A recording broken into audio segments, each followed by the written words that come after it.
Welcome to Fiction Audiobooks. If you enjoy the content, like and subscribing would be greatly appreciated. If you have any recommendations for novels, comment below.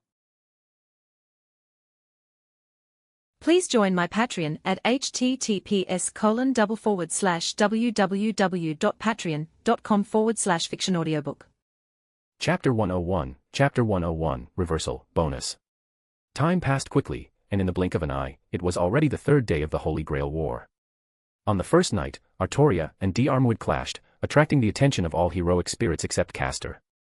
Then, due to Rin's intervention, the moment Ryunosuke summoned Gillis de Rice, he was immediately taken away by the Shadow Squad led by Sui. However, without Gillis, the original plot had completely lost its referential value. Starting from the second night, the heroic spirits began their respective actions. The most intense clash was between Kaineth and Kiritsugu. The two were like fire and water, and Saber and Lancer also fought many times. Perhaps Saber's disadvantage was too severe, so Kiritsugu had no choice but to return Avalon. Saber, who recovered in an unknown way, successfully repelled Lancer. Kaineth was attacked by an origin bullet and was severely wounded. However, even if he saved his life, Kaineth was completely paralyzed due to the collapse of his magic circuits caused by the origin bullet. That heroic spirit with two lances is truly unqualified, Snow Empress commented. He actually got carried away fighting Saber and forgot about the master he needed to protect. Most importantly, he also seduced his lord's fiancée. Kaineth was arguably the most miserable master in this Holy Grail War. He was crippled, and his wife was stolen by his own servant. Although D'Armwood had no such intentions, the curse on him was destined to have a great attraction to married women. One could only say that Kaineth was too careless to summon D'Armwood. He truly wasn't afraid of being cuckolded. Anything else? Seated in the main hall, Rin listened to Sui's report. Have our movements not been discovered by other heroic spirits? The Rider team is investigating us. Oh. Rin was a little surprised. Sui saying this meant that Waver and the Iskandar had already found some clues. Iskandar was boisterous and didn't seem like someone who would use such methods. So, it's Waver, then. It must be said that Waver indeed possessed extraordinary talent. Through some means, Waver discovered the simultaneous appearance of multiple heroic spirits. Not only Rin's Shadow Squad, but also the assassin who should have died. My apologies, Master. Sui lowered his head. I should have been more careful. It's fine. Rin shook his head. Being found at Ryudo Temple is only a matter of time. After 3 days of accumulation, Rin's magical energy had almost reached the required amount. 24 by 3 by 150, at least 10,800 units of magical energy. Following Snow Empress, Ogerpon, Ice Empress, Cheyenne, Shuna, Sui, and others, Rin successfully summoned all the ogres. And after tonight, even Hoshiga and the 18 wolf guards would descend upon this world. As for the remaining wolf tribe and goblins, that was just to give them some sense of participation and did not affect the outcome of the Holy Grail War. Continue to wait. As long as they don't come knocking on our door, there's no need to interfere in their struggles. Rin remained calm, with no intention of showing his prowess. Just like today, Rin took Shuna and the others to stroll around Fuyuki City, without any sense of wartime tension. As for being exposed, with the Shadow Squad secretly monitoring the entire situation, there was no need to worry at all. And that night, Sui brought Rin a new piece of information. Tokiomi is dead. So fast. Rin was indeed a little surprised. If he remembered correctly, Kirai killing Tokiomi should have happened after Assassin's departure. How did he die? He was backstabbed by his disciple, Kodomine Kirai. Still the same, huh? Rin thought to himself, it seems Gilgamesh was completely fed up with Tokiomi, which is why he acted early. Kirai acted early. This meant that he not only possessed Assassin but also had Gilgamesh as his heroic spirit. Can he bear the burden of 2 heroic spirits at once? Snow Empress frowned slightly. Or is he planning to abandon the original Assassin? There's no need for that. Rin said, Gilgamesh can act independently, and as long as he doesn't fight, he won't consume much magical energy at all. Tokiomi, isn't that Sakura's father? Ogerpon, who had been listening to their conversation, noticed this blind spot. Should we tell Sakura? For a moment, the hall fell silent. Shuna, bring Sakura over. Rin-sama. It's all right, I trust Sakura. Rin did not intend to hide this matter from Sakura. If it were anyone else, Rin might have concocted some kind of well-intentioned lie. But for Sakura, there was no need. She was not as fragile as she appeared on the surface. Her resilience was unquestionable, as she was able to endure the corruption of the crest worms until adulthood. She still had feelings for the Tosaka family. Brother Rin. Soon, Sakura appeared before everyone. The girl saw Rin, immediately scurried over, and just like that, in front of everyone, she threw herself into Rin's arms. Sakura. Rin stroked the girl's hair. He hesitated for a moment, but ultimately told her the bad news. Father. Upon hearing the news of Tokiomi Tosaka's death, Sakura was momentarily unable to react. How could this be? Sakura's voice trembled slightly. She couldn't believe that her dignified, imposing father had just died like that. Although in Sakura's heart, there was still resentment towards the father who had given her away. But Sakura here was ultimately not the original Sakura Matu whose heart had been devoured by worms. She still had feelings for the Tosaka family. What about my sister and mother? How are they? After the shock and sadness came worry for Rin and Aoi. Sakura had learned a lot about the dangers of the Holy Grail War from Rin and Shuna these past few days. If her father chose to participate in the Holy Grail War, he had to be mentally prepared for death.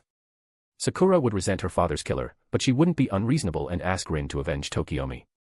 The girl had never forgotten who saved her and brought her out of suffering. Don't worry, Sakura, they will be fine. Rin comforted Sakura and assured her that her mother and sister would not be harmed by the Holy Grail War. I trust you. Tears still stained Sakura's face. Rin continued, also, regarding Kodomine Kirai, who killed your father, I will make him withdraw from this Holy Grail War. To be continued. Chapter 102, The Visit, Bonus. Thank you so much for helping me hit the 1000 horsepower goal I set last week. Party popper, these bonus chapters are my way of showing appreciation. For this week, let's keep up that momentum. The 200 horsepower equals 1 bonus chapter goal stays constant. On top of that, for every 500 horsepower, I'll add 2 extra chapters. That means 500 horsepower equals plus 2 chapters. 1000 horsepower equals plus 2 chapters. 1500 horsepower equals plus 2 chapters. With enough PS, we can push close to 30 chapters this week, so keep throwing them at me. XD. Since he chose to take in Sakura, helping her get revenge was naturally Rin's responsibility. Therefore, for his Sakura, he could only ask the Mappo priest and Gilgamesh to die. Just leave it to me, Sakura. The girl cried in Rin's arms for a long time until she was tired and fell asleep with tear stains on her face. In the early morning, sunlight spilled onto the summit of Mount Enzu. In front of Ryuta Temple, the stone steps leading downwards were still damp with morning dew. At this moment, 2 figures, one tall and one short, stepped on the fallen leaves blown by the wind last night, ascending the steps. They were none other than the rider team, Iskandar and Waver. Rider. Waver timidly followed beside Iskandar, looking like a frightened little rabbit. If this is truly Caster's territory, isn't it very dangerous for us to rush over? Ah, indeed. Iskandar showed no signs of nervousness. He looked at his little master. But didn't you say that this Caster might be the legendary King Solomon? The time separating him and King Solomon was approximately 600 years. But the conqueror King Iskandar still knew about King Solomon. After all, in history, there was once the anecdote of Alexander the Great cleaving King Solomon's knot with his sword. How exciting it is to be able to face 3 legendary kings at once. The other 2 kings Iskandar mentioned were Gilgamesh and Arthur. Several of the most famous Western kings were gathered in one place. Are you even listening to me? Waver, are you going to face King Solomon by yourself? He's an extra standard heroic spirit who can control demon gods. I already said, I'm just going to deliver an invitation. Iskandar stopped, and unconsciously, they had already arrived at the mountain gate of Ryuta Temple. Creak. Before the 2 could knock, the mountain gate opened by itself. Eek. Waver was startled by the noise, and he instantly darted behind Iskandar, trembling. Oh, an unfamiliar face. Appearing before Iskandar was a burly middle-aged man with beast ears, who was none other than the dire wolves' leader, Hashiga. Iskandar observed the other party with interest, while also assessing Hashiga's strength. By my lord's command, I have been waiting here for a long time, King of Conquerors. Hashiga stepped aside, inviting Iskandar into Ryuta Temple. Ha ha ha. Did he foresee my arrival? Then I'll intrude. Iskandar laughed heartily as he stepped over the threshold, his imposing aura truly worthy of the name Alexander the Great. Kid, keep up. Patting Waver's back, Iskandar strode forward while observing the situation inside. Beastman. Hashiga's appearance made Iskandar think of many things. Among the 72 demon gods, there were indeed beings with similar appearances, which once again provided corroboration for Waver's conjecture. However, Iskandar would not make a hasty judgment before seeing Rin, the true master. Soon, the 2, led by Hashiga, walked into the main hall of Ryuta Temple. And there, Iskandar and Waver officially met that incredibly mysterious caster, whom they believed to be the Demon King. The berserker who appeared that night. And the woman who fought Gilgamesh. Frankenstein and Cheyenne, who were beside Rin, immediately attracted the gazes of Iskandar and Waver. Fortunately, they had already guessed. Therefore, apart from surprise, they had no other thoughts. However, Waver cautiously looked around and found that on both sides of the main hall, many men and women dressed as warriors stood guard. Judging from the aura emanating from them, these people, without exception, were all servants similar to Cheyenne. Nice to meet you, Conqueror King Iskandar. Rin sat at the head seat, and he raised his hand, gesturing for Iskandar to take a seat. Oh. Thank you. Iskandar unceremoniously plopped down, and Waver, seeing this, anxiously sat beside his own servant. It was only then that the two had the leisure to carefully examine Rin. Rin's appearance was very different from before his reincarnation. He also had no intention of changing back. Since he had already started anew, Rin did not intend to cling to the past. Please enjoy. Shuna, accompanied by several Mikoheim, served tea and pastries to the two, and then returned to attend to Rin. Every single one of them is like an elf. From the moment they entered, every servant-like being they saw, regardless of gender, was unbelievably beautiful. It was as if they had walked out of a fairy tale, too dreamlike. No need to be so nervous. Rin conveyed his thoughts to Iskandar. I would not do something as despicable as attacking guests upon their entry. Haha, indeed, Castor. It seems we'll get along very well. Iskandar took a sip of tea, then got straight to the point. I came here this time mainly to ask you something. Speak. Are you a king? Changing from his previous casualness, Iskandar's tone was quite solemn. King. Rin scanned the Mikoheim standing guard in the hall, as well as the people accompanying him, and he smiled. It's obvious, isn't it? Whoosh. As his voice fell, all the Ogre and Dire Wolves members, including Shuna and Cheyenne, bowed down, offering their heartfelt loyalty to their demon lord. No words were needed, Rin's will was their direction forward. This really is. Iskandar's pupils trembled slightly. He could feel that the way these people looked at Rin was with a fervent gaze that only the most loyal subjects would possess. There was no doubt, as long as Rin gave the command, they would offer their hearts to their king immediately. Are you that legendary King Solomon? Hey, kid. Waver's sudden remark startled Iskandar. But the next moment. Killing intent. An intensely chilling, almost tangible killing intent instantly enveloped the two of them. To be continued. Just remove the hyphen to access normally. Chapter 103, Chapter 103, War Invitation. Eek. Intimidated by this killing intent, Waver stumbled and fell onto his backside. Ouch, ouch, ouch. I apologize for my kid's rudeness. Iskandar pretty much had an idea of Rin's identity. He didn't know who Rin was. But one thing he could be sure of. That was that Rin was definitely not King Solomon. Are you disappointed? Rin did not directly state his origin, but his denial of being King Solomon had already been clearly conveyed to Iskandar. No. Iskandar lowered his head, a hearty smile appearing on his face. Rather, that kind of thing doesn't matter at all. Whether he was King Solomon or not did not affect his judgment of Rin. The other party was a king. This was beyond doubt. Subjects loyal unto death, soldiers willing to shed their blood and sacrifice their lives for him. A person who possesses these, as long as he claims to be a king, then he is a true king. Tonight, I plan to hold a banquet of kings for a holy grail discussion. Iskandar, here, in the name of Conqueror King Iskandar, I officially invite you, unknown king, please be sure to attend. All right. Rin nodded. Since it is an invitation from a king, I naturally will not refuse. Then, where will the banquet be held? Oh, about that. Iskandar scratched his head and laughed heartily. My kid's small place is a bit too humble for kings like you. As for holding the banquet directly at Ryuda Temple, Iskandar wasn't foolish enough to run to someone else's territory for that. Let's set it there. Saber's master. Iskandar, I remember her house seems quite large, enough to accommodate everyone. Of course, as the host, I will prepare the drinks. This way, Artoria provides the venue, he brings the alcohol, and the remaining two just need to show up. Good. Rin quite liked Iskandar's straightforward personality. The other side felt the same. Rin wasn't as foul-mouthed as Gilgamesh, nor as rigid as Saber. Although he was a heroic spirit just like them, he had a good understanding of modern society. Truly, I wish I had met you sooner. Unfortunately, there isn't enough time, Iskandar said, standing up and bidding farewell to Rin. I still have some things to prepare. See you tonight, Rin. During their conversation, Rin had told Iskandar his name. And just as Iskandar had said, he didn't care what Rin's true identity was. At least here, in this Holy Grail War, Rin was a king with whom he could drink and be merry. The kings of history belonged to the whole world. Only those who were raising their cups and drinking with him were worthy opponents. Are we just letting him leave? Finally, this time, it wasn't Ice Empress who spoke. Since being taught by Rin last time, Ice Empress had indeed matured a lot. This is the most basic guest etiquette, Rin said, looking at the Starfang Wolves generals waiting below. He and I will have a battle sooner or later, but not now.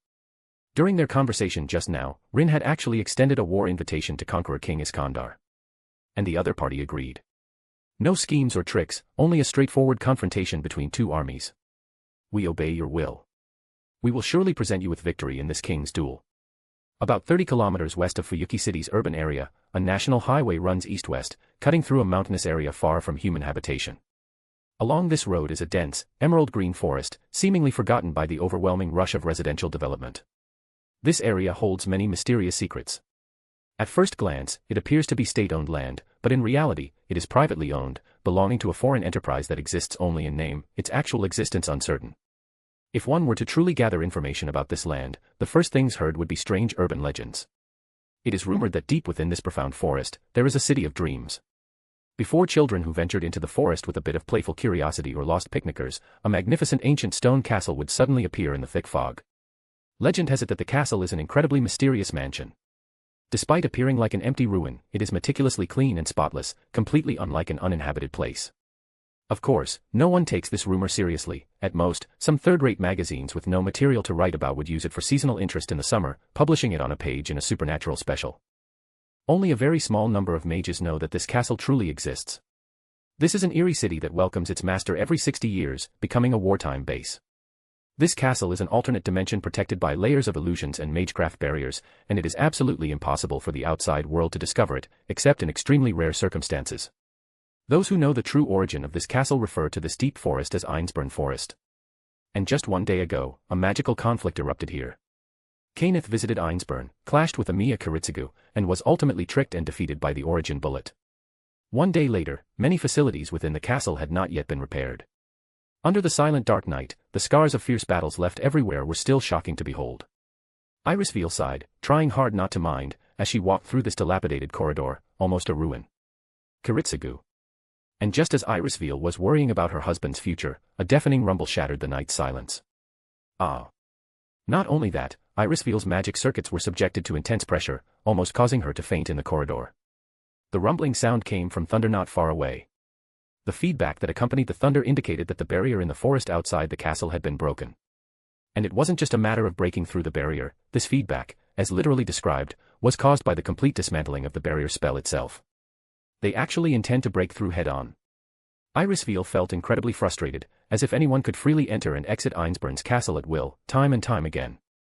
Are you all right, Irisveil? Suddenly, a slender yet strong hand supported the swaying Irisveil. Artoria, upon sensing the anomaly, immediately transformed into a gust of wind and rushed to her side at the first instant. I'm fine, it's just a bit unexpected. Irisveil had recovered her breath, but she was still filled with vigilance and anger towards the intruder's recklessness. I didn't expect to welcome such a rude guest. To be continued. Chapter 104, The Banquet, Bonus.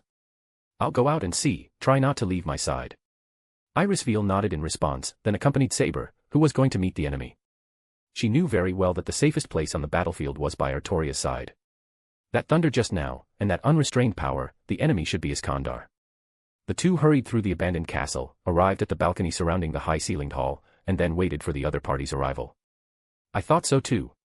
Irisveil recalled the power of the noble phantasm Gordius Will she had witnessed in the warehouse district the day before yesterday. That divine bull chariot surrounded by lightning.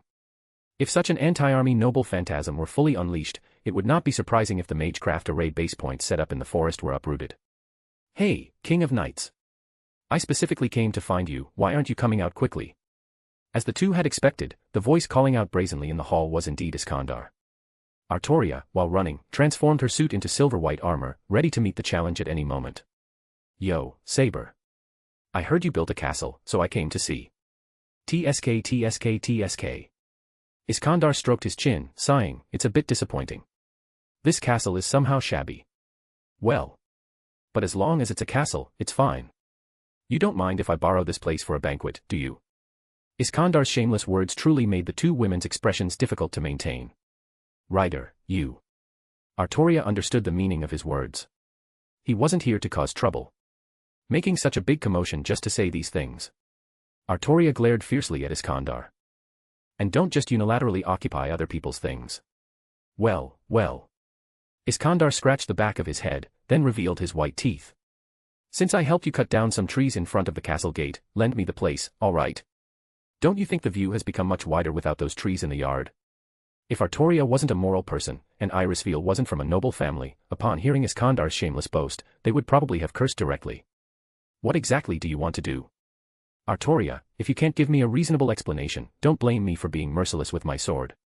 Idiot, idiot, idiot.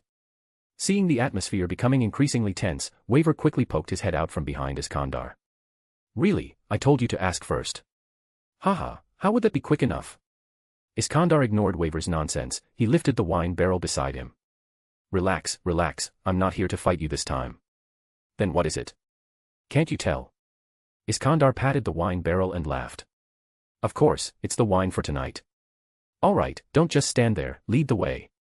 Don't you have any suitable gardens for a banquet here? This broken castle is full of dust everywhere, it's unbearable. Every word from Iskandar was like a sharp blade, piercing deeply into Irisveil's heart. Even she, with her gentle temperament, felt the urge to perish with him at this moment. This guy was simply too much of a bully. Is it a trap? He's not the type to play petty tricks, is he? Is he really just here to drink? Walking towards the courtyard, Irisveil quietly asked Artoria. Upon reflection, Iskandar had publicly stated earlier that he would not fight Saber until Saber and Lancer had determined a victor. If that was a promise made by a heroic spirit based on their dignity, then his sudden attack tonight would be inexplicable. That man, isn't he deliberately trying to gain your favor, then launch a surprise attack? No, Irisveil, you don't understand. Artoria had already understood Iskandar's meaning. She put away her fighting spirit, but her expression was even more serious than before. This is a challenge initiated by a king. I am a king, and he is also a king of a nation. Artoria, if he knows both our identities and still wants to drink with me, then this is a battle without weapons. Haha. Seeing that Saber finally understood, Iskandar laughed. Exactly. If you don't want to wield swords, then let's raise our cups and drink together, King of Knights. Tonight, I'm going to properly question your kingly demeanor. Are you mentally prepared? Interesting, I accept. Artoria resolutely accepted the challenge, her face radiating the same stern heroism as when she went to battle. This. As things developed, Irisveil finally understood that this was not a joke, but the beginning of a real contest. The chosen venue for the banquet was the garden in the castle's central courtyard. The battle that night had not affected this place, so it was still a suitable spot to entertain guests without losing face. So, shall we begin now? Sitting cross-legged opposite Conqueror in the center of the garden, Artoria asked. Wait, there's still a guest who hasn't arrived. A guest. Ah, you and I are not the only kings who have descended in this Holy Grail war. Could it be? Hearing the word king, a name immediately popped into Artoria's mind. Solomon. The girl immediately thought of Rin, whom Amiya Kiritsugu had mentioned. Of course, a certain incredibly arrogant street lamp king was automatically ignored by Artoria. That guy was simply too arrogant. Artoria did not want to invite such a fellow to her home as a guest. I shouldn't be late, right? Just as Artoria was surprised, Rin's figure appeared in the courtyard at some point. This is our first meeting, isn't it, Artoria? Rin sat with his back to the east, taking the opportunity to closely observe Artoria's heroic posture. And after his appearance, the gazes of Irisveil and Artoria fell upon Rin, as if they wanted to see through him. This is the legendary King Solomon. Even Irisveil, as an artificial human, had to admit that Rin's appearance was simply too astonishing. To be continued. Chapter 105, Chapter 105, Ultimate Oppression, Bonus. Wow T15, thank you guys for the insane turnout, here's an extra bonus on me.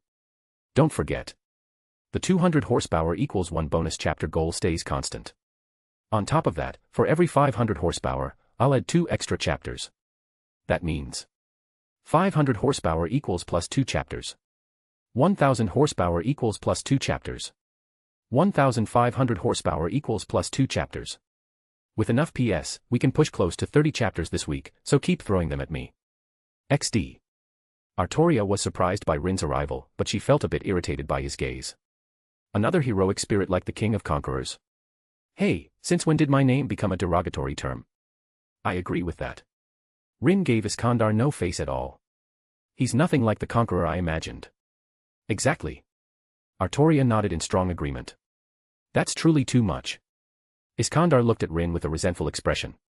I thought you and I had good compatibility, young man. Sorry, I don't like men. After Rin finished speaking, his gaze turned toward a certain direction. Ha ha ha, young man, you truly are an interesting fellow. After Iskandar finished speaking, he used his knuckled fist to knock open the lid of the wine barrel. In an instant, the fragrant aroma of rich red wine permeated the air in the courtyard at night. To be Iskandar's master, this guy is quite pitiful.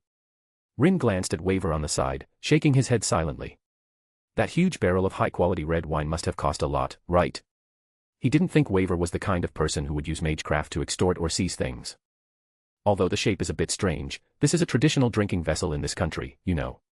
Iskandar proudly picked up a bamboo-handled ladle. Iskandar first used the ladle to scoop up the red wine from the barrel, preparing to drink it all in one gulp. Use this. Rin took out a few cups and handed them to him. Oh, thanks. Iskandar was not pretentious. He simply scooped a large cup and drank it all in one gulp. Legend has it that the Holy Grail will be given to the suitable candidate. Iskandar said steadily, first broaching the topic. Although he was rarely seen speaking in such a serious tone, for some reason, it didn't feel out of place at all. Although this competition unfolding in Fuyuki is the ritual to determine the suitable candidate. But if it's just to determine the candidate, it doesn't necessarily have to involve bloodshed. If the heroic spirits can accept each other's capacity, the answer will naturally appear. Artoria also took the wine glass Rin handed her, then directly scooped a ladle of wine from the barrel. Although her petite stature made one wonder if she could actually drink, the girl's manner of drinking was no less bold and hearty than Iskandar's. Iskandar smiled happily at the sight. Then, both of them looked at Rin, awaiting his response. You've both drunk. If I don't, will I seem unsociable? Rin wasn't particularly interested in red wine, but with the atmosphere like this, what else could he say? Of course, he would join them in a single gulp. You mean to say that you first want to compare capacity with us, Iskandar? Artoria had been observing Rin. Every movement of his showed no hint of Gilgamesh's arrogance. Instead, he gave off a feeling like a spring breeze, fully embodying a king's capacity and lack of pretension. Exactly, because we all claim to be kings, of course we must discuss capacity. Iskandar's gaze lingered on Rin and Artoria. Speaking of which, this isn't a Holy Grail war, but a Holy Grail questioning. King of Knights, and the King of Mages, you don't mind me calling you that, do you? Hearing Iskandar's address for Rin, everyone present couldn't help but feel their hearts pound. Indeed. The other party was the legendary King Solomon. No matter. Rin did not explain. Because Gilgamesh hadn't arrived yet, Rin planned to wait until he did. Otherwise, introducing himself once or twice would be too undignified. Whose capacity is more suitable to become the king of the Holy Grail? Just by tasting what's in the cup, it will naturally become clear. After Iskandar finished speaking seriously, the corner of his mouth suddenly twisted into a sly smile, and he spoke in a teasing tone toward a certain spot. Oh, by the way, I remember there's another fellow who also insists he's a king. Jokes aside, mongrel. As if responding to Iskandar's remark, a dazzling golden light burst forth before everyone's eyes. Artoria and Irisveal had a deep impression of this voice and this light, and both were taken aback. Archer, why are you here? Saber asked with a tense expression, and Iskandar, whose expression was pale, answered her. No, I saw this guy on the street, so I tentatively invited him too. Why are you so slow, Gilgamesh? But unlike me, you walked here, so I can't really blame you. Archer, clad in shining armor, finally appeared, his ruby-red eyes arrogantly staring directly at Iskandar. I didn't expect you to choose such a cramped and suffocating place to host a king's banquet. This alone shows how little you amount to. How do you intend to atone for making this king specially come here? Gilgamesh said this, but from the moment he appeared, his gaze had not left Rin. And you, where did you pop out from? To be invited by this guy, it seems you're another mongrel who claims to be a king without knowing his place. With a single sentence, the atmosphere instantly froze. This was not an exaggeration, but a true, palpable, deathly silence that made everyone with distinction. Cheyenne, Sui, and Hashiga appeared around the garden, led by the Ice Empress. They did not speak, but quietly awaited Rin's command. At their master's slightest glance, the four would launch an attack on Gilgamesh, making him pay a bloody price for his arrogant words. And this scene also fell into the eyes of the crowd. The aura emanating from the four was, without exception, terrifyingly strong. Cheyenne, for now, need not be mentioned. They had already witnessed her power. She was a powerful servant who remained completely unharmed even under the bombardment of hundreds of Gilgamesh's noble phantasms. The other three, their auras were in no way inferior to Cheyenne's. Among them, the Ice Empress, in particular, was enveloped in terrifying magical energy, as if she would freeze the entire castle. To be continued. Just remove the hyphen to access normally. Chapter 106, Chapter 106, Mine Sooner or Later. At this moment, even Gilgamesh felt immense pressure. He was strong, that was true. So many noble phantasms, and among them were even divine artifacts of anti-army, anti-fortress, and even anti-world class. However, Gilgamesh had a fatal weakness. As an archer, he was not skilled in close combat. With the strength of the four, they could easily inflict a fatal blow on Gilgamesh before he could react. Stand down. Rin would not forget Gilgamesh's disrespectful words. But if he attacked with words and you immediately drew your sword, it would seem too petty. I forgive your offense this time. But. Rin raised his eyes, his gaze cold. There won't be a next time, Gilgamesh. Gilgamesh. He said Gilgamesh. The oldest king of ancient Babylon. So that's it. No wonder he possesses so many noble phantasms, that's why. Gilgamesh merely frowned when Rin revealed his identity, but the onlookers, including Artoria and Iskandar, felt a stir in their hearts. Gilgamesh crossed his arms in front of his chest, he did not provoke Rin again. The opponent's strength was indeed somewhat beyond Gilgamesh's expectations. Furthermore, if Rin was truly King Solomon, then he really couldn't speak ill of him. Not because of Rin's strength, or the threat of Cheyenne and the others. But because the men before him possessed the great achievement of dominating gods and demons. What did Gilgamesh hate the most? Without a doubt, it was naturally those high and mighty, self-righteous deities who enjoyed playing with mortals. Compared to himself, who could only be a pawn, the men before him could toy with demon gods in the palm of his hand, making them bow down and submit. Just this alone, even if Rin was not a king, was enough for Gilgamesh to take him seriously. Divinity. Just now, when Cheyenne and the Ice Empress appeared, Gilgamesh had sensed it. These fellows, without exception, all possessed divinity. And this also meant that even if they were not gods, they were demigods, angels, spirits, or divine beasts related to gods. All right, the banquet has just begun, there's no need to be so tense. Come, those who arrived late must drink a cup first. Iskandar laughed heartily, beginning to ease the stiff atmosphere. Upon seeing this, Waver and Irisveal, who had just been immobilized by the oppressive killing intent, couldn't help but breathe a sigh of relief. However, they were still worried that Gilgamesh would refuse. Artoria had even prepared to protect Irisveal immediately if Gilgamesh suddenly erupted. However, the turn of events was beyond everyone's expectations. Gilgamesh simply took the ladle, and looking at the wine glass Iskandar offered, he didn't take it, but instead sniffed the wine in his hand. This scene made Irisveal recall Artoria's words, calling this banquet a challenge. The venerable hero king, facing several other heroic spirits who also claimed kingship, inevitably had to accept Iskandar's challenge of discussing heroes over wine. What kind of low-grade swill is this? Do you think you can truly measure the capacity of a hero with such inferior wine? Gilgamesh showed a disgusted expression, completely disdaining the poor quality red wine. Is that so? Among the wines bought from the local market, this is quite a good, high-quality wine, you know. You only think that because you don't know what true wine is, you lowly mongrel. Since you say so, then you must have something good. Rin looked at Gilgamesh and provoked. If you don't bring it out, I'll assume you're bragging. Gilgamesh disliked Rin's attitude, but unusually, he did not resort to harsh words. It was the same old saying. A man who could dominate gods and demons was qualified to stand on the same level as him. Buzz. Then, the space beside Gilgamesh began to twist and distort. Waver and Irisveal, seeing this sight, knew it was a prelude to the strange phenomenon that produced countless noble phantasms, and immediately felt a chill run down their spines, about to stand up. However, what emerged from the golden light was not a weapon, but a set of wine vessels adorned with dazzling jewels. Look closely, and learn well. This is what true king's vintage is. The heavy golden wine bottle was filled with a transparent, colorless liquid, and 4 golden wine cups were tossed to Iskandar, who filled them one by one and handed them to Rin and Artoria. Rin looked at the ordinary wine glass in his hand and did not refuse. If there's something good, why not use it? Oh, it's so good. Ryder, who drank the wine first, praised loudly with wide eyes. Rin also did not hesitate, he had always wanted to know just how delicious the wine Gilgamesh brought out in the Fourth Holy Grail War truly was. The moment the wine touched his throat, Rin felt an intense wave of happiness strike his heart. Delicious. Rin wasn't very fond of alcohol. But the taste of this wine was a top-tier flavor Rin had never imagined before. The taste was both strong and refreshing, both mellow and invigorating. The overly intense gustatory pleasure directly overwhelmed his sense of smell, even dulling his sight and touch. This is truly amazing. This wine absolutely cannot be brewed by human hands. Is it something from the age of gods? Hearing Iskandar's lavish praise, Gilgamesh also smiled leisurely. Of course. Whether it's fine wine or swords, in my treasure, there are only the most supreme noble phantasms. Just this alone is enough to determine the capacity of a king, wouldn't you agree? He had also sat down cross-legged on the main seat at some point, contentedly swirling the wine glass in his hand. Is that so? Rin, while savoring the fine wine in his hand, said in a teasing tone.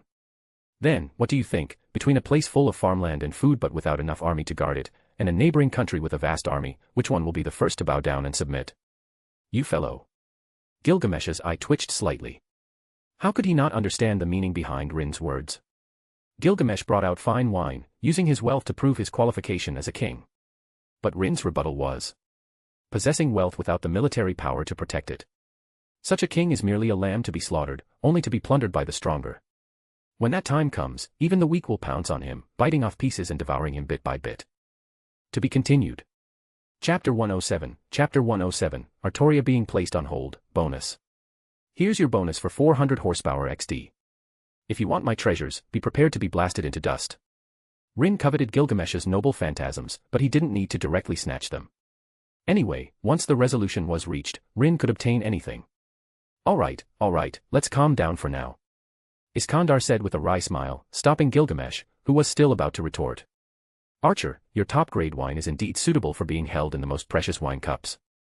But unfortunately, the Holy Grail is not a wine cup. This is a Holy Grail question and answer session to test who is most qualified to obtain the Holy Grail. First, let's hear what great wish you have placed upon the Holy Grail, otherwise, we can't even begin to discuss it. So, the oldest hero king, Gilgamesh. Iskandar, why do you want to obtain the Holy Grail?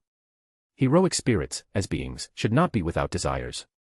Since they have manifested in this world, they must have a pursuit for the Holy Grail. Stop giving orders, mongrel. Gilgamesh, moreover, the premise of contending for the Holy Grail itself already violates common sense. To be precise, it was originally my possession. Tracing its origin, there is no tangible object in the world that did not come from my treasury. Although a long time has passed, some things are always lost, but those treasures still belong to me. This answer, however, piqued everyone's curiosity. Even Artoria began to inquire, wanting to know if the Holy Grail truly possessed the power to grant wishes. Do not judge by the standards of mongrels. Gilgamesh, the total number of noble phantasms I possess has long since exceeded what I know, but as long as that item is a treasure, it can be confirmed to be my property. Is that so? Iskandar understood. A noble phantasm that symbolizes the prototype of all treasures, this is the true nature of your noble phantasms. Truly worthy of being the legendary hero king. Taking back what rightfully belongs to you, this reason is reasonable and justifiable. Rin no longer targeted Gilgamesh, and his response was somewhat unexpected by Gilgamesh. If that's the case, then you actually don't need to be too serious, do you? Iskandar, it's just a cup, after all. For you, it shouldn't be much, right? Nonsense. Gilgamesh, I have no reason to bestow treasures upon mongrels like you. Iskandar, is the legendary hero king such a stingy fellow? Foolish. The only ones who should receive my grace are my subjects and my people. So, Rider, if you submit to me, I can give you 1 or 2 cups at any time. Clearly, such a thing was impossible.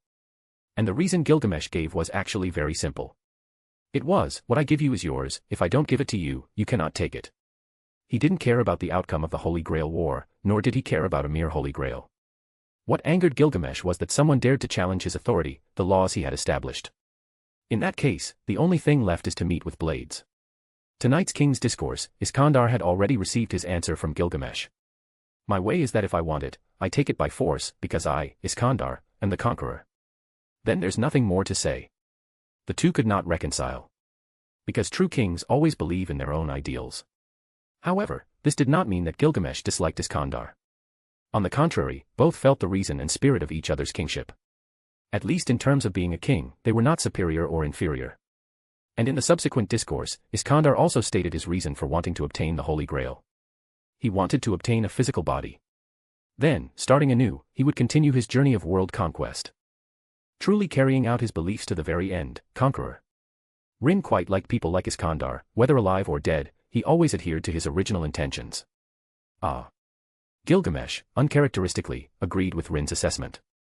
A boring life always needs 1 or 2 seasonings. I await your challenge, conqueror. What a joke. Artoria had been frowning, silently watching the gradually forming relationship between the three, a relationship that was neither hostile nor friendly. From beginning to end, the girl found no opportunity to participate in the discussion. Because she believed that the opinions expressed by the two heroic spirits were too far removed from her ideals as the King of Knights, and had nothing to do with her. It's completely selfish. That is not the righteous path that a king should follow. Artoria's words finally broke the isolated situation. Oh. Iskandar asked. Then, let us hear your esteemed opinion, King of Knights. Rin already knew what would happen next. Artoria uttered her noble ideal, which she had painstakingly pursued, as if making an oath. My wish is to save my homeland. I want to use the power of the omnipotent wish-granting machine to change the fate of Britain's destruction. Silence, deafening. Although Artoria's statement was indeed very strong. But neither Rin nor the other two were simple opponents who would be intimidated by a single sentence. Moreover, what she said shouldn't have been so strange as to shock people, nor should the content have been so profound as to be difficult to understand. In Artoria's view, her wish was noble, sacred, and just. However, whether it was words of praise or waves of opposition, some reaction should have appeared immediately. But why was the scene so quiet? Sigh. Before Iskandar could silence Artoria as he did in the original work, Rin spoke first. Does changing fate mean you want to overturn past history? Yes, even if a miracle cannot achieve this wish, if the Holy Grail is truly omnipotent, it certainly can. Puffed. Puhaha. However, before Artoria could finish her sentence, she was met with Gilgamesh's heartfelt sneer. What's so funny, Hero King? Artoria felt immense anger. Saving Great Britain, this was the most important domain deeply buried in her soul, not to be desecrated or trampled upon by anyone. To be continued. Chapter 108, Chapter 108, The First Step, Bonus. Calling oneself a king, and being revered as a king by the people. Such a person actually feels regret. Ha ha ha ha. How can one not laugh at such a thing? Amazing, Saber. You truly are the funniest clown. Why are you laughing? Artoria could no longer endure Gilgamesh's humiliation. My country, which I, as king, dedicated my body and mind to protect, was destroyed. Is it funny that I mourn for this? No. Listening to Artoria's words, Rin shook his head. Your idea is a bit presumptuous. What? Saber. Rin did not mock Artoria's ideal like Gilgamesh did. On the contrary, Rin also hoped that a leader would be a wise and benevolent ruler. But such a thing was destined to be impossible. I want to ask you a question. You want to use the Holy Grail to save your country, and then what? What? Artoria was startled, somewhat not understanding what he meant. Is it hard to understand? I just want to know, assuming you actually get the Holy Grail and have the opportunity to fulfill your wish, what do you plan to do? Rin, simply say to the Holy Grail, please save my country. Artoria was stumped by Rin's question. She really hadn't thought about how to use the wish to achieve the miracle of salvation. It was the Holy Grail war she had longed for, yet she hadn't even thought through her wish. Gilgamesh had no wish. He participated because every heroic spirit vying for the Holy Grail was a challenger coveting his noble phantasms. Killing and punishing everyone was, for Gilgamesh, a matter of course. Iskandar wanted to continue galloping on the battlefield, for which he needed to obtain a physical body, to enjoy a life of freedom in a new world, a new era. Artoria had a wish, but did she truly know how to use the Holy Grail to achieve her needs? You can take your time to think about this question. Now, I'll assume your wish comes true, and the country is truly saved. Then what? Then what? Still a bewildered Artoria. What then? Then what? What I mean is, since the country is back on track, what about you? Goodness, Rin's questions caught Artoria completely off guard. To be honest, Artoria hadn't thought that far ahead. And according to Rin's meaning, if the country was saved, what use would she, as king, be? If the country no longer needs me, then where do I go? Such a question. When Artoria was alive, in order to become the king of knights everyone admired. She was like a saint, without desires, diligent and conscientious. So, Artoria had never thought about it. What would she do if she wasn't king anymore? To be honest, did she, who had lived her entire life for others, truly have a dream of her own? The Holy Grail saved your country, so what about you? Do you continue to be the king of knights of Great Britain, and then wait for this country to be destroyed in your hands once again? What? You? Artoria was startled. At the same time, she realized. The Holy Grail saving her country did not mean everything was over. History had already proven that she was not suitable to be the king of knights, at least Artoria herself believed so. Britain could be destroyed in her hands. Even if the Holy Grail saved it once, what about next time? Waiting for the country to be destroyed again, then you go find the Holy Grail, repeating endlessly. What's the difference between such a country and a puppet of the Holy Grail? When Rin said this, he pointed at Iskandar and said, "You mocked Iskandar for vying for the Holy Grail to satisfy his selfish desires. But at least he knows that a conquest brought about by a single cup is meaningless. This point is the same for your country. If the continuation of a country is not through the joint efforts of its people, but by wishing upon a cup, what is the meaning?" Rin's words were calm, but Artoria felt a chill in her heart. Yes, wasn't the salvation obtained by wishing on the Holy Grail the same as Iskandar's wish for world conquest? In that case. Artoria steadied herself and retorted, "Then let's change the king." Artoria didn't care about being a king. As long as she could save her people and her country, what did it matter if she wasn't a king or didn't pull out the sword in the stone? Change the king, huh? That method is feasible. But... Saber, don't you think your wish is a bit too cruel? What? Artoria didn't understand what Rin meant by that. Why would he say she was cruel? Isn't it cruel? You made a wish for Britain to select a king greater than yourself. So the question is, why would you impose something you couldn't achieve on someone else? According to you, a king should be noble, righteous, kind, tolerant, benevolent, like a saint, flawless. Rin looked at Gilgamesh and Iskandar, seeing both of them shaking their heads, then said in a deep voice, "If such a person truly exists, then so be it. But if all of this is imposed on him because of your wish, isn't that cruel? You, Artoria Pendragon, for your own selfish desires, turned another person into a walking corpse known as a holy king. He could have enjoyed fine wine and food, and had a happy family. Yet, because of your wish, his happiness and life were taken away from him." No, that's not what I meant. Artoria was startled by Rin's words. She still understood the principle of, do not do to others what you would not have them do to you. And given Artoria's character, she couldn't possibly do such a thing. She just felt that she wasn't a qualified king and wanted someone more excellent. What if the new king is like Gilgamesh or Iskandar? If the new king you despise and cannot understand is the one who can save Britain, what would you do? This kind of thing. It was a king she had denied, even called a tyrant. This caused a violent clash with Artoria's perception of a king. To be continued. Chapter 109, The Demon King from Another World, bonus. And the extra 2 bonus for 500 horsepower, keep the PS coming for more bonus. It shouldn't be like this. A king should lead by example, should be a role model for everyone. Then Saber, do you really think anyone would want to be that kind of king? In Rin's view, what Artoria called the King of Knights was not a king at all, but a slave named King. In contrast, Iskandar's dominance inspired countless people. His followers were not walking corpses, but heroes with dreams, everyone wanting to become king. Perhaps, this would lead to greater chaos. But for the human race, Iskandar did indeed plant the seed of desire for expansion in their genes. The King of Knights does not understand human hearts. Rin's last words were like a sharp blade, piercing Artoria's heart, making her almost suffocate from the pain. Directly wishing to save the country was wrong. Wishing for a greater king to replace her was her self-righteousness. Then, what should she do? Besides contending for the Holy Grail, besides using the omnipotent wish-granting machine, she had no other choice.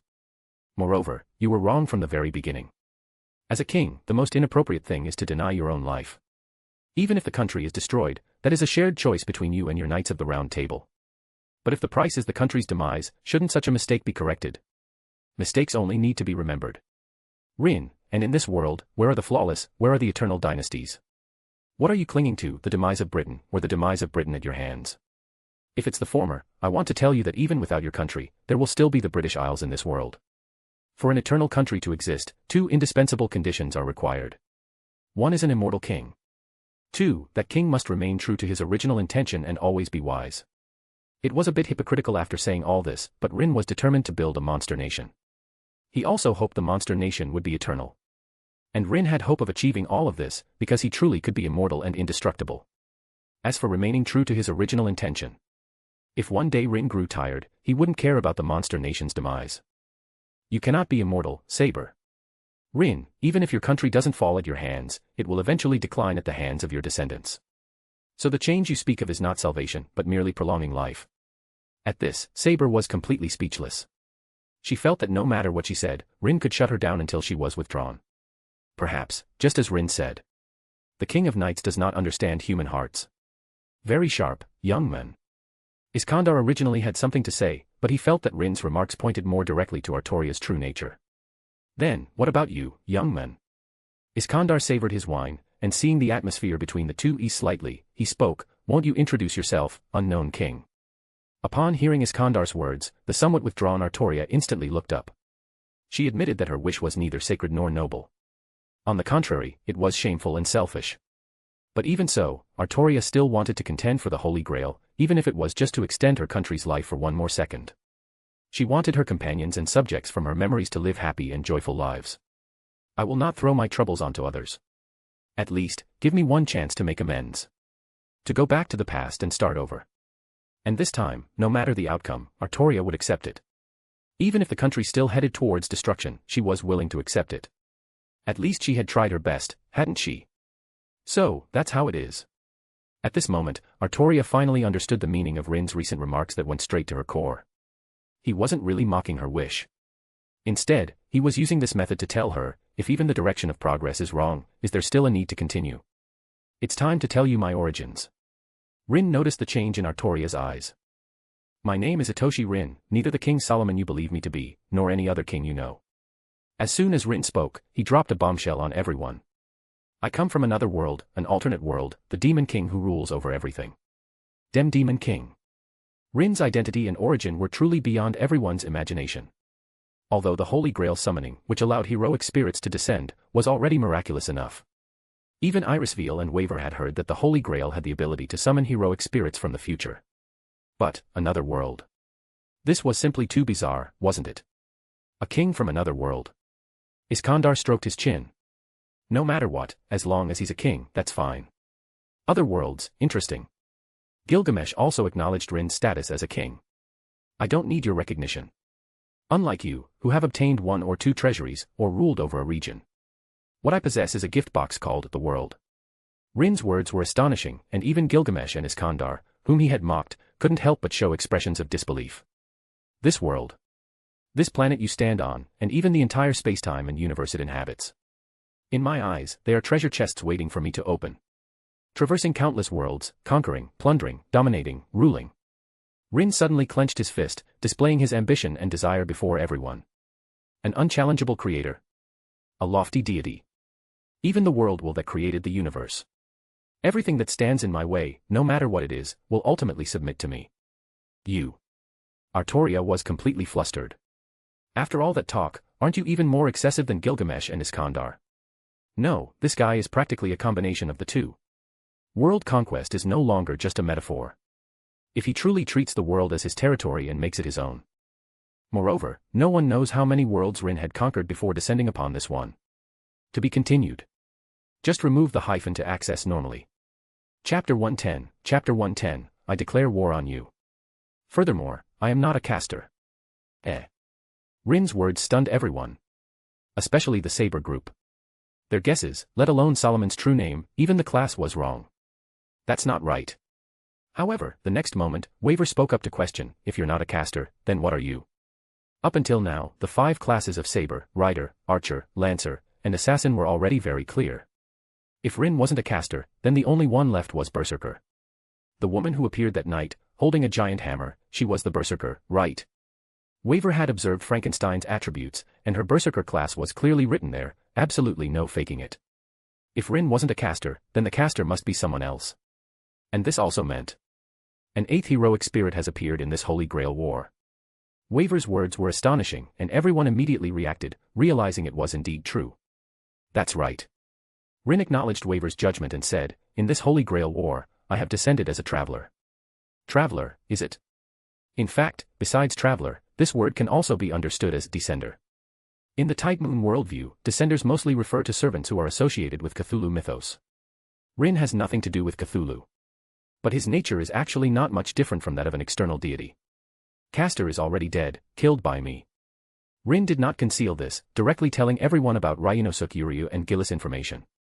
Upon hearing that the caster duo was a pair of serial killers, Irisveal and Waver immediately breathed a sigh of relief. It was truly good that such individuals, who could potentially disrupt the rules of the Holy Grail war and affect ordinary people, were eliminated early. Did they not make a move? After introducing himself, Rin scanned his surroundings and did not detect Assassin's presence. If it were the original plot, at this banquet of kings, Hassan of the 100 Faces, as an assassin, should have attacked Iskandar. Without Rin, Iskandar would have been the most prominent heroic spirit. In order to obtain more information, Tokiomi would have Kirai make a move to test Iskandar. And the result, obviously, was successful. Iskandar displayed his bounded field, and that army of over 30,000 heroic spirits. It seems Tokiomi's death still changed the plot. Tokiomi was dead, and the current Kirai could be said to be completely under Gilgamesh's thumb. Don't let Gilgamesh's arrogant appearance fool you. In fact, his grasp of human nature is absolutely first-rate among many heroic spirits. And with Gilgamesh's personality, he would never allow a group of filthy bugs to come out and defile this feast of kings. Although Hundred Faces' strength is not strong, if used well, it can still provide considerable assistance. Rin originally thought that with Kirai's level of magecraft, he wouldn't be able to sustain the consumption of Gilgamesh and Hundred Faces. But now, it seems he overlooked certain details. The command spells preserved by the church. Rin thought of the entire armful of command spells that appeared in the original work. If there were command spells as a source of magical energy, it would not be surprising for Kirai to keep Hundred Faces. Even if one of the Hundred Faces is guessed, there are still dozens of them. To gather information, throwing them out one by one is more cost-effective than sending them all at once. King of Conquerors. Rin sat back down. Does our previous agreement still stand? Agreement? What agreement? Leaving aside the others, even Waver was completely confused. He didn't remember Iskandar having made any agreement with Rin. Ah. Of course. Iskandar swirled the fine wine in his golden goblet. The king's questioning has ended. Apart from that little girl Saber, you two are undoubtedly kings with sufficient capacity. Hey. Writer. What do you mean? Artoria was repeatedly belittled, and she now wished she could just draw her sword and cut down these three scoundrels in front of her. Calm down, Saber. Rin, if, after hearing what I'm about to say, you still intend to move against us, then I don't mind kicking you out first. You. Rin ignored Artoria's extremely gloomy expression and continued, Here, King of Conquerors, I, in the name of the Demon King, formally declare war on you. Declare war. Waver's heart almost skipped a beat when he heard Rin's words. This is a confrontation between kings. Gilgamesh, Artoria. Rin, I also invite you to witness the duel between Iskandar and me. Yes, Rin's primary target was Iskandar. Noble phantasms, at most, only provided Rin with greater power. But Rin was not lacking in powerful means. What he truly needed was a way to bypass the vassal contract and bring people back to the cardinal world. After this period of research on innate time control, Rin had made progress. Violet had told him good news. That is, bounded fields indeed possess the function of carrying people.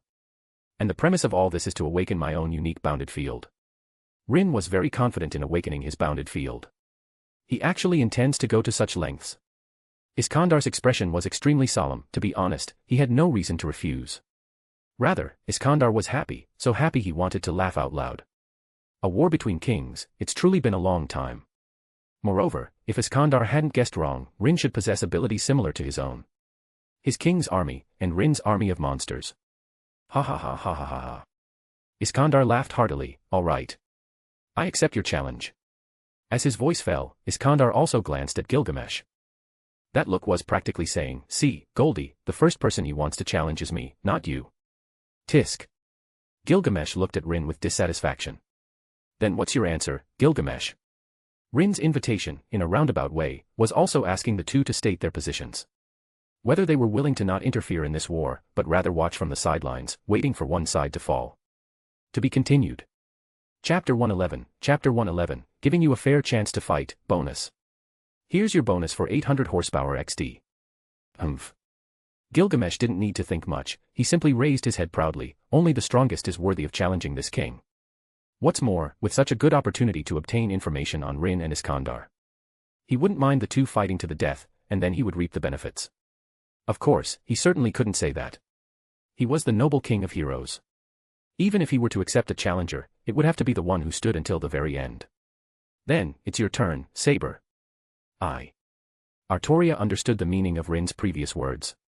Indeed, after hearing his declaration of war, Artoria, for whatever reason, should not interfere. If they were fighting fairly, and she were to sneak attack one side while they were weak, the king of knights' chivalry would surely weep.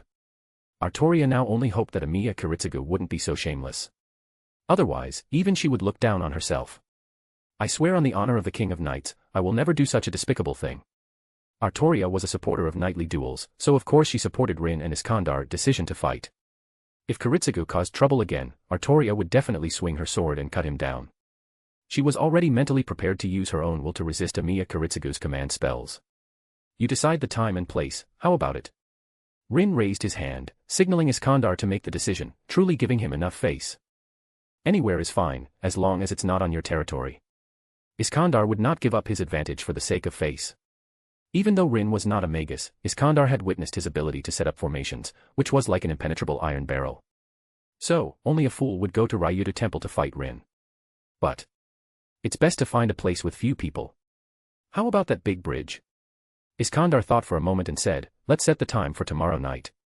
Then, let me witness the power of the demon lord from another world. You won't be disappointed, King of Conquerors.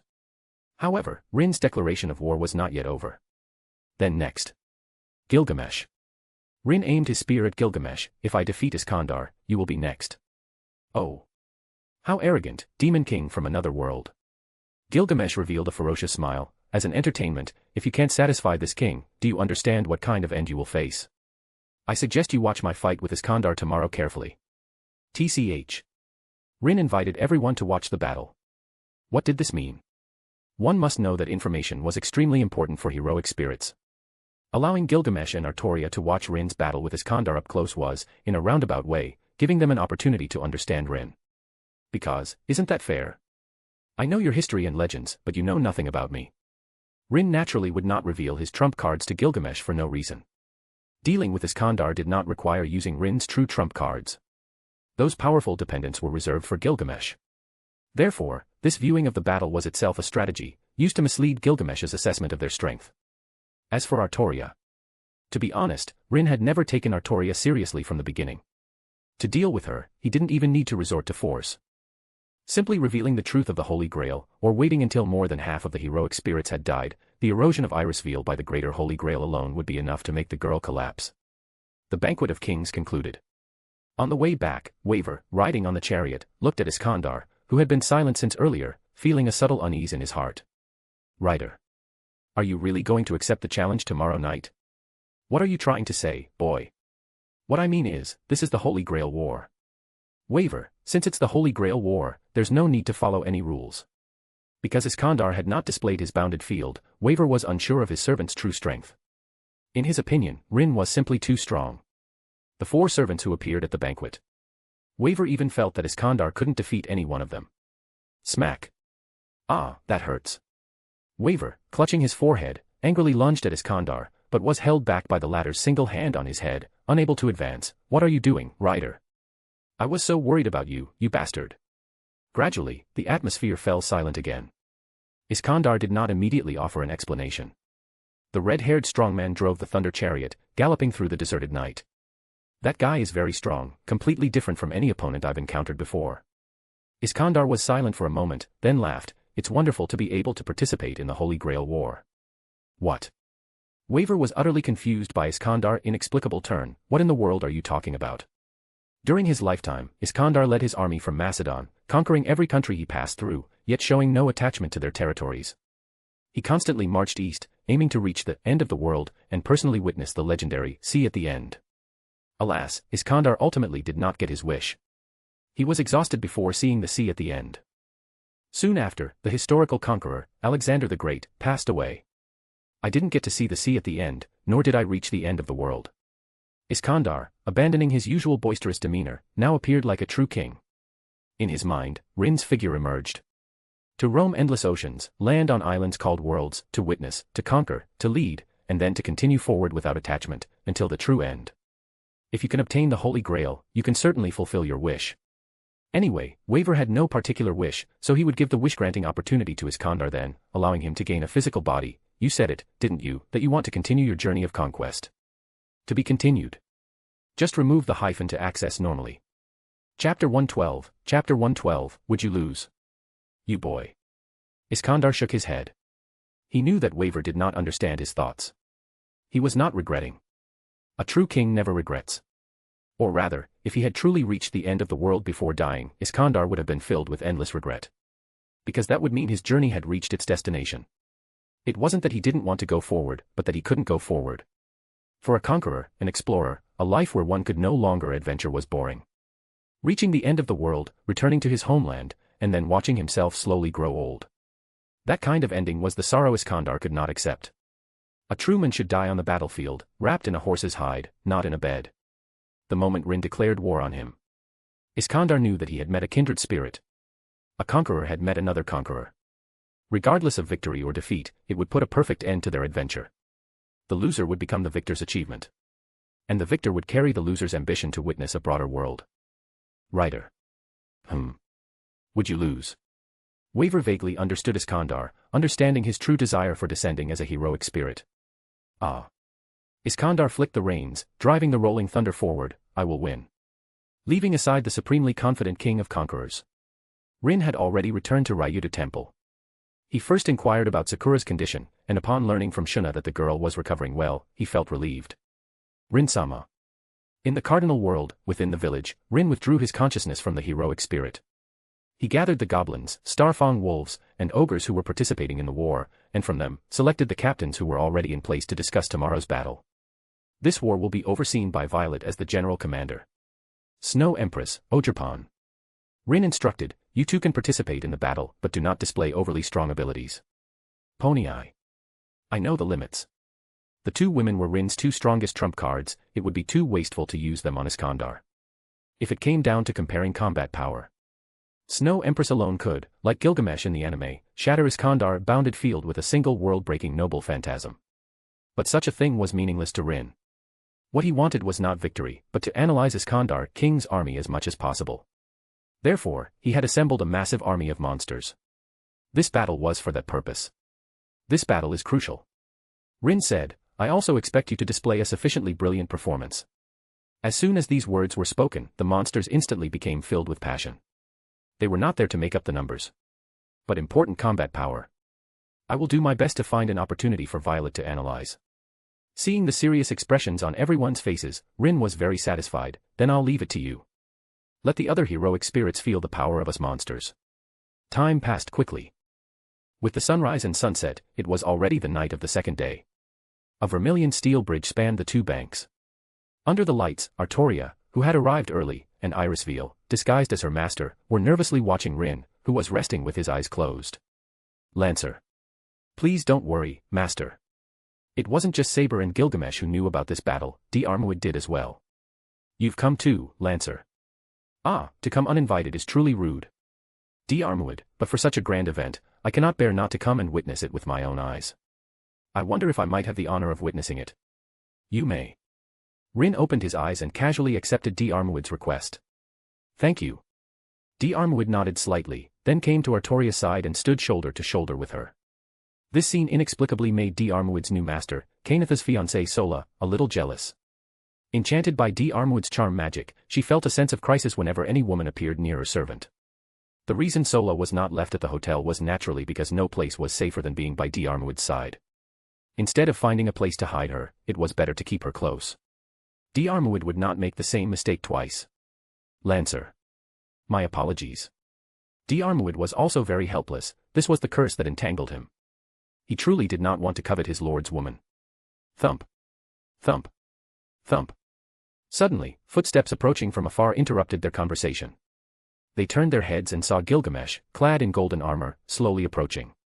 What? Has that guy not come yet? Tisk. Gilgamesh said discontentedly, to make this king wait, he deserves 10,000 deaths. He's here. Soon, Iskandar, riding his divine chariot, descended from the sky like a bolt of lightning, striking the bridge. Have you arrived already? Iskandar, I was delayed slightly to handle some matters. No matter. Rin looked up, directly at Iskandar and Waver, whose mental state had clearly changed. Evidently, they had experienced an untold journey of the heart. So, have you made all your final arrangements? Rin, if not, I don't mind giving you some more time to clarify things. How sharp you are. You're actually angry, aren't you? Well, don't be so petty. Even kings occasionally have inconvenient moments. Iskandar appeared foolish, but in reality, he was trying to provoke Rin's emotions in this way. Unfortunately, he miscalculated. Not to mention that Rin had Violet assisting him. Even he himself wouldn't lose his temper over such a small matter like Gilgamesh. That's enough, Conqueror. Rin said calmly, let's begin our war. Seeing that Rin had discovered his little trick, Iskandar stopped playing around. Whoosh. Mysteriously, everyone standing on the bridge vaguely felt a whirlwind blowing towards them. It was a hot, dry, scorching whirlwind. Gradually, whether it was an illusion or not, everyone seemed to hear the roaring wind sweeping across a scorching desert. Waver felt tiny, stinging grains of sand on his tongue and quickly spat out a few mouthfuls of saliva. Sand. Why? D'Armuid was very puzzled. Like Artoria, he instinctively shielded his master behind him. This strange wind carried hot sand that could not possibly exist here. They all turned their gaze towards Iskandar. The magical energy on his body was boiling. Clearly, the changes before them were his doing. To be continued. Chapter 113, Chapter 113, The Best Stage, Ionioi Hitairoi, Bonus. Bonus for 1000 horsepower XD, we hit 1000 horsepower a little early this week, thank you so much. Then, here. Saber, and Archer, and Lancer. Is a king truly solitary? Iskandar stood in the center of the swirling hot wind, his crimson cloak billowing and flapping on his shoulders. Solitary. If it were before, Artoria would have said that a king must be solitary. Because only those who stand aloof from the world can become king. But now. The King of Knights did not understand human hearts. Such painful memories made Artoria think of the knights who followed her. You're finally going to show your true abilities, Iskandar. Come, let me see the power you possess, the same as mine. The same power? What did that even mean?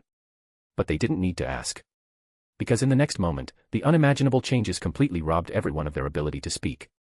The hot wind, coming from who knew where, began to subvert and erode reality. Distance and position lost their meaning. In their place were a scorching sun and an endless desert ravaged by dry gales. How is this possible? This kind of thing. How can such a thing exist? The astonished voices came not only from Waver and Irisveal but also from Sola. As someone from the clock tower, she understood better than anyone what this scene truly meant. Bounded field.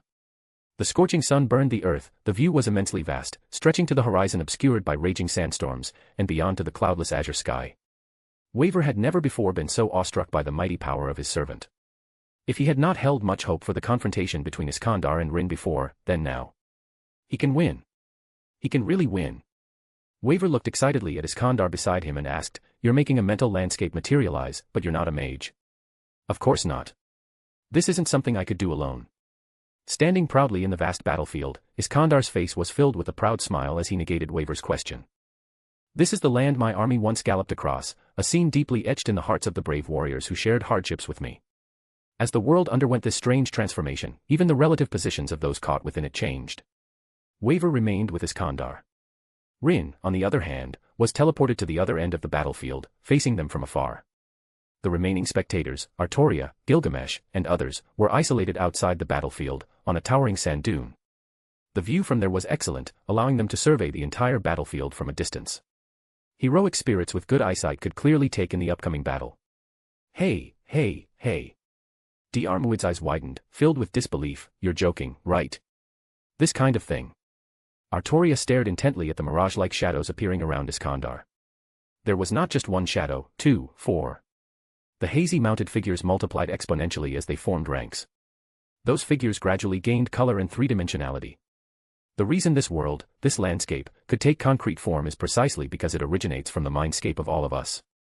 Under the astonished gazes of everyone, the cavalrymen materialized one by one beside Iskandar.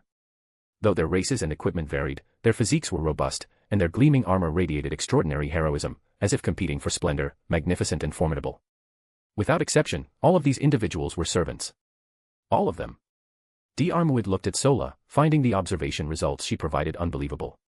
He considered himself exceptionally strong, a legendary hero.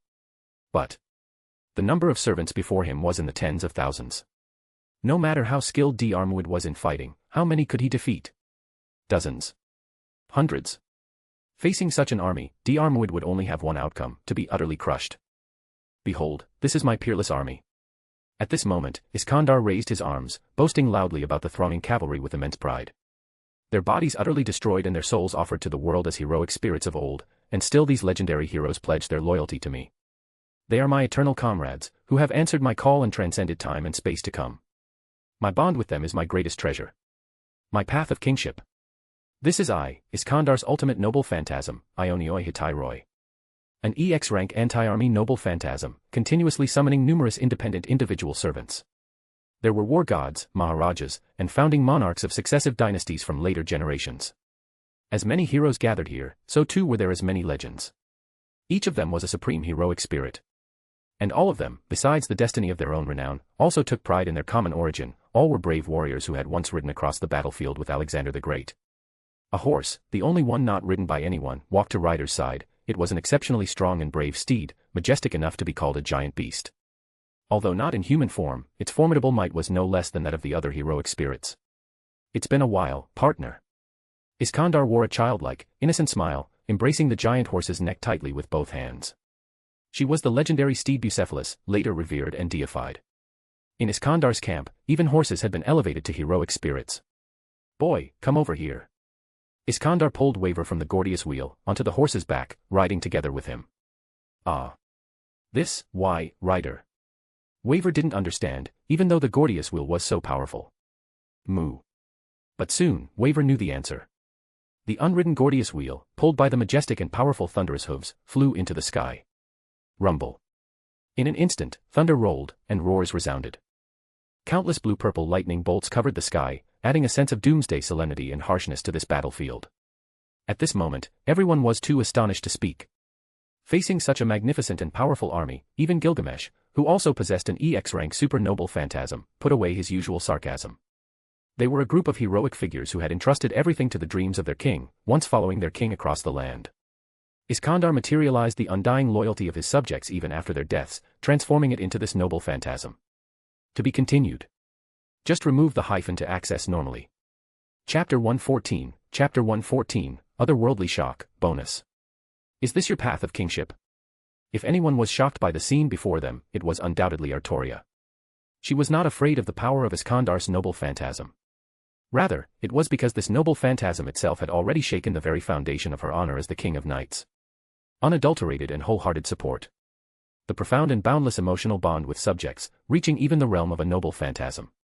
As an ideal king, this was a noble phantasm the king of knights could never obtain throughout her life until the very end. If only I could also. Artoria thought of her own Knights of the Round Table. She was not without followers. But compared to Iskandar, she couldn't even unite her subordinates. The so-called king. As if responding to Artoria, Iskandar roared, refers to one who lives more freely than anyone else, a figure whom all revere. The rows of mounted heroic spirits echoed his words, striking their shields in unison and cheering. One who embodies the aspirations of all brave warriors, standing proudly as an example, is a king. Therefore, filled with overwhelming confidence and pride, Iskandar, though standing below, seemed to be at the highest point, looking down upon all heroic spirits. A king is not alone. For his will equals that of all his followers combined. Yes. Yes. Yes. The heroic spirit's unified roar shook the entire battlefield. No matter how powerful an army or how thick a city wall, they could not withstand Iskandar's comrades. Their surging battle intent was enough to cleave heaven and earth. Charge! Show your path of kingship before me and my heroes. O demon king from another world. That's right. Perhaps Iskandar's Ionioi Hitairoi was simply too shocking. Artoria suddenly realized. Rin also possessed the power to summon strange servants. Before, she didn't understand how he did it. But now, with Iskandar setting the precedent, the existence of Cheyenne and Ice Empress found a reasonable explanation. Indeed, a captivating declaration, Iskandar. Rin still stood alone on the other side of the desert. However, his voice reached everyone's ears without delay. Especially Iskandar, his declared opponent. I must thank you. Rin slowly raised his right hand, then clenched it. Thank you for providing me with such a magnificent stage. Crack. As Rin's words fell, a sound of shattering glass came from above everyone's heads. What? The sky, it cracked. This phenomenon startled Iskandar. He wanted to repair the bounded field, but found that the bounded field didn't need repairing at all. What's going on? Crack, crack, crack, crack. Even though the bounded field was undamaged, the spatial cracks grew more numerous and larger. Bang. Finally, after a crisp shattering sound, a large amount of crystal-clear snowflakes fell from the sky, instantly covering the boundless hot desert. Snow. It's snowing. However, before everyone could express their surprise, more changes appeared before their eyes. The desert churned, thick tree roots broke through the earth, shooting skyward.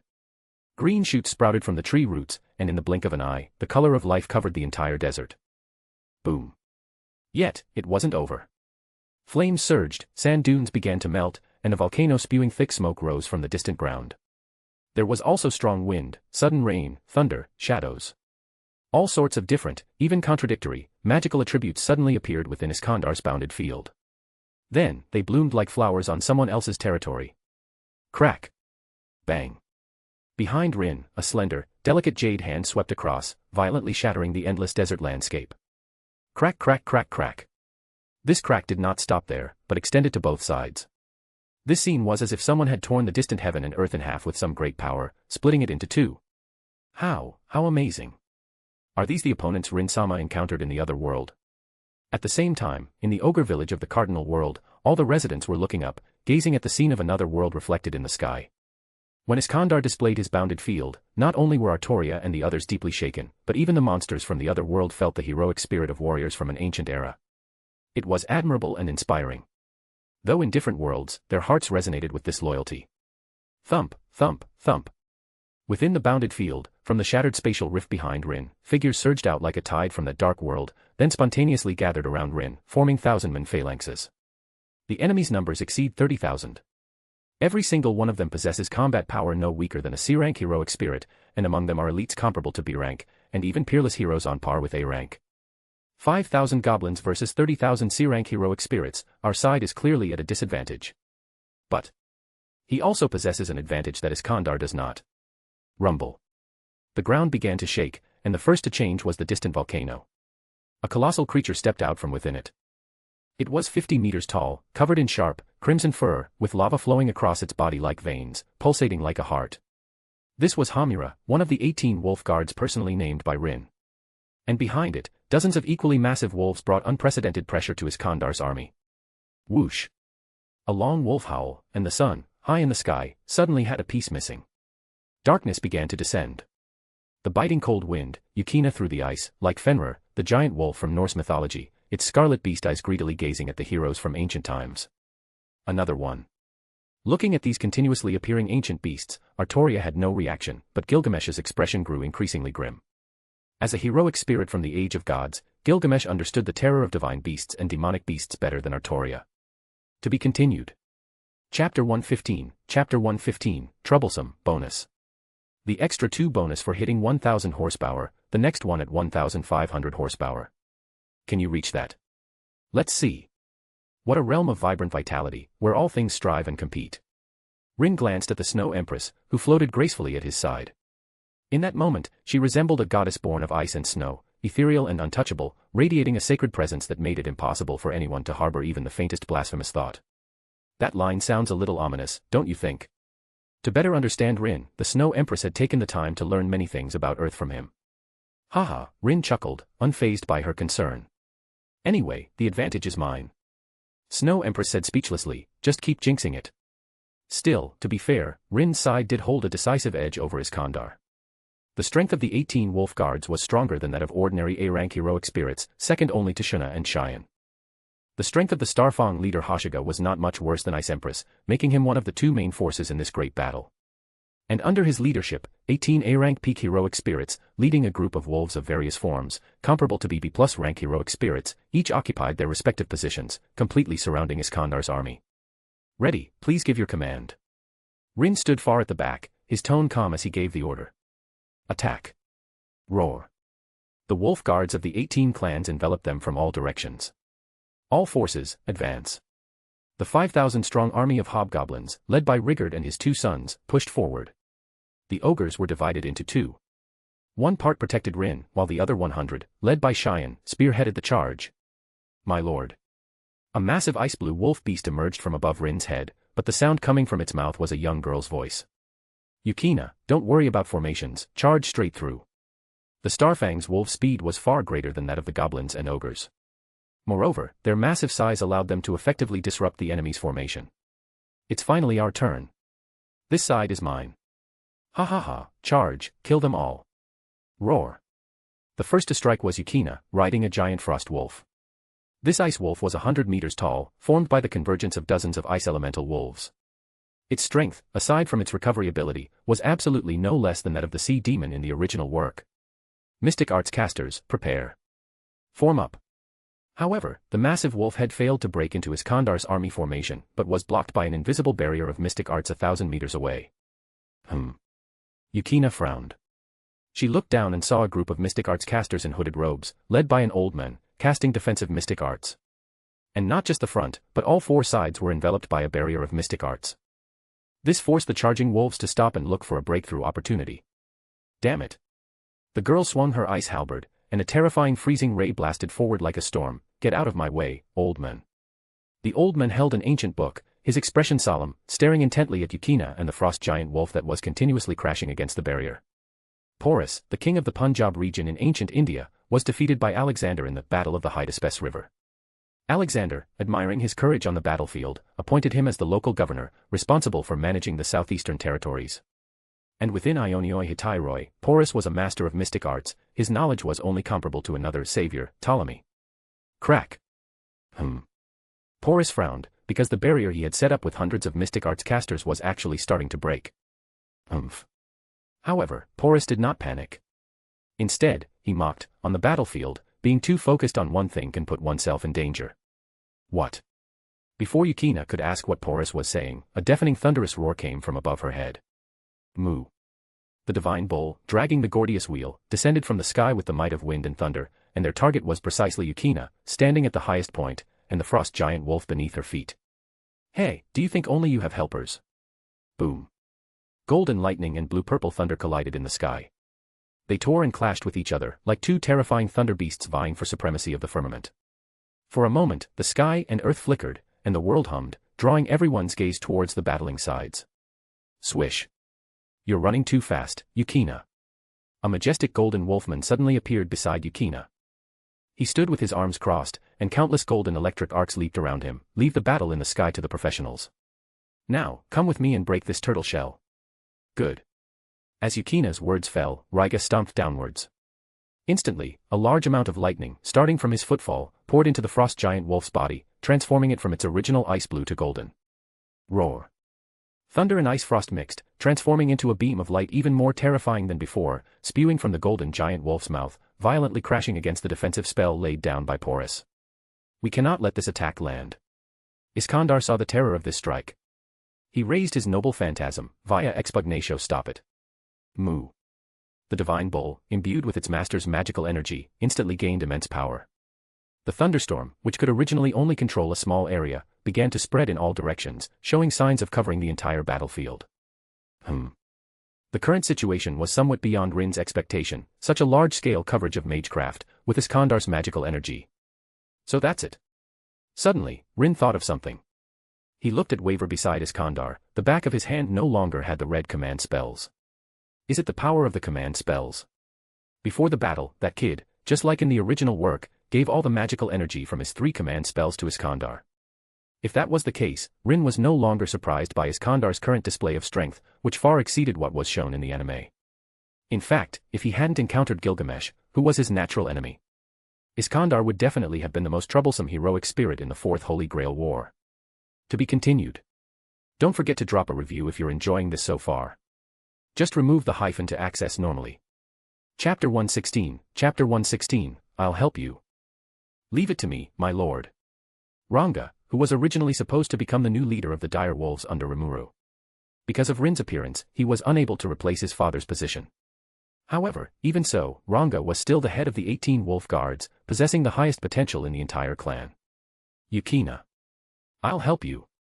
A pair of sky blue wings grew from behind Ranga, then carried him and his flying attribute-kin behind him, soaring high into the sky. It's not just you who can fly, Ranga. Following Ranga closely were the wolf clan led by Tatsuya. Whether they were beast-eared girls or wolfmen, a layer of crystal-clear dragon scales covered their bodies.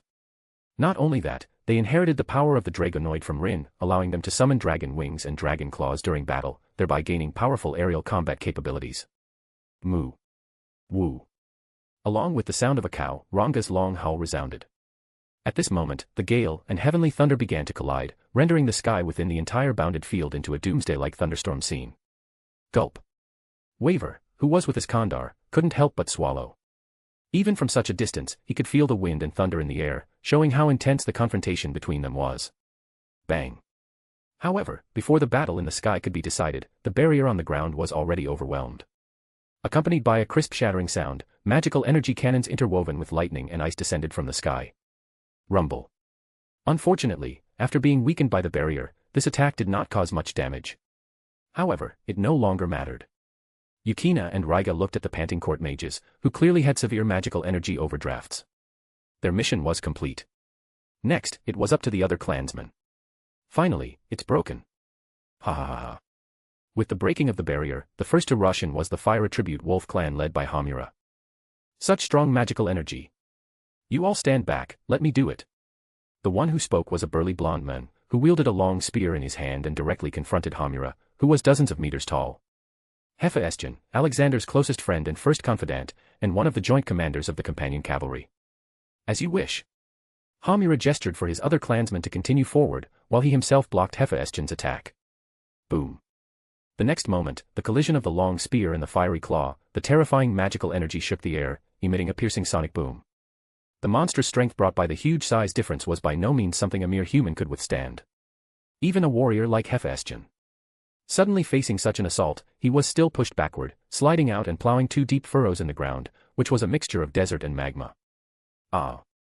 He roared, veins bulging on his arms, as he actually managed to stop his retreat by forcibly resisting Hamura's wolf claws. Hamura looked admiringly at the men who had truly succeeded in blocking his attack. Then how about this? Huge fireballs condensed in the air behind Hamura, then smashed forward like meteors. Still far from enough. Hephaestion leaped, his long spear dancing, and actually shattered the giant rocks mixed with lava and flames. Rumble rumble. While the two were fighting, a combination of dozens of giant fire wolves had already rushed into the army formation led by Hephaestion. In an instant, the army formation was like butter under a hot knife, constantly penetrated and melted. But that was as far as it went. Hundreds of C-rank and above heroic spirits facing dozens of B-plus rank combatants might fall into a disadvantage in the early stages. But the Wolf clan's magical energy was limited, and they would eventually be exhausted by the continuous waves of heroic spirit legions. Hold on. Do not fear. Our king is watching us. The men giving orders had long black hair and wore a black court robe, looking like an enforcer, cold and dignified, never smiling. Eumenes, royal scribe. After Alexander's death, he was drawn into the wars of the Diadochi for upholding the legitimacy of the Arged royal house and quickly rose to prominence. Although he came from a scholarly background, he possessed wisdom and command ability second to none, eventually becoming the appointed strategos of Asia Minor. Ha!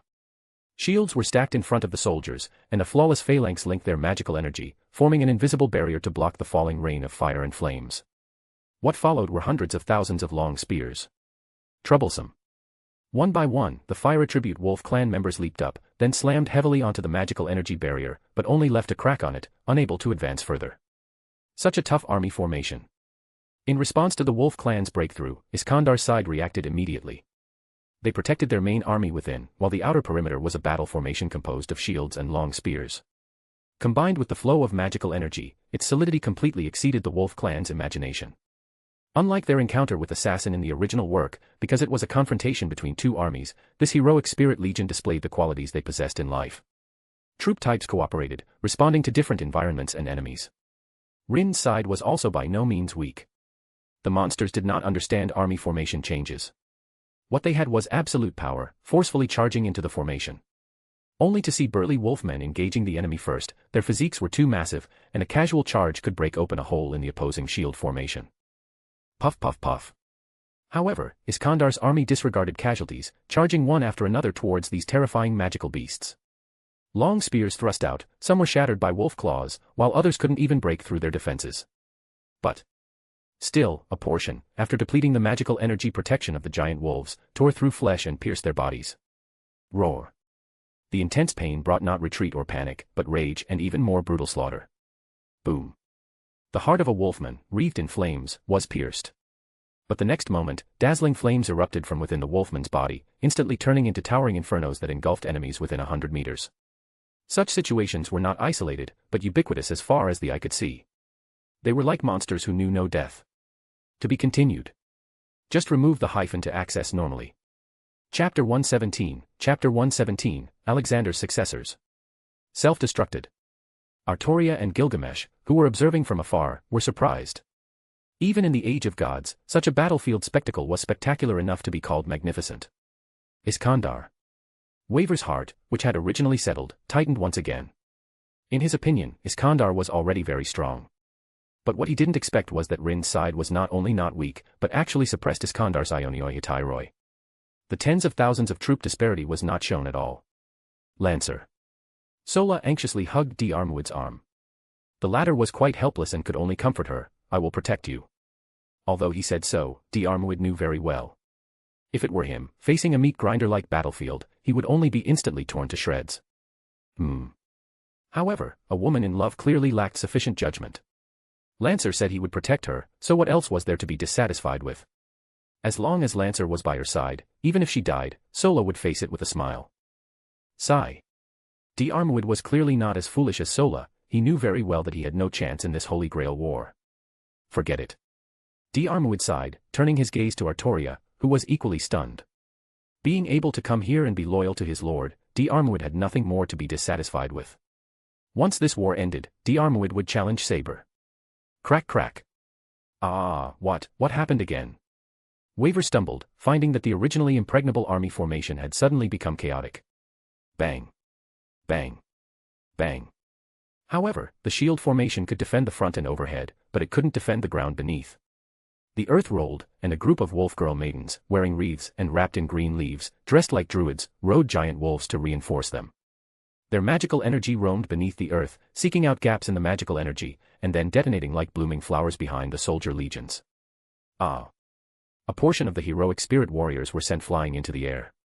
But before they could fall, numerous vines and roots had already bound their limbs. Puff. In an instant, many warriors were dismembered, then helplessly dissipated into golden particles in the air. Different wolf tribes preferred to manifest in different forms. The fire attribute wolf tribe, alongside Hamura, charged forward in the form of flaming giant wolves or wolfmen. As for the grass attribute wolf tribe, the female members of this wolf tribe did not transform into beastly forms. Instead, they appeared as priestesses, following their leader, Midoriya. Swish, swish, swish. The bare-chested youth swung his Roman sword, severing all the giant vines. His gaze met the wolf-eared girl standing atop the giant wolf, who was different from the other wolfmen. Is my opponent a woman? Seleucus, the conqueror, founder of the Seleucid Empire, had, during his lifetime, led 1,000 soldiers gifted by Ptolemy the Savior, reclaiming control of Babylon by incorporating garrisons along the way.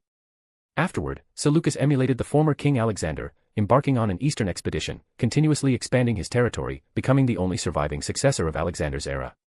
Historically, the empire Seleucus founded, with its 3 million square kilometers of territory, was the largest country in the world at that time. Have I been targeted? Midoriya's gaze narrowed slightly. She stepped on the continuously growing vines, looking down at Seleucus from above. Come on, let me witness your power. The girl raised both hands, and a green glowing energy sphere began to gather, quickly reaching several meters in size.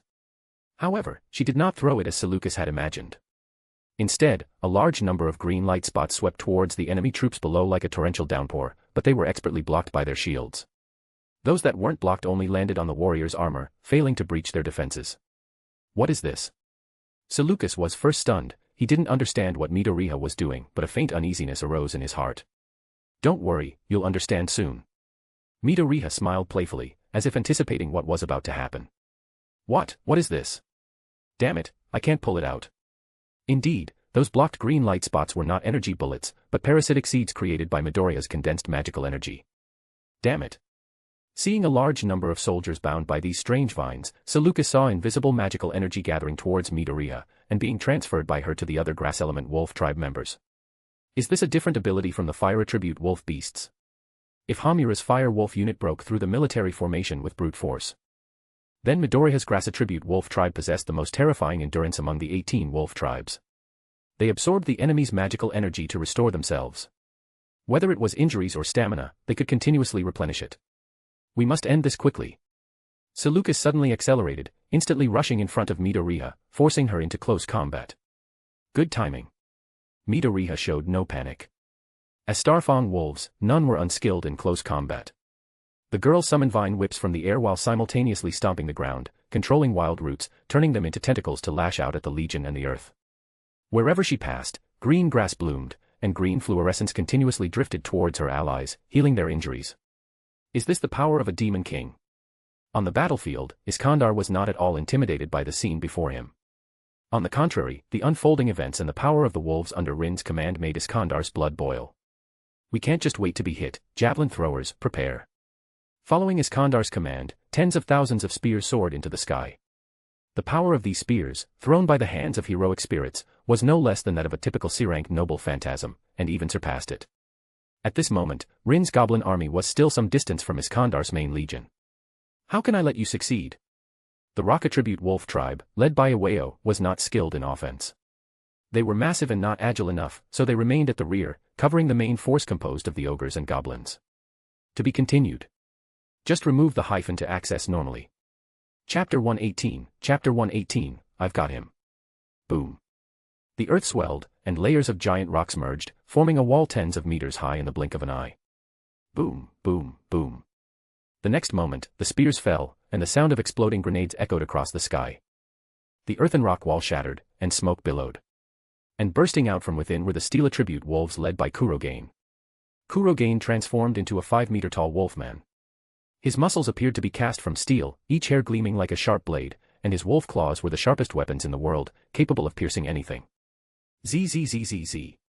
The warriors' weapons struck them, emitting a harsh buzzing sound. Although sparks flew, they could not leave even a scratch on their bodies. What? How can they be so tough? The warriors' expressions froze, they never expected that their weapons couldn't even breach the enemy's defense. Ha ha ha. Kurogain smashed a soldier who dared to attack him with a single slap, a savage grin on his face. Little ones, charge with me. The steel attribute wolves was most adept at close combat. Their defense was astonishing, and every move they made was enveloped in white light, a symbol of steel magic. In an instant, the steel attribute wolves moved as if through an uninhabited land, tearing everything in their path to shreds. Buzz. On the other side, wolfmen and beast-eared girls in pure white martial arts uniforms were moving through the enemy ranks. Flame Fist. Lightning Fist. Ice Fist. Aura, aura, aura, aura. They needed no armor or weapons. Barehanded, they displayed their martial arts to the fullest. Don't engage them in close combat. Use ranged weapons. Bows and arrows, javelins, the number of fighting attribute wolves was too small, only a few dozen. So, as long as they were surrounded by a shield formation, and then the spears advanced step by step, these guys could be easily taken down. However, Gecko, with his square-shaped face, scoffed at such tactics. He was preparing to gather his energy and unleash a combat magic powerful enough to destroy a city wall. Unfortunately, before he could make his move, the surrounding warriors seemed to be lifted by an invisible force, all floating into the air, struggling and wailing. Ah. What is this? Damn it, put me down. In the chaos, a girl sat cross-legged in the air, slowly descending. Beside her stood Starfang wolves in their wolfman forms. These Starfang wolves' eyes glowed with bluish-white light, and their fingers fluttered as if controlling something. Hey, Satori. Gecko, you can't just openly steal credit like that. The wolf-eared girl called Satori was the leader of the psychic attribute Starfang wolves. Satori. Explain yourself, when did I ever steal your credit? The girl, who had been closing her eyes, suddenly opened them. In that instant, terrifying psychic power spread in all directions, actually sending all the surrounding soldiers flying. This one move of mine did more than all of you combined. Satori sneered, do I need to steal your credit? What a joke. You. Gecko was furious, but he truly had no rebuttal to Satori's words. The fighting attribute was not like other attributes, they were better at one-on-one combat than battlefield operations. A bunch of fools. What merit can there be in just attacking foot soldiers, no matter how many you defeat? Seeing Satori feeling smug, a girl hidden in the shadows showed a look of disdain. Swish, swish, swish. Ayakashi, like a true ghost, used the shadows of the people on the battlefield as springboards, traversing through dimensions to swiftly sneak towards Iskandar's location. I got him. Soon, Ayakashi found an opportunity. Her figure leaped out from the shadow of a personal guard beside Iskandar. Rin had given orders not to kill Iskandar. However, Ayakashi wasn't trying to kill Iskandar either. As long as she could touch him, she could drag him into the shadows. At that point, wouldn't he be at her mercy? The moment Ayakashi appeared, Iskandar's guards immediately noticed her. Assassin. The Imperial Guards displayed extraordinary combat power, immediately blocking Ayakashi. As for the soldiers further out, they also reacted instantly and came to protect their lord. Stop them. Yes, sir. As Ayakashi's command was given, more ghost attribute wolves appeared from the void. They wove together everyone's shadows, like a black curtain, enveloping hundreds of people, including Iskandar. What's going on? The dark cover before them exuded an eerie and sinister aura, sending shivers down their spines. However, they were legendary heroes, not afraid of mere ghosts or evil spirits. But when their footsteps entered the darkness, they found that what was in front of them was not inside the cover, but on the other side. Space has been sealed. Soon, they understood one thing. This strange black cover was some kind of spatial barrier, completely isolating the internal and external spaces. And this also meant that their king had to face the attacking assassin. Iskandar, protected by hundreds of his most elite warriors, stood ready. Over here. The moment Ayakashi appeared, she was already detected. The girl couldn't help but sigh. Iskandar's subordinate generals were indeed filled with strong individuals. If it were a direct frontal battle, Ayakashi had no confidence in leaving alive. But I'm not here for a frontal attack. Ayakashi revealed a strange smile, then rushed towards Iskandar like a phantom. We will never allow you to harm our king. A warrior, clad in armor and possessing an extraordinary aura, slashed his long blade at the elegant figure that appeared before him. However. What? The opponent looked at the blade passing through Ayakashi's body, an expression of disbelief on his face. Damn it. What's wrong with this guy? Weapons and attacks rained down on Ayakashi like a storm. But no matter what kind of move it was, Ayakashi seemed to be in another world, completely ignoring them all. To be continued. Chapter 119, time to end this, bonus. This ability. Iskandar hadn't expected Rin to have such a person under his command. Your Majesty, retreat quickly, this guy is strange. Our attacks can't touch her. Iskandar did not overconfidently, he tugged the reins and led Waver, retreating away from Ayakashi's position. It's useless. Ayakashi stared intently at Iskandar's position. She was a ghost attribute wolf, and physical attacks were ineffective against her. Even magic, as long as she prepared in advance, Ayakashi could still defend against it. This ability was similar to Obito's Kamui in Naruto. And Ayakashi's ability was even more excessive than Kamui. Because her power had no time limit. Can't touch her. Ayakashi was getting closer and closer to Iskandar and Waver. For a moment, the Imperial guards near the king's carriage panicked. They truly hadn't expected someone to be able to break through so close without anyone noticing. Even magic attacks aren't effective. Outside the bounded field, an old man with silver hair wearing a starry robe curiously observed the shadowy barrier blocking his way. Interesting magic. The old man's name was Ptolemy. He founded the Ptolemaic dynasty in ancient Egypt, and was also the ancestor of the famous Cleopatra. Furthermore, he also built one of the 7 wonders of the world, the Pharos of Alexandria, and the most renowned library, the Library of Alexandria, making him a powerful heroic spirit capable of appearing in both youthful and aged forms. Well then, how about this? The old man raised his hands, and boundless light emanated from them. In the name of Ra, spirits lingering in the present world, return to dust. It was at the moment the old man made his move that Ayakashi, who had been confident of victory, suddenly felt a huge crisis. The girl didn't hesitate at all and immediately retreated. And before she disappeared, the blade of one of the guards brushed past her, leaving a shallow scar on the girl's shoulder. The attack worked. Why? Wait, this light, did Ptolemy make a move? Seeing the girl retreat, and the shadowy barrier also shattering under the illumination of the light, Iskandar's guards immediately breathed a sigh of relief. Our king, are you all right? Ah, thank you, Ptolemy. Iskandar felt fortunate about this. The situation just now was truly dangerous. He didn't know that Rin had not ordered his subordinate monsters to kill him. Ayakashi's goal was to capture Iskandar alive and bring him before Rin to claim credit. Unfortunately, things did not go as planned. Ayakashi was quite angry that Ptolemy had managed to break through her ghostly state. Oh my, isn't this Ayakashi? Haven't seen you in a few minutes, why are you so weak now? Satori, sitting in the air, couldn't help but tease when she saw Ayakashi retreating in defeat. That old man is not simple at all. Gecko, Satori, and Ayakashi looked at Ptolemy, who was standing beside Iskandar. He was the founder of the ancient Egyptian dynasty. And Egypt was probably the civilization in the entire world that had the most thorough research on death and soul magic. Ayakashi's ghost attribute abilities, rather than being dark, were more about death and spirits. So, it was a perfect match. No one understood how to deal with the undead better than Ptolemy. Let's go together. Satori and I will hold off that old man, you take him away, and then we'll split the credit evenly. Alright.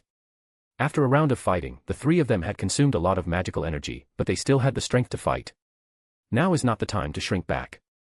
Iskandar instructed Ptolemy, then raised his sword. The enemy has arrived, how can we be afraid to fight?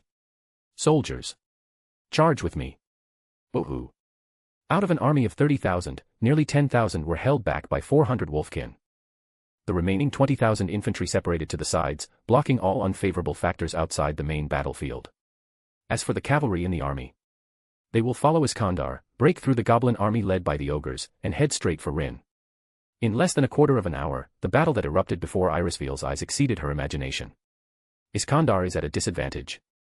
Artoria made her judgment. A disadvantage. However, Gilgamesh scoffed at the girl's judgment, foolish. That guy hasn't even gotten serious. What? Artoria no longer cared about Gilgamesh's sharp tongue, she wanted to know what he meant. What do you think those are? Gilgamesh pointed at the ogres within the goblin army, these, and that damned woman leading them. Gilgamesh had personally experienced Cheyenne's strength. She was very strong, even stronger than the wolf tribe leaders who had already appeared. Yet, with such strength, she hadn't made a move. Why? Because where Cheyenne was, that was Rin's true elite. That woman, and her kin. Gilgamesh also looked solemn, considering how he would face Rin's challenge next. Undoubtedly, in this battle, Iskandar had no chance of winning.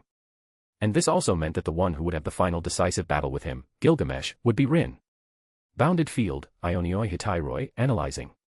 Analysis progress, 90.4%. Analysis progress, 91%. At the same time, watching the constantly updating analysis progress in front of him, Rin calmly observed everything before him. With the speed of Cheyenne and the ogres, they should have been the first to engage the enemy. But for Rin's plan, the ogres did not immediately make a move. They gave the opportunity to the Starfang wolves. Analysis progress, 100%. Bounded field analysis successful. A new bounded field is being generated. Success. Through the analysis of these two bounded fields, innate time control and Ionioi Hitairoi, Rin successfully obtained his own unique bounded field. And this also meant, it's time to end this.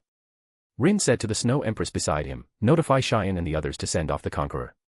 To be continued. Chapter 120, Defeat, Bonus. Thank you for your massive support again last week. I hope we can keep it up for more bonuses this week. Ah. I died. In the Cardinal World, at the village's central square, one hobgoblin after another awoke from their immersive experience. This was too fast, wasn't it? Damn it. Those heroic spirit warriors were too despicable, several of them ganged up on me. For a time, the village was noisy and lively. The reason for this was that the army personally led by Iskandar had clashed with the goblins. As for the result, the hobgoblins were not weak. Their strength was comparable to the ordinary heroic spirits under Iskandar's command.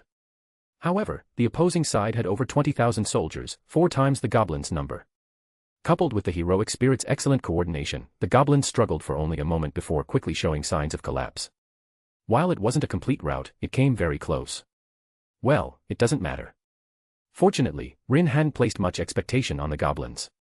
At least they didn't abandon their armor, so our side's dignity was preserved. Goblins were originally the lowest tier monsters in the Cardinal World. Even with Rin's blessing and boosted racial stats, it was still difficult for them to become elite soldiers. Moreover, Rin's purpose in subjugating the goblins was simply to make them citizens of the monster nation. His only expectation for them was that they not be cowards. On that point, Rin was very confident. Looking at the original novel, it was clear that the goblins were loyal to Rimuru. They were not the lewd and despicable goblins found in other fantasy novels from other worlds. Rather, they were monsters with wisdom and integrity, possessing a strong sense of belonging. However, Rin looked at the hobgoblins and goblinas who were still meditating.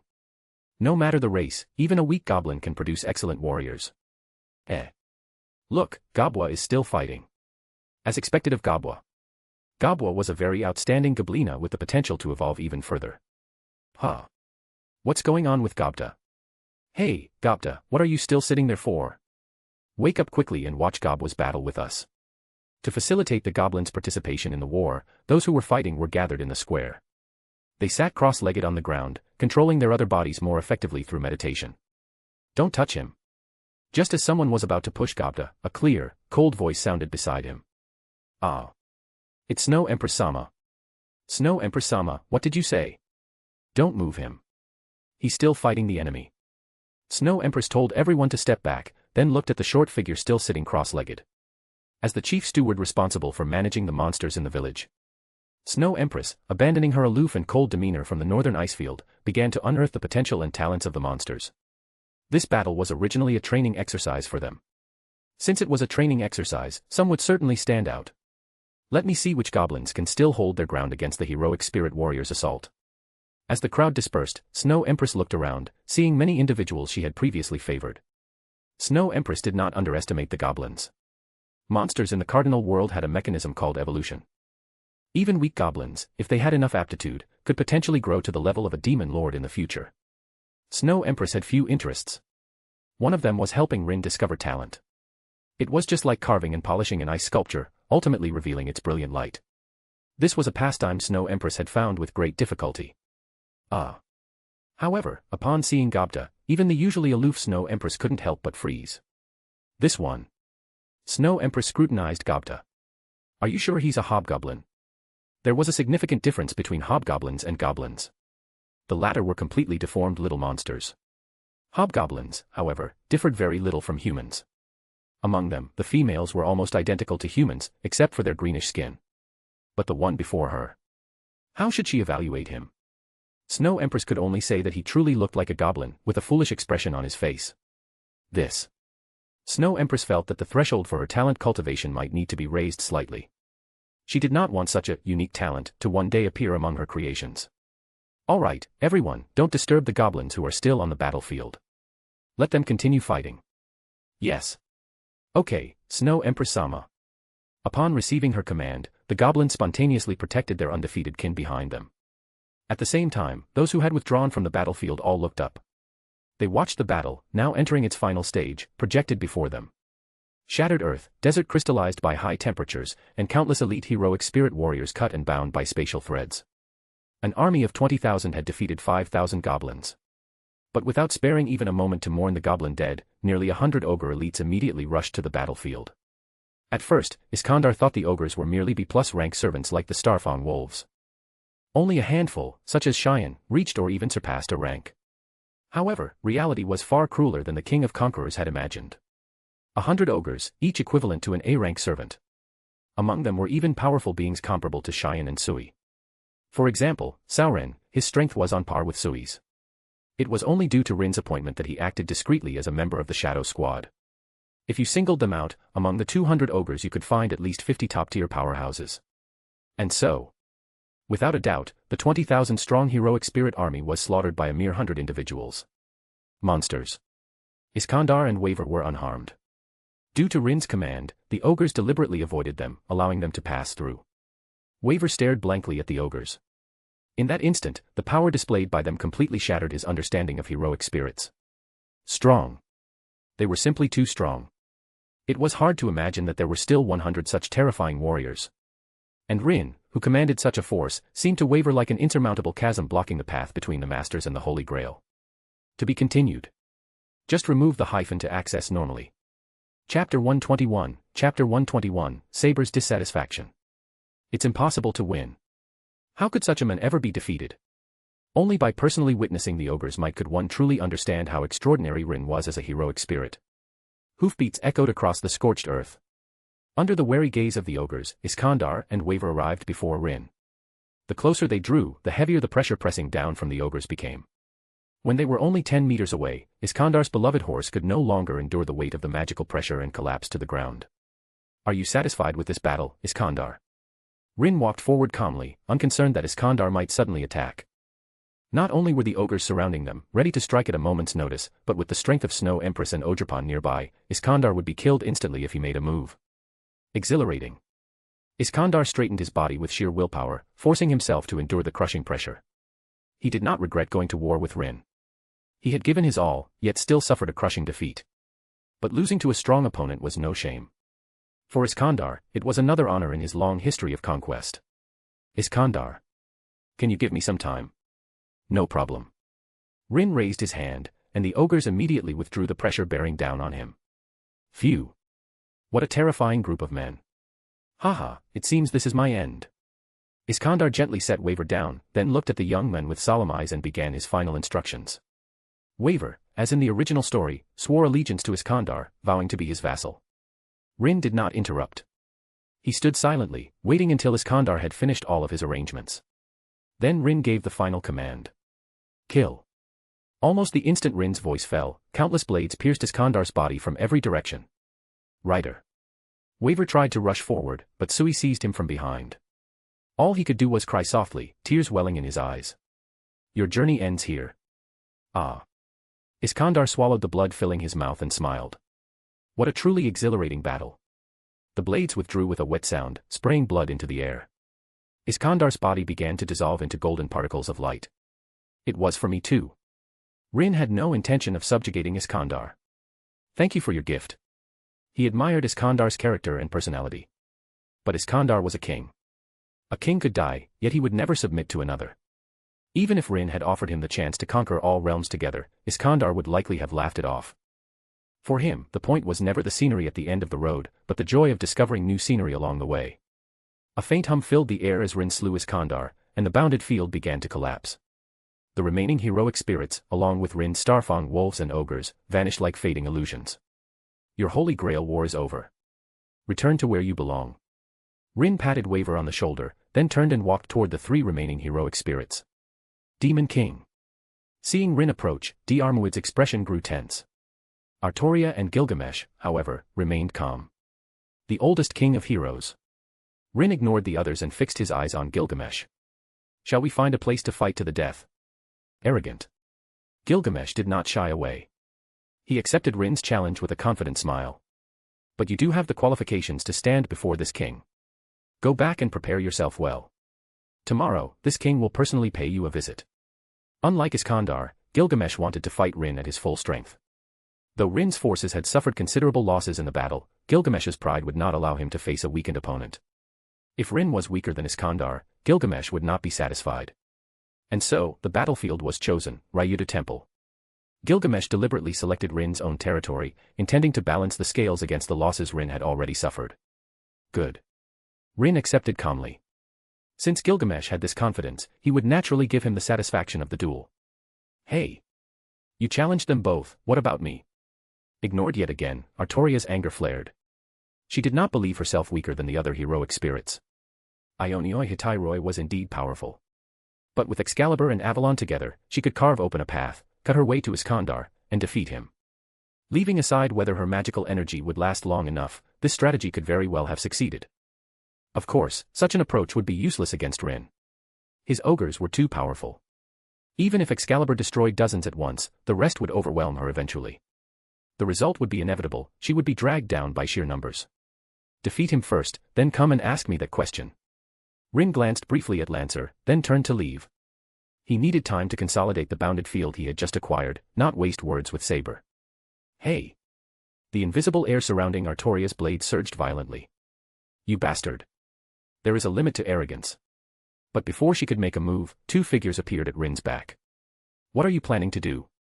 Pano. Snow Empress and Ogerpon glared at Artoria, their presence weighing on her like a mountain. No, I wasn't. I just... Artoria's breath caught. She had not truly intended to attack Rin. What she wanted was recognition. Just as he had challenged Iskandar and Gilgamesh, Saber wanted Rin to acknowledge her as a worthy opponent. Even if the battlefield he chose became her grave, she would not regret it. But Rin did not even grant her that much. Our war already ended at the banquet. Rin's back was to her as his voice cut coldly through the air. Someone who cannot even see themselves clearly is not qualified to be defeated by me. You. Humiliation, sharper than any blade, pierced Artoria's chest. Yet no rebuttal came to her lips. Without Rin's words, she might never have realized how lost she truly was. She had been swinging her sword without even knowing what she was fighting for. And now, she finally saw that perhaps it was she, not Rin, who had been unreasonable. To be continued. Chapter 122, Rin's Bounded Field. Bonus for 200 horsepower, thank you for your continued support. Let's keep it going for more bonus chapters. Do you mind if I try my hand? Snow Empress looked Artoria up and down, her fighting spirit faintly stirring. It should be fine, right? She didn't have many hobbies, but one of them was her desire to cross blades with powerful opponents. Not the brute force types like Iskandar or Gilgamesh, but those skilled in swordsmanship, spear techniques, and martial arts. Undoubtedly, Artoria and Lancer were exactly the kind of opponents Snow Empress wished to face. Ogerpon, on the other hand, was completely at a loss. She had only come out to support Snow Empress. Why had it suddenly turned into a fight? More importantly, what should she do now? Was she supposed to join in and help Snow Empress fight them together? Rin gave Snow Empress a wry smile. If you do this, it looks like I'm the one taking on the entire Holy Grail war by myself. He had already eliminated Castor, subdued Berserker, and defeated the King of Conquerors. Next, he still had to challenge Gilgamesh. And if Snow Empress fought Saber and Lancer at the same time, Rin could truly claim that he had single-handedly conquered the Holy Grail war. So, is it okay? As you wish. Rin waved his hand indifferently, then reached out and lightly patted Ogerpon's head, bringing the dazed girl back to her senses. He was very confident in Snow Empress. Her 700,000 years of refinement were not for nothing. And this was only her initial form. After becoming Rin's dependent, she had awakened a unique skill, Sword Saint. Sword Saint was not merely mastery of the blade. It embodied the pinnacle of combat itself, the highest expression of technique, instinct, and discipline. At this level, even D'Armwood and Artoria, famed for their peerless swordplay, would struggle against her. Meanwhile, Rin returned to Ryuta Temple with Ogerpon. Rin. As soon as he stepped inside, Sakura anxiously rushed over. Are you okay? Are you hurt? Don't worry, Sakura. I'm fine. Rin had left 20 ogres stationed at the temple. With Gilgamesh and other heroic spirits still present, he wasn't concerned about assassin attempting a sneak attack. A mere Hassan of the 100 Faces could never breach the ogre's defenses to harm Sakura. You saw it too, didn't you? Rin had projected his battle with Iskandar so that Sakura and the ogres could witness everything. Rin scooped Sakura into his arms and walked straight to his room. He didn't set her down. Instead, he let the girl play in his embrace while he closed his eyes and began focusing on the new power he had gained from Iskandar. Bounded Field. Rin's anticipation swelled. Let's see how big of a surprise you can bring me. Violet. I am here. Have you finished analyzing the essence of the bounded field? Fully analyzed. Violet's calm voice echoed in his mind. I have integrated this power into your spirit space, Rin, and connected it to the Void Gate. And the result? Successful. It has broken through the rule barrier between the cardinal world and other worlds. Violet's words instantly solved one of Rin's greatest concerns. Until now, he had been unable to bring life from other worlds into the cardinal world except through a dependent contract. Likewise, non-dependent entities from the cardinal world could not enter other worlds. But now things were different. The bounded field Rin had acquired from Iskandar acted as a privileged passage, existing outside of those restrictions. If different worlds were like isolated islands, then Rin's bounded field was a black ship that could slip past any watchful eyes. Take Sakura, for example. As long as Rin placed her inside the bounded field before crossing, he could bring her safely into the cardinal world. Then, can I bring Sakura out? You can, Violet replied. Theoretically, the purity of the cardinal world is extremely high. With Sakura's current physical constitution, simply stepping into it would crush her under the world's gravity. Theoretically. Yes. A trace of pride crept into Violet's tone. There are many loopholes I can exploit. Violet was not yet the sole will of the cardinal world.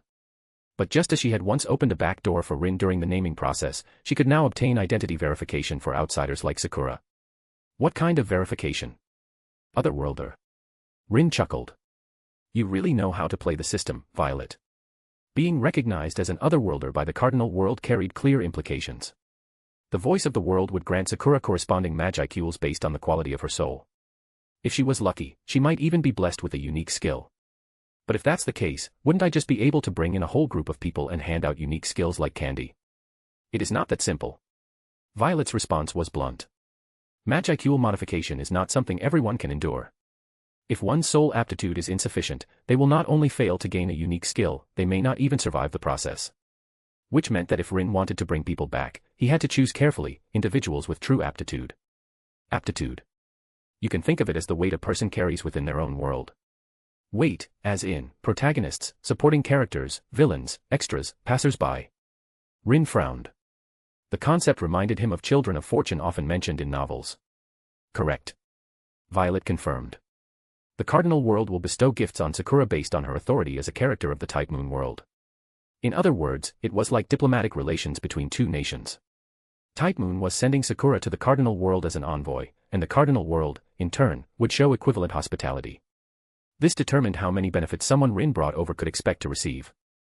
The more important the character, the more favor they would receive from the voice of the world. Because in a sense, absorbing talent from other worlds was a form of rule plunder for the cardinal world. Violet had simply reframed it in a way the cardinal world could accept. After all, when someone was offering benefits, why would the world refuse? To be continued. Just remove the hyphen to access normally. Chapter 123, Instant Kill. Then, given Sakura's situation, roughly how many Magicules can she obtain? About B rank. Only B rank. Rin was about to say it was too little, but considering the difference between worlds, he realized he couldn't calculate it that way. Firstly, no matter how high the weight ratio, there was an upper limit.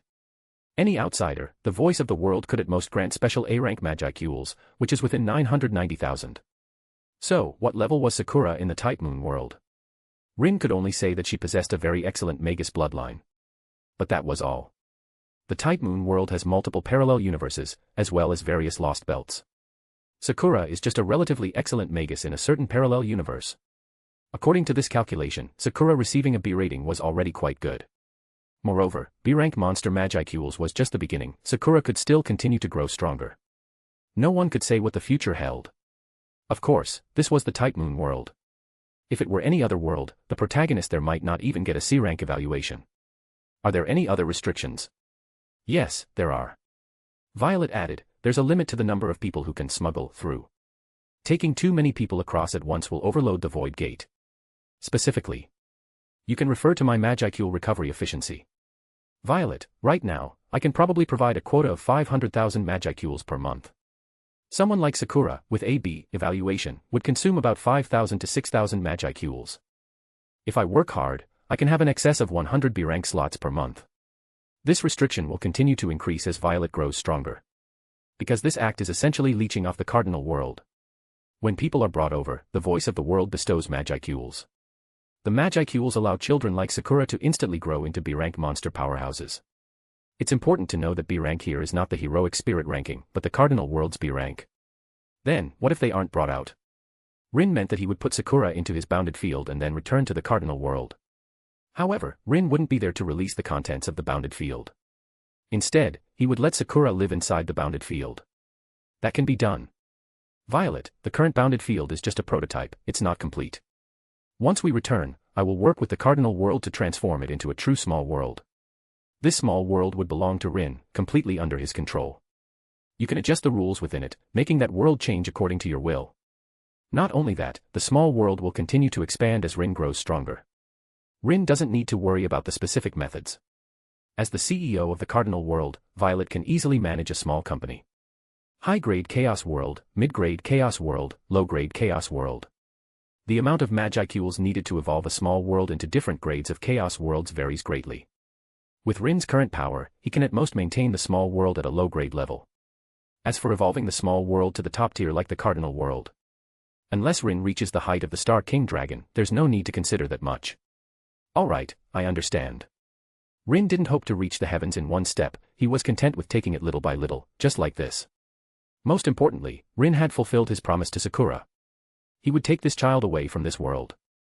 From now on, he would be her family. Crack, crack.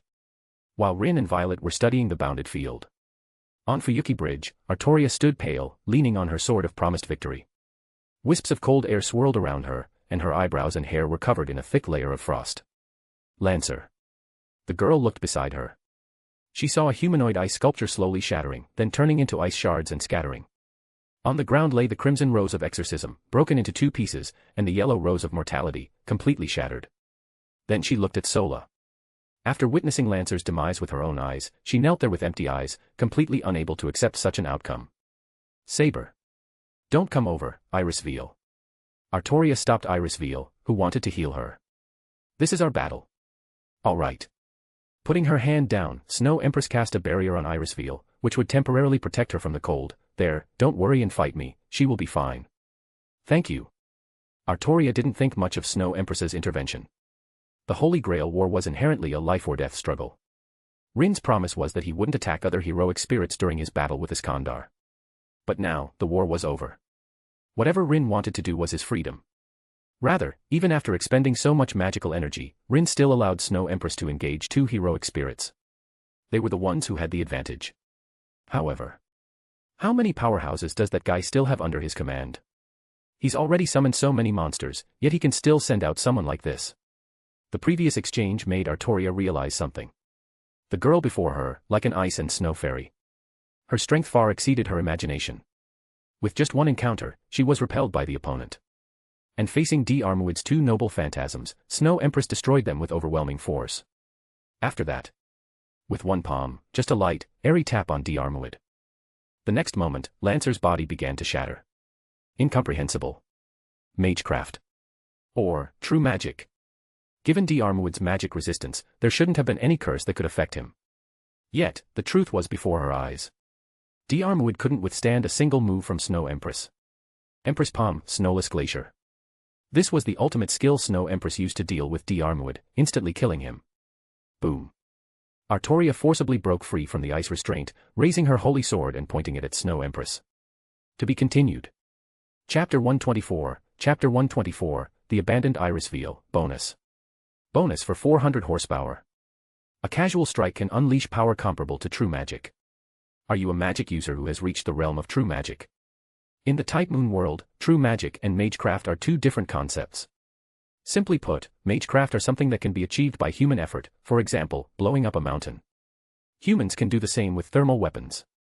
However, relatively speaking, bringing the dead back to life or traveling through time, these powers that transcend the current era, are defined as true magic. Of course, if one day, humans invent a time machine, then time travel would no longer be true magic, but magecraft. So the question arises. What exactly did Snow Empress do to make Artoria believe that she was a magic user who had reached the realm of true magic? If it weren't for Avalon, I should be dead by now, just like Lancer. When Artoria was corroded by Snow Empress's cold air, she felt it. The opponent's power of ice was not just ordinary cold or heat. The true magic contained in that palm strike just now was the concept of absolute zero, right?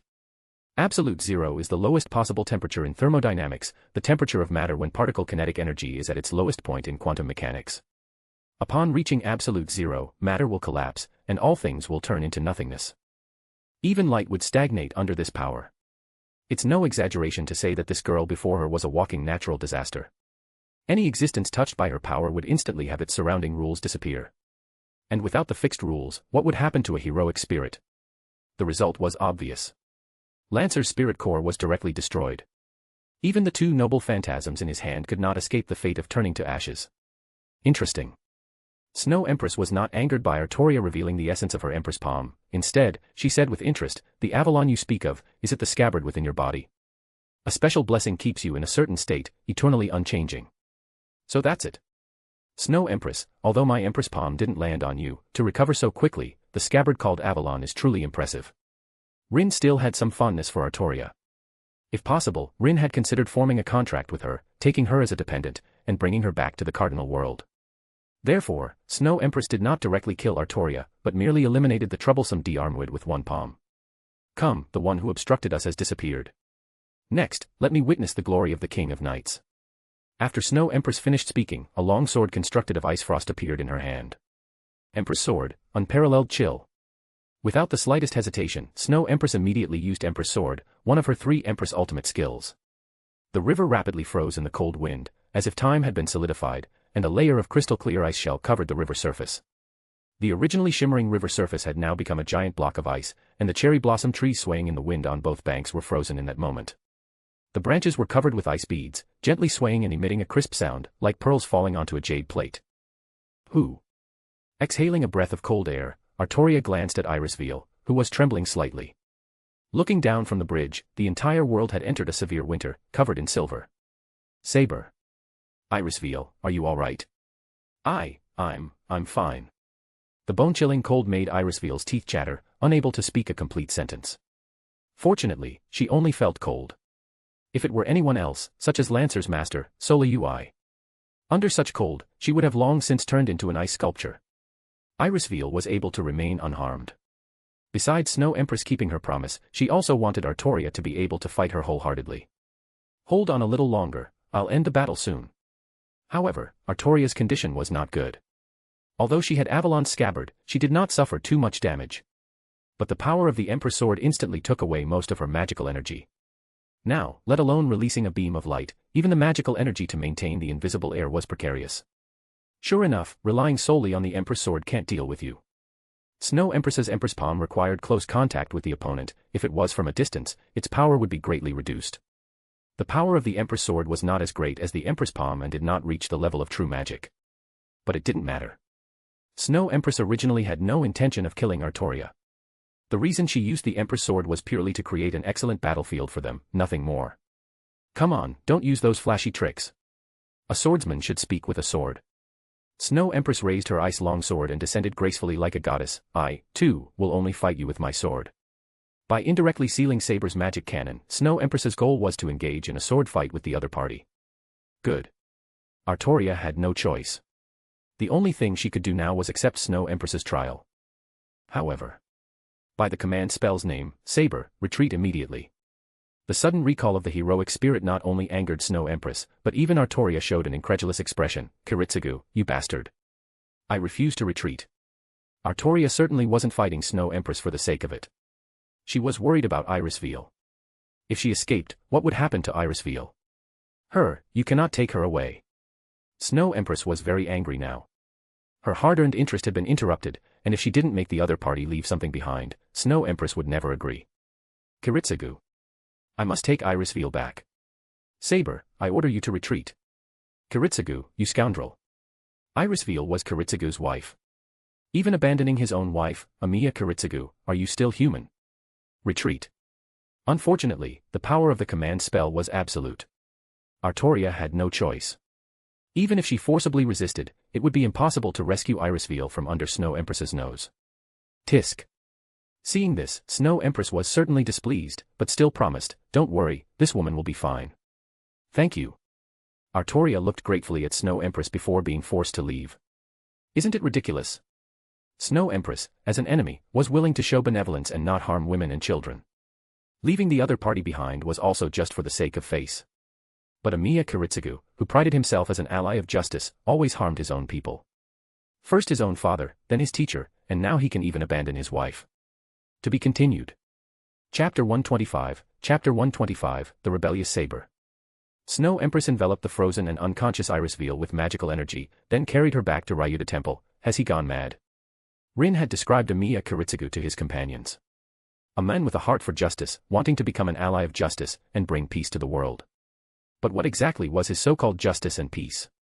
Rather, if justice is defined by an individual's perception, can it truly still be called justice? Anyway, Snow Empress didn't understand his strange way of thinking. Humans. Snow Empress shook her head secretly, then her entire body transformed into ice crystals and dissipated into the air, truly incomprehensible. She took Irisveal away. Not just to vent her anger, but also out of curiosity about a certain power within the woman's body. Snow Empress couldn't understand it, but that didn't stop her from taking the person back for Rin to assess.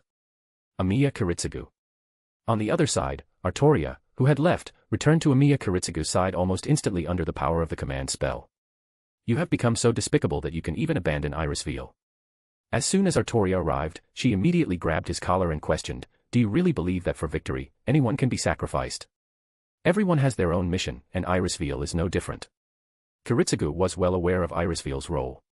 She was the vessel for the Holy Grail, a crucial link in summoning the Holy Grail. With Lancer's demise, 3 heroic spirits had already died at Rin's hands. This also meant that Irisveal's physical body was about to reach its limit. What do you mean? Tell me, what do you mean by that? Compared to Kiritsugu, Artoria recognized Irisveal more. If she could, how she wished Irisveal was her master, and not this despicable man in front of her. Irisveal is the vessel of the Holy Grail. Then, Amiya Kiritsugu informed Artoria of Irisveal's identity and purpose. The Holy Grail is divided into the Greater Holy Grail and the Lesser Holy Grail. The Greater Holy Grail is the body of Justice, the Holy Maiden of Winter. It is connected to the ley lines of Fuyuki and draws magical energy from them to initiate the Holy Grail War. It possesses the power to contact the Throne of Heroes and summon heroic spirit fragments in the form of servants. And the Lesser Holy Grail. Simply put, it is a tool used to control and operate the Greater Holy Grail, preventing it from malfunctioning. This tool is provided by Ainsburn, which means it is their manufactured homunculus. Irisveal was the Holy Grail vessel created by Ainsburn for the 4th Holy Grail War. Whenever a heroic spirit dies in battle, its soul returns to Irisveal's body. Once the number of deceased heroic spirits exceeds 3, Irisveal's personality will begin to collapse. When only the last 2 heroic spirits remain, the Holy Grail will manifest. At that time, Irisveal would die. This was already predetermined and could not be changed. This is why I summoned you back. Continuing to stay there would only be a meaningless sacrifice. Artoria didn't expect things to be this way. Why didn't you tell me such an important matter beforehand? Thinking that Irisveal would die sooner or later, Artoria felt heartbroken for her. Her very purpose of birth was to summon the Holy Grail. How was that different from a sacrificial offering? The Holy Grail I seek is exchanged for Irisfield's life. Artoria could not accept such an outcome. Moreover, if the Holy Grail was such a thing, could she truly, with a clear conscience, wish upon it to save her country and people? With that person's magical attainments, it's impossible for her not to see Irisfield's importance. Kiritsugu had already accepted Irisfield's impending death. So he wouldn't save her, because there was no need. You truly are a scoundrel. What justice, what world peace? In Saber's view, Kiritsugu was a scumbag immersed in his own beautiful dream. I'm going to bring Irisfield back. Artoria prepared to go to Ryuta Temple. She intended to formally visit Rin and then ask him to return Irisfield. Rin was strong. But he was also a king, with his own magnanimity. If possible, Artoria also hoped Rin could find a way to avoid Irisfield's death. For this, Artoria was willing to pay the price. In the name of the command spell, Saber. Swish. However, before Amiya Kiritsugu could continue, Artoria's blade was already at his throat. Don't stop me, Kiritsugu. Artoria had understood, otherwise, the moment the command spells run out, I will kill you. What Holy Grail war? What master and servant? If she couldn't even protect the person she cherished right now, then what was her so-called wish to save her people? She was going to bring Irisfield back. Even if it meant risking death for it, she would not hesitate. Watching Saber leave, Kiritsugu's face was extremely grim. He truly regretted why he had summoned Saber. If only he had summoned a heroic spirit with better compatibility, he wouldn't be so passive. According to Kiritsugu's plan. With the situation having developed to its current state, they should temporarily observe from the sidelines and wait for Rin and Gilgamesh to decide the victor. The heroic spirit's magical energy and noble phantasms were, after all, limited. No matter which side won, the remaining one would certainly be greatly weakened. Only then, by letting Saber act, would he have a chance to obtain the Holy Grail. Unfortunately, Saber disliked such schemes and stratagems. At the same time, inside Ryuta Temple, Rin looked at the white-haired woman Snow Empress brought back, his expression surprised. This is... Rin asked, what's going on? My spoils of war. Snow Empress told Rin exactly what had happened earlier. So, you were unhappy with Saber's sudden departure. So you kept Irisfield as revenge? Rin scratched his head and said awkwardly, it's not that I blame you for doing that, but her, how should we handle her? Killing her was certainly not to that extent. Then, locking her up. Rin wouldn't be so rude as to treat a woman like that. Forget it. Find a room, and send 2 ogres to take good care of her. To be continued. Chapter 126, Chapter 126, The Arriving Artoria. Wait a moment. Snow Empress spoke, please examine her. I think she might have some problems. Prompted by Snow Empress, Rin immediately noticed Irisfield's uniqueness. From her body, Rin detected a strange magical energy fluctuation. What is it? Snow Empress was very curious, wanting to know what Rin had discovered. Wait a moment. Rin focused his attention on Irisfield, who was lying flat on the ground. He squatted down and carefully examined her magic circuits. Violet, help me analyze her magic circuits. Rin suddenly thought of something. Irisfield seemed to be the lesser Holy Grail of the Fourth Holy Grail War. Rin didn't know much about the concept of the lesser Holy Grail. Anyway, it was a part of summoning the Holy Grail. Once the war was almost over, Irisfield would die, and then the Holy Grail would appear. Rin wasn't clear on the specifics. However, now, Rin had discovered something interesting. That was, the huge ley line located beneath Mount Enza subtly formed an extremely profound resonance with Irisfield's magic circuits. How to put it? Simply put, the magic circuits within Irisfield's body were almost identical to the magic circuits in the ley line. The only difference between the two was that the ley line circuits were a scaled-up version of Irisfield's magic circuits. Rin thought of a person, namely Justice Lizric von Einsburn, one of the 3 founding families who created the Holy Grail. Preliminary analysis complete. Rin, speak, what's the situation?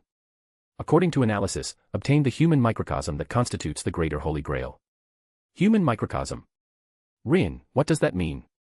The Holy Maiden of Winter's soul is still alive. Violet provided a path Rin had never imagined. If it can be completely analyzed, the third magic, soul materialization, can be obtained. The third magic, I know about that. And then? What's the use of this thing? Rin's main purpose in coming to the Type Moon world, which was the bounded field that could transport people, was already obtained. So anything obtained afterward was a pleasant surprise. This is a good thing. Violet, uncharacteristically, had a hint of excitement in her tone. It can solve your problem of insufficient soul endurance. Really? Rin's eyes widened. He hadn't expected such a pleasant surprise to come so suddenly. You mean, this third magic can help me remove the impurities from my soul and allow me to complete the true Demon Lord awakening ritual? Strictly speaking, the third magic alone cannot. But with my power, and the power of the voice of the world, it can be evolved. The evolved unique skill, according to my calculations, has a 99% probability of gaining the effect of soul purification. This wasn't Violet looking down on the third magic. The so-called third magic, to put it simply, was the transformation of spiritual bodies and material bodies in the cardinal world. Its effects included immortality, extracting magical energy from the void, and so on. However, the third magic Violet could observe was just a framework, but she was confident she could complete it. How to do it? Rin was tempted. He hadn't expected Snow Empress's casual action to bring him such a huge surprise. Once the problem of soul pollution was solved, then the only thing preventing Rin from becoming a true demon lord was collecting enough souls. As for how to obtain souls, this was very simple. As long as he found a few more worlds, Rin could easily gather countless souls. Failing that, he could also emulate Rimuru, enticing human nations to send troops. Then kill their elite soldiers and plunder their soul energy. Further research is needed. Violet's analysis required time. She had to figure out the connection between Irisveil and the Holy Maiden of Winter. Then, Violet would perform a reverse deduction, obtaining the power of rules related to the third magic from the root of the Type Moon world. How long will it take? At most 1 day. Violet was going to take something from the Type Moon root without letting the root discover it. Therefore, she needed to spend a little effort. Shuna hurried over. Rin-sama, Saber has arrived. So fast. Didn't Kiritsugu stop her? Rin was not surprised by Saber's arrival. Thinking back to the original plot, Irisveil was also captured once. Saber, to save her, directly fought against Iskandar. However, the fact that Kiritsugu couldn't stop Artoria was somewhat beyond Rin's expectation. Is she putting up a fight? No. Shuna, like Iskandar, she's just outside the mountain gate, simply asking to visit you. Only her. Yes. Alright then, bring her in. Rin had pretty much figured out the situation, and he realized this seemed like a good opportunity. Rin still had some thoughts regarding Artoria. Given her aptitude and her status within the Type Moon worldview, if she could gain the favor of the voice of the world, her future achievements would certainly not be inferior to the Snow Empress's. For such a top-tier combatant, Rin naturally felt the more, the merrier. Soon, led by Shuna and several ogres, Artoria walked into the main hall. Forgive my unannounced visit. As soon as Artoria saw Rin, she directly stated her purpose. May I ask you to return Irisveil to me? As compensation, I am willing to do anything. Anything. Rin hadn't expected Artoria to value Irisveil so highly. Then, what if I ask you to give up the Holy Grail? Artoria was silent for a moment, then said, if that is the condition for returning Irisveil, I am willing to accept.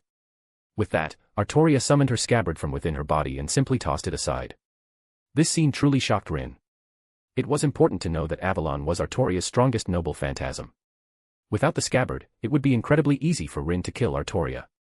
Do you trust me that much? Yes. Artoria, that night, I already witnessed your magnanimity. It seemed that the impression Rin left on Artoria that night was a bit too profound.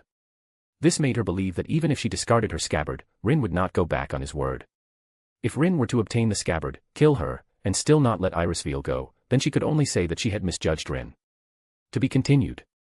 Chapter 127, Chapter 127, The Deal, Bonus. Rin didn't know what to say about Saber. Was it foolishness, or stubbornness? Or perhaps, deep affection, willing to sacrifice everything for those she cherished? You have indeed grown, Saber. Rin stood up and walked in front of Artoria. Because of his movement, the surrounding ogres immediately focused their attention, guarding against a surprise attack from Saber.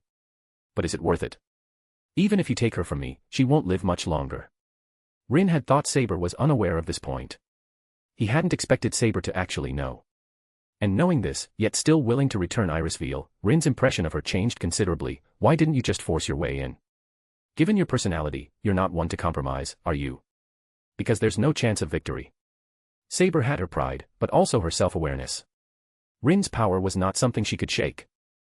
To rashly force her way in, regardless of success or failure, would certainly lead to animosity with Rin. What would happen to Irisveil then? Furthermore, Artoria still held a glimmer of hope. I wish to request your help, to save Irisveil. Is that what you're planning? Not only did she want to save someone, but she also wanted to find a miracle from him. Yes. Artoria, you are a demon king from another world, you must possess unfathomably profound magical energy. Artoria had personally experienced the Snow Empress's magical energy. If even a monster under Rin could wield magical energy, then what heights must Rin himself have reached? Have a seat and let's talk. Rin felt Artoria's sincerity. Because she had not picked up her scabbard from beginning to end, allowing the Snow Empress to seal it. In this way, Artoria became fish on a chopping block, with no chance of resistance. All right. The two left the main hall and went to the room where Irisveal was recuperating. They sat down facing each other, and only then began to discuss Irisveal's situation. First, I want to tell you that I can indeed save her. Really? The surprise came too suddenly, causing Saber to exclaim directly. Ah, I apologize, that was rude. Suppressing the joy in her heart, the maiden asked, please, what do I need to do for you to save her? Let me make it clear, I will not betray Kiritsugu. That is my bottom line as a knight. Indeed, the King of Knights was still the King of Knights. As Amiya Kiritsugu's heroic spirit, even without a command spell, even if her master was a deplorable man, she would still adhere to the knight's code and uphold the virtue of loyalty. I am not your master. I am not that despicable. Rin waved his hand. Besides, if I were to deal with Amiya Kiritsugu, I wouldn't need your help. That's true. If she were to be left here, Amiya Kiritsugu would effectively lose, so there was no need for her to stab him in the back herself. Let's put the price aside for now. Let me first tell you about Irisveal's specific condition. After this period of analysis, Rin had obtained a lot of useful information, including the technique to separate the Lesser Grail from the Greater Grail. Therefore, Rin was not deceiving Artoria. He truly could save Irisveal. First, she is the vessel of the Lesser Grail. As heroic spirits continually die, the mechanism of the Lesser Grail is triggered, and her consciousness and personality sink into the Greater Grail. In other words, simply returning her physical body or healing her was already meaningless. How to separate Irisveal's soul was the key. Then, what should be done? The method isn't difficult. Rin said, complete the Holy Grail ritual, and when the Holy Grail materializes, find her soul and bring it out. That's all. This. To be honest, Artoria didn't understand. She was not a magus. She didn't know how to perform what Rin was talking about. Don't worry, I can handle the specific method. The only thing we need to do is wait for the Holy Grail's advent. You should know the conditions for the Holy Grail's advent, right? Yes. Artoria, when only 2 heroic spirits remain, the Holy Grail will manifest. That's right. Rin said, so, I need you to do me a favor. Find assassin, and then kill them. What? Artoria was startled. It wasn't that she wanted to refuse. Rin's request posed no pressure on her. Artoria's confusion stemmed from Rin's mention of assassin and them. Is assassin still alive? She had thought Hassan had long since died. Yes. Rin informed Artoria about Hassan of the 100 Faces. I understand. I will take care of assassin. All right, I'll have the Shadow Squad go with you. Rin was a bit troubled by the assassins with their maximum stealth abilities. They'll be responsible for finding, and you for slaying. Then, Gilgamesh will be handled by me. This way, only Rin, Frankenstein, and Saber would remain. Although there were 3 of them, the 5 heroic spirit souls required by the Holy Grail had already been met. To be honest, I have no interest in obtaining the Holy Grail. Rin said indifferently, if you want it, I don't mind giving it to you. What? At this, Artoria truly couldn't sit still. She didn't understand why Rin would help her so much. Was he interested in something about her? However, Artoria did not see any lewdness in Rin's eyes, but rather another kind of desire. Do you want to subdue me, like Iskandar? Artoria did not immediately refuse. She fell into contemplation. If Rin could truly yield the Holy Grail, then her submission to Rin didn't seem so unacceptable. To save her country, once that wish was fulfilled, she would no longer have a reason to be king, and could uphold righteousness, becoming a true knight. If the new liege was someone like Rin, Artoria wasn't actually resistant. Indeed, I had that thought, Rin admitted, then shook his head. Unfortunately, the Holy Grail isn't as wonderful as you imagine. What do you mean? Do you think that by winning the Holy Grail war, you'll get an omnipotent wish-granting machine? Rin scoffed softly. I truly didn't expect someone to believe such a deception. To be continued. Just remove the hyphen to access normally. Chapter 128, Chapter 128, Different Choices. You're saying this is fake? Isn't it obvious? Rin replied. You should know that before this, the Holy Grail War was held 3 times, but not a single one succeeded. So, on what basis can someone assert that the Holy Grail is an omnipotent wish-granting machine? Yes, on what basis? Who could prove that the Holy Grail could fulfill Saber's wish? Was it merely the information instilled in her when she was summoned, and that phrase, the Holy Grail can grant your wish? No, Artoria said, if no one can confirm it's real, then how can you say it's fake? No one had ever achieved it, but conversely, no one could prove that the Holy Grail wasn't a wish-granting machine. I actually do know about this. Next, Rin informed Artoria about a certain Holy Grail war wherein Gramenu was summoned, and how this world's evil contaminated the greater Holy Grail. In other words, even if the Holy Grail truly still retains its wish-granting ability, it can only bring disaster. For example, if your master wants world peace, the Holy Grail can indeed achieve it. But what's the method? Rin said, all of humanity is extinguished, and the world naturally achieves peace. As for how to extinguish all of humanity, that's easy. Just incite human malice, trigger a nuclear war, and Earth will immediately face an apocalyptic catastrophe. At that time, even if humans survived, they would only barely cling to life. Wouldn't that be peace? This. Artoria was startled by Rin's words. If what Rin said was true, what would happen if she wished to save Britain? The girl dared not imagine. To fulfill the winner's wish from a malicious perspective could only result in tragedy. Then what's the point of me participating in the Holy Grail War? Artoria felt despair over the Holy Grail being corrupted, over being deceived, and over the uncertainty of saving history. To change her tragic end, she signed the heroic spirit contract, forever lingering on that battlefield. Now, she was told that saving anything was simply non-existent. What should I do? At this thought, even Artoria couldn't help but fall into an emotional state. Suddenly, a hand landed heavily on her shoulder. Artoria looked up and saw Rin smile. And from that smile, the girl saw unparalleled confidence. Follow me, and let's leave this world. Rin said, since there's no way to fulfill your wish here, then let's go to other worlds. If one doesn't work, then two, if two don't work, then 3 or 4, until the day you find a way. What's more, in this process, you will grow stronger and stronger. Rin said, imagine, if you had the power to blow up the root, why ask others for help? Just drag out the counter-force and beat it up, wouldn't that do? And in my opinion, what's called can't be done is just that you're not strong enough yet. All fear and unease, Rin declared, stem from insufficient firepower. Rin's outrageous statement truly opened Artoria's eyes. But she had to admit, what Rin said made a lot of sense. Power isn't just destruction, it also includes ability, knowledge, and so on. What seems difficult to a child, an adult can easily accomplish. Instead of asking me for help, why don't you do it yourself? Rin said, and what I can give you is the opportunity to become stronger. How about it? Rin extended his hand to Artoria, do you want to come with me and see a broader world? With things said to this extent, did Artoria have any other choice? Artoria knelt on one knee, holding up the sword of promised victory with both hands, presenting it to Rin, if you haven't deceived me, and all of this is true. Then when the Holy Grail War ends, I am willing to follow you and become your guardian knight. If Rin could truly accomplish these things, then this kindness would be immense. And guardian knight wasn't just an empty title. It is my honor to have the King of Knights as my guardian knight. Rin, mimicking what he'd seen in movies, touched the tip of his sword to each of Artoria's shoulders, I accept your fealty. However, Artoria still had one question. For example, how would Rin take her away? She was a heroic spirit, having signed a contract with the counterforce, it was impossible for her to detach from the throne of heroes. Ah, that. Rin smiled, that's very easy. Do you want to try it? Can it be done now? What do I need to do? Relax, just don't resist. As Rin said this, he placed his hand in front of Artoria, then activated Capturer. This. Artoria's intuition sent an alarm. Don't resist. But as Rin's words fell, Artoria suppressed the unease in her heart. She chose to take a gamble, to believe in Rin. Original contract overridden. Dependent contract completed. This feeling. Artoria's eyes widened. She discovered that the karmic thread originally connecting her to the throne of heroes had truly disappeared. Dependent contract, master, dependent, void gate, intrinsic skill. Although Artoria hadn't yet obtained a status panel, she had already gained a large amount of knowledge from another world.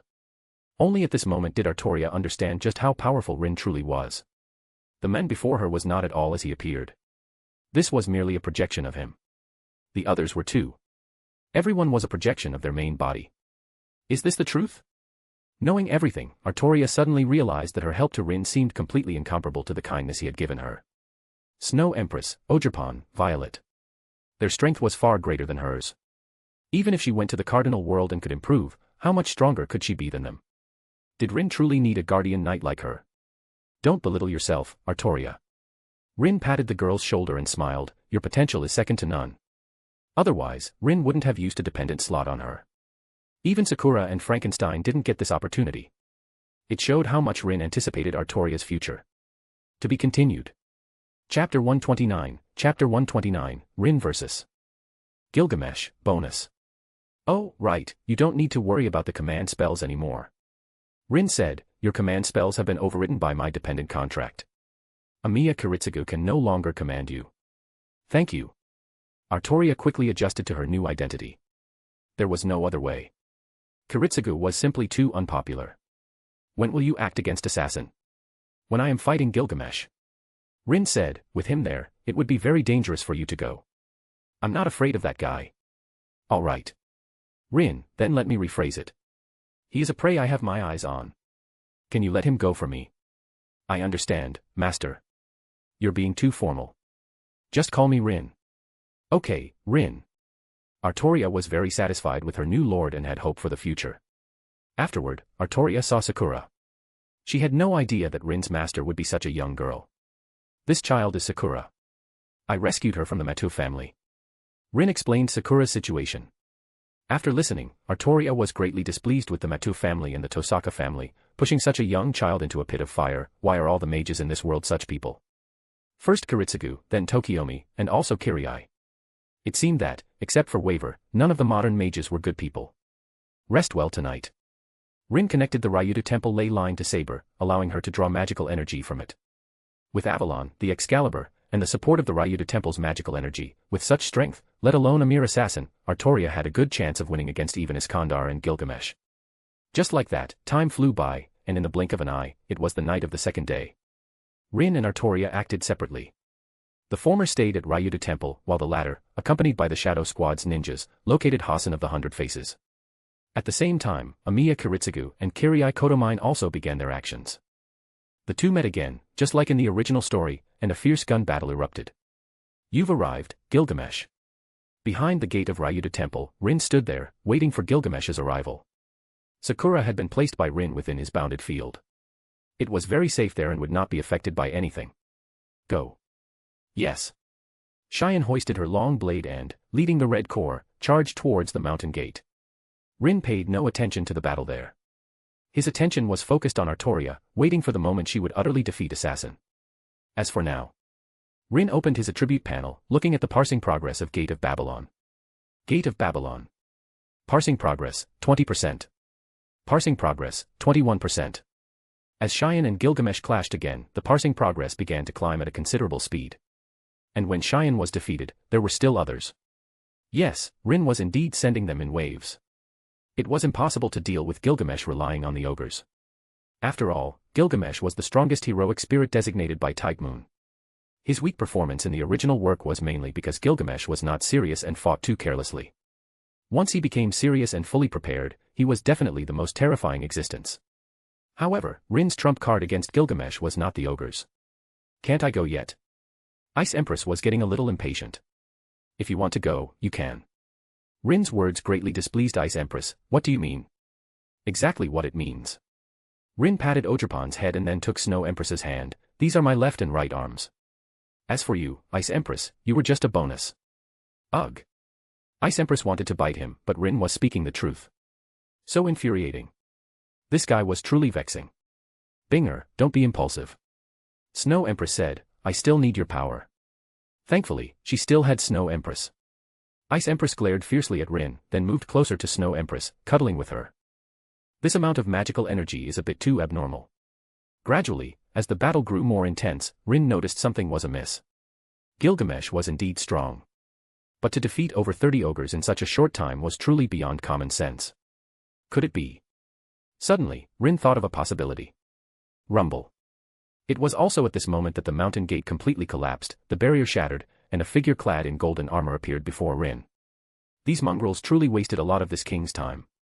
Golden ripples flickered around Gilgamesh, and countless noble phantasms appeared and disappeared, exerting immense pressure on everyone. Command spells. Rin noticed the change on Gilgamesh's body. The red patterns on his skin glowed faintly, and the magical energy within them felt very similar to command spells to Rin. So Kirai Kotomine still got his hands on the Holy Church's command spells. Rin was a bit surprised, but it was within an acceptable range. However, he didn't know how many command spells Kirai Kotomine had used, and what kind of boost those command spells had given to Gilgamesh. Still as arrogant as ever, Gilgamesh. Humph. Facing Rin's taunt, Gilgamesh merely snorted coldly. The next moment, a green flying ship shot out from behind him, and Gilgamesh leaped up, sitting atop this airship. Vimana. Rin knew the origin of this flying ship. It was the glorious chariot from the Ramayana. But the next moment, Rin saw a strange object being thrown down from Vimana. Gilgamesh revealed a playful smile, as if he had been looking forward to the scene that was about to unfold. Shuna. Almost at the instant Rin spoke, dozens of Mikoheims acted simultaneously. A large amount of magical energy converged, forming a barrier even stronger than before, enveloping the courtyard of Ryuta Temple. Boom. White light instantly bloomed. Then came boundless heat, and a colossal roar that seemed capable of shattering heaven and earth. The barrier swayed precariously. Although it ultimately didn't shatter, its brilliance had already faded by 6 or 7/10. This showed just how immense the power of that strike was. To be continued. Just remove the hyphen to access normally. Chapter 130, Bombarding. This magical energy is not EA. Rin summoned a strong wind to disperse the surrounding smoke, which allowed him to see the current state of Ryuta Temple. The original mountain peak had completely disappeared. Except for the mountain gate and the courtyard, all buildings, and even the mountain itself, had collapsed under the previous strike, leaving only ruins with lava flowing through them. Legend has it that Vimana carried the oldest nuclear bomb. Rin found that Gilgamesh's situation was very different from what he knew. But this isn't right.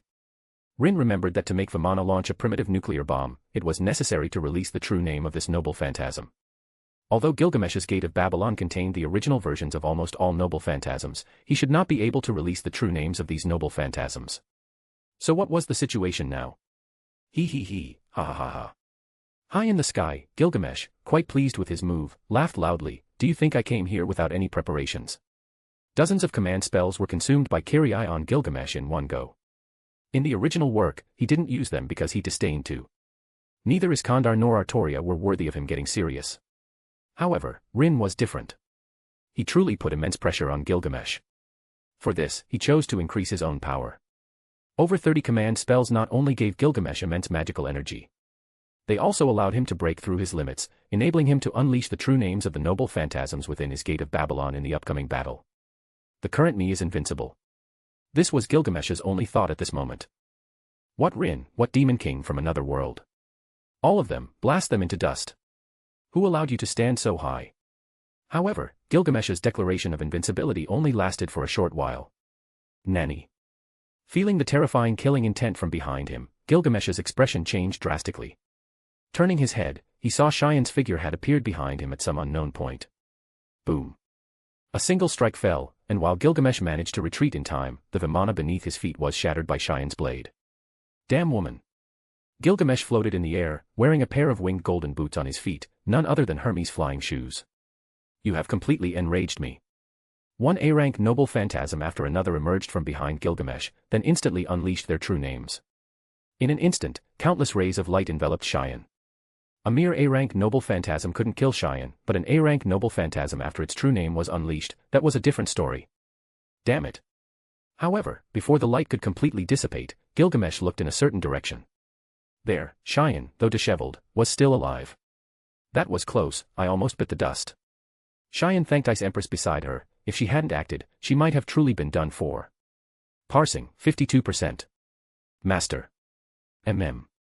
Rin nodded to Ice Empress, make your move. Roar. Receiving Rin's command, Ice Empress no longer restrained herself, instantly transforming into a giant emerald ice snow scorpion. She locked onto Gilgamesh, and terrifying extreme ice surged towards him like a storm. Rin was a little surprised, not expecting Ice Empress to be so brave as to charge straight in with her true form. What? Indeed, with such a huge commotion, how could Gilgamesh not see it? Row Ajax. The pinkish-white, flower-like shields opened layer upon layer, and after 6 layers shattered, they successfully withstood Ice Empress's ice explosion spell. It's not over yet. Seeing her attack blocked, Ice Empress no longer cared about Rin's command, charging forward with an Ice Empress Wrath, shatter. Boom. The last layer of the circular shield completely shattered. But Gilgamesh, who had been behind it, had long since vanished. That guy. Where did he run off to? Ice Empress searched everywhere but couldn't find his figure. Can he still summon such monsters? At the same time, Gilgamesh landed on a tree, his gaze solemn as he watched Ice Empress searching for him. He was wearing a Greek-style helmet, which was Hades' helm of darkness. However, as for noble phantasms that can deal with monsters, I have as many as I want. 9 lives. In an instant, 9 laser-like impacts struck from all directions. Ice Empress felt a chill down her spine. Almost instinctively, Ice Empress activated Ice Empress armor, constructing layers of ice armor over her body. Boom boom boom boom. Next, it was as if offense and defense had swapped. From Ice Empress attacking and Gilgamesh defending, it turned into Gilgamesh attacking and Ice Empress defending. One noble phantasm after another was taken out by Gilgamesh and fiercely thrown at Ice Empress. Bastard. Because of her massive size, Ice Empress had nowhere to dodge and could only grit her teeth and continue to charge forward recklessly. Oh my. Rin kept shaking his head. Even Snow Empress turned her face away. There was nothing to be done, it was simply too embarrassing to watch. Go help her, Cheyenne. Haha. How miserable, Ice Empress. Cheyenne called out to her purple core, my little ones, come with me. Soon, Cheyenne and the ogres noticed the defensive openings Gilgamesh created due to his offense. Now's the time. More than 10 ogres charged towards him from all directions. Unfortunately, Rin had given an order, before the analysis was completely finished, they couldn't kill Gilgamesh. Otherwise, the battle would definitely be much easier. But not being able to kill him doesn't mean we can't beat him half to death. Cheyenne, cut off his limbs. Gilgamesh noticed the group of ogres surrounding him. He had witnessed Cheyenne's strength. If every ogre had that level of close combat skill, then he absolutely couldn't let them get close. Bryanak. A crimson light flashed from Gilgamesh's hand, it was a blood-red spear, the famous demonic spear of the Tuatha De Danann, held by Luflamfada, the god of light and the sun in Celtic mythology. Dangerous. Retreat. The ogre's battle awareness was astonishing. Almost immediately, they sensed the terror of this blood-red spear. To be continued. Chapter 131, The Sword of End, bonus. Trying to run. Too late. Gilgamesh threw the spear in his hand. In an instant, everyone felt their vision blur, and the spearhead of the blood-red spear bloomed like a flower, yet also flickered and moved like lightning in the air, difficult to catch. Puff. Ah. Puff puff puff. Damn it. The ogre's reactions were indeed very fast. Some chose to retreat, and some intended to take a hit to trade blows with Gilgamesh. However, whether they retreated or advanced, all the ogres felt a sharp pain in their chests. My heart, was it pierced? Unavoidable, certain to pierce the heart, and bestowing a curse, the demonic spear unique to Celtic mythology, Gibalg. This was the power of the demonic spear, Bryanak, the prototype of Cuchulain's noble phantasm. In almost an instant, it pierced the hearts of more than 10 ogres, taking their lives. Of course, the demonic spear of mythology wasn't effective everywhere. Countless blood-red beams of light struck Ice Empress's massive body, but they simply couldn't penetrate. Her terrifying defensive power had already surpassed the destructive range of the demonic spear. Tisk. Gilgamesh hadn't expected Ice Empress's armor to be so sturdy, which made him abandon his plan to continue attacking with Bryanak. Phew. That was dangerous. Cheyenne looked at the large hole in her chest. If it were anyone else, such a severe injury would definitely be beyond saving. But, the ogre race was different. They possessed incredibly terrifying regenerative abilities. Especially the purple core, who were derived from Cheyenne's power, were among the best of them. Even if their heads were severed, as long as they were reattached in time, the ogres of the purple core would not die, let alone a mere heart wound. Are you all right? I'm fine. A mere fatal injury won't take my life. Gilgamesh watched as only about 10 ogres died, then immediately regrouped and charged towards him. He knew it wasn't the time to hold back, then let me see if you can block this sword of end of mine. Parsing, 60%. On the other side, Rin continued to monitor the noble phantasm's analysis progress. The higher the level of the noble phantasm used, and the greater the quantity, the faster the analysis speed. Realizing this, Rin no longer held back, directly ordering all ogres to attack together, giving Gilgamesh no chance to breathe. Buzz. It was also at this moment that an incredibly dazzling golden light caught Rin's attention. What is that? Golden light bloomed from behind Gilgamesh. Facing the encirclement of so many ogres, comparable to A-rank heroic spirits, Gilgamesh's expression was extremely grim. To make this king jump around like a monkey. Be drowned, by this king, in this world-ending flood. From within the golden ripples, Gilgamesh took out 2 strange golden greatswords, which connected to form a longbow. Sword of End Enki. Behold. The inferno of destruction fills the heavens. Come forth. The surge of Utnapishtim. This is what it means to destroy the world. Heroic spirits, suffer the curse that the insolence of challenging the King of Heroes has brought upon you. The arrow shot out, not quickly, and the ogres could easily avoid it without even dodging. But soon, an indescribably vast pressure enveloped everyone from above. This level of noble phantasm. Hey, are you serious?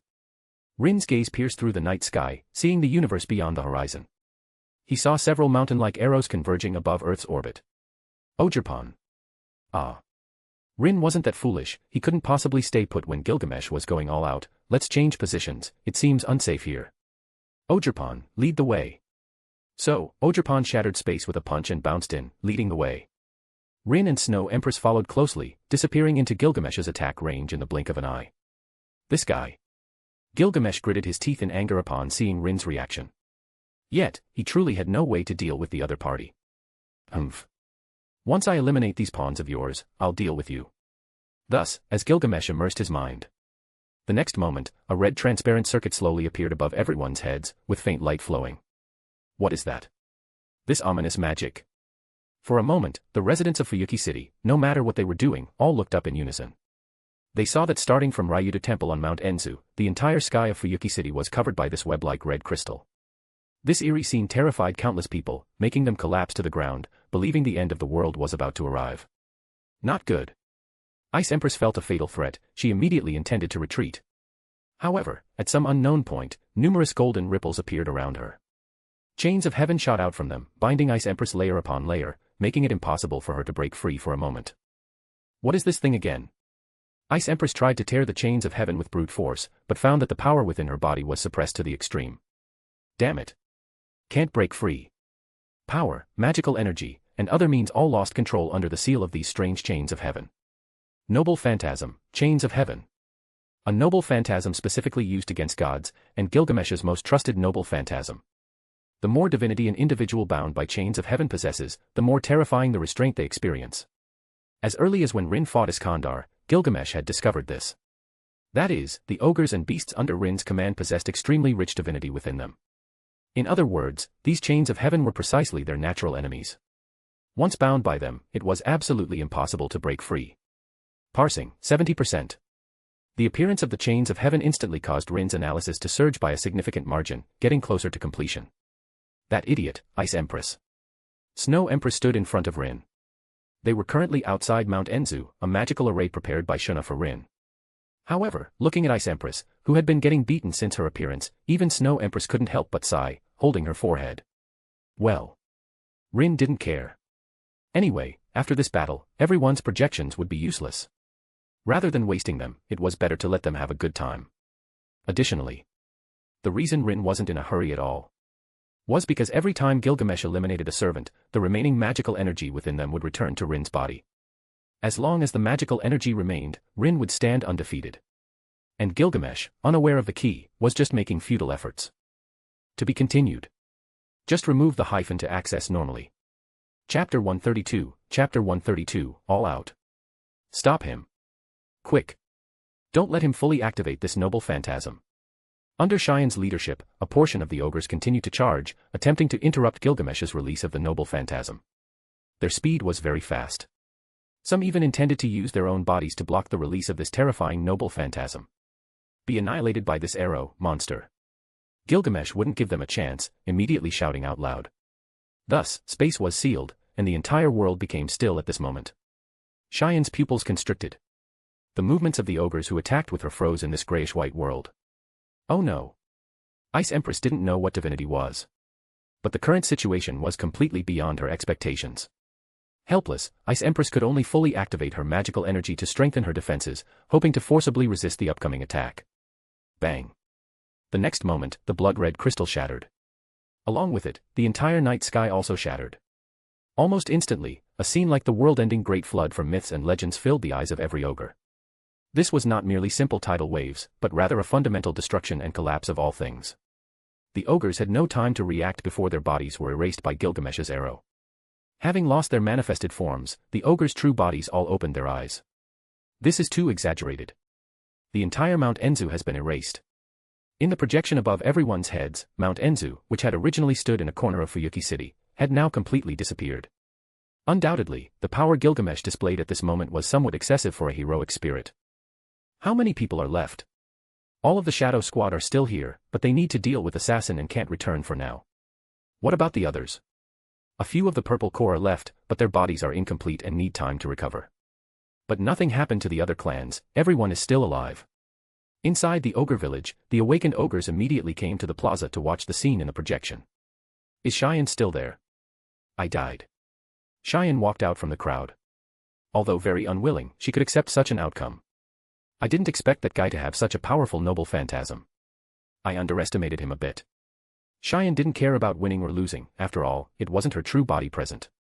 Being defeated by an enemy under restricted circumstances was an act of force majeure, something that couldn't be helped. Now, we can only rely on Snow Empress and Ogerpon. Gilgamesh's wave of damage truly hit its mark. At least Ice Empress, along with Purple Core and Cheyenne, received the full brunt of the damage. Where did that guy run off to? Taking out a noble phantasm used for locating, Gilgamesh quickly found Rin and their traces. Is he over there? However, looking at the remaining ogres. Although each was wounded, their injuries were not fatal because they didn't charge as close as the Purple Core.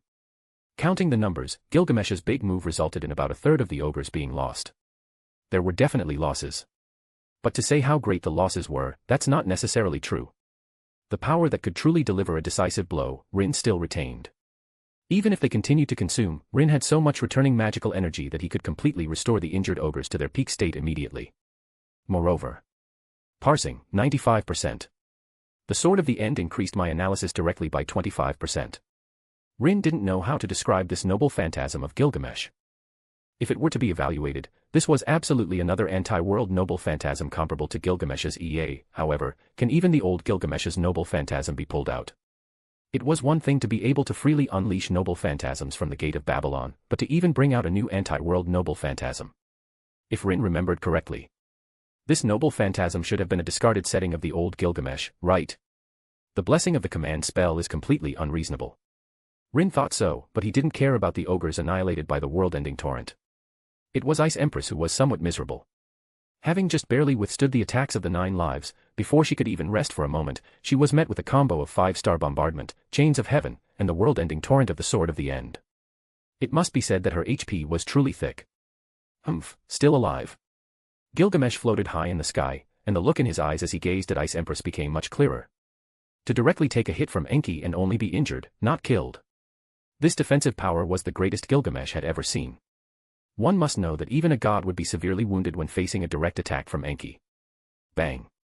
The mountain-like ice body shattered, and a petite figure fell from the sky, returning to Rin's side. Because Enki shattered the ice scorpion's carapace, the chains of heaven fell off, which indirectly freed Ice Empress, allowing her to regain her power. Ice Empress exhaled cold air, her face grim. That guy, damn it, I knew I shouldn't have transformed so big. The girl was very regretful.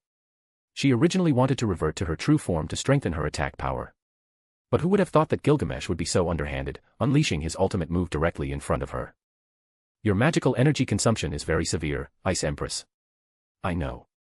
Ice Empress didn't force herself, consciously standing behind Snow Empress. Next, I'll protect Master, you and Ogerpon go deal with him. You must teach that guy a good lesson for me. In terms of strength, if Ice Empress fought more steadily, even if she couldn't defeat Gilgamesh, she would never be so disheveled. It can only be said that Ice Empress was truly reckless. She almost squandered herself away. How much more analysis is needed? Snow Empress asked Rin, who calmly replied, it's just the last noble phantasm. If we can force out EA, then Gilgamesh will be useless to us. Understood. Receiving Rin's affirmative reply, Snow Empress no longer suppressed her power. Not only her own magical energy, but also the part that flowed back from the ogres. With the two combined, Snow Empress finally reached her peak state. Rumble. Thus, magical energy surged from Snow Empress's body, instantly transforming the entire ruin into a world of ice and snow. Everything was desolate, and the sky and earth seemed to be covered by a grayish-white curtain. Snow Empress's 3 ultimates. To be continued. Chapter 133, Chapter 133, Fully Unleashed Snow Empress, Bonus. Snowy Dance of Ultimate Ice. This was a domain technique. And through Snow Empress's development during this period, she found a brand new way of utilizing it. The same absolute zero. What was different, however, was the difference in emphasis. If the function of the Empress Palm was to destroy the material structure of everything it touched, preventing it from continuing to exist, then the Snowy Dance of Ultimate Ice was similar to Istetha's Mahapadma. By freezing microscopic particles, it created a domain equivalent to time stopping, causing everything within it to be in a state of absolute stillness. Of course, except for her, and a very beautiful scenery. Rin was also unaffected by this move. He and Snow Empress were one. Her attacks had no effect on Rin. And for effects like time stop, Rin would synchronize with Snow Empress. Pony Eye. Ogerpon was seeing Snow Empress unleash this move for the first time, and she was quite surprised at this moment. Ogerpon is also fine. Ogerpon's performance made Snow Empress put away her dismissive attitude. It could only be said that this move was very strong, but also not that strong. If it were those existences that had already touched upon the law of time, or inherently contained terrifying energy, this move was not as effective as Snow Empress had imagined. Snow Empress floated in midair, flying towards Gilgamesh, who was fixed in the air. If it were for killing the enemy. Then after unleashing Snowy Dance of Ultimate Ice, Snow Empress would immediately strike Gilgamesh with the Empress Palm, obliterating him. But now, wasn't there still 5% parsing missing? With the Gate of Babylon fixed, the remaining 5% would quickly be filled, even without EA. What Snow Empress needed to do was to ensure that Gilgamesh didn't pull any more tricks during this time. Then, how will you respond? Snow Empress looked down at Gilgamesh from above, saying coldly, Ancient King, Gilgamesh. Gilgamesh's consciousness was not frozen. But his body was unable to move.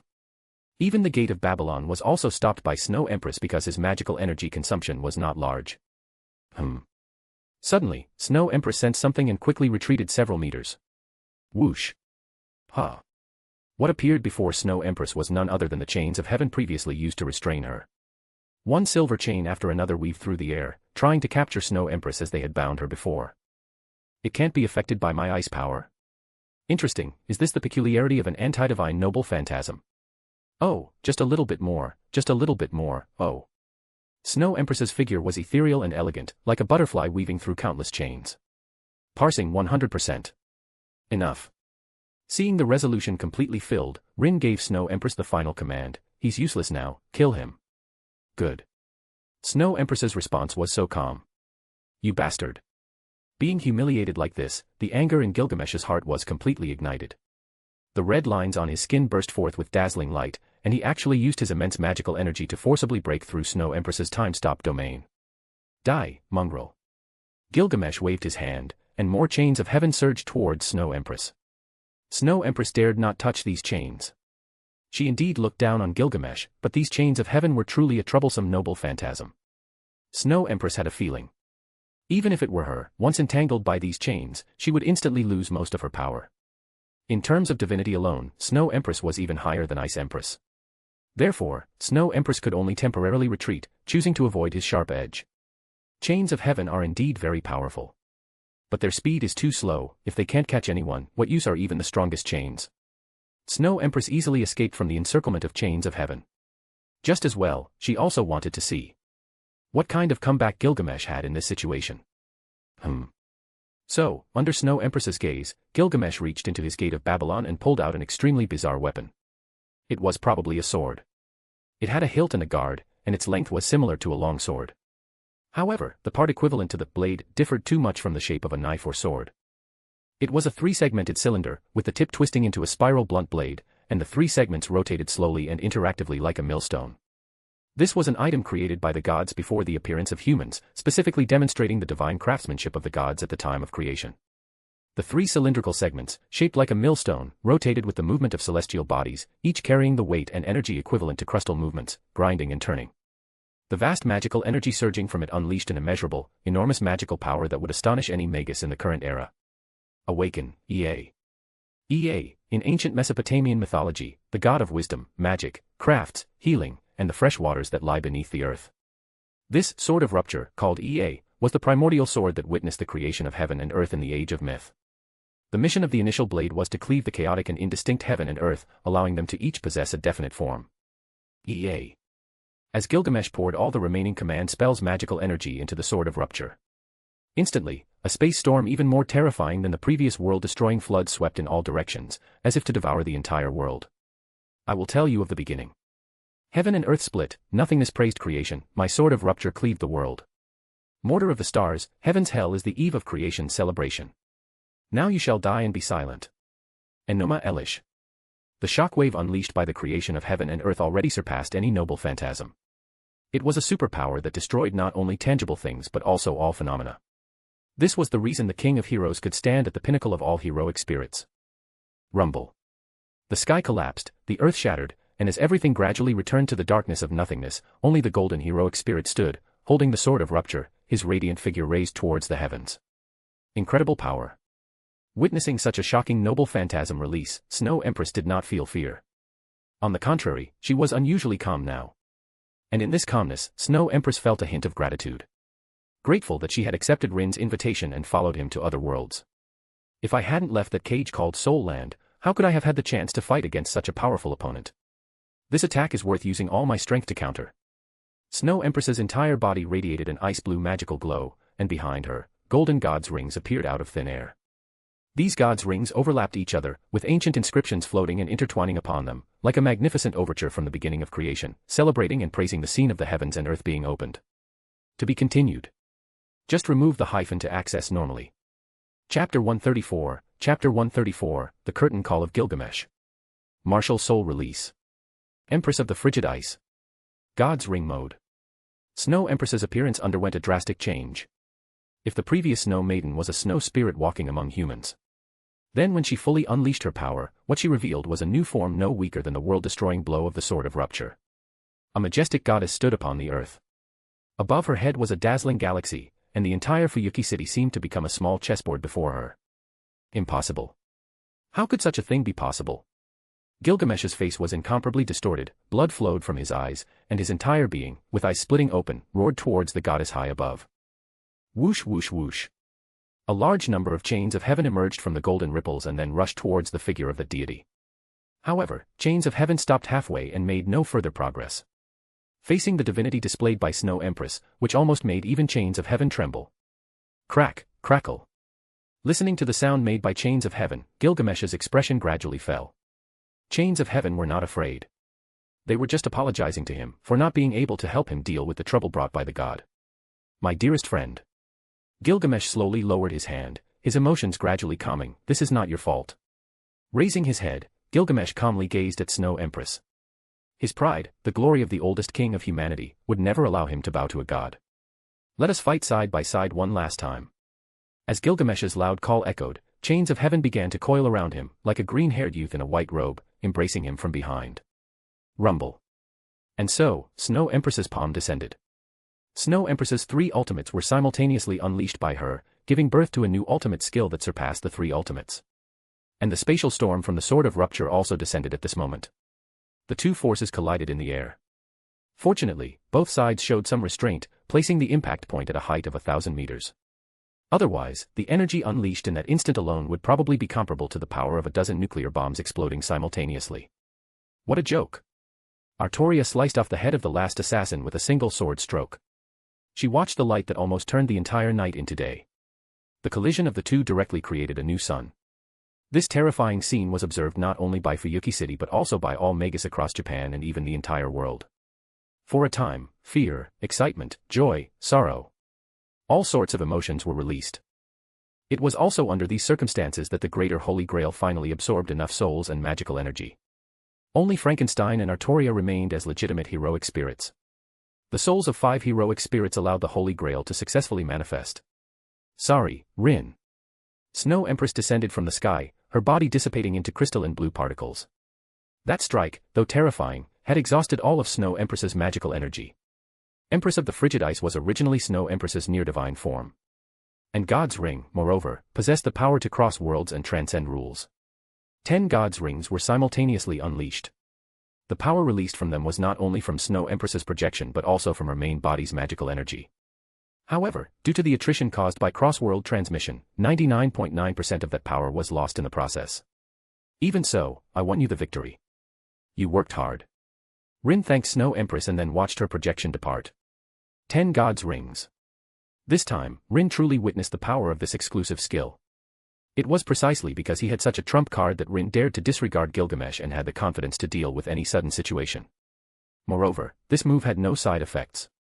At most, it would make Snow Empress rest for a period, and then slowly replenish the new 10 God's Rings. Of course, this move also had certain limitations. For example, Ice Empress also possessed this exclusive skill. However, Ice Empress's control over power was completely incomparable to Snow Empress's.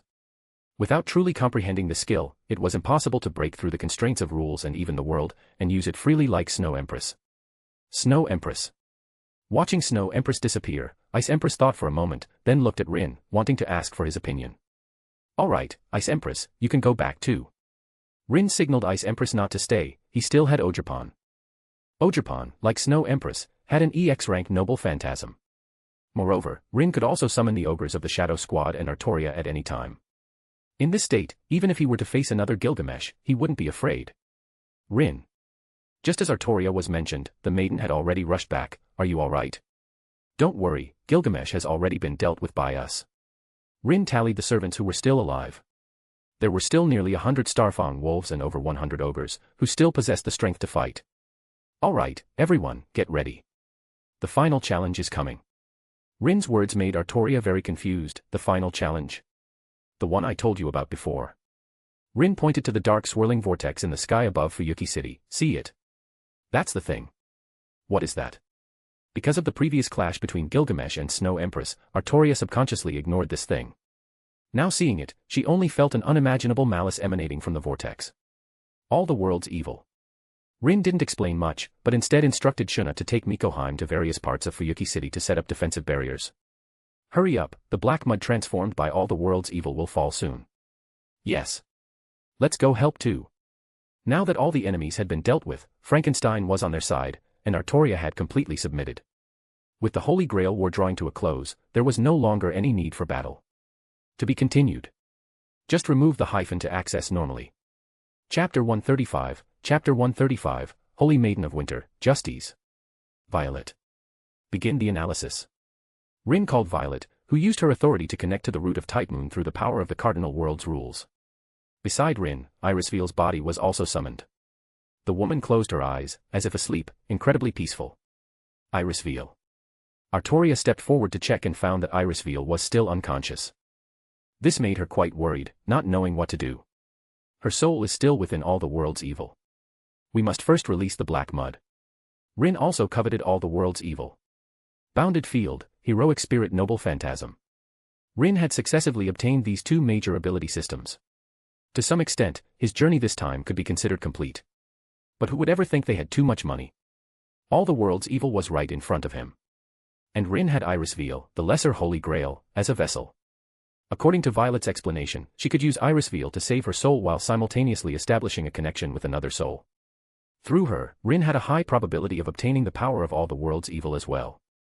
Is there anything I can do? Artoria had already taken on the role of Rin's guardian knight. Just stand guard.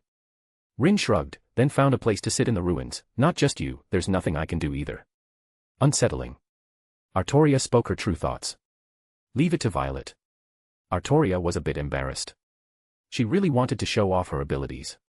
But, looking at Ogerpon, and the approximately 50 or 60 ogres. Was there really a place for her here? Artoria felt that she seemed a bit redundant. For some reason, Artoria began to worry about her future life. How could such a weak self help Rin? Rin didn't know what Artoria was thinking. He seemed to be resting with his eyes closed, but in fact, he had been paying attention to Violet's situation. Master. Soon after, Violet suddenly spoke. The connection has been established. Shall I awaken the other party's consciousness? Awaken her. Then, help me connect. With that, Rin began to immerse his mind. Gradually, his consciousness, guided by the soul corridor constructed by Violet, entered a hazy darkness. This is. What entered Rin's sight was boundless darkness. Only countless small mountains of naked women were densely scattered throughout this world. Are they Ainsburn's homunculi? Rin had seen this scene in the anime. After the Holy Maiden of Winter, the Ainsburn family began to continuously create homunculi. What was now displayed before Rin was the tragic manifestation of this homunculus race.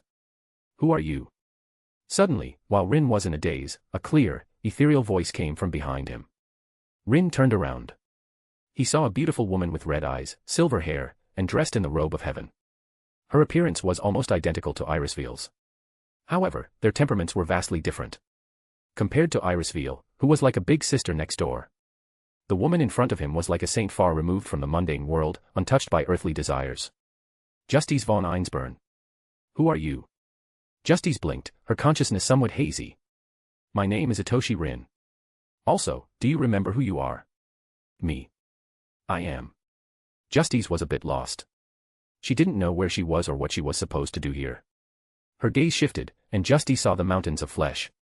She didn't show any fear. Instead, as if she had thought of something, she nodded knowingly. So that's it, this is the world within the Greater Holy Grail. Justice finally remembered her identity and her last memories of sacrificing herself. So, you succeeded. No, it failed. Rin came here not for the Holy Grail War or to explore the third magic. His purpose was clear, the woman in front of him.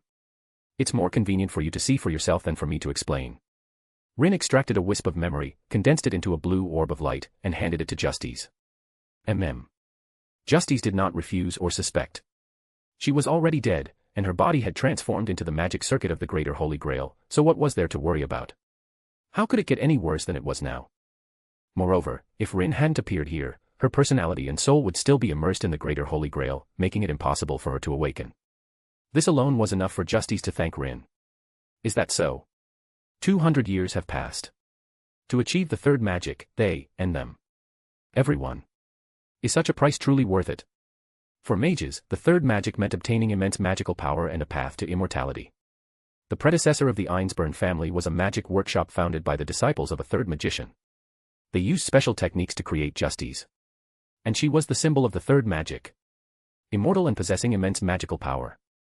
However, Justice's miracle could not be replicated in others. In other words, only Justice was immortal.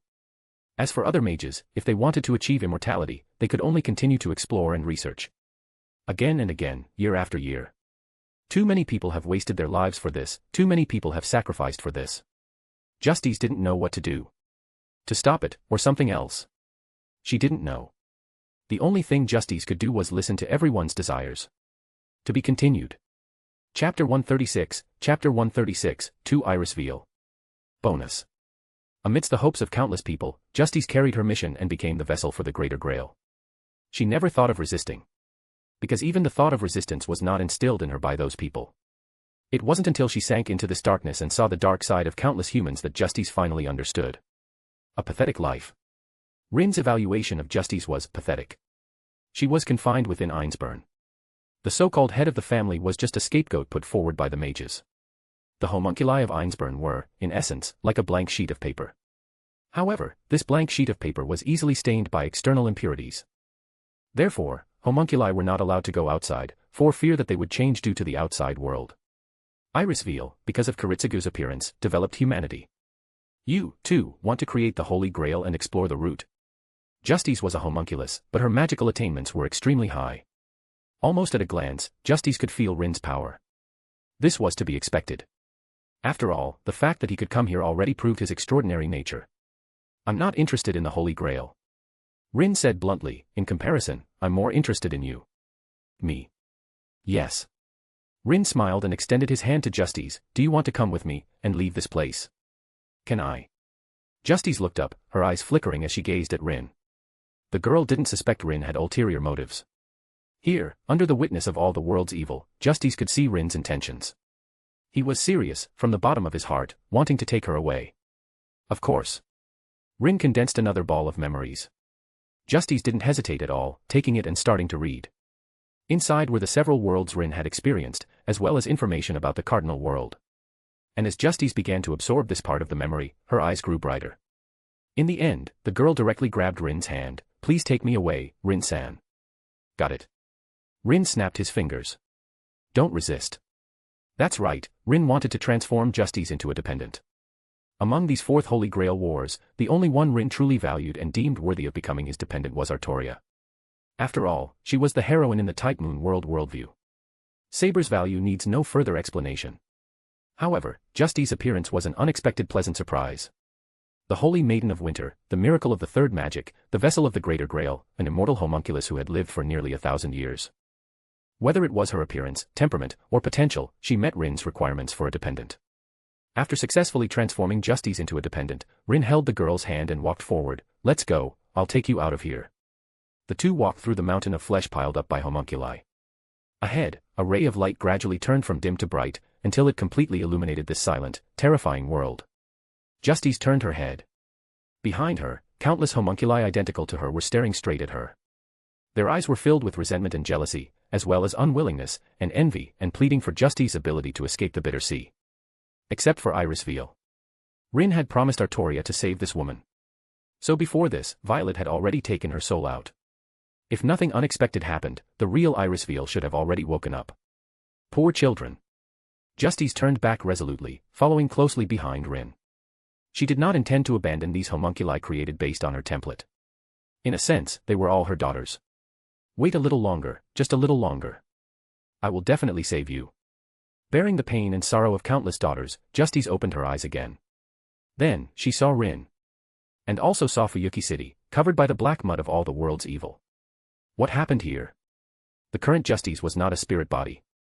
Now that Violet had almost analyzed it, the moment Rin successfully captured her, Justice no longer belonged to the Type Moon world. Therefore, she regained her physical body once again. As for more power, Rin still needed to bring her back to the cardinal world and have the voice of the world complete her. Iris Veil. Iris Veil. On the other side, Artoria held Iris Veil in her arms. That's great, you're finally awake, Iris Veil. Iris Veil slowly opened her eyes, her red pupils gradually realizing her situation after a moment of confusion. She had actually escaped from that terrifying world. Saber. Iris Veil gripped Saber's hand tightly, her heart filled with lingering fear of the world within the Holy Grail. Countless corpses, people identical to herself, those incredibly hollow eyes. All of it was like a nightmare. Especially after that, what she saw regarding Kiritsugu's choice. It's okay, Iris Veil, it's okay now. Artoria comforted Iris Veil, while looking at all the world's evil covering the sky. Due to the barrier of Shuna and others, all the world's evil did not fall, but merely hovered in the air. The black mud, filled with negative emotions, was like twisted tentacles, constantly baring its fangs and claws at the barrier, wanting to destroy it and then devour the living beings of Fuyuki City. Is this the Holy Grail? Seeing the black mud gushing out of the Holy Grail with her own eyes, Artoria completely lost her pursuit of the wish-granting machine, to be attracted by such a thing. Indeed, whether as a king or a knight, I am unqualified. What Rin said was true. The Holy Grail was a scam. It was laughable that she had been so obsessed with fighting for the Holy Grail. Thinking about it now, her past self was truly ridiculous. It's already polluted to this extent. Justy's appearance immediately attracted the attention of the two women. Huh. Artoria looked at the two in surprise. You, Iris Veil, why do you look like her? Iris Veil was only slightly stunned before she understood Justy's identity. No, it should be said that I look like her. To be continued. Just remove the hyphen to access normally. Chapter 137, Chapter 137, Reincarnation Rules. What? Artoria was confused, completely unable to understand the current situation. You are Iris Veil, right? Justice came before Iris Veil and helped her up. I know all about your situation from Rin. In fact, it wasn't from Rin, but within the Holy Grail, Justice had seen everything Iris Veil experienced. But she didn't say it. Because that memory was too heavy for Iris Veil. I'm sorry, you all suffered. They were all homunculi, and Justice could understand Iris Veil. When this matter is over, I will personally end all of this. The twisted will of Einsburn, it was time for it to end. But before that, Justice also had to assist Rin and Violet in solving the problem of all the world's evil. What should we do? Rin asked Violet, who replied, it is trouble, but also an opportunity. All the world's evil comes from the power of the Holy Grail. Although it has been polluted, it still retains powerful resentment. Negative energy is also a type of energy. For Violet, who is the spirit of the world, this poses no pressure. Of course, Violet considered more. I said before that Justice's existence can help us filter impurities from our souls. But impurities don't disappear into thin air. Violet, therefore, we need to construct a cyclical system, making all the world's evil a usable link. In Violet's conception, Rin, Justice, and all the world's evil. Between the three, a stable triangular structure will form. All the world's evil is mainly divided into two parts, subjective evil and objective evil. Simply put, subjective evil mostly comes from sentient beings with self-awareness. Such as humans, pigs, and dogs being slaughtered, and animals that cannot survive. Objective evil, on the other hand, can be understood as the destruction of the environment, the resentment and dissatisfaction of great nature towards all living beings. Evil generated by humans is relative evil. And evil generated by the world is absolute evil. Relative evil and absolute evil together constitute all the world's evil. As Violet spoke, she simultaneously drew upon Justice's power and connected with all the world's evil. The next moment, Rin saw the continuously rampaging black mud begin to calm down. So that's how it is, I understand. Justice came to Violet's side, then merged the black mud, transformed from all the world's evil, into her shadow. This is. Rin was curious about the scene before him. But before he could ask, Justice cupped her hands over her heart, condensing a sacred, pure white orb of light. Soul. After becoming a demon lord seed, Rin's sensitivity to souls greatly increased. Undoubtedly, this white light before him was the product of countless souls condensing. Yes. Justice, I have stripped away the souls that were submerged in all the world's evil. After the souls were stripped away, the black mud completely became unconscious negative energy. Energy, like power, has no absolute good or evil. It depends on the person using the power. So, Rin, you can understand all the world's evil, from which the souls have been stripped, as a special kind of power. Violet said this, but Rin was more concerned about the function of this cluster of souls. This cannot be absorbed, you know. Justice explained, these souls still contain their memories and spiritual essence from before their lives. If you absorb them, Rin, yourself will be impacted, and that is too dangerous. Justice stated that the process of putting souls into all the world's evil and stripping away the negative energy within them is called soul filtration. And separating the personalities and consciousness from the remaining souls is the true purification. First filter it once, then completely purify it. In this way, what is obtained is incomparably pure soul energy, and a spiritual core named self. Spiritual core, the core of the soul. Rin felt that what people called reincarnation was not referring to the soul, but to the spiritual core. Yes. Justice lowered her head, two red ribbons swaying in the wind. My concept is stored within this spiritual core. When it comes to resurrecting the dead, how do you prove that the person resurrected is truly them? The spiritual core is the answer. The spiritual core possesses uniqueness and is not affected by time, space, or even rules. Therefore, the spiritual core cannot be interfered with by common sense. Once Justice completes the soul core separation, the spiritual core will disappear under the traction of the power of rules. In terms that everyone can understand, it means it has gone to reincarnation. Reincarnation to which world? Rin, is it Type Moon world, or Cardinal world? Where the purification is completed, the spiritual core will reincarnate in that world. The reincarnation system exists in any world and is one of the fundamental rules shared by countless worlds. And to be able to interfere with the underlying logic of the world, one must at least reach the height of a Star King dragon to be able to do so. Creating spiritual cores, destroying spiritual cores. This is a realm that only true gods can touch. Rin did not intend to delve into the whereabouts of the spiritual core. Having lost soul energy, and with personality separated, the spiritual core, after reincarnation, can be said to have completely become another person. Not only that, but because of the lack of soul energy. After their reincarnation, they will not gain much talent. Before accumulating enough soul energy, they can only exist as ordinary people, reincarnating again and again. Fuyuki City, let's end it here. Finally, after solving the Einsburn issue, we can return to the Cardinal world. Rin said this, walked up to Irisveal, and asked, this should be our second meeting, Irisveal. Hello. Facing Rin, Irisveal was visibly nervous. Do you want me to help you find Amiya Kiritsugu? Rin was not interested in widows, but sending the Buddha to the west was giving Artoria and Justice some face. No need. Upon hearing Kiritsugu's name, a hint of hatred flashed in Irisveal's eyes. I don't want to see that man again. Huh. What's going on? Rin was a little surprised, not expecting Irisveal to say such words. Did something happen that I don't know about? To be continued. Just remove the hyphen to access normally. Chapter 138, Chapter 138, Guess Who is Back? It's all the world's evil. Justice quietly shared the reason she knew with Rin.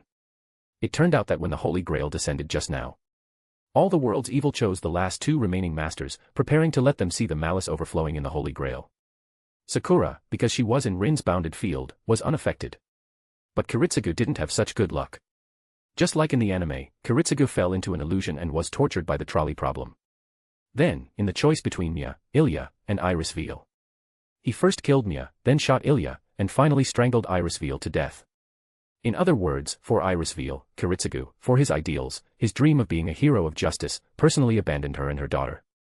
However much Irisveal cared about Kiritsugu before, she now utterly detests this man. Rin. Artoria, supporting Irisveal, pleaded, can you take Irisveal and Ilya with you? Well. Rin shrugged, he didn't really care. Anyway, the bounded field was so vast, just one Sakura, and taking a group of people through, there wasn't much difference. Moreover, Irisveal and her daughter were easy to support. The already established town didn't lack these few resources. It might be good to find Sakura a playmate. Rin thought of Ilya, he quite liked her. Just right to pair with Sakura, forming a magical girl duo like Prisma Ilya. Alright then. Rin waved his hand, bringing Irisveal and the ogres into the bounded field. There was a villa there, the very one Rin had constructed in Fuyuki City. The newly formed bounded field was vast and empty, with nothing inside. But Rin could add things to it. Oh, right. Rin looked at Justice. Is it all right if I take the Einsburn castle? Of course. Justice smiled. I was just about to tell you about that. After all, it was her home for several hundred years. If possible, taking it along would naturally be for the best. Let's go to the Einsburn castle. With that, Rin led everyone directly through space. As for the matters in Fuyuki City, Rin had already done his utmost by blocking the descent of all the world's evil for them. More than that, he would leave it to Kiritsugu, who remained there, to handle. And Kirai. This fellow was not killed by Kiritsugu but successfully escaped from his hands. Unfortunately, Kirai was unlucky and eventually died under the blade of the Shadow Squad ogre who had been watching them, which could be considered revenge for Sakura's father's death. Thinking this, Rin stepped out of the spatial rift. Appearing before him was the ancient castle of Einsburn, standing amidst the ice and snow. The barrier used to deal with human mages was meaningless to Rin and his group. What's more, there was Justice, the insider leading the way. The entire process of taking over Einsburn Castle could be described as smooth sailing. As for the current head of the Einsburn and the guards, the latter were mostly artificial humans without self-will, and the few remaining ones were controlled by Rin's ogres. And the so-called current head, Act. He simply didn't exist. Yes, didn't exist. Act, real name Jubstachite von Einsburn. A white-haired old man who looked like Gandalf. But in reality, he was merely an artificial intelligence created by the disciples of the third magician, used to control the castle's core. Full name, Golem Jubstachite. Act was merely the 8th-generation humanoid terminal. The wrong path ends here. Justice's appearance greatly surprised Act. But he didn't show much excitement. After all, he was just a puppet, all human emotions were merely simulations of programs. Snap. Rin snapped his fingers, and all the magic within the entire Einsburn castle collapsed. Along with it died the empty shell named Act. And seeing the old man fall, Justice showed no pity. All she had was disgust and numbness. Too long. In this tomb-like castle, as a puppet, she had been bound for far too long. Only today did the wind of freedom finally blow into her world. Please wait a moment. Let me first cleanse this place for you. Justice respectfully bowed to Rin, who nodded and said, thank you for your trouble. Would you like me to arrange a maid to give you a tour? No need. All right then. Justice elegantly bowed to Rin, then slowly departed. However, looking at Justice's retreating figure, Rin inexplicably felt a surge of killing intent. If nothing unexpected happened, Einsburn would be flowing with blood today. How terrifying. With such emotion, Rin released Irisveal and Artoria, who was accompanying her, from his bounded field. Rin. Where is this? Einsburn Castle. As soon as the two women emerged, they quickly recognized the place. I brought Justice to reclaim her assets. Rin told the two women what had happened here, as well as the truth about Act and the Einsburn. How could this be? Even Irisveal hadn't expected things to be this way. Everything, absolutely everything, was fake. Everyone was just an experimental subject for a certain plan. Irisveal. Artoria didn't know how to comfort her, so she could only change the subject. At least you still have Ilya, don't you? That scoundrel Kiritsugu. Artoria grasped her hand, wanting to give her a sense of security through this gesture. I will protect you too, Irisveal. Thank you, Saber.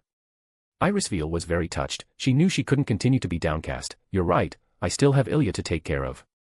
To be continued. Just remove the hyphen to access normally. Chapter 139, Chapter 139, King of the End. A woman might be fragile, but as a mother, she is strong. Irisveal had successively suffered betrayal from her family and husband. Now, only Ilya could illuminate her world and warm her heart. Saber, there's something I want to ask of you. Regarding Kiritsugu. I hope you can keep it a secret from me. Okay. What else could Artoria say? Of course, she would go along with Irisveal. A knight's virtue is honesty. But for Irisveal, she could only remain silent. Watching their interaction, Rin had a strange sense of déjà vu. So, Irisveal is the mother, Artoria is the father, and Ilya is the daughter. Although it felt a bit out of place. For some reason, Rin found this setting quite interesting. Rin, can we go find Ilya first? Oh, yes. Rin smiled, you don't need to mind me, I'll just look around casually. After this period of interaction and Artoria's relay, Irisveal had come to understand Rin's character. He was a remarkably gentle and benevolent. As long as you didn't offend him, Rin would be quite easy to talk to. This way, Saber. Ilya. So, very quickly, Irisveal found Ilya in the castle. The girl was currently sleeping on the bed. Suddenly awakened, Ilya opened her eyes and then saw her mother. Mommy. Ilya joyfully threw herself into Irisveal's arms. One big, one small, two white-haired, red-eyed girls. Rin didn't speak but quietly watched this heartwarming scene. However, Rin soon left. Rin didn't intend to disturb the mother and daughter's reunion. If he wasn't mistaken, Irisveal would definitely pin the blame on Kiritsugu, causing her daughter to hate her irresponsible father. Rin had no obligation to interfere with this. He found a place to sit down, quietly waiting for Justy's return. Have you finished counting? Soon after, Justy's returned. Along with her returned a group of white-haired, red-eyed maidens with elven beauty. They wore long white dresses, some dressed as maids or servants. They were the artificial humans responsible for the maintenance of Ainsburn. Yes. Soon after, Justy said, excluding the puppets that completely lack reason, there are still over 30 children in the castle. Rin had no prejudice against artificial humans. As long as an individual possessed a soul, in Rin's view, they should be treated as living beings. And the souls sinking in all the world's evil. Justy said, excluding some who have completely lost their reason and can only be put into reincarnation. The remaining, about 400+ people, I want them to start anew as new individuals of the Ainsburn. Of course, new individuals here certainly didn't mean normal human reproduction and growth. Instead, like the maids, they would directly obtain adult forms through artificial human technology. They are all very excellent children and can provide you with excellent service. Listening to Justy's slightly ambiguous words, Rin's mouth twitched slightly. Fortunately, he knew Justy's didn't mean it that way. Justy's wanted Rin to become the new head of Ainsburn. Alright, whatever makes you happy. Rin didn't refuse Justy's kindness, he led people out of the castle, then unfolded his bounded field. The next moment, the entire castle, along with the surrounding forest and snowy ground, disappeared, absorbed into Rin's world. Violet. Please command. Return. After dealing with everything, Rin gave the command to return. Thus, starting from the Starfang wolves and ogres, then to the castle and materials within the bounded field, as well as Artoria, Justy's, and others. Finally, even Rin himself dissipated into particles within a beam of light. Up to this point, Rin's plan to descend into the Type Moon world and participate in the Fourth Holy Grail War was a complete success. Void Gate has entered cooldown, cooldown duration is 7 days. Starting to tally the rules gained from this transcendence. Tallying. Tallying complete. Acquired new information, heroic spirit, now integrated with the cardinal world concepts of fairy, monster, angel. Parallel creation successful, acquired new race, Holy Spirit. Acquired unique skill, Valhalla. Acquired new information, bounded field, already integrated into Void Gate related abilities. Integration successful, unique skill, Void Gate evolved into Void Arc. Acquired new information, Noble Phantasm, upon retrieval, discovered cardinal world knowledge related to magic tools, magic equipment, divine artifacts. Starting integration. Integration complete, acquired unique skill, original treasure vault. Because the form of this transcendence was different from any previous one. Rin only needed to open his eyes to receive the voice of the world's gift. Heroic spirit, bounded field, noble phantasm. Were these three judged as new information by the voice of the world? So-called new information can be understood as entirely new rule power. Special concept discovered, beginning analysis. After analysis, acquired special ability, all the world's evil, beginning transformation. Transformation successful, acquired incomplete ultimate skill, king of the end. Ho! If the three unique skills obtained earlier could still be called surprises. Then when King of the End appeared, Rin was truly shocked. One must know, this was an ultimate authority. Although it was still incomplete, it was still an ultimate skill. What is an ultimate skill? Simply put, the difference between a Demon Lord seed and a true Demon Lord is the qualitative and quantitative change of Magicules. Then the difference between true Demon Lords lies in ultimate skills. Ultimate skills can be said to be the benchmark for measuring the strength of true Demon Lords. A true Demon Lord with an ultimate skill and a true Demon Lord without an ultimate skill are completely two different species. And now, am I already capable of rivaling a true Demon Lord? Rin suddenly had this thought, but fortunately, he quickly suppressed it. It's just an incomplete ultimate skill. Didn't Rimuru awaken several ultimate skills later and still develop discreetly? There are also differences between ultimate skills. Like Malim's Lord of Wrath. Although there is a risk of losing control, she can infinitely increase her strength until she annihilates the entire world. That is truly terrifying. To be continued. Just remove the hyphen to access normally. Chapter 140, Artoria's Attributes. Forget it, let's look at something else. Rin calmed down, then looked forward to the upcoming gains from his subordinates. To facilitate the tallying, Rin did not immediately release everyone from the bounded field, but first summoned Saber. Thus, as Artoria came into contact with the rules of the cardinal world, a large amount of information sounded in Rin's and the girl's ears. Now beginning subordinate transformation. Transformation complete. Individual name, Artoria Pendragon, acquired race, Holy Spirit, Demonic Dragon race. Discovered new unique skill, Sword Hero. Discovered new unique skill, Knights of the Round Table. Discovered new unique skill, Secluded Independence. Artoria truly did not disappoint Rin. 3 consecutive unique skill notices made Rin know that her aptitude was even above Snow Empress. Then looking at Saber's attribute panel. Artoria Pendragon. Race, Holy Spirit, Demonic Dragon race. Magicools, 108000, Special A rank. General skills, Sword Mastery, Weapon Mastery, All System Pokémon Magic, Age of Gods Magic, etc. Intrinsic skills, All Sword Mastery, All Melee Mastery, Magic Resistance, Universal Riding, etc. Extra skills, Thought Acceleration, Universal Perception, Spatial Motion, Multi-Layer Barrier, etc. Unique skills, Sword Hero, possesses Hero's Egg, awaiting awakening, Knights of the Round Table, can summon all heroic spirit counterparts to form a knightly order, Secluded Independence, Blessing of Avalon, gains highest degree of immunity and resistance, can ignore all non-ultimate skill death judgments. Exclusive skill, Star Holy Sword, 13 restraints, by releasing restraints, gains power sufficient to save the world. Special skills, Magicool Solidification, command spells, Blade of Rules and Shield of Rules, can ignore principles and forcibly achieve goals. Resistances, Physical Attack Nullification, Status Anomaly Nullification, Mental Attack Nullification, Natural Influence Nullification, Holy Demonic Attack Resistance. Luxurious, unimaginably luxurious. This was Rin's only thought after reading Artoria's attribute list. 3 unique skills, 1 exclusive skill, plus an additional special skill, command spells. Starting with the simplest command spells. The effect of command spells is to consume 1 command spell, using Magicools, to achieve things Artoria originally could not do. There are many things that cannot be done here. For example, if Artoria is hungry and wants to eat. Then, if she does not possess the ability to create things from nothing, by consuming 1 command spell, she can directly obtain the food she desires. The maximum storage limit for command spells is 3. Each day, the number of command spells will recover by 1. Although 3 is the limit. The longer the command spells are stored, the more Magicools they will contain. In other words, 3 command spells accumulated over 30 days and 3 command spells accumulated over 3 days are completely different concepts. This, it seems to be another special skill similar to God's Ring. If one were to consume a command spell accumulated with 100 days of Magicools, and wish for delicious food, the summoned food would probably pile up into a mountain. Rin could completely imagine that the existence of 3 command spells was like giving Artoria 3 wishes.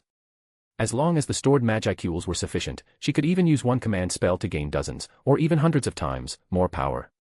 Simply terrifying. Fortunately, Rin also obtained this special skill. Sword Hero, it gave Saber the identity of a hero, which is quite surprising. One must know that in the cardinal world, demon lords and heroes are considered sworn enemies.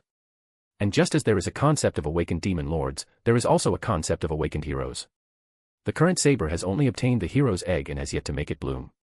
Only when she completes her awakening can she become a true hero capable of rivaling a true demon lord. However, it's reasonable for King Arthur to become a hero, isn't it? In Japanese games and anime, the story of King Arthur and the Sword in the Stone can almost be said to be the origin of the term hero. Thinking this way, Rin was no longer surprised. Rather, if even Artoria couldn't become a hero, then there would be no need for the so-called heroes to exist. What does this Knights of the Round Table mean? After Artoria followed Rin to the cardinal world, she naturally gained permission to enter and exit the bounded field. She was currently shocked by her own transformation. Immense power, unprecedented surging Magicools. Her state had never been this good. Ah. Questioned by Rin, Artoria was startled, then reacted and said, this is a very strange skill. Strange. Ah. Artoria was vaguely a little embarrassed, but still spoke truthfully, it's just that I can summon my counterparts from that world, and then fight alongside me. That's possible. Rin's eyes widened in surprise. He knew what Artoria meant. The so-called counterparts were none other than Saber Alter, Saber Lily, Lancer Artoria, and Lancer Artoria Alter. If expanded further, perhaps even heroic spirits with saber faces might be included. In that case, Artoria's unique skill was quite abnormal. What is their relationship with you? Well. Artoria hadn't expected to have so many parallel counterparts, most of them are manifestations of my personality. In short, Black Saber, Lancer Artoria, and Lily are all Artoria herself, controlled by a single consciousness. However, due to prominent personalities, they exhibit different behavioral styles from her true self. I can understand that. Rin felt that this unique skill was likely created by separating Artoria's 7 souls, thus giving birth to powerful heroic spirits. So, how strong are they? Basically, they are comparable to me. When Artoria said, comparable to me, she wasn't referring to herself during her time as a heroic spirit, but rather her current self after arriving in the cardinal world and receiving enhancements. Given her current Magicools, she is special A rank. Once she deploys the Knights of the Round Table, she can summon up to 12 special A rank heroic spirit counterparts to fight alongside her. The Magicools here aren't generated out of thin air, it's accumulated by Artoria daily. This means that if these heroic spirits die, Artoria needs to spend time to revive them. To be continued. Just remove the hyphen to access normally. Chapter 141, Chapter 141, Star Holy Sword, Turning the Tide. Besides that, there are some heroic spirits who have no relation to me.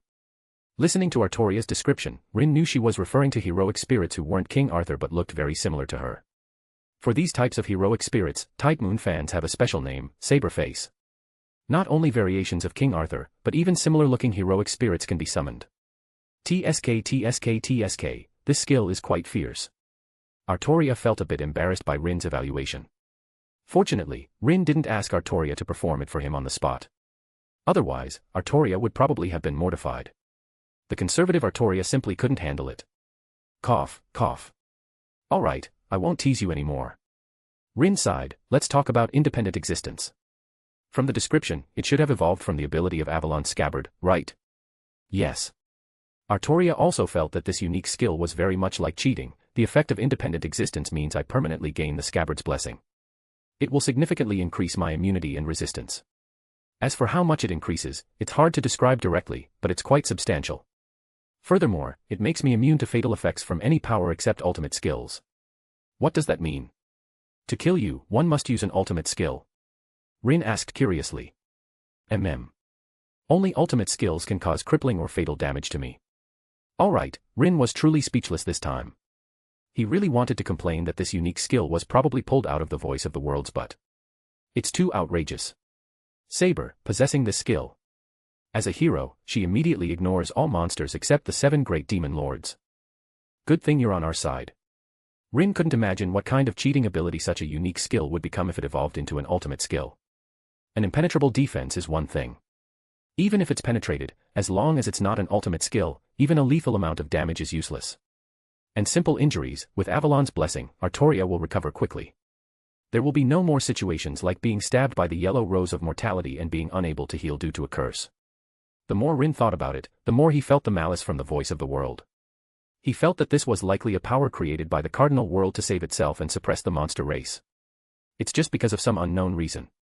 Well, because of Violet, such a powerful hero template ended up under Rin's command. A bug hero belongs to a demon lord. It's truly a dark joke. Suddenly, I feel that even if you acquire another abnormal skill, I won't be surprised. Rin looked at Saber's last skill, Star Holy Sword, 13 Restraints. Is this the one I know? The anti-star noble phantasm in Type Moon, the Star Holy Sword. Forged by fairies, it is the ultimate weapon of salvation specifically designed to deal with the star-eating beast. It is said to possess the terrifying power to cleave planets. If it can cleave planets in the Type Moon world, then here. After Rin's careful inquiry, he found that releasing the restraints of the Star Holy Sword was very difficult. The power of this sword can hardly be used for active conquest and invasion. Only when under invasion can its power be displayed. And the more desperate the situation, the stronger the power that the Star Holy Sword can unleash. Ultimately, if all 13 restraints are released, Artoria can even gather the power of all her companions to unleash an unimaginable strike. However, the Star Holy Sword is not only Saber's power but also Rin's power. Because of this, the Star Holy Sword requires Rin's permission to be unleashed. In a way, this nuclear weapon is held in Rin's hands. It feels like a trump card that can be used to turn the tide in a desperate situation. Rin noticed that the Star Holy Sword skill does not belong to the general, extra, unique, or ultimate skill ranks. It is a skill that continuously improves as its owner becomes stronger. Even in the future, if Artoria truly obtains an ultimate skill, the amplification of the Star Holy Sword will still stack on top of the ultimate skill. In this regard, it shares a similar principle with God's rings and command spells. So, special skills and exclusive skills are actually the same. The only difference between the two is that one can be possessed by multiple people, while the other belongs to only one person. Rather than saying they are skills of a certain rank, it is better to say that they are support-type skills that amplify by percentage. Violet. Rin connected with Violet, asking about the limit of the Star Holy Sword. If Artoria awakens as a true hero and then uses the Star Holy Sword with all 13 seals released, how strong would it be? Capable of destroying the world. What else could Rin say? All 13 seals released means that Rin's side has already fallen into an irreversible crisis. Not only has their home base been taken by the enemy, perhaps even Rin himself has entered a critically wounded state. Facing such a formidable enemy, it's perfectly fine for Artoria to save the world with a single sword, right? Besides, world-destroying level is nothing. In the original work, if the Fairy Queen had not intervened in the great battle between Malim and Guy, the final outcome would also have been the destruction of the world. Special A-rank Magi Qs, 3 unique skills, 2 bug abilities. Rin didn't know how to evaluate it, he could only say that Artoria had the qualifications to enter the first echelon under Rin's command. Besides, Rin also noticed a piece of information. Obtained new information, heroic spirit, now integrated with the cardinal world's concepts of elemental, demonic species, angel. Parallel creation successful, obtained new race, Holy Spirit. Holy Spirit. If it were just a simple new race, Rin wouldn't think much of it. But the description here was clearly somewhat special. In the cardinal world, spiritual beings other than material life mainly consist of 3 categories, elemental, demonic species, and angels. However, Artoria's appearance added a completely new type of spiritual being, the Holy Spirit. Not heroic spirits, but a new race born from type moon heroic spirits merged with the rules of the voice of the world. To be continued. Just remove the hyphen to access normally. Chapter 142, Chapter 142, Cognition. What exactly does Holy Spirit refer to? Special life forms born from the beliefs, memories, thoughts, and cognition of living beings, accumulating a large amount of Magi Qs. Violet explained, the 3 great spiritual beings restrain each other, elementals restrain demonic species restrain angels, and angels restrain elementals. And holy spirits, in this network of relationships, hold a neutral position, they neither restrain any race nor are they restrained by the 3 races. If elementals, demonic species, and angels are likened to the 3 points of an equilateral triangle, then the Holy Spirit is the center of this triangle, the apex that the concept of humanity can reach. The Star King Dragon created the world, first creating the spiritual world, and then the material world came into being. From this perspective, spiritual beings are even older than the concept of matter. Similar to, consciousness came first, then matter. But heroic spirits are precisely the opposite. The emergence of heroic spirits signifies the beginning of matter determining consciousness. People's cognition and thoughts gave birth to the spirit core of heroic spirits, which is equivalent to the material world creating the spiritual life form of heroic spirits. Yes, not holy spirits, but heroic spirits. Holy spirits cannot be created by humans. This is a brand new experience that Rin brought to the cardinal world by analyzing the type moon world. If you really want to say who created the holy spirits, that could only be Rin. Because it was he who brought Artoria to this world. Human delusions will affect heroic spirits. What about Artoria? Rin asked, will the humans of this world have any negative impact on her? For some reason, Rin thought of certain adult scenarios. Humans add settings to fictional characters, and then forcefully turn them into sexual deviants. After all, according to Violet, matter determines consciousness. Wouldn't that be like an anime Rin watched called Re-Creators, where heroic spirits would be limited by the cognition of mortals? No, they won't. Violet, the birth of heroic spirits is only related to cognition at the very beginning. This is fundamentally different from the characters in Re-Creators. Once heroic spirits descend, they are truly existing life forms and will no longer be constrained by the thoughts of others. So Rin doesn't need to worry that Artoria will be corrupted by human beliefs. Leaving aside that Artoria comes from another world, even the heroic spirits born in the cardinal world are fixed once they descend and are almost impossible to change. Wait a minute. Violet, do you mean that it's not just Artoria? Other people, as long as they meet the conditions, can also create new heroic spirits by gathering the faith of the populace. Yes. Violet, Artoria has already become the origin and progenitor of all future heroic spirits, the king of holy spirits. Since the concept of heroic spirits has already been brought to the cardinal world by Artoria, this means that heroic spirit summoning is shared by everyone. As long as one's ability is sufficient, anyone can create heroic spirits.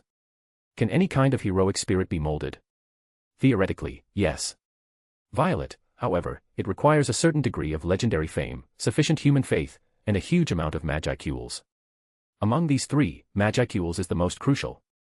If there are insufficient Magicules, even if you imagine a god, it would just be a superficial imitation. Moreover, the same legend can give birth to more than one heroic spirit. Take a certain country as an example.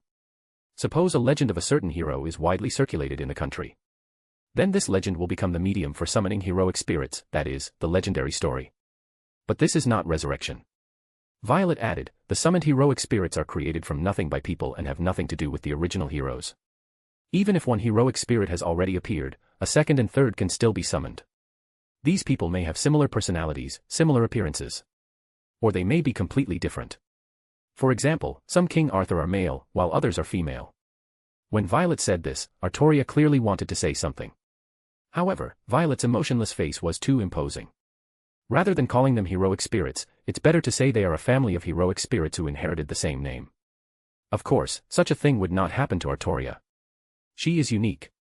All possibilities will be personally controlled by her as part of the Knights of the Round Table. As for other heroic spirits, as long as they can complete the evolution from heroic spirit to holy spirit, they can integrate all legends and become a unique existence. Holy spirits are the superior form of heroic spirits. The difference between the two is like that between a demon lord and an ordinary monster, there is an insurmountable chasm. In summary, Rin brought a brand new power system to the cardinal world and even created a spiritual life form comparable to the three ancient races. While Rin was communicating with Violet, Artoria was already overwhelmed by the massive amount of information. The progenitor of heroic spirits, the king of holy spirits. Let me process this. Artoria was still a bit confused. She became stronger, then she became a king, and also the king of holy spirits and heroic spirits. Don't force yourself. Rin patted Artoria's shoulder and said, you just need to do what you like. Artoria is Rin's person, it's impossible for her to go out and unify all heroic spirits. Otherwise, the cardinal world would probably give birth to another true hero, and then establish a kingdom exclusive to heroic spirits and holy spirits. I understand. Artoria looked at Rin gratefully. By the way, Justice and Irisveal, they should also receive the voice of the world's gift, right? Justice definitely can. As for Irisveal, it's hard to say. Having roughly understood Artoria's situation, Rin summoned Justice from the bounded field. Justice. Rin. As soon as Justice appeared, she first bowed to Rin, then quickly surveyed her surroundings. Is this the new world? What a rich magical energy. Justice immediately sensed the power of the cardinal world. To be continued. Chapter 143, Fallen Angels Fall Again, equals Angels. So many voices in my head. So chaotic.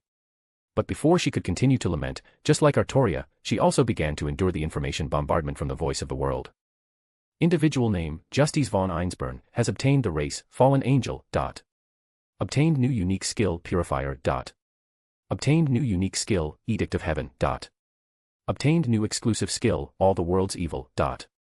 Justice's status panel was not as luxurious as Artoria's, but it was still very impressive. Justice von Einsburn. Race, Fallen Angel. Magicules, 68,000, A rank high tier. General skills, Age of Gods magic, Konosuba world magic, Pokémon magic, etc. Intrinsic skills, long-lived species, artificial life, perpetual soul core, etc. Extra skills, thought acceleration, universal perception, spatial motion, multi-layer barrier, etc. Unique skills, purifier, observe soul power, can separate spirituality from the spirit core, edict of heaven, soul materialization, can draw power from the soul corridor. Exclusive skill, all the world's evil, releases stored magic power, enters a state of blackening and corruption. Special skills, Magicule solidification, command spells. Resistances, physical attack nullification, status anomaly nullification, mental attack nullification, natural influence nullification, holy demonic attack resistance. Justice, like Artoria, also felt the gift from the voice of the world. Her Magicule's amount was not as high as Artoria's, but it was still more than Ice Empress at the beginning, only slightly less than Snow Empress. The reason for such a basic Magicules was thanks to the accumulation of all the world's evil over countless years. How do you feel, Justice? Very good. Justice, it's just that these newly acquired abilities are still a bit unfamiliar. As per custom, Rin inquired about the effects of Justice's new skills. The descriptions in the attribute bar were too crude. To truly understand their functions, Justice had to try them herself. Fallen Angel. Rin had some impression of this race. So-called fallen angels are actually the state of angels after their fall. Dino, the sleeping ruler among the 10 great demon lord, was an angelic demon lord, and then for some reason, he became a fallen angel. Rin didn't understand the principle behind it, but this race was not bad for Justice. Oh, so in this world's view, I am a fallen angel. Justice was very surprised, and at the same time, subtly a little pleased. But in that case, what's the deal with your unique skill, all the world's evil? Rin naturally understood the effect of all the world's evil. You are already a fallen angel. What's the point of falling further? From a fallen angel, you become an angel. Angels fall to become fallen angels. So what if a fallen angel falls again? Do they turn back? It seems that's indeed the case. Justice had just discovered this point. After sensing it carefully, her expression twisted as she said, all the world's evil allows me to enter a deeper state of blackening, and it can also reverse the fall, allowing me to become an angel again. Leaving aside what a fallen angel would become if they continue to blacken.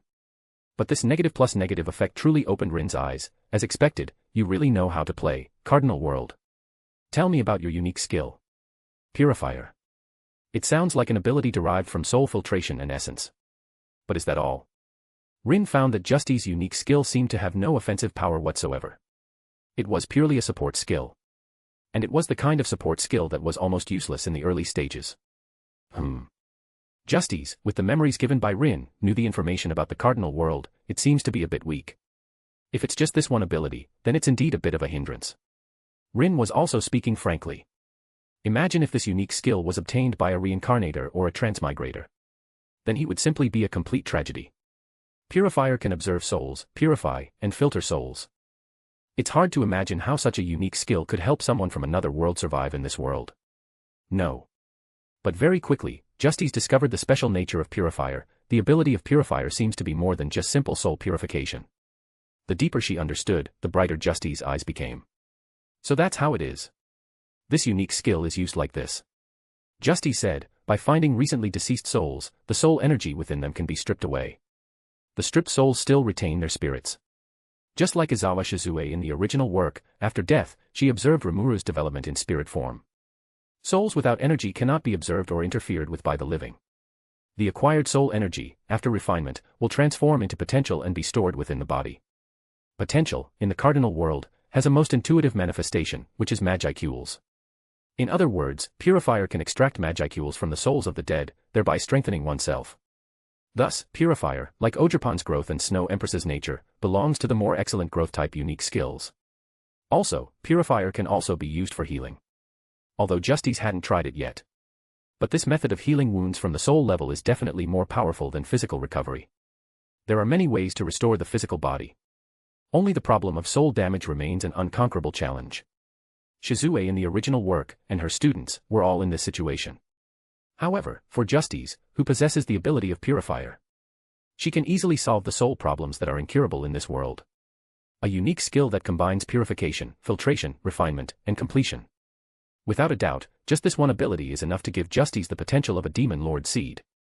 And when she achieves the Demon Lord seed, the true power of Purifier will manifest. Under the ability of soul purification, Justice will complete the awakening ritual in the shortest time, achieving true Demon Lord. To be continued. Chapter 144, Broken Skill. Thus, Rin effectively brought back 2 true Demon Lord qualified subordinates from the Type Moon world. Adding Ogerpon and Snow Empress, a total of 4 strong individuals who can achieve Demon Lord seed without Rin's help. You mean Ice Empress, and Benimaru and Cheyenne from the original work? They are different. Benimaru and Cheyenne relied on Rimuru's bestowal, which had nothing to do with their own aptitudes. As for Ice Empress, the only way for her to achieve Demon Lord seed is to create slaughter. According to the environment of the Cardinal World. If Ice Empress really did that, she would probably be subjugated before she even became one. This is why Rin prefers farming-type skills. Ogerpon, fights but doesn't kill, gets stronger when facing stronger opponents. Snow Empress, natural expansion, benefits all living beings. Artoria, spreads renown, commands holy spirits. Justice, soul purification, silent and unnoticed. Develop quietly, constantly growing stronger without harming others, and finally making a big splash. This is the favored child of the Cardinal World, the only answer to the current version. Then, what about Edict of Heaven? After confirming Justice's potential, Rin was happy, but he didn't forget the effect of this strange unique skill. Edict of Heaven allows me to establish connections with all individuals through your soul corridor, Rin. Justice, under this connection, I can borrow their power. Borrow. Rin, does it require consent? Yes. With consent, Justice can borrow the power of her other companions through the soul corridor. No, isn't there a limit? What is the upper limit of this skill? Rin asked. There is no upper limit. No. Rin was truly shocked. You mean, as long as Snow Empress is willing, you can unleash her 3 ultimate techniques? To be precise, it's not me unleashing it, but me directly summoning Snow Empress's attack. The borrowing ability of Edict of Heaven is more like initiating a video call with a companion and then having them help with a proxy attack. Except this proxy attack doesn't require the person to appear in person. However, this unique skill can only exert its proper effect when under Rin's command. Without Rin, if it were just Justice alone, this unique skill would truly be useless. The establishment of the Soul Corridor is a symbol of the bond between named monsters and their namer. If it were just me, I could only borrow from the monsters I've given names to. Unless I accept the naming of other monsters and submit to them. Justice, otherwise, Edict of Heaven cannot grant me power beyond my own. Her subordinate monsters could not be stronger than her. If she relied on herself, the Edict of Heaven skill would be equivalent to nothing. Unlike now. Justice is part of Rin's Soul Corridor. She can send a request for help to any companion through the Soul Corridor. There are no restrictions, as long as the other party agrees. Even Rin can use Justice to remotely kill powerful enemies. Furthermore, Edict of Heaven can also establish a transit station in the Soul World. After explaining the effect of Edict of Heaven on herself, Justice proposed another use for this unique skill. Transit station. Another brand new concept, Rin asked, what's it for? Justice pondered for a moment, then found a good analogy from the memories Rin gave her. It's like the Adventurers Guild you joined in the Konosuba world. Yes, the Adventurers Guild. Edict of Heaven will establish a soul-level guild. All subordinates, dependents, named monsters, and followers belonging to Rin can enter it.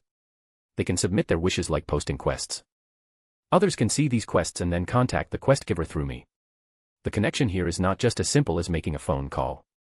It's being able to, like Justice, allow the weaker party to remotely borrow the power of a superior. However, to accept a quest, certain requirements must first be met. There are no thresholds for quest givers, anyone can post a quest, Justice said. As for adventurers, they must at least possess the strength of an A-rank monster.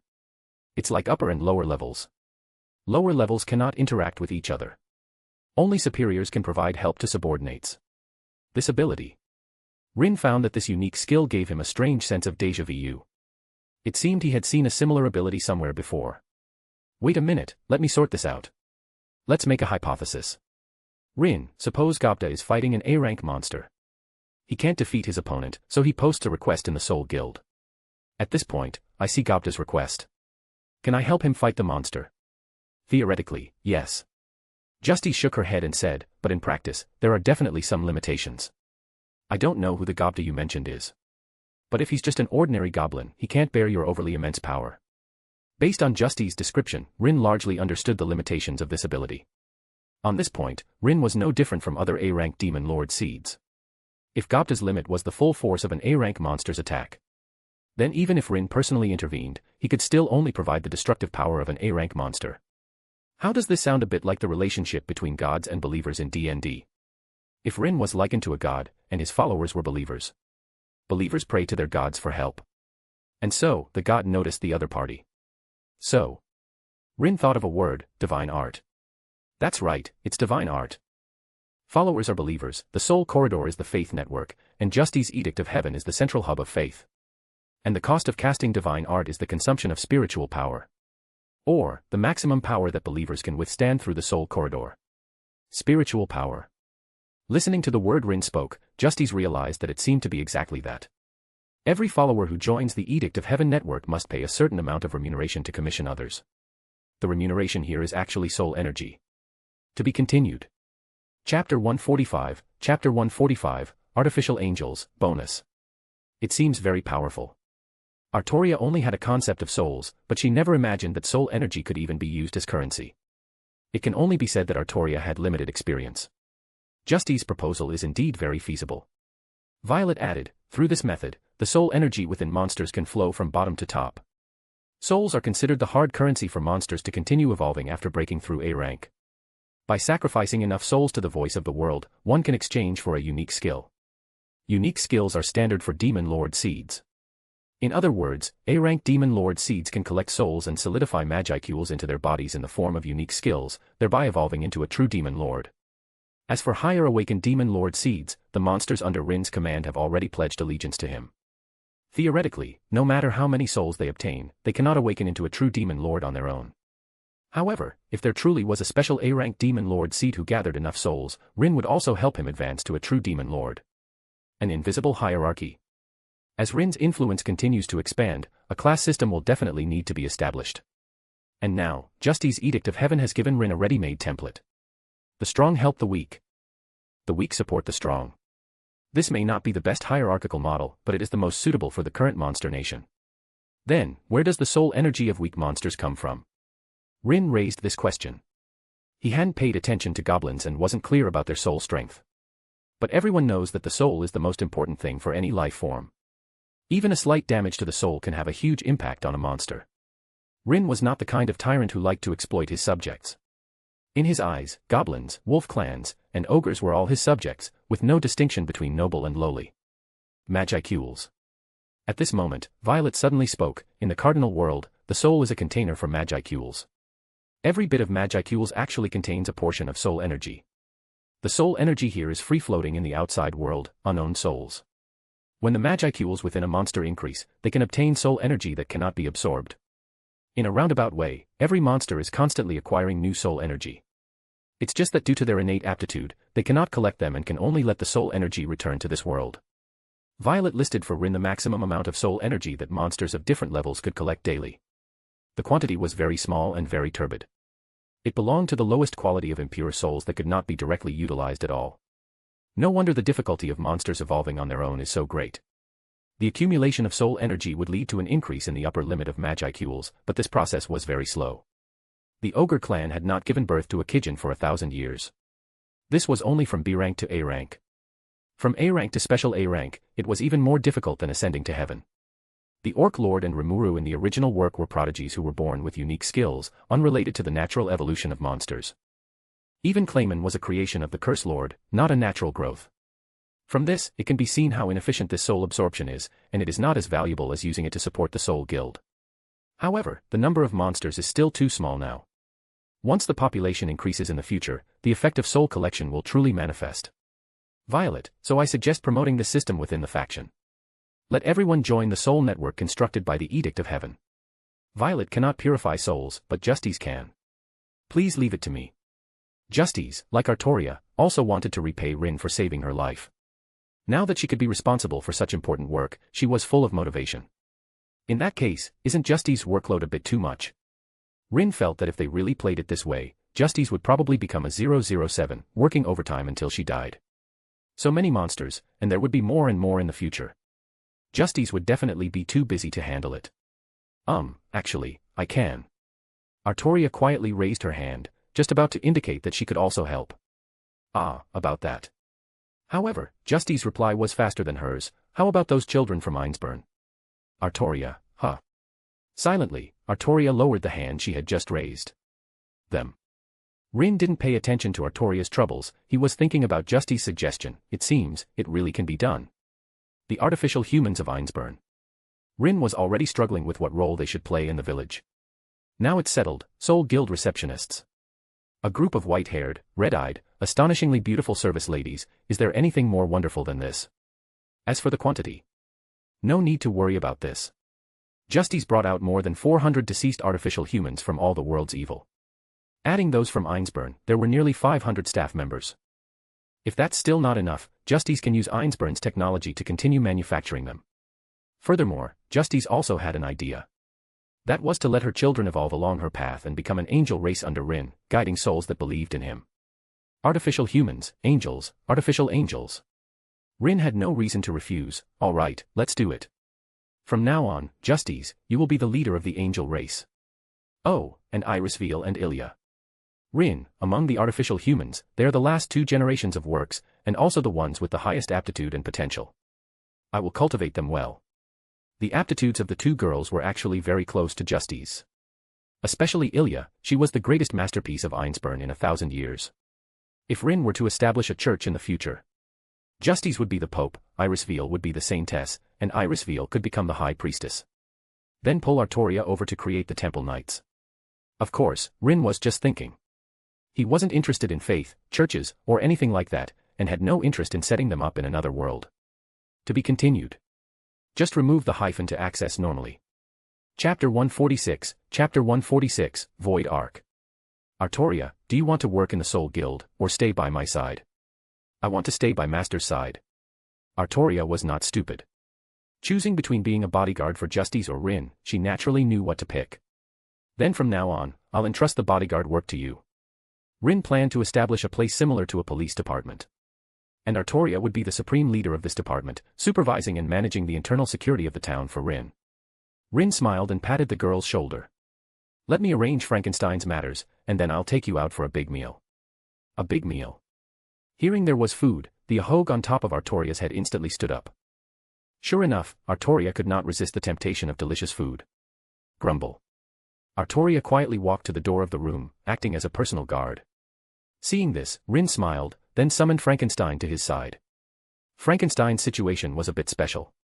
As early as the Type Moon world, Rin had already transformed Frankenstein into his named monster through the heroic spirit contract. Unfortunately, Frankenstein's aptitude was limited, and she failed to acquire a unique skill. Frankenstein. Race, Undead Fiend. Magicule, 12,000 EP, A rank. Her race was Undead Fiend. The so-called Undead Fiend could be understood as a life form resurrected from a corpse. It was somewhat like a zombie, but not quite a zombie. Zombies could not reproduce, but undead fiends could. Therefore, undead fiends were not undead creatures. They were no different from normal monsters, all living individuals. Stones becoming spirits, trees becoming spirits, and now even corpses can become spirits. Additionally, Clayman, one of the 10 Demon Lord seeds who had recently been causing trouble for Rin, belonged to the undead fiend race. Mas, Tur. Yes, hello, Frankenstein. Rin gently patted Frankenstein's head, and she immediately showed a comfortable expression, like a puppy receiving its owner's caress. He didn't have high expectations for Frankenstein. As long as the girl could live happily, that was enough. It's just her language ability that needs to be improved. Rin's requirement for Frankenstein was to quickly master fluent speaking ability. MHM. Frankenstein was very obedient and would diligently execute any command Rin gave her. So well behaved. Thus, Rin stroked Frankenstein's pink hair while opening his own attribute panel. Itoshi Rin. Race, Dragonoid. Level, Special A Demon Lord Seed, Calamity Rank. Magicules, 300,000 EP. Occupation, Mage. General skills, Life Magic, Healing Magic, Elemental Magic, Pokémon Magic, etc. Intrinsic skills, Adaptability, All Profession Mastery, etc. Extra skills, Dragon Eye, Explosion Magic, Soul Summon, Human Soul Fusion, Demon Lord Seeds Pressure. Unique skills, Void Arc, Voice of the World, Convergence, Capturer, Duplicator, Spirit Controller, Hall of Valor, Original Treasure Vault. Ultimate skill, King of the End, incomplete. Special skills, Magicule Solidification, Inheritable, Star Particle Manipulation, Non-Inheritable, 10 Rings of God, Non-Inheritable, Dragon Transformation, Non-Inheritable, Command Spell, Non-Inheritable. Exclusive skill, Twin Martial Soul. Primary subordinate, Violet, 8 million EP. Subordinates, Ogerpon, Snow Empress, Ice Empress, Artoria, Justice, 5/12, Kujetsu, Shuna, Cheyenne, Sui, 4/24. Kin, Oni, January 3rd. Marked Worlds, Cooldown, 7 days Pokémon World, Anchorable, Konosuba World, Anchorable, Soul Land Universe, Locked, Type Moon World, Anchorable. 2 unique skills, 1 ultimate skill, plus the special skill command spell. Even the Magicules have recovered to 300,000. This doesn't even count the 8 million Magicules stored with Violet. Rin stored most of his Magicules with Violet. He kept over a Demon Lord Seed's worth of magic power himself, so that Violet's Magicules recovery effect could take effect on him. Void Arc, Hall of Valor, Original Treasure Vault. And King of the End. Rin looked at the new skills that had appeared on his attribute panel. Void Arc, as the name suggested, was an outlier ability that allowed him to travel with others, evolving from the Void Gate's personal traversal. Although called an arc, its essence was a small world exclusive to Rin. Rin no longer had to worry about encountering excellent talents in other worlds and being unable to bring them back. With this ability, even if I can't get by in the Cardinal world in the future, I can take everyone and run. Rin was someone who liked to plan his retreats in advance. He asked Violet, "Do you think there's a possibility for the Void Arc to reverse devour the Cardinal world?" "Yes, but there's no need." "What do you mean?" "Fusion is easy, separation is difficult." Violet explained, you are bound to the cardinal world. As long as the cardinal world exists, we are immortal. But what if the cardinal world is destroyed? Would the cardinal world be destroyed, and who could destroy it? The former possibility did exist. Who? Milim, and Rimuru in his final stage, both could do it. Therefore, treating the cardinal world as a soul container was not absolutely safe. The Void Ark is like another retreat. You mean? Rin said in surprise, we can treat the Void Ark as a second binding target. That's right. If Violet needed to expend effort to gradually infiltrate and gain control of the cardinal world, then the Void Ark was completely Rin's private property. He didn't even need to bind it. Because the Void Ark itself was one with Rin. The cardinal world and the Void Ark have no causal connection with each other. In other words, even if someone destroyed the world of Tensura, Rin could still start a new world journey through the Void Arkansas. At worst, just switch to another world. But if we merge the two, then we'll have no choice at all. I understand. Having finally gained a second life, how could Rin abandon it? The Void Ark has no causal relationship with the Star King Dragon. This means its growth potential is even higher than that of the cardinal world. To be continued. Chapter 147, Chapter 147, from today on, bonus. It must be said that Violet's words filled Rin with anticipation for the future of the Void Ark. From the initial traveler, to the later Void Gate, and now the Void Arkansas. Clearly, the Void Ark was not the limit of this ability. This trip to the Type Moon world, just this benefit alone, has already been worth it. However, the reality was that the benefits Rin obtained were far more than just the Void Arkansas, Hall of Valor. The heroic spirits here were not the same kind as Artoria's. The latter's heroic spirits were spiritual beings created based on myths, legends, and fictional stories. However, the Hall of Valor was different. The effect of the Hall of Valor was to search for departed souls and reincarnate them as heroic spirits. Reincarnate. Yes. Violet, reincarnate, not create. In other words, the Hall of Valor was actually a resurrection-type skill similar to impure world reincarnation. Even if the deceased had already reincarnated, and their soul factors were scattered among countless individuals, Rin could still use the Hall of Valor to recover these particles one by one, thereby achieving a specific form of resurrection. However, this kind of resurrection has certain limitations. Violet, firstly, the older the person, the harder it is to resurrect them. Secondly, if an individual becomes an extremely powerful existence after reincarnation, the Hall of Valor cannot interfere. So, the best use of this skill is actually for those who have just died. When someone had just died, Rin could use the Hall of Valor to house their soul, and after signing a contract, similar to naming, allow the other party to become a heroic spirit. It feels like this unique skill doesn't seem to be of much use in the cardinal world. Rin found this skill quite useless in the cardinal world, I just don't know if it can be used in other worlds. If that were possible, then the skill would be incredibly powerful. Valhalla from Norse mythology. Legend has it that Valkyries lead the souls of fallen warriors to the realm of gods, where they become an army under the gods, preparing for Ragnarok. If Rin's skill could be used in other worlds, wouldn't that mean he could summon those powerful individuals who only exist in background stories to serve him? For now, it's impossible to determine. Violet, further testing is required. That's true.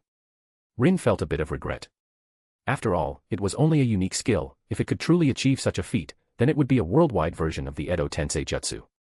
Original Treasure Vault. Next up was the last unique skill Rin obtained. The original Treasure Vault's prototype was Gilgamesh's Gate of Babylon. Rin had confronted Gilgamesh for so long, naturally not just for that one ability of his.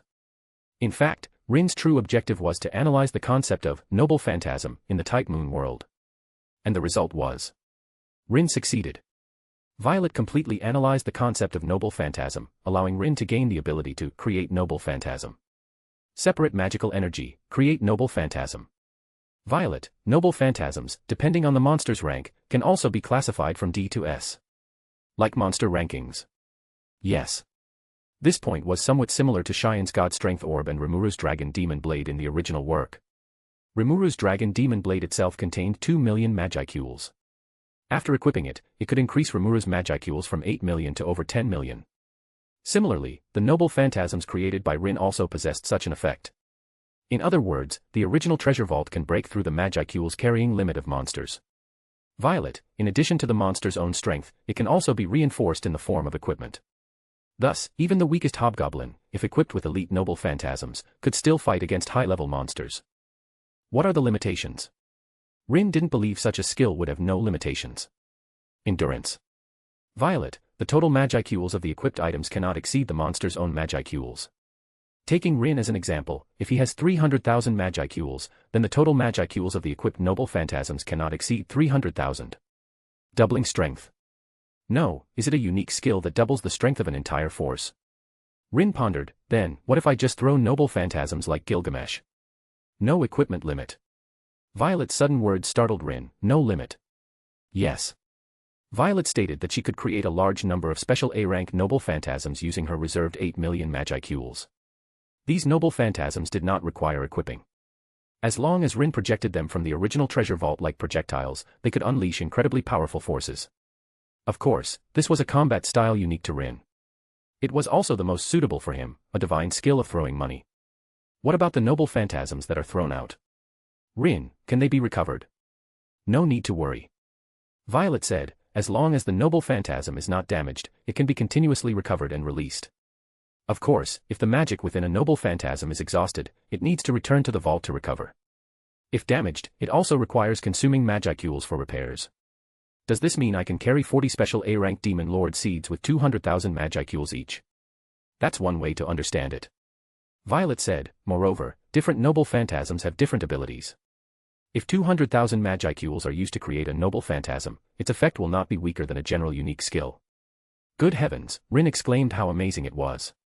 This truly brought out the advantages of noble phantasms from the Type Moon world to their fullest. However, creating noble phantasms takes some time. Violet already had a direction for creating noble phantasms, and the myths and legends of the Type Moon world were very suitable. The same noble phantasm. The Gi-Balg from the Type Moon world, if created by Violet, might be comparable to a true Gungnir, Odin's spear. Ultimately, Violet merely borrowed legends from another world. Rin's magic spear and Siyu Chulin's magic spear, apart from their appearance and name, were completely on different levels. Then I'll leave it to you, Violet. All right. Violet was Rin's head housekeeper. These matters that required mental effort were a responsibility. Finally, there was the ultimate skill Rin obtained for the first time, King of the End. To be continued. Just remove the hyphen to access normally. Chapter 148, Chapter 148, Flesh Golem. Rin found it difficult to describe the effect of King of the End. In short, it was a combination of relative evil and absolute evil. If it were the complete version of King of the End, Rin could absorb all the evil thoughts in the world, then transform them into Magicules to strengthen himself. This belonged to an effect, not growth, so there was a time limit. When the effect of King of the End was cancelled, the Magicules that had been added to him would also flow away. However, if he was in the skill's active state, Rin's combat power would become incredibly terrifying. It feels a bit like Malim's Lord of Wrath. The more evil thoughts absorbed, the stronger the power. Rin could imagine what terrifying power he would unleash the moment he gathered all the evil thoughts in the world. What's with this incompleteness? Side effect. Violet explained, you can absorb evil thoughts, but evil thoughts will also erode your sanity. Therefore, in its incomplete state, this skill could easily cause Rin to lose control. Upon hearing this, Rin immediately dismissed the idea of trying out King of the End. Power that couldn't be controlled was better off not having. Rin didn't want to become a madman. So how can this ultimate skill be completed? Absorb pure soul energy. What Violet said was actually the method to awaken a true demon lord. Now that Rin had Justice, he could absorb souls without any qualms, no longer worrying about being corrupted himself. But where do the souls come from? Although absorbing souls wouldn't make the other party completely disappear, they would just turn into a spiritual core and live a not-so-good life in their next reincarnation. However, wanton slaughter without any grievances or enmity was ultimately not good. If he were truly such a person, Artoria would not have chosen to follow him. Indeed, do I still have to wait for the human kingdoms to attack, like Rimuru? If they were enemies, Rin would have no psychological burden in absorbing their souls. Even a saint like Artoria, when facing a powerful enemy invasion, would not be soft-hearted and let the tiger return to the mountains. Or. Rin looked at the Void Arc, which was in its cooldown phase. If I could find a world where monsters are everywhere, that would be great. So, does a world filled with monsters exist? The answer is yes, it does. For example, Cabaneri of the Iron Fortress, High School of the Dead, Attack on Titan, or some more traditional labyrinth and dungeon adventure type otherworlds. These places could allow Rin to quickly replenish souls and achieve the awakening of a Demon Lord seed. 7 days. Rin stretched, it's decided, I'll rest for 7 days first. After 7 days, I'll search for a world suitable for collecting souls, and then awaken in one fell swoop. As for now, what Rin needed to do was introduce Artoria and Justice to his subordinate monsters. The two women had officially joined the Rin group, and he needed to arrange corresponding work for them. Justice would be responsible for establishing the Soul Guild. Artoria, as she requested, would serve as Rin's guardian knight, protecting him closely. Oh, and Sakura and the others. Rin walked out of the house. He stood in the courtyard and then released Sakura, Ilya, and Irisveal. Where is this? The two little girls looked bewildered. Irisveal wasn't doing much better. Although she was an adult, a sheltered young lady like Irisveal had never seen the natural scenery of another world. For a moment, Sakura, Ilya, and Irisveal were all captivated by the azure sky above and the dense forest around them. Welcome to my world, Sakura. Rin reached out and stroked Sakura's head. The girl didn't hesitate, directly throwing herself into Rin's arms, rubbing against him affectionately. Ilya, standing beside them, watched this scene, a hint of envy in her eyes. Having learned from her mother that her father had abandoned his wife and daughter, Ilya was still in pain and sorrow. Fortunately, her mother was still with her. Otherwise, Ilya didn't know how desperate she would be. You're Ilya, right? Nice to meet you, my name is Itoshi Rin. Rin squatted down, maintaining eye contact with Ilya. You can continue to live in the castle as usual. Whenever you get bored, you can also come to the town to play. Rin planned to establish the Ainsburn Castle as the headquarters of the Soul Guild within the Void Arkansas.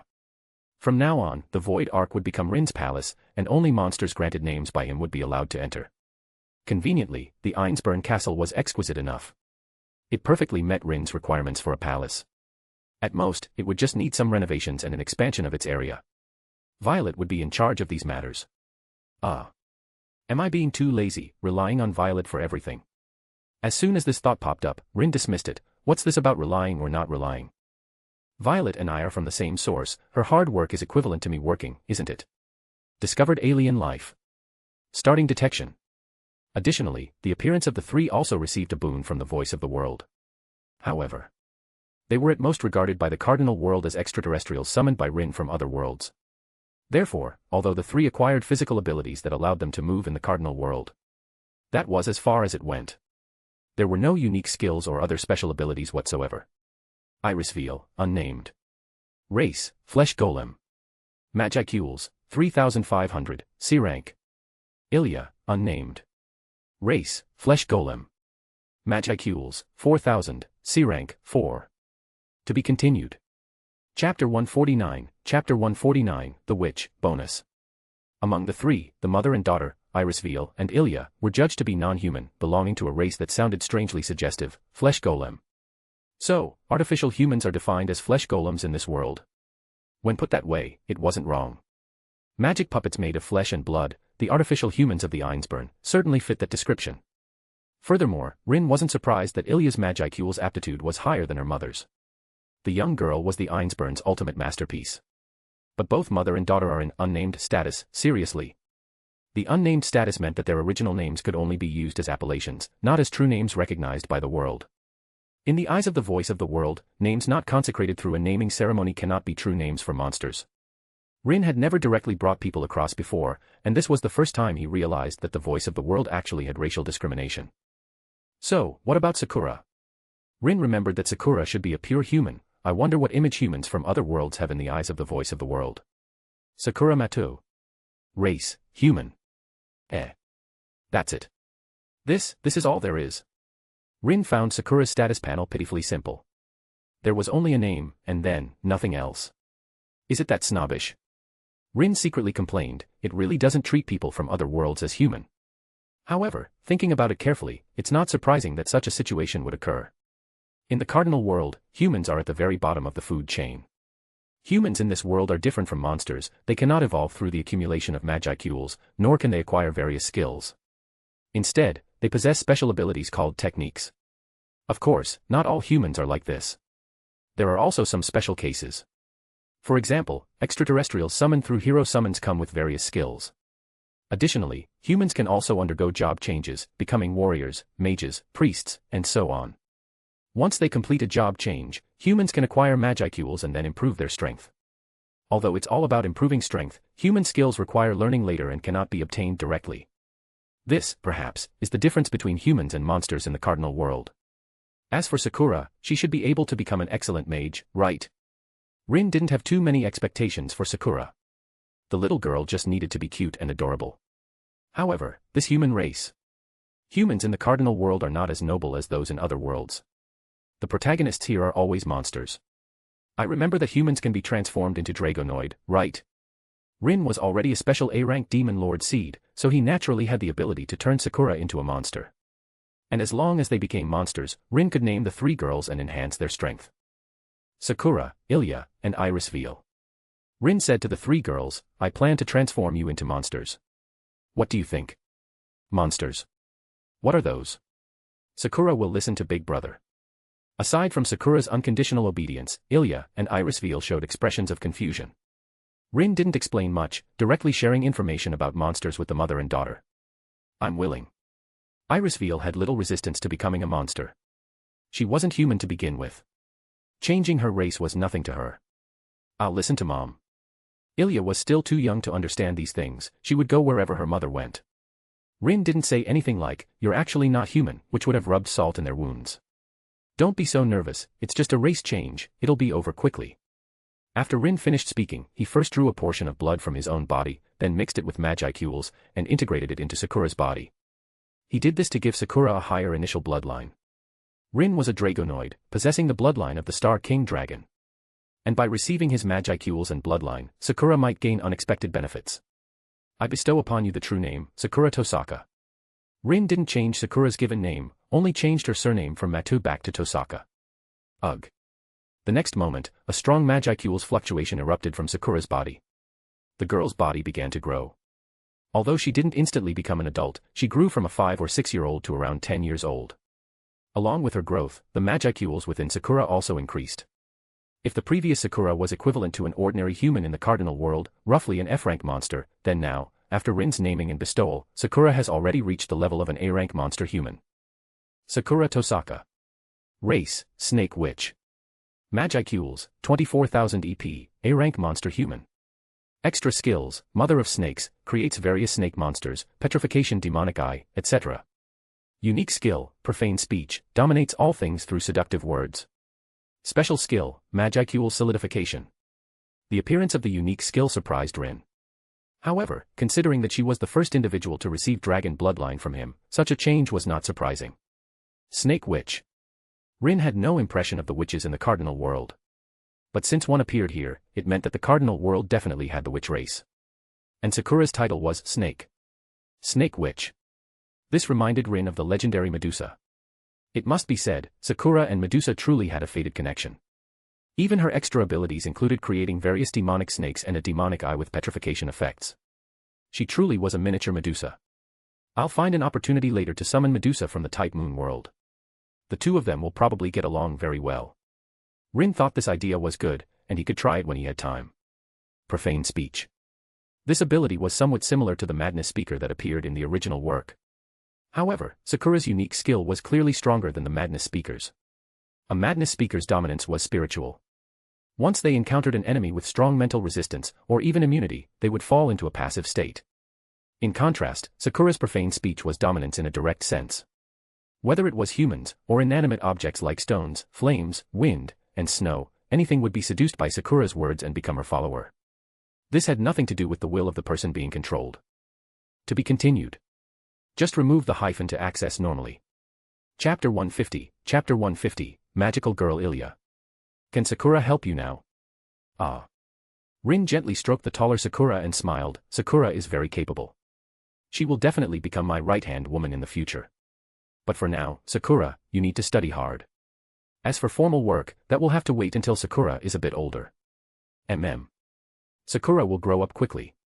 Although Sakura wanted to repay Rin, she also knew that she was still too young. Therefore, she wouldn't be like those unruly little princesses who didn't know their place. The little girl was now incredibly eager to grow up, become Rin's capable helper, and then receive praise from her elder brother. It's your turn, Iris Veil and Ilya. Rin did not bestow his bloodline upon the two of them. The Einsburn family's development path had already been determined. They would follow Justy's path, evolve into fallen angels, and then find a way to complete purification and return to the angel race. Additionally, since Rin personally named her, and with Justy's soul corridor, Iris Veil successfully obtained a new bloodline, becoming a fallen angel just like Justy's.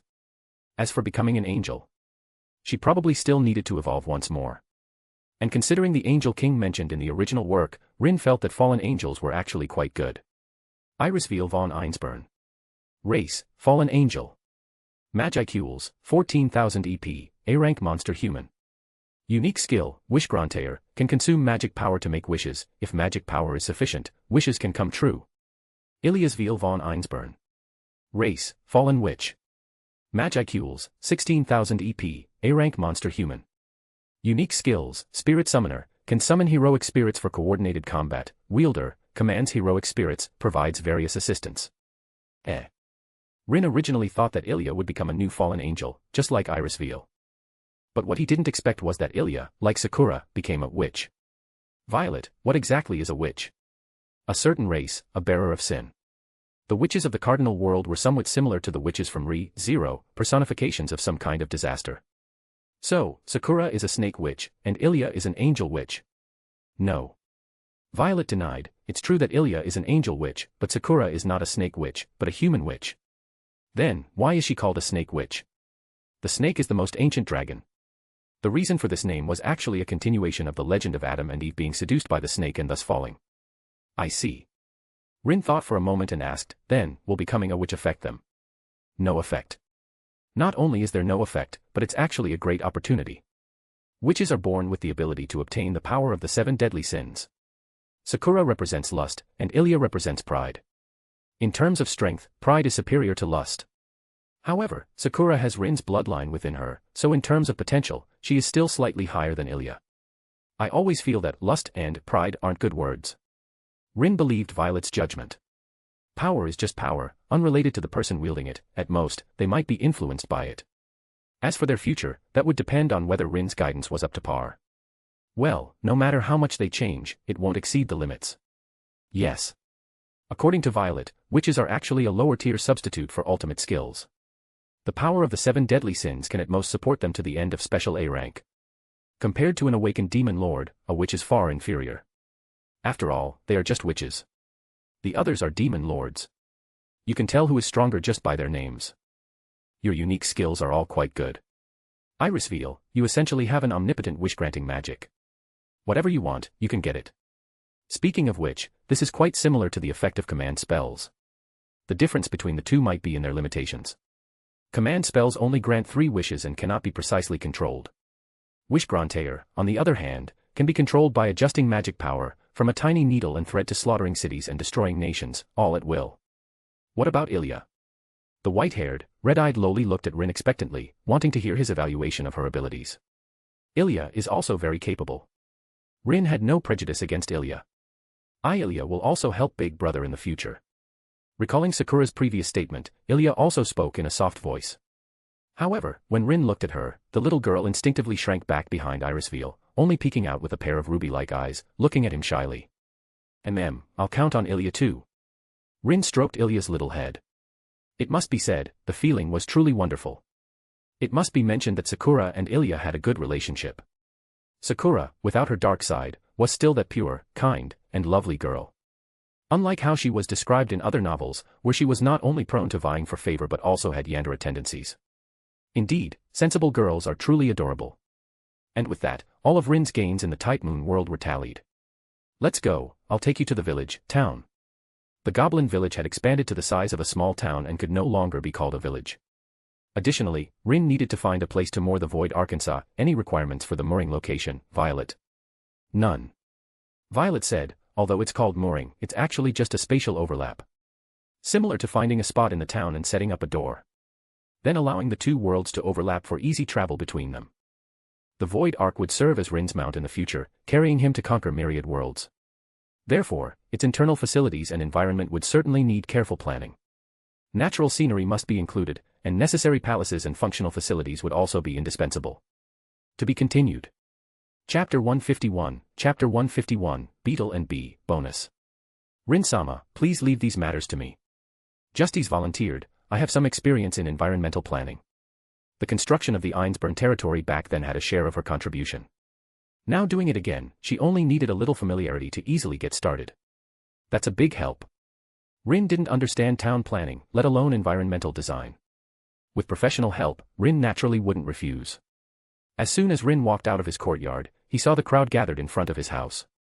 Everyone was still immersed in the fierce battle between the crowd and Gilgamesh. Upon seeing Rin return at this moment, they all cheered. Everyone, move back a bit. Being this close will bother Rin-sama. Seeing this, Cheyenne quickly stepped forward to maintain order, then turned and hugged Rin's arm. Shuna has already sent someone to prepare the dinner. With that, Cheyenne dragged Rin toward the direction of the hot springs. First a bath, then dinner. Pon. Ogerpon leaped out of the void and then followed Rin. There were also Snow Empress and Ice Empress. They originally wanted to go together too. But seeing so many people, the two girls felt a bit embarrassed and could only watch from afar as the other girls led Rin away. How shameless, that Cheyenne. Cough. Snow Empress's pretty face flushed slightly, and she whispered, "You mustn't speak carelessly, Binger." What the two girls were talking about, of course, was the matter of bathing in the hot springs. In the eyes of the monsters, Rin was the supreme ruler, their king. And by the king's side, there would certainly be no shortage of women to serve him. However, there were too many monks and too little gruel. There were so many beautiful female monsters in the town. As long as Rin needed it, someone would immediately offer themselves. Schwer. Thinking of this, Ice Empress suddenly changed the subject. Shouldn't we also be a bit more proactive? Snow Empress looked at Ice Empress in surprise, somewhat incredulous. No. What I mean is. Schwer, look. Ice Empress, Cheyenne and Shuna are so proactive, Master will fall sooner or later. Even as Rin's subordinate, Ice Empress was still unwilling to be inferior to others. Being conquered by Rin was unavoidable. Other people, besides Snow Empress, Ice Empress submitted to no one.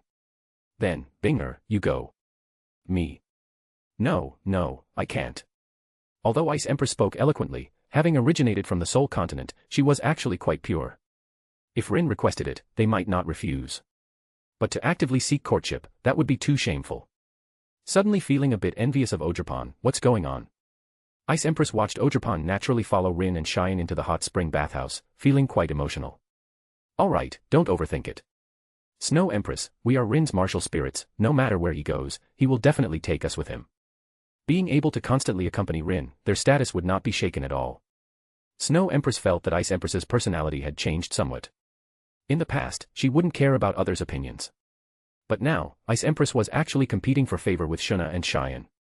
This seems pretty good too. Snow Empress liked her current life very much, it was far better than the unchanging ice and snow of the past.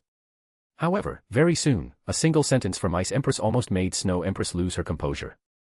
Snow Empress, aren't you worried that Master will ask you to attend him at night? Binger, you. Snow Empress angrily stretched out a finger and flicked Ice Empress's forehead hard. If you talk nonsense again, I will discipline you well on behalf of Master. Despite her words, Snow Empress was truly stirred by Ice Empress's words, conjuring many associations. Although she was an ice and snow spirit, her body was subtly heating up. However, if Rin truly made such a request of her, would she refuse? What am I thinking? Snow Empress quickly dispelled such thoughts, then angrily grabbed Ice Empress's hand. Come with me. What are you doing? To calm herself, Snow Empress prepared to give her a good workout. Fortunately, Ice Empress escaped quickly. Otherwise, a good beating would definitely be unavoidable. What the heck? After running dozens of kilometers in one go, Ice Empress finally dared to stop. I was just joking, why is Snow Empress so serious? She truly hadn't thought that the aloof, cold, and pure Snow Empress would actually develop worldly desires because of her words. There was nothing she could do. Rin's intimacy with the two girls was increasing daily. Unconsciously, they had already come to regard Rin as the most important person. However, if Rin really had ideas about us. Ice Empress leaned against a large tree, her arms crossed as she pondered, would I refuse? Yikes. As the thought arose, Ice Empress was immediately startled by her own idea. I would actually hesitate. Such a thing should, of course, be sternly refused. But why would I? Just as Ice Empress began to ponder her relationship with Rin, a strange fighting sound caught her attention. What's that sound? Someone is fighting nearby. Is it a monster from the forest? Her thoughts interrupted, Ice Empress was somewhat displeased. Swish. Her perception barrier instantly unfolded, and spatial motion activated. In an instant, Ice Empress had arrived at the place where the battle was occurring. She saw a large and a small monster fighting in a sea of flowers surrounded by the forest. The larger one was a tiger-shaped monster, looking quite ferocious. The smaller one was a half-human tall, pitch-black beetle. Monsters. No, that's not right. Soon, Ice Empress noticed the difference in this beetle. Because behind the beetle, there was also a teary-eyed bee-type monster. Is it fighting the enemy to protect its companion? Realizing this, Ice Empress narrowed her eyes slightly. She remembered Rin saying that they were to subdue all intelligent monsters in the Great Jura Forest. Now that they had encountered one, there was certainly no reason to let it go. Looking at the battle situation again. The beetle was no weaker than the monster tiger, it had just endured many battles before this, leaving it covered in wounds. If the fight continued like this, the beetle would likely be severely injured. Fine, let me give you a hand. Ice Empress didn't hesitate. The moment the beetle was sent flying again by the monster tiger, she raised her hand and froze the monster tiger into a block of ice. To be continued. Just remove the hyphen to access normally. Chapter 152, Chapter 152, from now on, you are my subordinates. The sudden change instantly terrified the two monsters. The monster tiger had been defeated. But this didn't reassure the beetle, instead, it made it even more vigilant. Good combat awareness. You must have gone through many brutal battles before, haven't you? Ice Empress descended from the sky, her pristine jade feet treading upon the sea of flowers, then she walked step by step toward the beetle and the bee. Squeak. The beetle felt the terrifying aura emanating from Ice Empress. It immediately shielded the bee, continuously emitting insect chirps, seemingly urging the bee to escape quickly. Buzz buzz. Unfortunately, the bee was unwilling to leave. It also sensed Ice Empress's formidable power. If she wanted to harm them, they would have no means of resistance. Therefore, it would not abandon its companion and flee. Quite the deep affection. Ice Empress interrupted their communication and said, I forgot to mention, I can understand your language. You are from the insect-type magic beast race, aren't you? What a coincidence, I am also from the insect-type magic beast race. Ice Empress's racial classification in the cardinal world was insect-type magic beast. And the two little fellows before her were also from the insect-type magic beast race. Ice Empress didn't know what the situation of the insect-type magic beasts was like in the cardinal world. But since she encountered them, there was no reason to let them slip away. One must know that when Ice Empress was on Soul Land, she had an incredibly vast Ice Jade Scorpion tribe under her command. Ice Jade Scorpions were gregarious creatures and quite united. Unfortunately, the spatial passage on Soul Land was sealed off by that side. Otherwise, Ice Empress truly wished she could bring her kin over to escape the shackles of that place. Although there are no Ice Jade Scorpions, they seem pretty good too. Ice Empress thought of the beetle's action of desperately protecting the bee even in the face of danger. It was a very principled fellow, which Ice Empress quite admired. The little bee was also good. It didn't abandon its companion, preferring to die with it rather than live alone. Just right, I need two subordinates to help me with work. Shuna and Cheyenne all had subordinates, which made Ice Empress envious for a long time. Now it's good. By bringing these two fellows back, Ice Empress could establish her own force. How about it? Do you want to come with me? Ice Empress reigned in her beastly aura. She came before the beetle and the bee, then cast healing magic to restore their injuries. Is that really possible? The beetle was a little worried, but more than that, it was joyful. At first, the beetle thought Ice Empress was a powerful individual sent by the insect-type magic beasts to completely eradicate them. But no matter how it recalled, it couldn't remember anyone named Ice Empress in the insect-type magic beasts. Therefore, the other party was not an enemy, but an insect-type magic beast born in the material world. Although I don't know what you are guarding against. But I truly have no ill intentions. Ice Empress greeted the two little fellows, preparing to take them back to the town and then introduce them to Rin. She wasn't worried that Rin would refuse. The more monsters there were, the more Magicules Rin would have. So as long as they were genuinely submissive monsters, Rin would welcome them all. As for letting them be Ice Empress's subordinates, Ice Empress was willing to manage things. Rin would be overjoyed. How could he refuse? A monster town. Can we really join? The beetle and the bee were a bit uneasy, afraid they would be bullied among the monsters. But thinking of a monster gathering place, they felt a longing. Expelled from the world where the insect-type magic beasts lived, stripped of their power, they relied on each other and struggled to survive. If possible, they no longer wanted to live such a wandering life. Don't worry, they are all good guys. Ice Empress had quite a high opinion of the monsters. Everyone worked hard, and the town's development was thriving, completely devoid of human scheming. Anyway, Ice Empress really liked this world, and she liked everyone from the ogre race and the Starfang wolves. Compared to this place, life in the northern icefield was utterly boring. Speaking of which, are you underestimating me too much? Ice Empress patted her chest and guaranteed, with me here, who would dare to bully you? X. Seeing Ice Empress so confident, the beetle and the bee's eyes immediately lit up. After the misunderstanding was resolved, their favorability toward Ice Empress surged significantly. First, she saved them from the claws of the monster tiger. Now, she was taking such good care of them. This kindness truly moved the two little fellows to tears, making them wish they could kowtow to her on the spot. Big sister's kindness, we will engrave it in our hearts. Don't call me Big Sister. Ice Empress disliked the title of Big Sister, because Cheyenne loved to call herself that. Just call me Ice Empress. Okay, Ice Empress-sama, X. After a quick outing, she gained 2 excellent subordinates, and Ice Empress's mood was exceptionally delightful. She did want to take them directly to see Rin. However, Rin was resting, so it was not good to disturb him. Thus, Ice Empress found the ogre race leader, Akano, hoping he could arrange lodging for the 2 little fellows. Oh, they are subordinates newly subdued by Ice Empress-sama. Akano observed the beetle and the bee. He squatted down and asked gently, do you have any requirements for your living environment? Squeak squeak squeak. Buzz buzz buzz. The 2 little ones were flattered, waving their insect legs repeatedly to express their thoughts. They prefer to live in areas close to the forest. Ice Empress translated for them, preferably a place with many flowers. It says it's good at making honey and can offer it as compensation for being taken in, as a tribute to Rin. You can even make honey, that's quite capable of you. In that case, she had also made a certain contribution, hadn't she? Ice Empress wasn't the type to freeload. She would occasionally go to the farmland to help Ogerpon plant crops.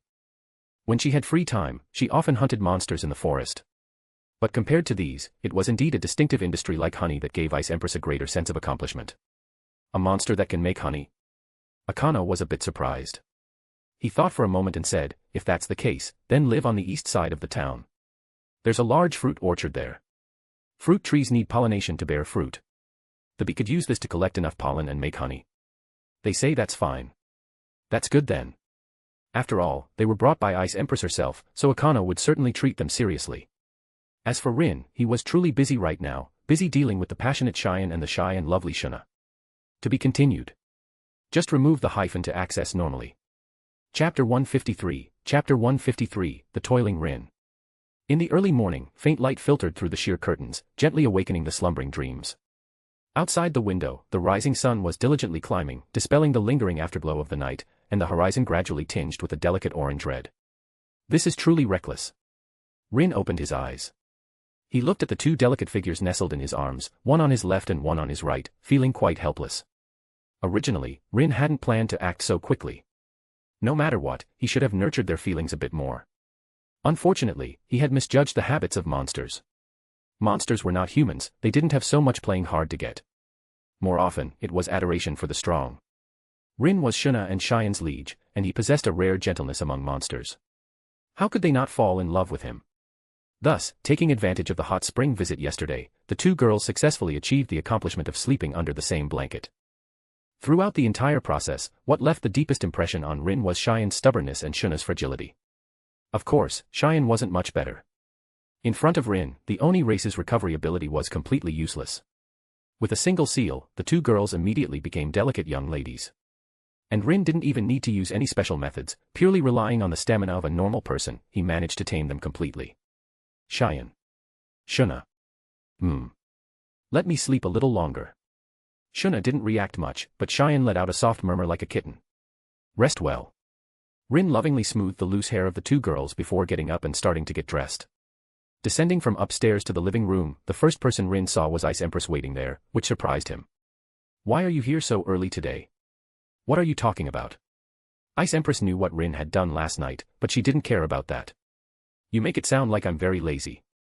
Among Rin's dependents, Cheyenne, Ice Empress, and Ogerpon were the most idle, not having to do anything. You might ask, doesn't Cheyenne have the Purple Corps?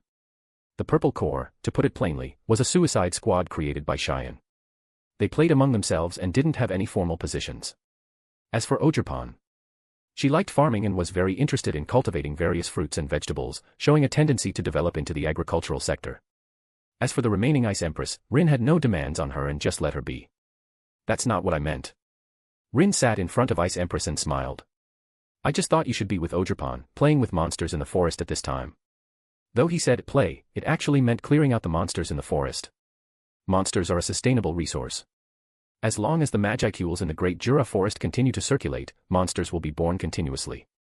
Rin and his dependents lived in the forest. The Magicules alone that dissipated from their bodies daily was an incredibly vast amount, which could easily breed all sorts of monsters. Additionally, monsters are treasures from head to toe. Various materials could be extracted, and the flesh could be eaten directly. The remaining parts could also be sold to human merchants through the Oni race's existing trade channels. Ah, that. Ice Empress knew she was somewhat idle on weekdays. I found 2 good helpers and wanted you to name them. Helpers. Rin took a sip of tea and asked in confusion. What kind of helpers? Naming wasn't an issue. All the monsters under Rin's command had been named by him. Even for newly joined members, Rin wouldn't be stingy with this Magicule. Anyway, it was like an early investment. I found 2 little guys in the forest. Ice Empress, they are like me, also insectors. Insectors.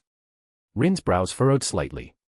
As far as he knew, the insectors rarely appeared in the material world. Considering this was the Great Jura Forest, Rin immediately thought of Rimuru's beetle and bee. It wouldn't be the beetle and the bee, would it? You already know. Ice Empress didn't delve into it much. On his own territory, anything Rin wanted to know couldn't be hidden from him. Just consider it as me having foreseen it. Rin, these are 2 very promising insectors. What do you plan to do, Ice Empress? Of course, I'll lead them. So you won't always say I'm neglecting my duties. All right then. Rin said. Where are they? Take me there. How could I make you go through the trouble? I'll summon them right now. After saying that, Ice Empress directly used subordinate summon to transfer the beetle and the bee from the forest into the living room. Here, subordinates can be understood as fellow creatures or monsters of the same race. Like Akano and ordinary Oni race, Ranga, and the wind-attributed wolf race. The 2 little guys were saved by Ice Empress and recognized her as their leader. A special connection of the insect-type magic beasts, with Ice Empress as the head, was formed between the 3. Thus, in the next moment, as the Magicule's fluctuation subsided, 2 figures appeared between Rin and Ice Empress. Buzz buzz. The 2 little guys were startled by the sudden transfer. Fortunately, they quickly saw Ice Empress sitting there, which made them sigh in relief. Let me introduce you. Ice Empress stood up. This is my master, and also the lord of this place, Itoshi Rin. Hello there. Rin acted very approachable, but what he received was the 2 little guys trembling in respectful bows. Well. Rin shook his head helplessly. According to the rules, I will now name you. The 2 little guys, being new arrivals, didn't understand the value of monsters here. All monsters being named, how terrifying that was could not be described. Seek and we. A weak voice, from the bee, entered Rin's ears. Of course. Ah. The bee was surprised. Rin-sama, can you understand what I'm saying? Yes, I can. Rin said while stroking the little bee's head. He found that the fur of this female bee felt nice, and she didn't have the usual fierce appearance of ordinary bees. Overall, she looked very cute. Thank you very much. We shall pledge our eternal loyalty to you. After receiving Rin's affirmation, the beetle, along with the little bee, offered their highest respect to Rin and pledged their allegiance. They were childhood sweethearts who grew up together, and their relationship was no different from human siblings.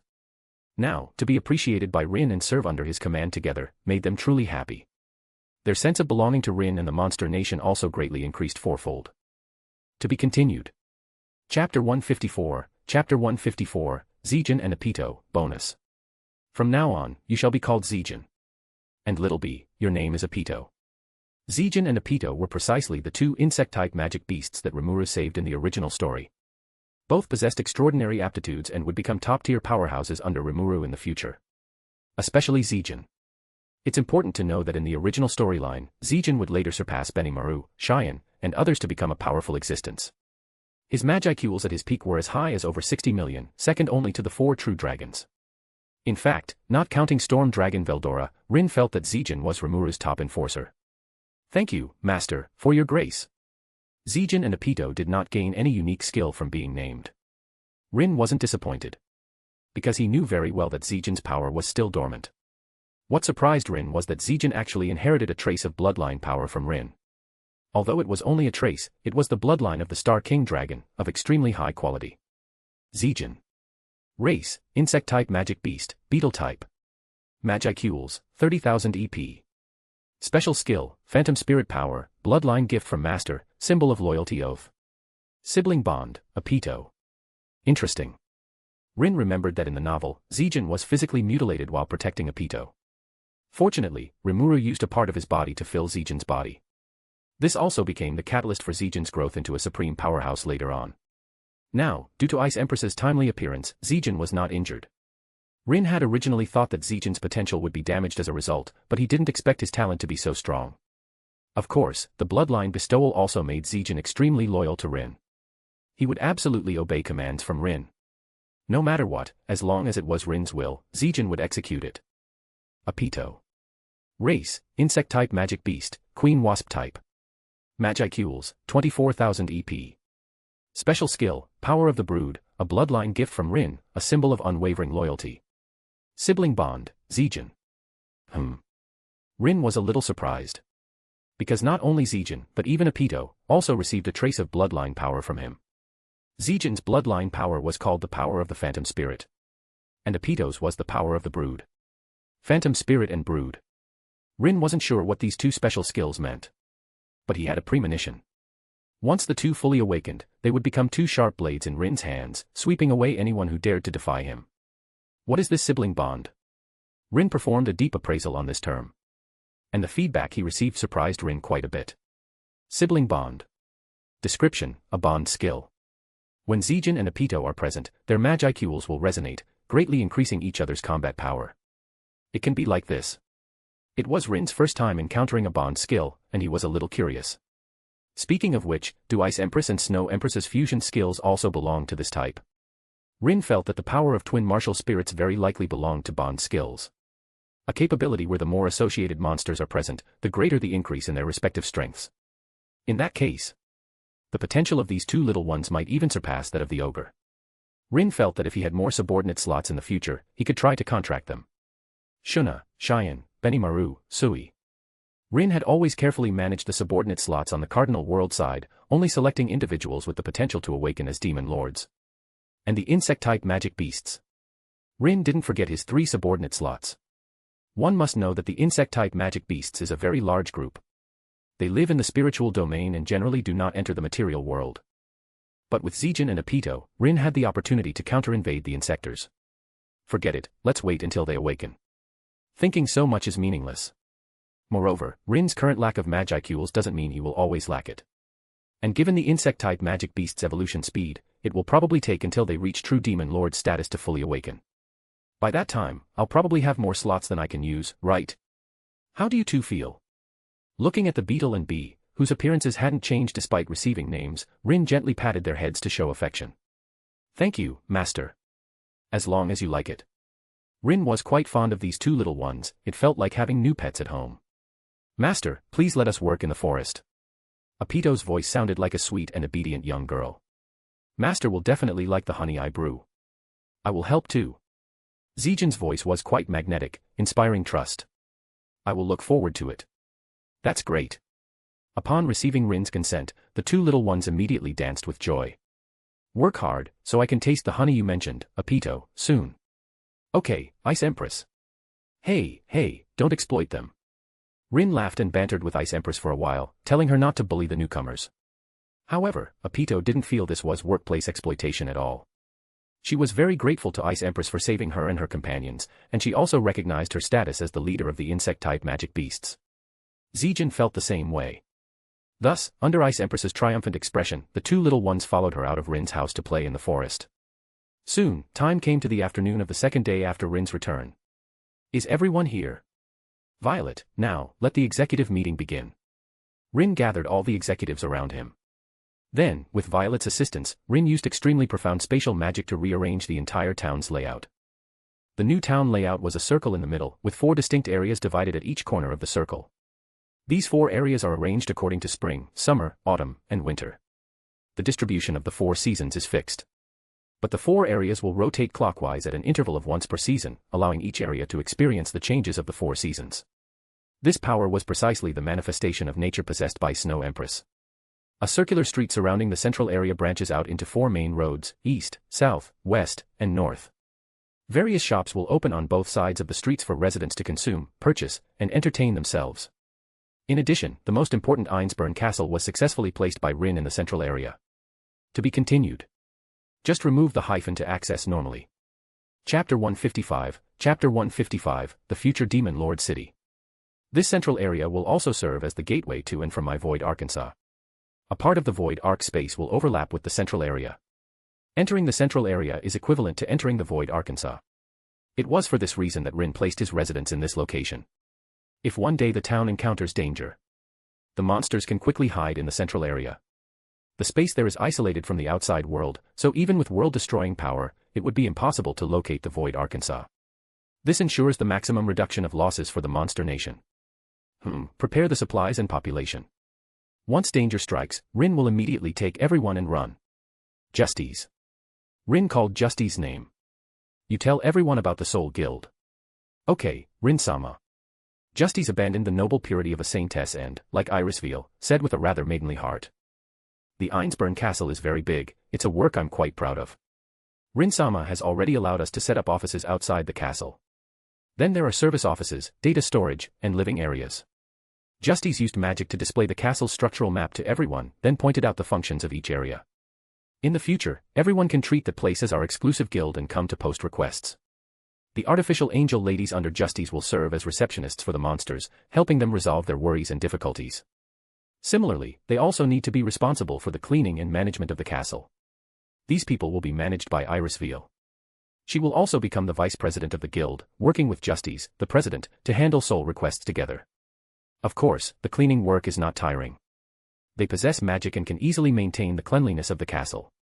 Additionally, Justice will also create some special artificial magical puppets to serve as servants in the castle, assisting the artificial angels in their work. It feels a bit tough. Shuna asked. Do you need help? Please trust our Einsburn artificial angel technology. Justice narrowed her eyes, but a powerful aura emanated from her. Indeed.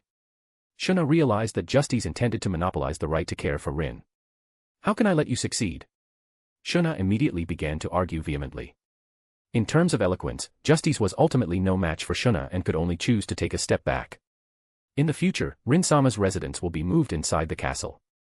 That place will also serve as our administrative center for gatherings and meetings. This was Justice's opportunity to gain an advantage by building a luxurious castle.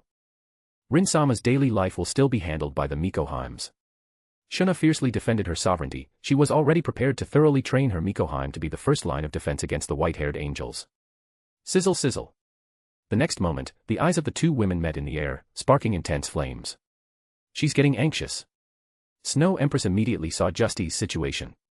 It seems that Shuna and Cheyenne's success last night has made some people nervous. This, in fact, also included Snow Empress herself. After learning that the two women had gained Rin's favor, Snow Empress's heart was also not calm. That's right. Rin interrupted the two women's bickering, and he added, from now on, the Einsburn Castle will become our Demon Lord Castle. The cadres can choose rooms inside and decorate their living quarters. In this way, the castle became Rin's royal palace, the future center of power. Various issues relayed from below would first be reviewed by the artificial angels. Simple ones could be directly assigned to high-rank monsters. Only when they encountered problems that they could not solve would they be submitted to Rin for his personal approval, and then he would convene the cadres for discussion. The above is my summary of the initial planning for the town. Rin concluded the discussion on homeland construction and then presented a new piece of news to everyone. Not long ago, Benimaru and Hakuru brought me good news. After negotiation and communication, the Tengu clan is somewhat moved by our invitation. The moved here did not mean directly joining Rin's command. Instead, they plan to form an alliance first, observe the situation, and then consider whether to submit. Just moved. Artoria, ever since she understood the strength of Rin's side, fully comprehended the power of the monster nation. In her opinion, such a powerful monster nation already possessed the strength to dominate the Great Jura Forest. If the Tengu clan understood this point, then they shouldn't speak of an alliance. Alliance is a term used when both sides are of equal strength. The current monster nation was clearly far stronger than the Tengu clan. If Keed was truly intelligent, she should have shown her attitude. It was just written in the letter. Rin smiled. Elder Keed has actually already agreed, but considering the attitude of the Tengu, it's not good to state it explicitly. Originally, with the arrogance of the Tengu clan, it would be impossible for them to be subservient to anyone. However, this time, the visit to the sacred mountain was led by Hakuru. The previous elder, patriarch, of the Tengu clan and Hakuru were lovers, and she even bore him a daughter.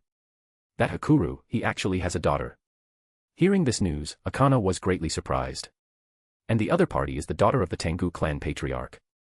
Hakuru also didn't expect that he would have a daughter. Rin naturally knew about this, but Hakuru was not aware. When he first learned this news, Hakuru was also shocked. And with this relationship between Hakuru and Keed, many things did not need to be made so clear. Elder Keed is willing to let the Tengu clan join us.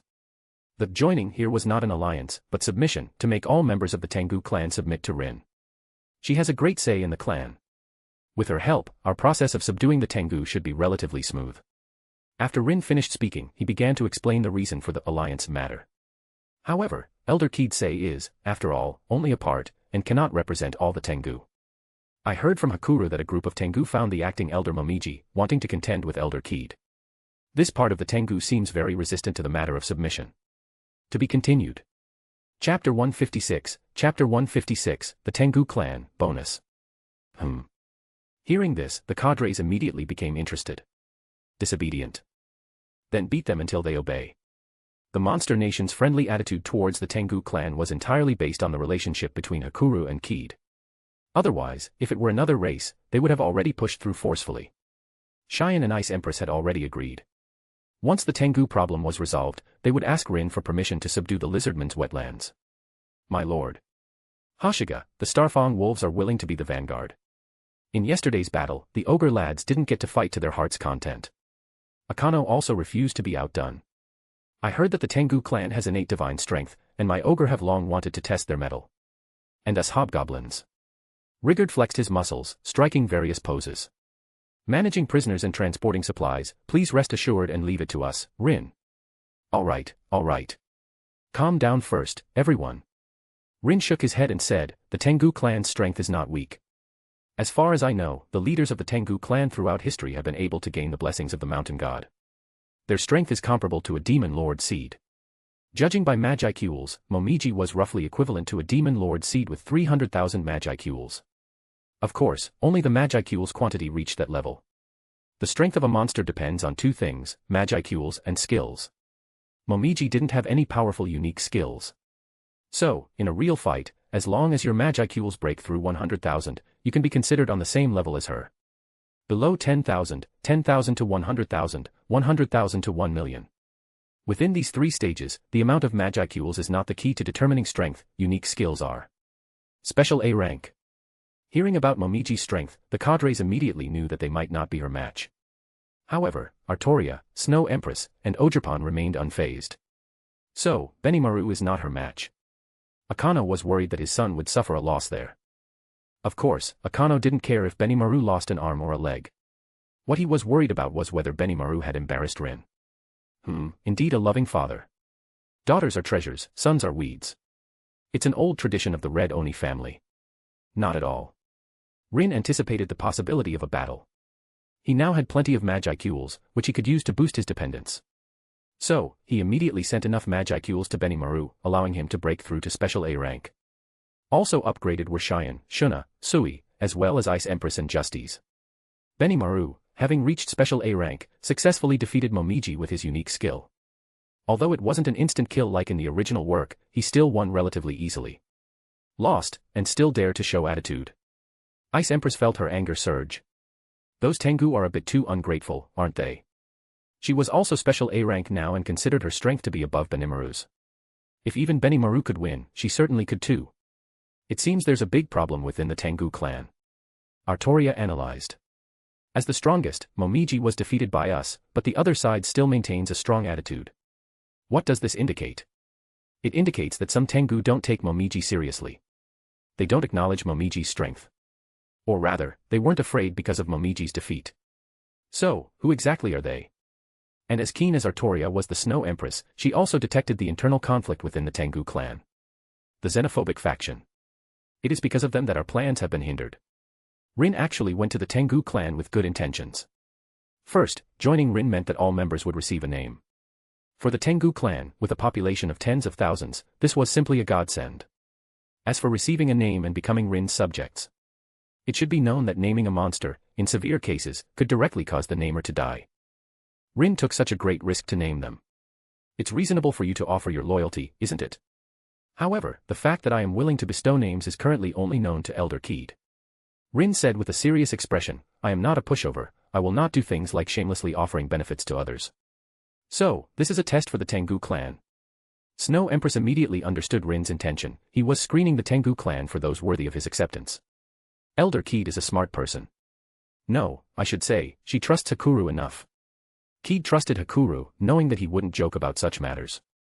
And if the naming matter was true, Rin's sincerity would truly be overwhelming. As expected of the Tengu clan elder who has managed the sacred mountain for 300 years, she is a far-sighted woman. Snow Empress nodded silently, developing a good impression of Keed. The other cadres were the same. No one dislikes smart people, especially when the other party also has the identity of Hakuru's wife. Hakuru serves as the chief instructor in the Monster Nation. The old man possesses an extraordinary demeanor, a true grandmaster, deeply beloved by all. After all, she's Hakuru's wife, so by extension, she's one of us. Rin was aware of Kied's situation. Having given birth to Momiji, she had transferred almost all of her Magicules to her and even named her. Kied, having lost her Magicules, was now bedridden, and her condition was not optimistic. Is there a way to treat her? Shuna and Shuna were somewhat concerned about the condition of Hakuru's wife. It's just a minor issue. However, Rin didn't take it seriously. It was merely a lack of Magicules. For such a small matter, was Violet's 8 million Magicules reserve a joke? Just giving Kied some Magicules would immediately make her lively and energetic. And she also made a request, neither too big nor too small. A request, you say? Shuna, since she is Hakuru's wife, we can certainly listen. However, if it's too much, Rin-sama cannot agree. Yes. Snow Empress, at worst, I'll go myself. Ha ha. Hearing everyone's discussion, Rin smiled faintly. Actually, it's nothing much, just a marriage alliance. Marriage alliance? Who with whom? If it's with Master, that's absolutely not allowed. Upon hearing of a marriage alliance, the girls in Rin's household immediately couldn't sit still. Their reaction was even more intense than when they had heard about the hawkish resistance earlier. Ahem, it's not me. Rin quickly interrupted some people's fantasies. If Snow Empress and Snow Empress were to hear that the Tengu clan wanted to form a marriage alliance with Rin, they would likely rush over on the spot and wipe out the other side. What kind of trash dares to make such a request? They're practically asking for death. To be continued. Just remove the hyphen to access normally. Chapter 157, 6 Special A Ranks. It's Benimaru. Rin said, Elder Kied's request is to form a marriage alliance with the Oni. And the parties to the alliance are the princess of the Tengu clan and Benimaru. The status of the Oni in the Monster Nation, it's not an exaggeration to say they are the strongest clan. For subordinates, plus their status as a subordinate clan. Elder Kied was also a sensible person, knowing that only by binding the Tengu clan to the Oni could they truly establish themselves under Rin's command. Rin didn't dislike such a scheme. As a mother and a clan leader, it was only natural for her to want her daughter and her clan members to live good lives. So it's Benimaru. In that case, wouldn't Benimaru become Rin's son-in-law? Shuna suddenly understood, and her attitude also represented the Oni's stance. They had no problem with it at all and were willing to accept this condition. Congratulations, Akano. Hashiga nudged Akano next to him with his shoulder. The leader of the Starfang Wolves and the leader of the Oni. Their appearances and temperaments were quite similar, both appearing to be middle-aged men. This also gave them a lot of common ground. Rin, that's certainly not bad. Akano, I just don't know if Benimaru is willing. This sentence was a bit disingenuous. What's willing or unwilling? For such a big matter as a marriage alliance, how could you be given the right to choose?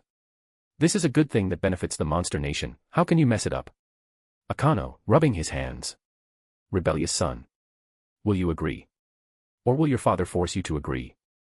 Shuna, brother, just go along with your sister-in-law. That's right, Benimaru's sacrifice was nothing at all. I've decided to personally lead a group there. Rin stood up, his gaze sweeping over his dependents one by one. No soldiers, only dependents. When his dependents get married, Rin, as their lord, certainly cannot be absent. This was a good opportunity to let the Tengu clan feel the power of the Monster Nation. Then, I shall accompany you as your bodyguard. Artoria had not expressed an opinion, as she was new and only had a partial understanding of many things. However, if Rin was going out, she would definitely have to go with him. Artoria, you come with me. And me. Ogerpon raised her small hand. Ogerpon wants to go play too. You can, yes. Rin lovingly stroked Ogerpon's head. As for me, I'll stay in town. Justies, the Einsburn children have just been revived, and I'm worried they won't adapt to life here. Although this trip was only to display power, if things went smoothly, they would definitely have to stay there for a period of time. She couldn't abandon the children and run off at such a critical moment. Sui, you stay too. Yes, master. Sui didn't ask why, he only needed to execute the order. Then that's settled. This time, I will bring Shuna, Cheyenne, and also Snow Empress, Ice Empress, Ogerpon, and Artoria. Shuna and Shuna were Benimaru's and Rin's immediate family, so they definitely had to come along. Snow Empress, Ice Empress, Ogerpon, and Artoria were Rin's nuclear weapons to deter the Tengu clan. Artoria. Magicules, 300,000 EP, Demon Lord Seed. Snow Empress. Magicule, 260,000 EP, Demon Lord Seed. Ogerpon. Magicule, 200,000 EP, Demon Lord Seed. Ice Empress. Magicule, 120,000 EP. The Magicules of the four varied. The reason for this was that the current soul strength of the four girls could only accommodate that much Magicules. As mentioned before, soul strength determines the upper limit of Magicules a monster can withstand. As for how to increase soul strength. For monsters with growth-type unique skills, increasing soul strength is as simple as eating and drinking. Shuna. Magicules, 100,000 EP. Cheyenne. Magicules, 100,000 EP. For example, Shuna and Cheyenne, their Magicules were only 100,000. Because 100,000 is a watershed for soul capacity. They were originally B-rank Oni. The time they had possessed their unique skill was too short, and their foundation was insufficient. And after reaching special A rank, to improve further, they must first increase their soul strength. This was also the problem faced by Fry and Clayman, two of the current 10 Great Demon Lord Seeds. Rin could forcibly raise a monster to 100,000. However, this was pretty much the limit. The path ahead could only be walked by the monsters themselves. Of course, when Rin possessed enough soul energy, he would be able to recharge the unique skills of the monsters, further increasing their upper limits. When do we depart? Right now. Rin disliked dragging things out. Moreover, Rin and Benimaru, along with other Oni, were at Mount Tengu. This meant that Rin could pinpoint their location and directly descend upon Mount Tengu through spatial magic. At the same time, in the hidden village of the Tengu clan, deep within Kusha Mountains, in the eastern part of the Great Jura Forest. Mother. Father. A young girl, dressed in a white kimono with beast ears on her head, was looking intently at the white-haired woman recuperating on the bed. Beside the woman, Hakuru accompanied her. Their relationship had not estranged due to 300 years of separation, instead, it had grown deeper. Oh, Momiji, you're here. Hakuru stroked his long beard, a benevolent smile on his face. That brat Benimaru hasn't bullied you, has he? No, Benimaru's swordsmanship is excellent, I've learned a great deal. That's good, that's good. Hearing that the two youngsters were getting along well, Hakuru felt relieved. Unlike in the original story, where Benimaru and the others visited the mountain, this time they did not bring Albies with them. This ensured that the initial favorability of the Tengu clan, especially Keed faction, was at a friendly level. The other party was not an enemy, and their own biological father led the team. Momiji and Keed immediately extended the highest guest reception etiquette to entertain the dozen or so Oni who came to visit. However, the Tengu soon discovered that the power of the Oni was somewhat beyond their expectations. All dozen or so Oni were A rank or higher monsters. This strength alone was enough to make the Tengu clan take them seriously, not to mention the mysterious and powerful monster they called their lord. To be continued. Chapter 158, Rely on Me. Bonus. The strength of the Tengu clan was similar to that of the Oni, roughly around B rank. The excellent ones could formally enter B rank. Some with poorer aptitudes could also maintain their Magicules at 5,000 plus, which is a B rank level. As for the strong individuals within the Tengu clan, there were also dozens of them who were A rank or higher. Overall, the combat power of the Tengu clan was far superior to that of the former Oni.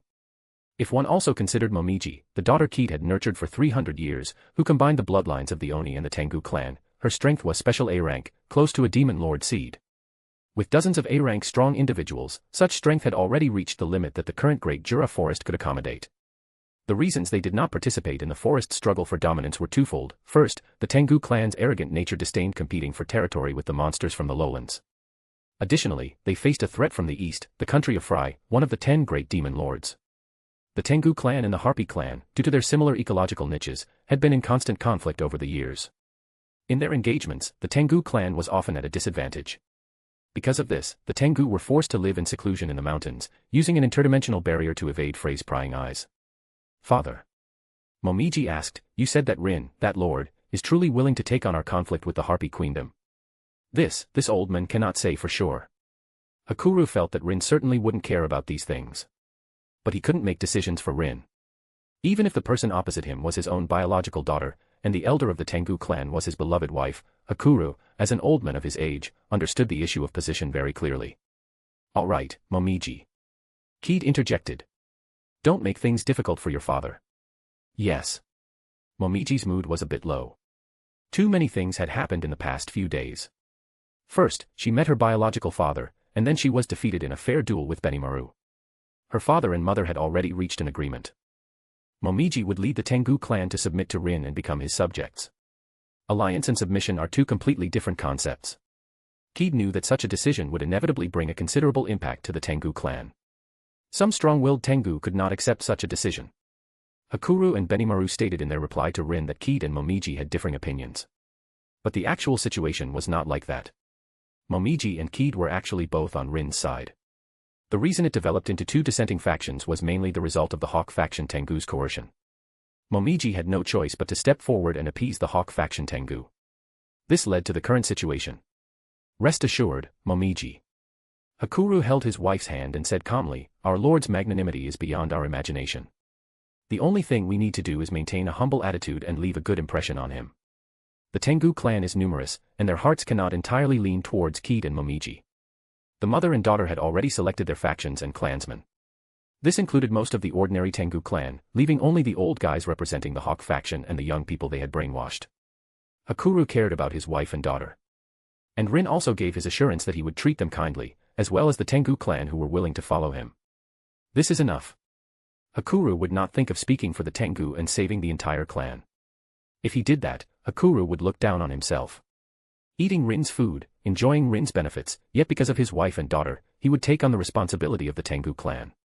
Given Rin's character, if a conflict between the monster nation and the Tengu were to arise, he would immediately take Keed, Momiji, and their direct kin away. As for the rest, whether they lived or died, what did it have to do with him? You've troubled yourself. Not at all, it is I who owe you too much. Hakuru and Keed looked at each other, their affectionate gazes making Momiji very uncomfortable. I'll go out first. Momiji couldn't bear it and had to excuse herself. As soon as she stepped out, she saw Benimaru waiting in the corridor. Yo. Benimaru had already received Rin's reply, he was coming here and wanted Benimaru to set up a teleportation anchor point first. Is that lord preparing to come directly? Hearing Rin's decision, Momiji was startled, not expecting him to be so decisive. Well, that's my lord. Benimaru was a devoted fan of Rin, greatly admiring him. Only when you experience it yourself will you understand how benevolent and powerful he is. I hope it's as you say. Momiji said, come with me. The spatial teleportation point cannot be set up inside the hidden village, the Tengu will not agree. Benimaru narrowed his eyes, he had a good impression of Momiji and Keed. As for the other Tengu, Benimaru could only say that they truly lived up to their reputation as an arrogant clan. Just like now, as the two walked along the path leading out of the village, some ill-intentioned gazes constantly swept over Benimaru. Those Hawk faction Tengu hiding in the shadows grew increasingly brazen. Benimaru had been restraining himself, if it were Cheyenne, there would probably have been a bloodbath already. Benimaru, you've worked hard. You too. Benimaru, it must be tough having to bear the responsibility of a mountain god at such a young age, right? Actually, it's not so bad. Being cared for like this, Momiji lowered her head slightly, a blush appearing on her face. This child. Benimaru thought to himself, she's indeed quite cute. Although Benimaru was somewhat resistant to the idea of an arranged marriage, he knew he couldn't be willful for Rin's cause. Of course, this didn't mean Benimaru disliked Momiji. He just didn't know how to get along with girls. In other words, this guy was actually a bit afraid of women, the type who would definitely become a henpecked husband after marriage. This was also an old tradition in the Benimaru family. In their family, the true decision-maker was never Akano, but Shuna. Once the younger sister gets angry, both father and son become more timid than the other. Fortunately, Benimaru didn't think Momiji was that kind of girl. To be continued. Just remove the hyphen to access normally. Chapter 159, Chapter 159, Visiting the Tengu and Conflict. Let's choose this place. Leaving the Tengu hidden village, the two set spatial coordinates on a flat mountaintop. Rin received the news and immediately opened the gate to the different space. With spatial abilities like the void arc that could traverse worlds, a mere teleportation within the same plane was effortless. Rin-sama. Upon seeing Rin, Benimaru immediately knelt on one knee. Benimaru, you've done very well. Rin helped Benimaru up, then looked at Momiji and teased, not bad, you're quite blessed with female companions. This. A single sentence made both Benimaru and Momiji incredibly shy. Their blushing is also very synchronized. Rin indicated that these two were indeed a good match, and he waved behind him. Shuna, come quickly and see your future sister-in-law. Coming.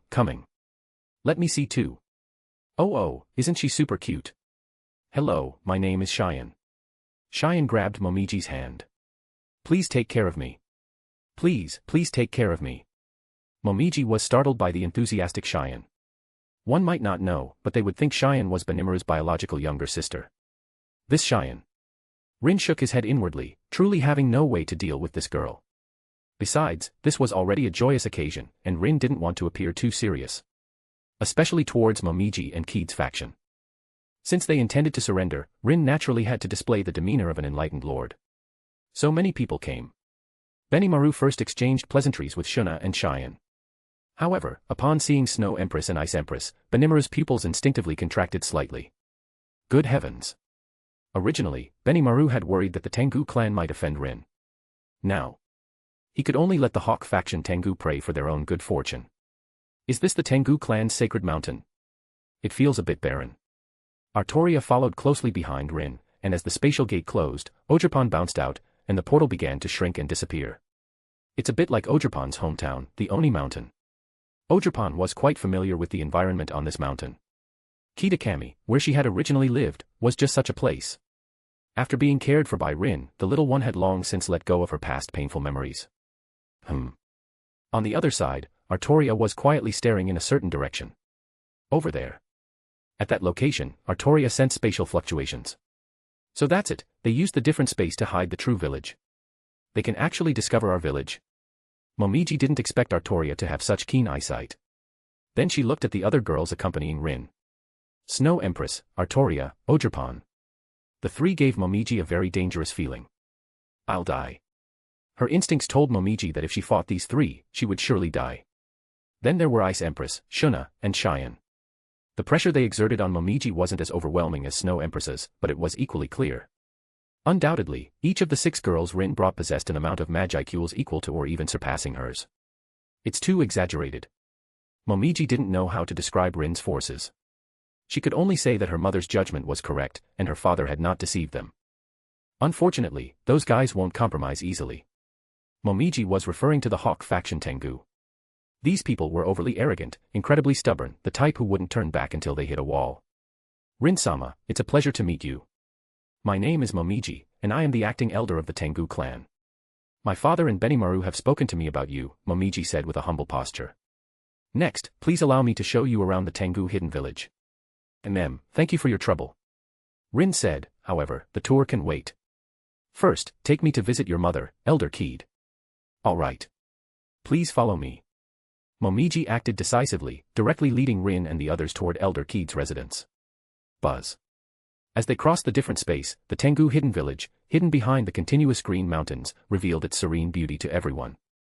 This was a Japanese-style paradise, a secret realm untouched by the outside world's clamor. Ancient trees reached the sky, and greenery abounded. Sunlight filtered through the gaps, casting dappled shadows, and the air was filled with a faint floral scent. Along the winding path, the crisp chirping of birds and the distant gurgling of a stream could be heard. A gentle breeze blew, bringing a refreshing coolness, and butterflies danced in the grass, seemingly welcoming the distant guests. Looking into the distance, one could see patches of rice paddies like a green ocean, swaying in the wind, making a rustling sound. It's a very beautiful place. Rin commented on the Tengu clan's sacred mountain. Thank you for your praise. Momiji was a bit nervous, not because of Rin, but because she was afraid they would be discovered by the Hawk faction Tengu. She worried that those people would do something irrational. Outsiders again. Indeed, a group of men wearing black haori, with wings on their backs and red masks on their faces, walked out. Behind him followed 4 or 5 other Tengu dressed similarly. These were the Hawk faction Tengu who caused trouble for Momiji and Elder Keed. They were not content with their small plot of land on the sacred mountain and were determined to expand their territory and invade others. But the problem was, these people simply didn't know the vastness of the world. Keed had been outside. She knew how big this world was and how many powerful individuals there were. Once the Tengu left this easily defensible different space, their fate would be to become vassals of a demon lord at best. If they were unlucky and offended some force, their clan would likely be annihilated. Shu, stop fooling around. This lord is not someone you can offend. Momiji quickly stood in front of Rin, staring intently at the men named Shu and the Tengu following him. The worst-case scenario had occurred, making things very difficult for Momiji. What's wrong? You haven't even made a decision yet, and you're already so submissive, calling him Lord over and over. Momiji, do you still have the honor of being a Tengu clan member? Perhaps Momiji's words provoked them, immediately drawing curses from these Tengu. Enough. Last warning, get back immediately. Momiji was getting angry, her Magicule surged around her, clearly intending to suppress them with force. No matter what, she couldn't let them continue to cause trouble. In just this short time, Momiji had already felt the murderous gazes from Snow Empress and Ice Empress. If she didn't act faster, they would make a move. Adding to that the Tengu whose attention had been drawn by Shu and the others' obstruction, Momiji already felt that the situation was about to spiral out of control. For the sake of the Tengu clan, she was prepared to kill. To be continued. Chapter 160, Chapter 160, Are you usually this brave? Slap. However, just as Momiji opened her folding fan, preparing to subdue those ignorant clansmen, she froze. She turned her head, only to see Rin passing by her. At that moment, because of the shock in her heart, Momiji couldn't react at all. There was nothing she could do. Rin's movement not only interrupted her rhythm but also scattered her magicules. How could such a thing be possible? It wasn't an attack, and it didn't harm her, yet it instantly silenced her magicules. If Benimaru and the others had made Momiji realize that there was always someone stronger, then Rin's presence completely shattered her worldview. So terrifying. Momiji thought. Who do you represent? Rin stood in front of the group of Tengu. He looked at the young Tengu named Shu and asked, is it yourselves, or someone else? You, what do you mean? Shu's magicules were probably around 7,000. Similar to Sui back then, he could be considered a young prodigy of the Tengu clan. However, with such strength, let alone compared to Momiji, he might not even rank among the top 100 in the Tengu clan. It was hard to imagine he actually had the guts to stand in front of Rin. Don't you understand? Rin sighed, and when he looked up again, Shu felt an unimaginable sense of oppression engulf him completely. Then I'll say it again. As Rin's words fell, the 4 Tengu who followed Shu collapsed instantly. They lay on the ground, already unconscious. And beside them, Cheyenne stood quietly, her eyes filled with the natural confidence of someone who had just taken out trash for Rin. So fast. Momiji could see Cheyenne's movements, but she was still shocked by how sharp her strikes were. In an instant, 4 Tengu were knocked unconscious by Cheyenne. Not only that, the leg bones of all 4 were broken by her. With such injuries, even with the Tengu clan's secret medicine, they would absolutely not be able to walk for at least 10 days to half a month. Who?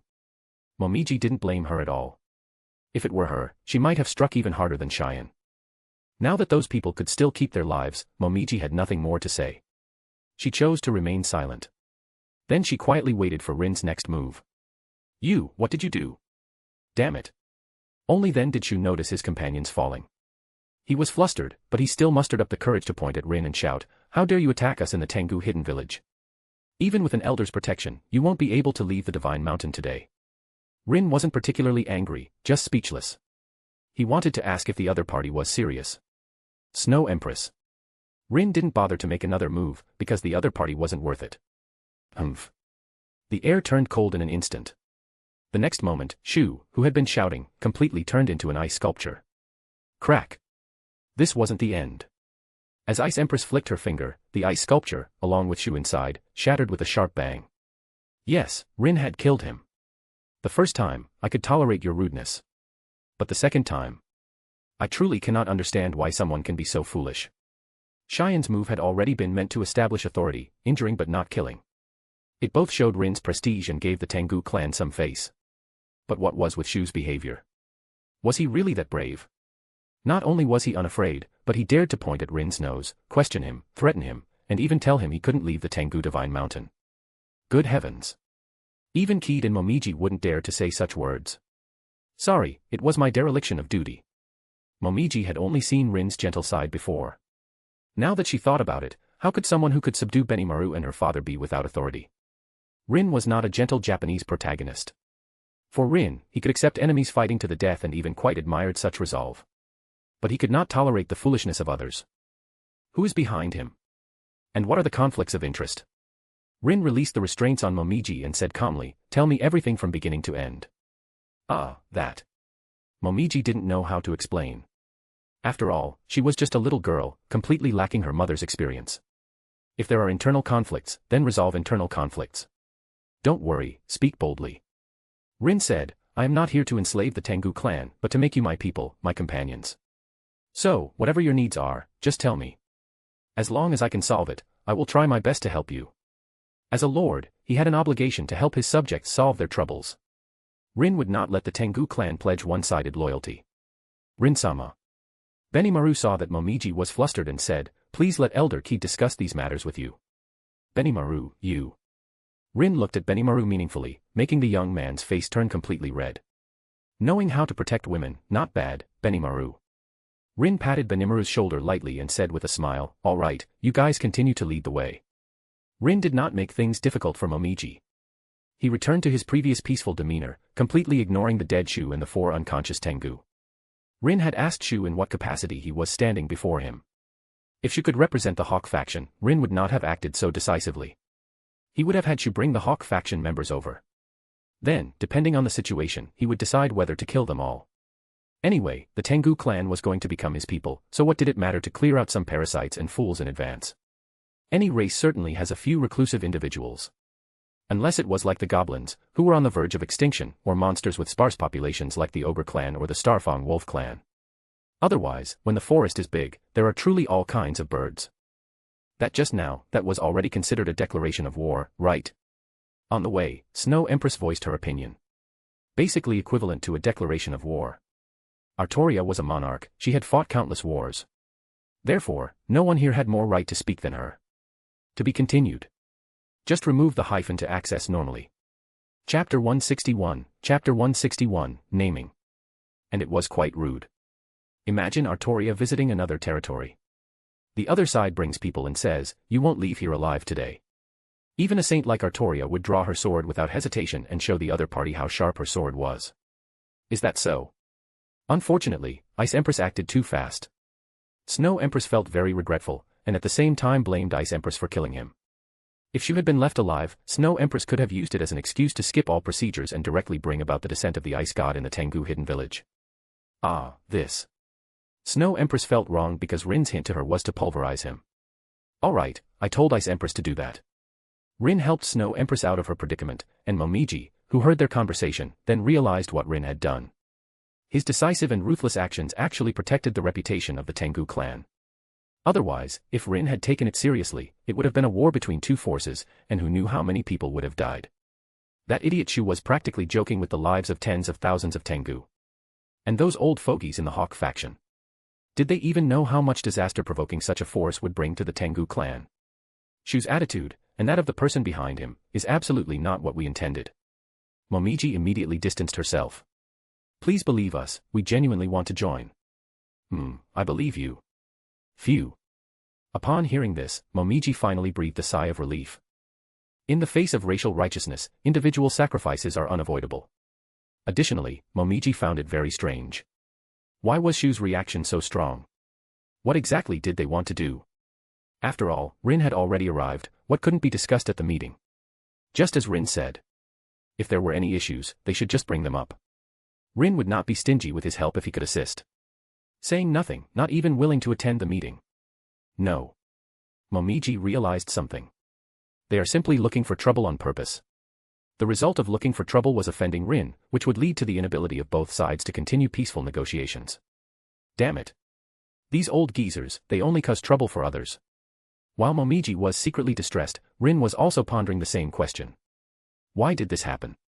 He didn't recall Rimuru in the original work encountering any obstruction from the Hawk faction Tengu. Moreover, a character like Shu doesn't seem to have appeared in the original work. Although this is the real world, it's impossible for everything to be exactly like the original work. But is the Tengu clan overly hostile towards me? Rin searched his memories and discovered something. I remember in the original work, when Rimuru sent Benimaru to visit the Tengu clan, their reaction to all bees was very strong. Then he looked at Shu and the reaction of the Hawk faction behind him. So that's how it is. Rin understood. What Hawk faction, what staunchly upholding Tengu dignity, it's all nonsense. This group of people, most likely, were the traitors hidden within the Tengu clan. The novel mentioned that Fry once invaded the Tengu clan. However, the Tengu Mountain's different space, not to mention its defense, its concealment methods alone were not something ordinary people could break through. It was true that Artoria could see through it. But whether she could enter was another matter. The reason a different space is that its entrance can change at any time. If it were Rin, with his spatial mastery, a mere different space would be nothing. But did Fry have such means? Perhaps she did, perhaps she didn't. Rin leaned towards the latter. So, there were collaborators who caused the invasion war that might have happened next. Resulting in heavy losses for the Tengu clan, making them unable to protect themselves in troubled times, which is why they chose to rely on Rimura's monster nation. Having sorted all this out, Rin finally understood the cause and effect. Sure enough, no matter where, there are always such parasites. Rin didn't know what benefits Fry had given them to make them betray their own people. It was just that, with this, Rin had a faint feeling. Will Fry come? Because of Shu's interlude, the rest of the journey was very silent, and no one was in the mood to enjoy the scenery. Rin-sama. He was already waiting at the entrance, and upon seeing Rin, he immediately bowed respectfully. The place where Keed lived was a Japanese-style garden. The architectural style and cultural customs here also seem to have been introduced from the Ogre clan about 300 years ago. Let's go inside and talk. Yes. Soon, Rin led everyone into the reception room. Rin-sama, it's a pleasure to meet you. I am Keed. Keed knelt and bowed to Rin. My body is not well, so I couldn't greet you personally. My sincerest apologies. It's fine. Rin sat cross-legged opposite Keed. He didn't like kneeling, the reason didn't need much explanation. As for the others, it was entirely up to their preference, Rin never demanded anything in such matters. Soon, everyone entered the reception room. Artoria stood behind Rin, holding her unsheathed sword of promised victory, ready to perform her guard duties. Cheyenne and Shuna knelt on either side of Rin. Snow Empress and Ice Empress did not stay inside the room but were on the adjacent veranda, staying with Momiji. As for Ogerpon, as soon as the little one entered, she jumped into the garden outside the corridor and began searching for flowers and plants she had never seen before. How much do you know about the situation here, Rin-sama? Not much. Rin said, I'll trouble you to explain it to me in detail. It's my duty. So, with Rin's assistance, Keed informed him of the current situation of the Tengu clan and expressed her stance. She and her daughter, Momiji, were willing to lead their people to join Rin's command and become his subjects. Rin was very satisfied with Keed's attitude, and he said, I see your sincerity. If you don't mind, I will resolve your physical problems. As he spoke, Rin raised his hand, and surging Magicules gathered at his fingertips like obedient sheep. That was not an attack, but a blessing, a priceless treasure for any monster, naming. To be continued. Chapter 162, Kunitsu Tribe, Bonus. My lord. Hakuru bowed down gratefully. Thank you for your benevolence. Are you going to give me a name? Keed naturally didn't want to refuse, but she was worried that it would harm Rin. After all, her situation was different from Hakuru's. Before Hakuru received his name, he was only a B+ rank monster, and the Magicules required for naming were only a few thousand. B rank to A rank to special A rank to Demon Lord Seed, 200,000. But Keed, don't look at her now with very little Magicules left. However, after inheriting the mountain god's power as an elder of the Tengu clan, Keed's Magicules had broken through 100,000. This meant that if Rin wanted to heal her, at least 200,000 Magicules would be needed to instantly raise her from her current dangerous state of a few thousand Magicules to the level of a Demon Lord Seed. How could 200,000 Magicules be given so easily? Keed thought Rin was young and impetuous, not understanding the risks involved.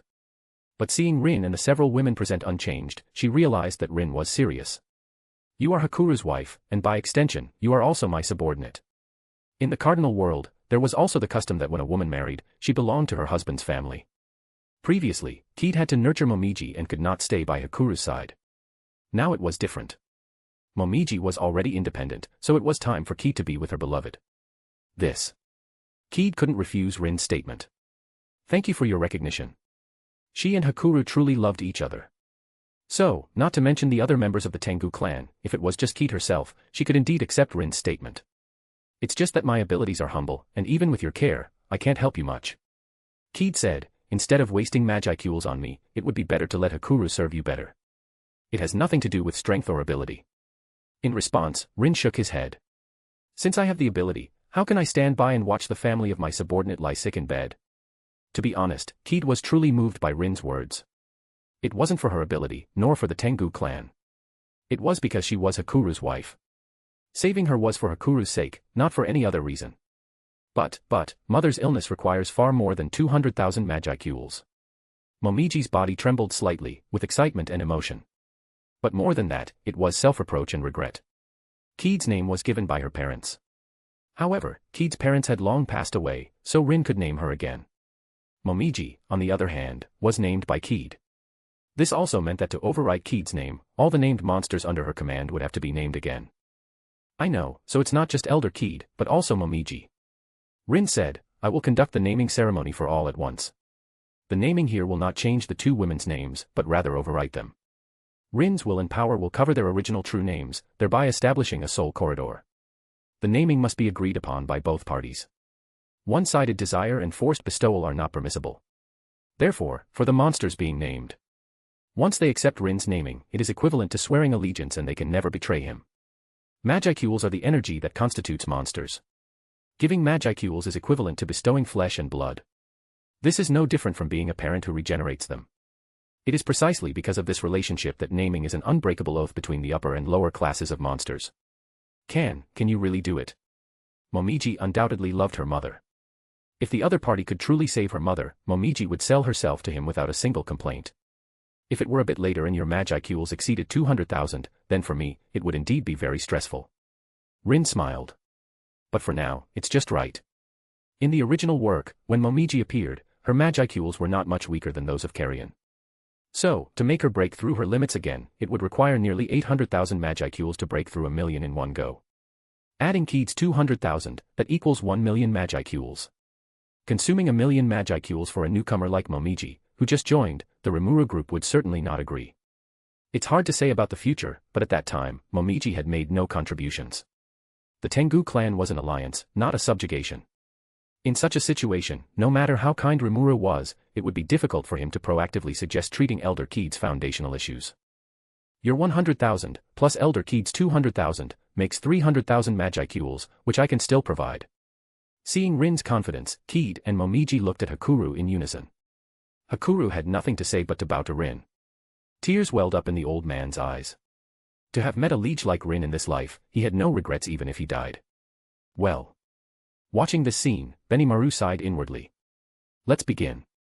Rin ignored Benimaru's grumbling and said, "Oh, and Hakuru, it's also time for you to get a boost. Otherwise, among this family, you'll be the weakest, and that doesn't look good. Thank you, my liege." Boom. Thus, under the shroud of Rin's power, Hakuru, Keed, and Momiji.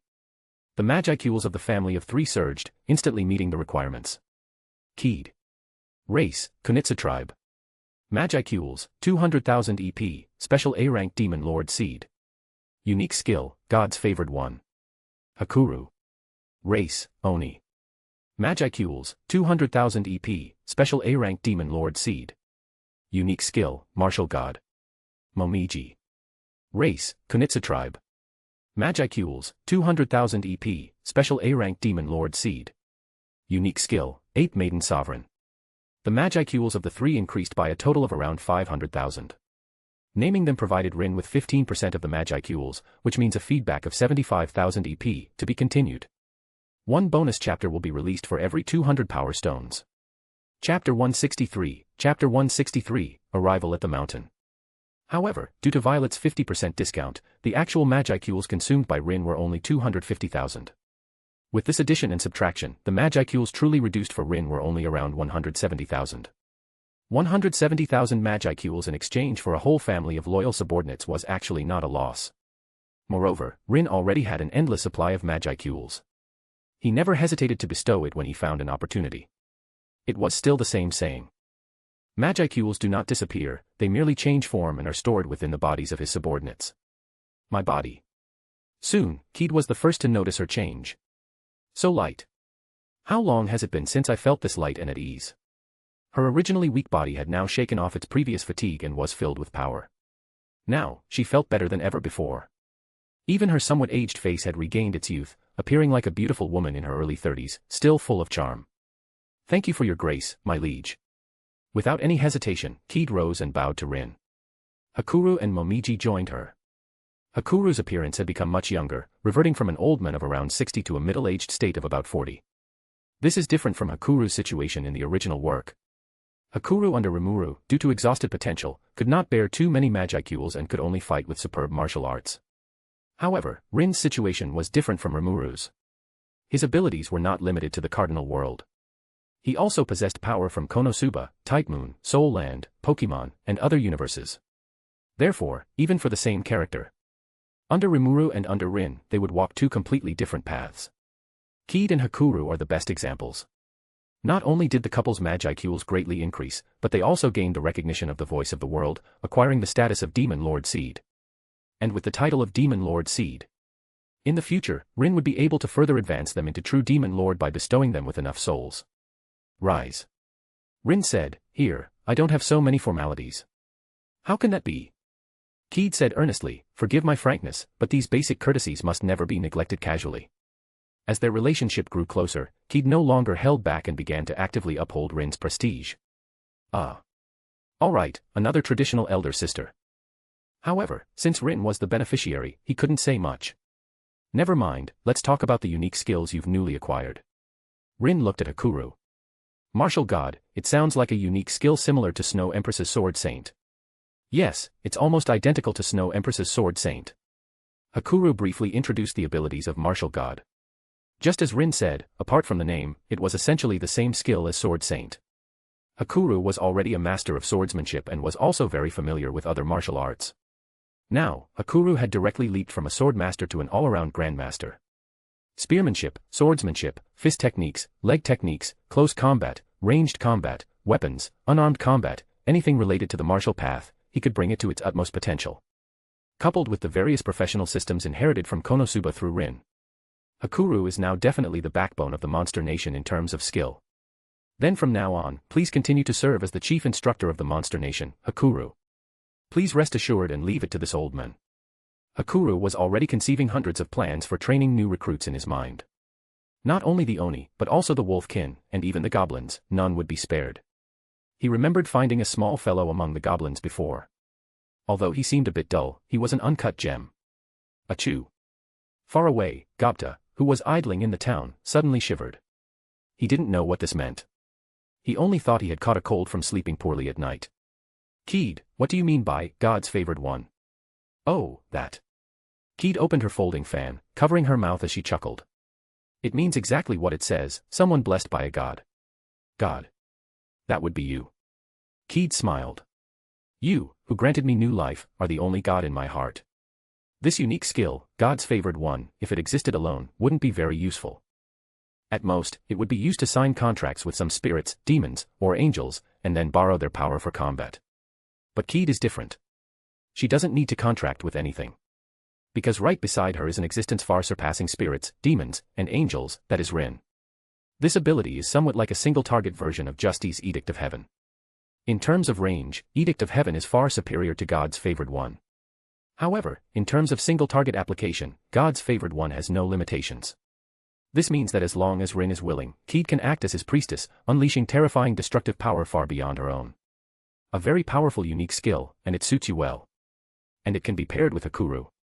The couple, one possessing a bug-like close combat ability, and the other able to cast various divine spells from a distance. With their cooperation, Rin felt that even a true demon lord might be overturned by them if they underestimated their opponents. Momiji. I'm here. Finally, it was Momiji's turn, and she reported somewhat nervously, my unique skill is Ape Maiden Sovereign. According to the information obtained from Rin-sama, this ability seems to come from another world and is the origin of the Tengu clan. Ape Maiden Sovereign. Rin pondered for a moment, then suddenly realized. I think I've heard of it. I remember the progenitor of the Tengu clan was called Saratohiko no Mikoto, right? Exactly. Momiji was also learning this for the first time. My power comes precisely from this. Saratohiko no Mikoto, in Japanese legends, is the progenitor of the Tengu creatures. Coincidentally, after the mother and daughter evolved, their race changed from Tengu to Kunitsu tribe.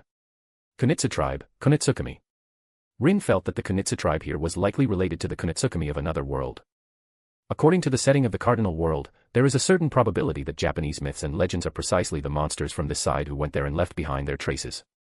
To be continued. One bonus chapter will be released for every 200 power stones. Chapter 164, Chapter 164, Fry is about to arrive. So, what are the specific effects? It greatly enhances my physical body, granting me unmatched monstrous strength and terrifying regenerative power. Simply put, Ape Maiden Sovereign is a unique skill that comprehensively strengthens Momiji. Combined with the Magicule solidification she obtained from Rin, Momiji's attributes would become overwhelmingly powerful. And with such enhancements, Momiji's other abilities would also improve drastically. Is that kind of ability? Hakuru said, it seems I'll have to teach you well, Momiji. Yes, father. My teachings will be very tough, you know. I will work hard. It seemed Hakuru had already noticed the flaw in this unique skill. It was true that Momiji herself had become powerful, but if she couldn't fully unleash that strength, it would be a waste. Just right, Hakuru's martial god wasn't just powerful, he was also an expert at teaching others. I will look forward to your growth, Momiji. Yes. The Momiji family received Rin's grace. This scene made someone feel uneasy. Of course, that someone was definitely not Shuna or Cheyenne. Although their Magicules weren't as abundant as the Momiji families, they were already more than sufficient. As mentioned before, between 100,000 and 1 million, the outcome depended on one's unique skill and mastery over it. Someone. Benimaru, congratulations. Rin lightly patted Benimaru's shoulder, congratulating him, with such strong in-laws protecting you, you must take good care of little Momiji from now on, understand? Benimaru was flustered, extremely flustered. As a small fry with 100,000 Magicules, the pressure in front of this family of 3 was immense. In fact, Benimaru secretly hoped Rin would grant him a bit more Magicules. However, he was well aware of his own situation. Consecutive improvements in a short period of time weren't good for his development. Benimaru, you too, need to train yourself well. For the next period of time, I'll be the one to train you. Hakuru's tone, implying, your physique is a bit weak, lad, scared Benimaru into cowering like a quail. Hakuru's training, it wouldn't be an exaggeration to call it hell. I will work hard with you. Momiji enthusiastically patted Benimaru's shoulder. The monstrous strength she had just gained from 8 Maiden Sovereign nearly made Benimaru lose his breath. How youthful, he. Watching this scene, Keed narrowed her eyes in satisfaction, clearly pleased with Benimaru as her son-in-law. Hey, it seems Benimaru's status in the family is set in stone. Rin silently sighed for him, while he himself, served by Shuna, began tasting the dishes prepared by the Tengu clan. During this time, Rin also shared with Keed and Momiji the ideas he had previously gained. Now, Rin was no longer an outsider. There was no need to hide anything anymore. No wonder. Momiji grabbed Benimaru's hand and suddenly exerted strength, making him break out in a cold sweat from the pain. Ow, ow, ow. Those damned bird men, they were actually planning such a thing. And those guys from the Hawk faction Tengu. They're traitors, simply despicable. The more she spoke, the harder Momiji squeezed. It's going to break, hey. Benimaru screamed internally but outwardly forced himself to stay composed. He knew Rin was laughing at him. For the sake of a man's dignity, he absolutely couldn't cry out. Crack. All right, the bone really did break. The frail mage Benimaru, facing the fierce warrior Momiji, could only be described as utterly fragile. What was that sound? Momiji looked around curiously, and since she couldn't find the source, she continued, Rin-sama, please leave this matter to us. We will definitely give you a satisfactory explanation. What explanation? Of course, it meant killing them. Betraying their race and acting as guides, what else could there be to say? There was no other choice but death. Momiji didn't doubt Rin's judgment. That simply wasn't important. Both she and her mother were already Rin's subordinates. Therefore, whether for their clan's survival or their own benefit, they had to bring the Tengu under Rin's command. In this way, the Tengu would become Rin's people. When a master suspects the loyalty of his subordinates, even if only to dispel those doubts, the mother and daughter had to eliminate the Hawk faction Tengu. Otherwise, if that thorn remained, how could Rin trust the Tengu clan in the future? How could their clan gain importance? Not so fast. Rin was quite satisfied with Momiji's decision. He said, I actually want to see the Demon Lord's strength. You mean? Keat exclaimed in surprise, could it be you intend to use their scheme against them? Ah. Rin nodded, let the Hawk faction Tengu report our arrival to Fry. With outsiders suddenly appearing, I don't believe Fry will remain indifferent. The greatest possibility was that, to avoid further complications, she would directly launch an attack on the Divine Mountain with the assistance of the Hawk faction Tengu. Even if we want to expel the Hawk faction Tengu, we need evidence. Rin said, this way, we can solidify their crime of betraying their clan and defecting to the enemy. Harpy Queendom of Fulbrosia, Queen's Bedchamber. Fry-sama. A harpy girl, Lukia, Frey's confidant, anxiously entered the hall. There's news from the Tengu hidden village in the Divine Mountain. Did they make movements? Let me see. Fry took the intelligence report. As she read carefully, her brows furrowed deeper and deeper. Rin. Who is that? The Great Jura Forest had always been exclusive, and because of the Storm Dragon, the Demon Lords had tacitly chosen not to invade it. This meant Fry didn't know much about the monsters in the forest. Furthermore, Rin's rise had been too rapid. Although he hadn't officially founded a country yet, in terms of high-level combat power, his strength was already beyond the imagination of Clayman, Carrion, or Fry. Of course, Fry and the others were still unaware of this. To Fry, the Great Jura Forest was still that wild, backward, primitive region. As for Rin, a monster leader who appeared out of nowhere, so high-profilely intervening in the internal conflicts of the Tengu hidden village. I don't know whether to say he's courageous or simply clueless. Fry shook her head, turning the report into ashes. However, it is indeed time to remind that group of Tengu of their place. To be continued. Chapter 165, Chapter 165, Frey's True Goal, Bonus. Fry could be said to have absolutely no interest in the Tengu clan. What she truly wanted was to open a passage through the Kusha Mountains, leading to the sorceress dynasty of Sarian. As for the Divine Mountain, it was merely a bridgehead for the Harpy Queendom. Only the Tengu would treat such a place as a treasure. As a Harpy, Fry indeed preferred living at high altitudes. Coincidentally, the upper cities of the sorceress dynasty of Sarian were built upon giant divine trees. The environment there was truly what Fry envisioned for her residence. So, attacking the sorceress dynasty of Sarian for that purpose would also be reasonable, right? Assemble the army. Yes. Also, this time I will go personally. How can you? Lukia exclaimed, they are just some Tengu. We are enough. Why does Her Majesty the Queen need to personally lead the expedition? No. Originally, Fry had no intention of going personally. Fry truly didn't take mere Tengu seriously. The strongest among them, Momiji, only possessed Magicools comparable to a Demon Lord seed, yet her actual strength was far from that level. Fry was one of the 10 great Demon Lords. Of course, she was still a Demon Lord seed, not yet a true Demon Lord. Fry was well aware of this. She was not an arrogant fool like Clayman, unable to see herself clearly. Having witnessed Malim's power before, Fry knew very well how weak she was compared to a true Demon Lord. However, this was not a reason for Rin to be reckless and disregard her. A newly born monster. No, it's also possible he's a Demon Lord seed. Fry shook her head. If he's only at that level and thinks he can rival a Demon Lord, then he's too naive. Speaking of which, it had been many years since she had truly made a move. Then let me show you. Fry began to look forward to the moment she met Rin. What is the terror of a Demon Lord level powerhouse? Fry had no confidence against a true Demon Lord. But against a being with only true Demon Lord level Magicools and no ultimate skill, Fry was confident she could fight them for a while if she used all her trump cards. After all, even Clayman had a semi-awakened trump card. How could Fry and Carrion be unprepared? I hope you can bring me some enjoyment. A look of anticipation appeared on Frey's cold face. Little fellow, who came from who knows where. At the same time, in the Tengu hidden village, Rin was being entertained by Keat along with his subordinates. The Tengu clan's diet was not much different from that of the Oni race. However, their dishes were clearly more refined. Rin wasn't particularly fond of Japanese cuisine, but he didn't dislike it either. Or rather, as long as it wasn't something physiologically unacceptable, Rin didn't dislike any food. Suddenly, Violet transmitted intelligence. The Harpy Queendom has made a move. Violet's main body was not present. But she could communicate with Rin anytime and anywhere through conscious exchange. Rin put down his chopsticks, then took the handkerchief Shuna handed him to wipe his mouth. Details. The Harpy Queendom's army has begun to gather, and their target is precisely the Kusha Mountains. Violet said, according to my estimation, they are coming for the Tengu clan. They're fast enough.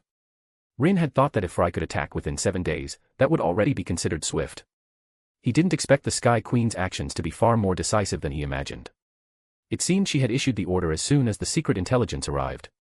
One must know that Frey's situation was different from Rin's. Rin had Violet. In the Cardinal world, apart from certain areas protected by barriers, most regions held no secrets from him. Although Fry could use teleportation magic to receive various intelligence from the Hawk faction Tengu, the back and forth travel would definitely not be as swift or convenient as Rin's network.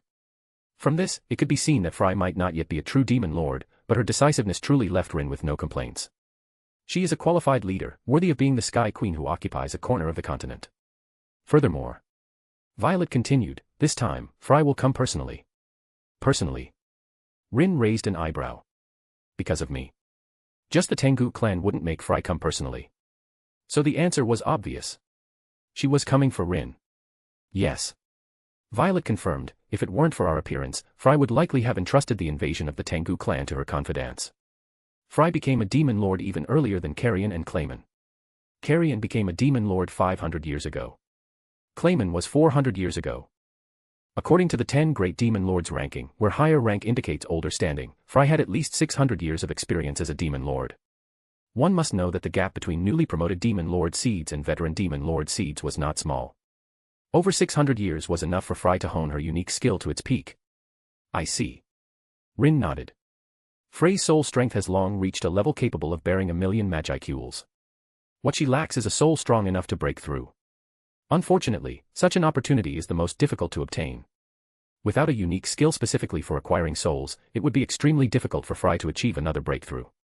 Therefore, Rin found Frey's interest in the sorceress dynasty of Sarian's giant divine tree quite absurd. If Fry truly sacrifices her people and wages war for the giant divine tree, then she wouldn't deserve the title of Sky Queen. The so-called giant divine tree was merely an excuse. The sorceress dynasty of Sarian had 100 million people, including 20 million free citizens. In other words, that's 120 million people. If she could wage war against such a country, Fry would definitely gain a large number of souls. Not to mention, the ruling race of the sorceress dynasty of Sarian was the long-eared race, generally understood as the elf race. The soul quality of the elves would definitely meet the requirements for a demon lord's awakening ritual. Even if there were impurities, as long as the quantity was sufficient, then everything would not be a problem. Fry, Carrion, Clayman.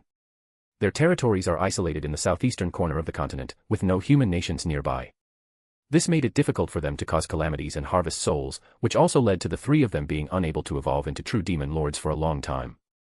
Fry was a bit luckier, with only the Kusha Mountains separating her from the Mystic Arts dynasty. As long as she could clear this hurdle, she would be confident in becoming the 8th true demon lord. To be continued.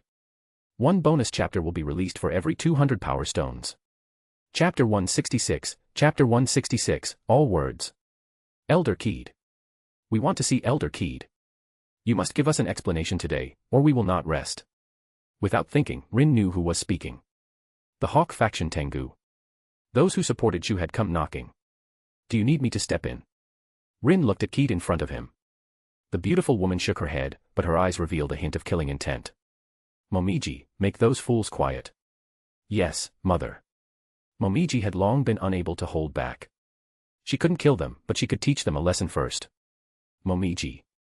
Are you even Tengu anymore? You actually let outsiders freely kill our kin in the village. Hand those guys over quickly. The Tengu clan will never compromise with invaders, nor will we become vassals to some damn demon lord of the forest. Appearing before Momiji were a group of Tengu, all in their 70s and 80s. Most of them were from the same era as Keed. Many of them had once pursued Keed madly due to their admiration for her. Unfortunately, Keed's heart belonged to someone else, and she had secretly committed to Rin for life. However, no one knew that the initial jealousy and dissatisfaction would become the fuse today, endangering the unity of the Tengu clan. No matter in which world, racists exist. The Hawk faction Tengu upheld Tengu supremacy and were quite displeased with Momiji, who had Oni blood, and with Keed. To regain power, they did not hesitate to betray the interests of their kin to the Harpy Queendom of Fulbrosia. It was just that they had never considered, if the Harpy Queendom of Fulbrosia really attacked, given Frey's personality, would she truly tolerate these petty individuals acting high and mighty? Inviting a wolf into the house, believing they could control the situation. Little did they know, the moment they opened the door for Fry, they had already lost their value. Whether to appease the Tengu clan or for internal stability, Fry and the Tengu clan would deal with these people. With a myriad of thoughts in her mind, Momiji's expression grew increasingly grim. The young woman didn't waste words, continuously waving the paper fan in her hand. The unique skill, Ape Maiden Sovereign, greatly enhanced Momiji's control over wind attribute energy. Terrifying magical fluctuations instantly struck down the clamoring Tengu in front of her. Ah! You, how dare you? The Hawk faction Tengu, who had not expected Momiji to act, were immediately sent scrambling, clutching their heads. By what right do you question me? A bunch of old fools. Momiji angrily scanned the Tengu sprawled on the ground. Do you really think just anyone can sit in the elder's position? Momiji, who had completely aligned herself and the Tengu clan's stance with Rin, faced these individuals, who had already been branded as traitors, showing no mercy. I can become the acting elder. Momiji, abandoning her usual caution, exuded dominance. It's because of my strength. I am the strongest in the Tengu clan. No matter where, power is the reason for kingship. What Tengu clan or not? Where does such a thing exist in the world of monsters? Do you really think that being old and living long means you can control the discourse? Don't be ridiculous. Without sufficiently strong power to protect the clan, the Tengu would have long been devoured by other monsters. Momiji didn't understand what the Hawk faction Tengu were thinking. But if she had visited human kingdoms and seen the faces of their nobles, Momiji would understand how similar the two were. They had no power, nor talent. Yet, they could stand atop countless strong individuals, acting high and mighty, by virtue of their so-called noble bloodline. They spoke grand, righteous words. Then, they would turn around and sell out the common people below them completely. Is this what Rin-sama meant by corruption? Momiji increasingly felt the weight of Rin's words. Arrogant Tengu, long-nosed clan, so that's it. The Tengu's life was simply too comfortable. For hundreds of years, a group of Tengu who were protected in the rear and didn't need to fight personally increasingly felt superior. These Tengu believed Ki should belong to them. They also wanted to obtain the power of the sacred mountain. Even the entire Tengu clan had to live according to their ideas. Previously, Momiji never understood why their Tengu clan was called the long-nosed clan by other monsters. One should know that Ki, hundreds of years ago, knew to descend the mountain for training. She even studied swordsmanship under Araki Byakuya, practicing with Hakuru. With such a humble attitude, how could she be arrogant? The reputation of the Tengu clan has been ruined by these scoundrels. If there was a group of Tengu constantly exuding arrogant messages, it would not be surprising that others would think that way. Coincidentally, the Hawk faction Tengu were precisely in charge of the Tengu clan's external trade. In other words, these guys were the source of outsiders' stereotypes about the Tengu. Momiji, you actually did such a rebellious thing. How presumptuous. How did Ki teach you? Even she wouldn't dare treat us like this. Have you really been defiled by foreign, dirty blood? As a descendant of the Oni clan, you are not worthy to be the mountain god. Listening to these people's words, Momiji's patience had reached its limit. She could erupt at any moment, killing them to vent her inner rage. Enough. And just as Momiji was increasingly unable to suppress her killing intent, Ki's figure emerged from behind the young woman. Many Tengu clan members followed her. They were Ki's confidants and the true elites of the Tengu clan. Someone, please escort the elders back. As you command. At Ki's command, many strong individuals of the Tengu clan immediately surrounded the Hawk faction Tengu. In terms of strength, Ki's side held an absolute advantage. The Hawk faction Tengu seemed strong, but in reality, it was only in their words. If it came to a real fight, they were simply no match. For a moment, the Hawk faction Tengu looked grim but dared not say anything. There was nothing they could do, the prestige accumulated over 300 years was not so easily shaken. To be continued. One bonus chapter will be released for every 200 power stones. Chapter 167, Chapter 167, The Root. You must have found this amusing. Returning to the inner room, Ki sat down again, then said with embarrassment, ever since I gave birth to Momiji, my body has become increasingly weak, and my control over the clan has diminished greatly. However, I truly didn't expect there would be so many treacherous individuals. The Tengu clan has a population of approximately 30,000. And in the hands of Ki and Momiji, there is an armed force of nearly 6,000 people, called the Karasa Tengu Legion. This is the elite of the entire Tengu clan, and they are absolutely loyal to the mother and daughter. Among the remaining Tengu, 20,000 are ordinary clan members who know nothing. They have not participated in the power struggles of the upper echelons and are the families of the Karasa Tengu Legion members. In other words, the Hawk faction Tengu would not exceed 4,000 people at most. And half of them are Dove faction Tengu who stand with Ki and Momiji. Their ideas are somewhat conservative. While they also value bloodline and freedom, they are not as radical as the Hawk faction. At least, they would not betray the Tengu. 2,000 people. Rin said, I heard they have noble blood and are pure Tengu. Is there such a saying? Hee hee. Ki scoffed, disdainfully saying, there's no such thing as a pure Tengu. For us monsters, bloodline is indeed crucial, but whether one can develop it is the most important thing. Bloodline is indeed important, without it, the concept of evolution is empty talk. But for monsters that can evolve, does it make a big difference what kind of bloodline they evolve? Just like goblins, they possess the bloodline of fire sprites. Even if this bloodline is extremely diluted, a goblin can still evolve all the way up, eventually reaching the level of a fire elemental king, true demon lord. Of course, this is merely theoretical. But what about in reality? Making a goblin evolve into an elemental king is simply a pipe dream. Even if Rin specifically trained goblins, he couldn't achieve something so exaggerated. From a few hundred Magicules to millions of Magicules. Such a goblin, it wouldn't be an exaggeration to say it's 1 in a billion. If a goblin truly evolved into an elemental king. Does this have anything to do with bloodline? The amazing one is that goblin, alright. With such terrifying talent and luck, no matter what bloodline it had, it would reach the absolute peak. At this stage, it's not that he takes pride in his bloodline. Rather, his bloodline takes pride in him. Because of such an example, everyone learned that goblins can be so amazing too. In summary, having a bloodline is enough. And the Hawk faction Tengu, who don't understand this point, are destined not to produce true powerhouses. They always think that the power of the mountain god was obtained out of thin air. I spent 300 years to temper the soul of this child, Momiji, to its current level. The subsequent naming even directly burned out all of Keed's mental energy. How many generations of people, how many generations of elders, Tengu clan leaders, paid with their lives to cultivate such a special A rank like Momiji for the Tengu clan? This is the hardship of monsters achieving class transcendence through their own efforts. Momiji indeed didn't exert much effort. But Keed, she spent her entire life on her. In contrast, what are the Hawk faction Tengu thinking? They actually believe that the countless generations of effort from Keed's lineage belong to them. There should be a limit to profiting without labor. Sigh. Keed sighed, ultimately, it's still my lax discipline. As the external representatives of the sacred mountain, they have dealt with the elf race from the outside world and the humans from the west for many years. Over time, a bad influence eventually seeped in.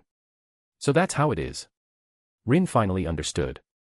He had been wondering before how such a group of politicians could emerge from Tengu who lived in seclusion in the deep mountains. It turned out they had gotten too close to the nobles of the western nations and were assimilated by their ideas. That damned brat. Just like her mother, she doesn't put us in her eyes at all. On the other side, the Hawk faction Tengu, who had been forcibly sent home, had now secretly gathered. Of course, their smooth assembly was mainly due to Keed's indulgence. Otherwise, with their meager abilities, how could they have remained hidden after being exposed? They won't be arrogant for much longer. At the head of the group was the leader of the Hawk faction, an elder, who took out a magical tool from his embrace, and then retrieved a secret letter from the Harpy Kingdom of Fulbrosia. This is... That's right. The elder revealed a sinister smile. Just now, the Sky Queen sent word, instructing us to open the Hidden Village's barrier tomorrow night. The Harpy Kingdom of Fulbrosia's 200,000-strong army will seize political power from the Tengu clan in the shortest possible time. Elder. The Hawk faction Tengu below showed expressions of surprise and delight upon hearing this news. They had contacted the Harpy Kingdom of Fulbrosia multiple times through trade opportunities. Both sides had already reached an agreement. As long as the Hawk faction Tengu could open the barrier from within, once the Harpy Kingdom of Fulbrosia successfully controlled the sacred mountain, they would surely be heavily rewarded.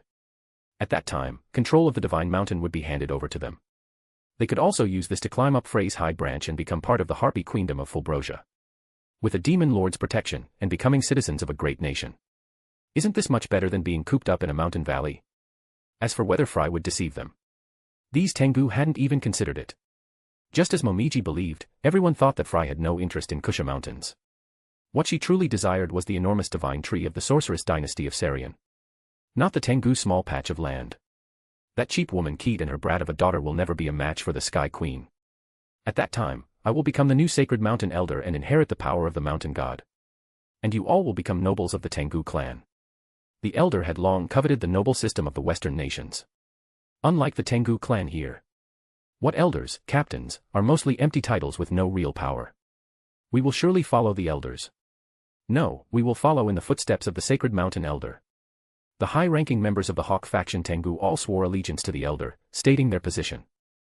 To be continued. Chapter 168, Chapter 168, Plan to Capture Frey, Bonus. Haha, good. From now on, we will not only be the rulers of the Tengu clan, but also the new elite of the Harpy Kingdom of Fulbrosia. Hawk faction elder, the Tengu clan will surely rise completely under my leadership. As they envisioned a beautiful future. Little did they know, the secret meeting of the Hawk faction Tengu was clearly eavesdropped on by Shuna, who was in the shadows, using magic. These damned old geezers. Momiji gnashed her teeth in hatred, while Keed was much calmer. She only requested Shuna to record these conversations for future judgment. The Harpy Kingdom of Fulbrosia's army will arrive tomorrow night. 200,000 Harpy Kingdom of Fulbrosia air forces, plus Frey, the current demon lord. Rin didn't think that the Tengu clan in the original work could withstand such a military force. It seems that because of my arrival, the plot has changed a lot.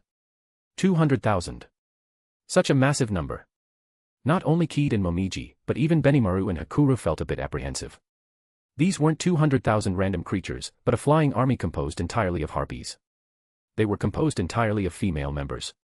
The lowest level harpies are equivalent to C+ rank monsters, comparable to hobgoblins. In the evaluation of human adventurers, a C rank monster is a powerful monster that only a well-equipped adventurer team can deal with.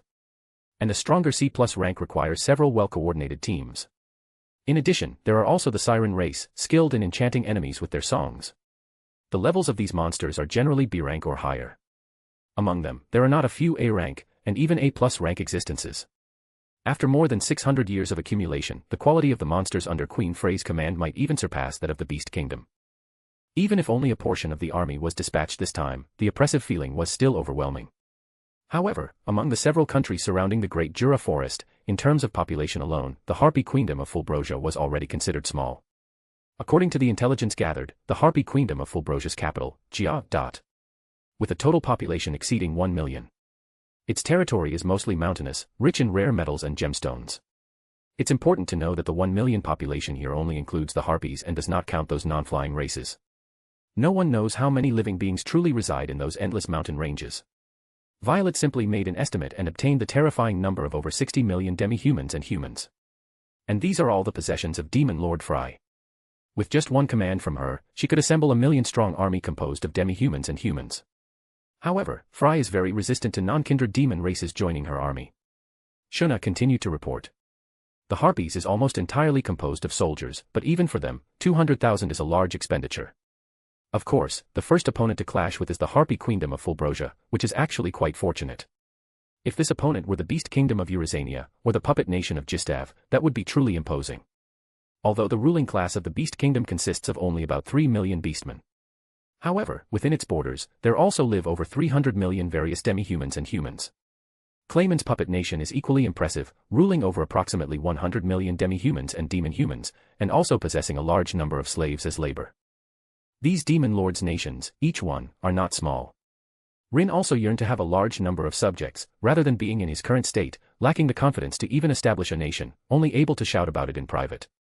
We're not bad either, are we? Exactly. They just have a lot of people, but in terms of high-end combat power, even combined, they might not be our match. Benimaru, Cheyenne, and Ice Empress all expressed their opinions. They weren't wrong. What Rin lacked was citizens, not combat power. In the monster world, where the strong prey on the weak, a large and well-developed country is useless. Let's start with Frey. Rin's single command set the strategic requirement for this conflict. Capture her alive. Can you do that? Capture her alive. Understood. Please leave it to us. Although he didn't understand the strange tone of his subordinates, Rin chose to trust them. Even Artoria's eyes showed a hint of helplessness. However, Artoria quickly firmed her resolve. As Rin's guardian knight, I must properly vet things for him and absolutely not allow any unsavory women to approach my lord. Do you need us to act? Keed and Momiji were eager to join, but Rin refused. No need, you two stay with me and observe from the side. It's a good opportunity to let the Tengu clan witness our strength. Defeating 200,000 Harpy Queendom of Fulbrosia troops and capturing Frey alive. Is there any better way to showcase Rin's military might than this? Thus, time flew by, and it was soon the evening of the next day. Through this period of planning, Keed successfully set a trap for the Hawk faction Tengu. And they had no idea that their act of defecting had long been exposed under the noses of Keed and many elite Tengu. These guys even gloated. They believed the Tengu clan were all fools for not seeing through their schemes. Your Majesty. In the night sky outside the Sacred Mountain's alternate dimension, a group of Harpies carried a magnificent carriage, suspended amidst the protection of countless Harpy members. Lucia stood beside Queen Frey, reporting the preparations from the frontline Legion commander. Everyone is ready for battle. Lucia said, we just await your command to notify those Tengu to open this alternate dimension from within. An alternate dimension. This was Frey's first time observing the Tengu's alternate dimension up close. But with just one look, Frey said disdainfully, if it's only this level, there's no need for such trouble. To be continued. One bonus chapter will be released for every 200 power stones. Chapter 169, Chapter 169, Frey's first, Dryad second. You mean? Just tear it open. Yes, tearing open the alternate dimension, rather than waiting for the Hawk faction Tengu inside to coordinate with them from within. Because Frey was one of the very few Demon Lord seeds with a spatial unique skill. Transcendent. Description, unaffected by negative statuses, when faced with difficulties, able to break through limits and achieve self-transcendence. Sky Ruler. Description, possesses the authority to dominate the sky, manipulate the atmosphere, and tear space. 2 unique skills. The meaning of transcendent was somewhat unclear. But in Frey's past life, it was precisely by relying on this unique skill that she grew to where she was today. And Sky Ruler was a gift Frey received from the voice of the world when she broke through to Special A rank. As a reward for her unification of the Harpy clan, it made her the queen who dominated the sky. Undoubtedly, Frey's strength was immense. Coupled with her Magicules of over 400,000, only Snow Empress and Artoria among Rin's subordinates could fight her. Even Ogerpon, due to compatibility issues, found it difficult to deal with the Sky Queen, whose mobility was off the charts. Shatter. Without any hesitation, Fry raised her hand and swung it towards the 2 stone pillars on the mountaintop. In an instant, the sky shattered, and numerous cracks surged towards the entrance of the alternate dimension at an astonishing speed. Bang. The alternate dimension's protection only resisted for a moment before turning into fragments under overwhelming power, revealing the paradise-like Tengu hidden village behind it. This power. At the same time, Momiji and Keed, who were in the back, changed their expressions dramatically. The mother and daughter immediately got up, preparing to go to the alternate dimension entrance to investigate, but Hakuru stopped them. Calm down. Hakuru's expression was composed. He didn't explain anything but said, Rin-sama's order is for us to stay here and wait and see. This. Momiji looked at Rin with some hesitation. Keed, however, reacted quickly enough. Yes, Rin wasn't panicking, so they didn't need to rush. Moreover, acting without the Lord's command, how disrespectful was that? My apologies, Lord. It's nothing. Rin sat calmly in the courtyard. The angle here was just right to see the distant scene. You're just worried. The alternate dimension was forcibly broken from the outside. Snow Empress cupped her hand over her eyes, observing the situation there. That Queen Fry is quite powerful. She didn't even need internal help, she just smashed the door open herself. TSK, what a shame, I can't fight her yet. Snow Empress and Ogerpon would not act this time. They stayed by Rin's side, serving as his bodyguards. Shuna and Cheyenne, along with Benimaru, went to protect the Tengu clan, preventing them from being affected by the upcoming battle. The skill's refinement level is completely different. Momiji felt countless monster auras from the opened rift, the strongest of which made her tremble with fear. Then there was Queen Frey's attack. Even just this tip of the iceberg was enough for her and her mother to learn from. Frey's development of her abilities is indeed good. Rin gave his evaluation. Perfect, I can use her to test the limits of my capturer. That's right, the reason Rin had Snow Empress and Artoria capture Fry was for this. He wanted to forcibly capture Fry and convert her into his subordinate. Perhaps some might say that this could lead to Fry not being loyal. But Rin didn't care. Testing skills was bound to happen sooner or later. Now that there was a good target, Rin didn't mind trying it out. At worst, he would just distance himself from Fry. Subordinates cannot harm their master, this is an iron rule, and even if Fry harbored resentment, she couldn't change this. Other than that, Rin didn't care. Frey's Magicules are between 400,000 and 500,000. Rin's capturer required his Magicules to exceed the opponents to perform a forced capture. Unfortunately, Rin was limited by the true Demon Lord threshold and could not disguise himself as an 8 million Magicules powerhouse. At most, he could replenish his Magicules to 990,000 from Violet. If Fry works, then the next will be Trainee. Of course, Rin still had a good impression of the Dryad Miss and would not forcibly capture her. If Trainee didn't agree, Rin wouldn't force her. However, at this time, the probability of Trainee agreeing should still be quite high. Trainee had not yet met the Fairy Queen. Being free, she could very well join Rin's subordinates and become his subordinate. And while Rin was thinking, at the alternate dimension entrance, a large number of Tengu were already standing by in full readiness. Their expressions were solemn and incredibly tense. After all, facing a legendary Demon Lord, any monster would feel awe. Outsiders had no concrete concept of Demon Lord Seed and True Demon Lord. The Demon Lord Seeds circulating on the central continent were actually more like kings of monster nations. From this perspective, Fry being called a Demon Lord was perfectly fine. Lady Fry. However, before the leading Tengu could question the Harpy Legion, a group of Tengu had already soared into the sky. You finally arrived. Please quickly suppress these rebels. The Hawk faction elders completely misunderstood the current atmosphere, still passionately demanding Fry to quickly conquer the Tengu clan. Little did they know, Frey's strong action already implied a lot. Without her, the Harpy Legion indeed needed the help of the Hawk faction Tengu. But she was already here. What use were they still? Yes. The Hawk faction Tengu are willing to pledge allegiance. But why would Fry accept them? To help manage the Tengu clan. She could easily send her own people to manage them, and it would be much safer and more reliable. How foolish. At this moment, Fry came to the same conclusion as Rin. Are all of the Tengu clan such idiots, lacking self-awareness? What? Hearing Frey's sarcasm, the Hawk faction elder seemed to react. Are you perhaps trying to go back on your word? Indeed, they didn't open the passage in advance, instead wasting Frey's Magicules. But that was Frey's own choice, it had nothing to do with them. Moreover, with the help of the Tengu elders, couldn't Fry rule the Tengu clan faster? To be continued. One bonus chapter will be released for every 200 power stones. Chapter 170, Native Forest Monster. Otherwise. Fry looked at the inexplicable old people in the distance with the gaze one would give an idiot.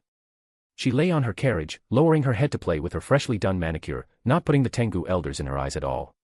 You are, to me, completely useless. At most, you just provide me with some intelligence.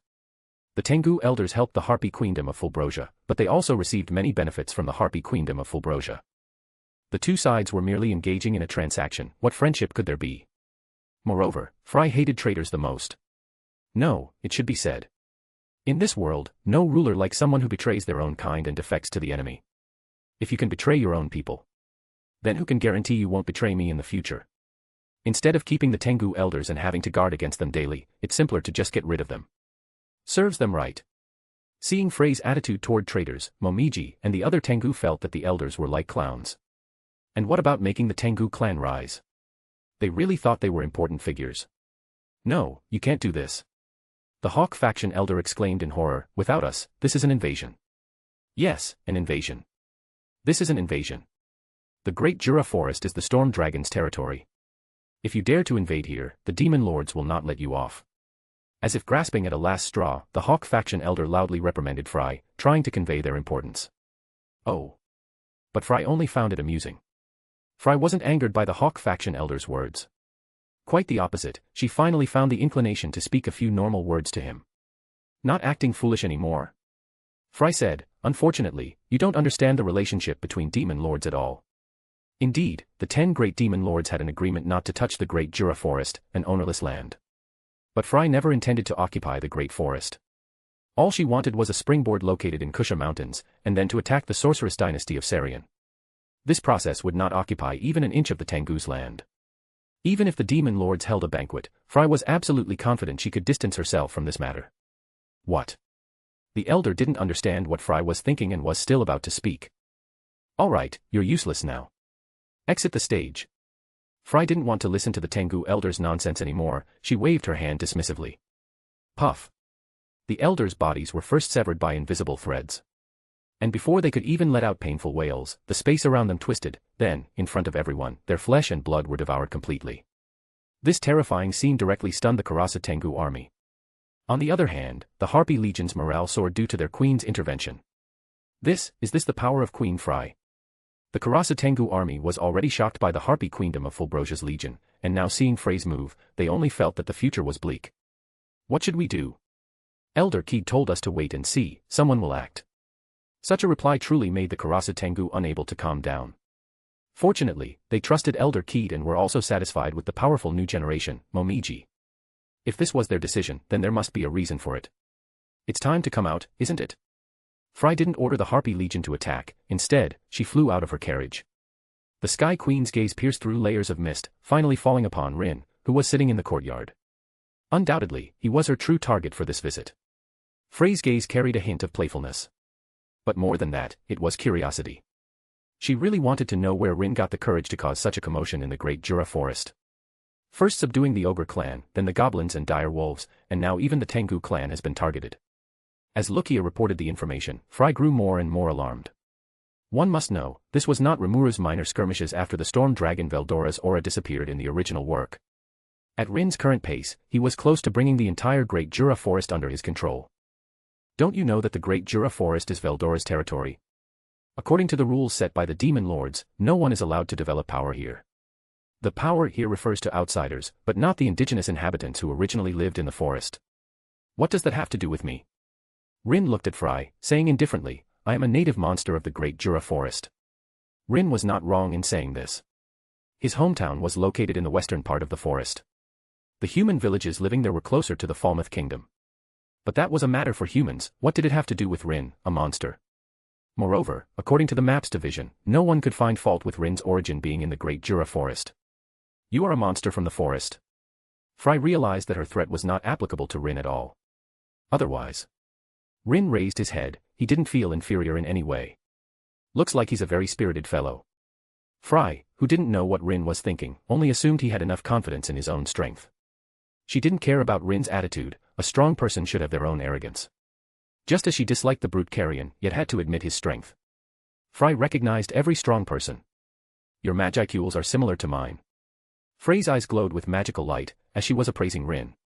Suddenly, Frey's tone changed. Want to team up with me?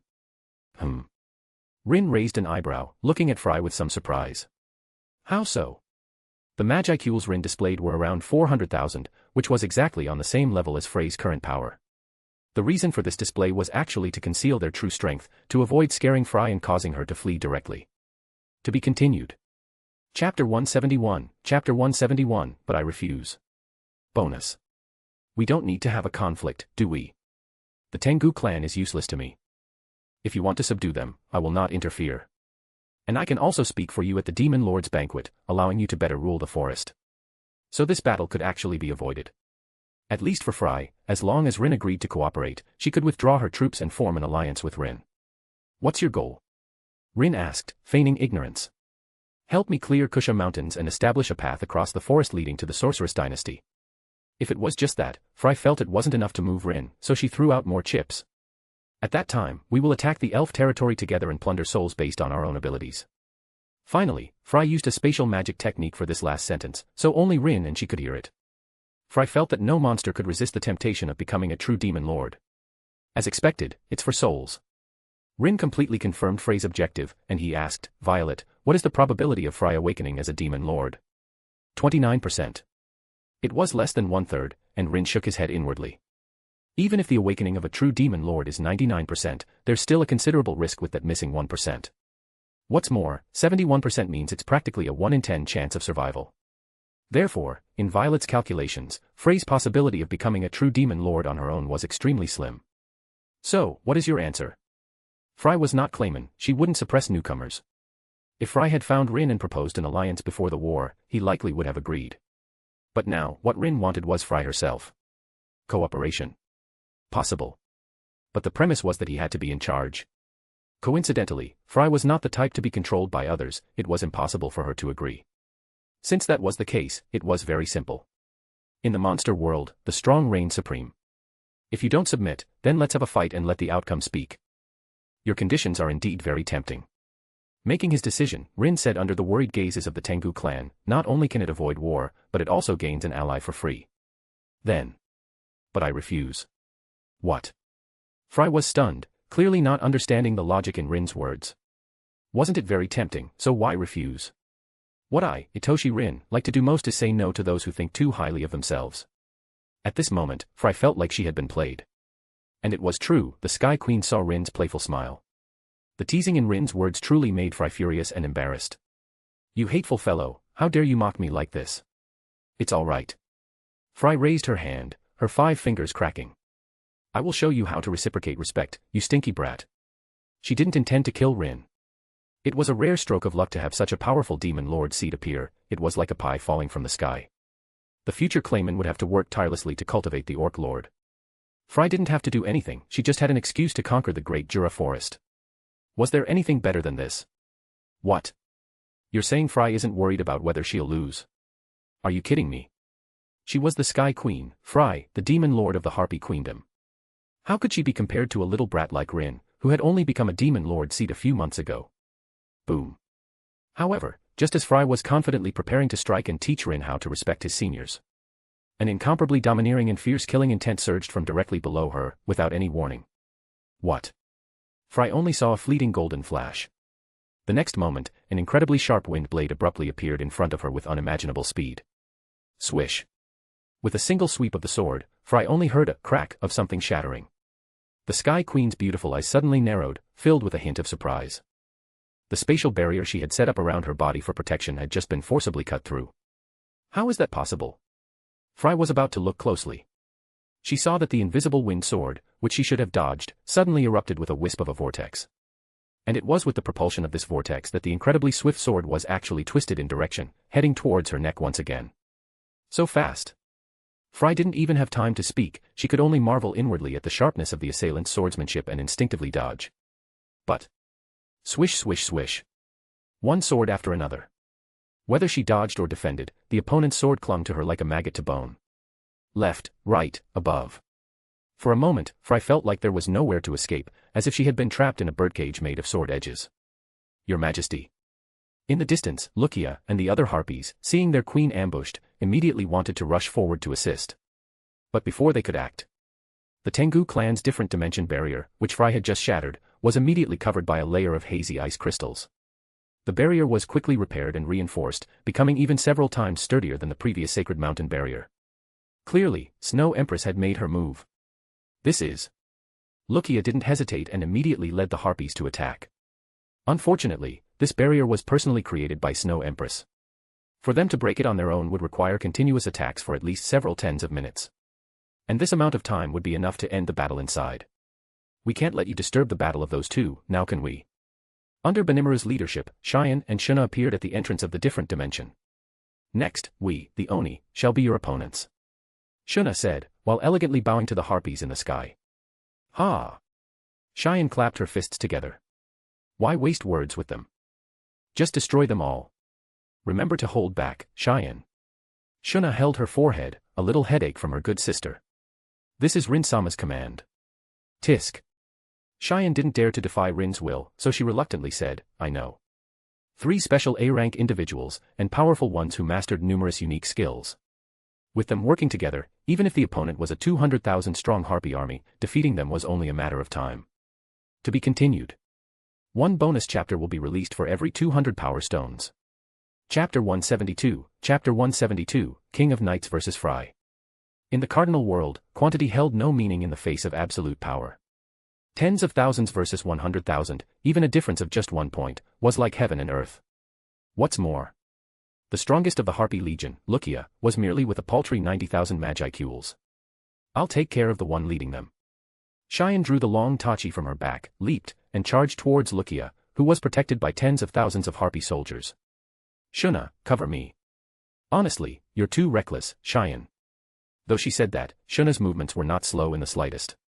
Endless cherry-pink demonic flames rose from Shuna's hands, instantly transforming into fiery dragons that lunged towards the harpies.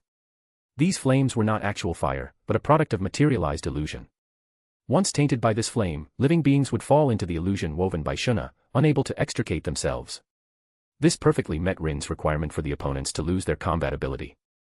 Benimaru did not go forward but stood guard at the entrance of the different dimension. This place is a one-way street.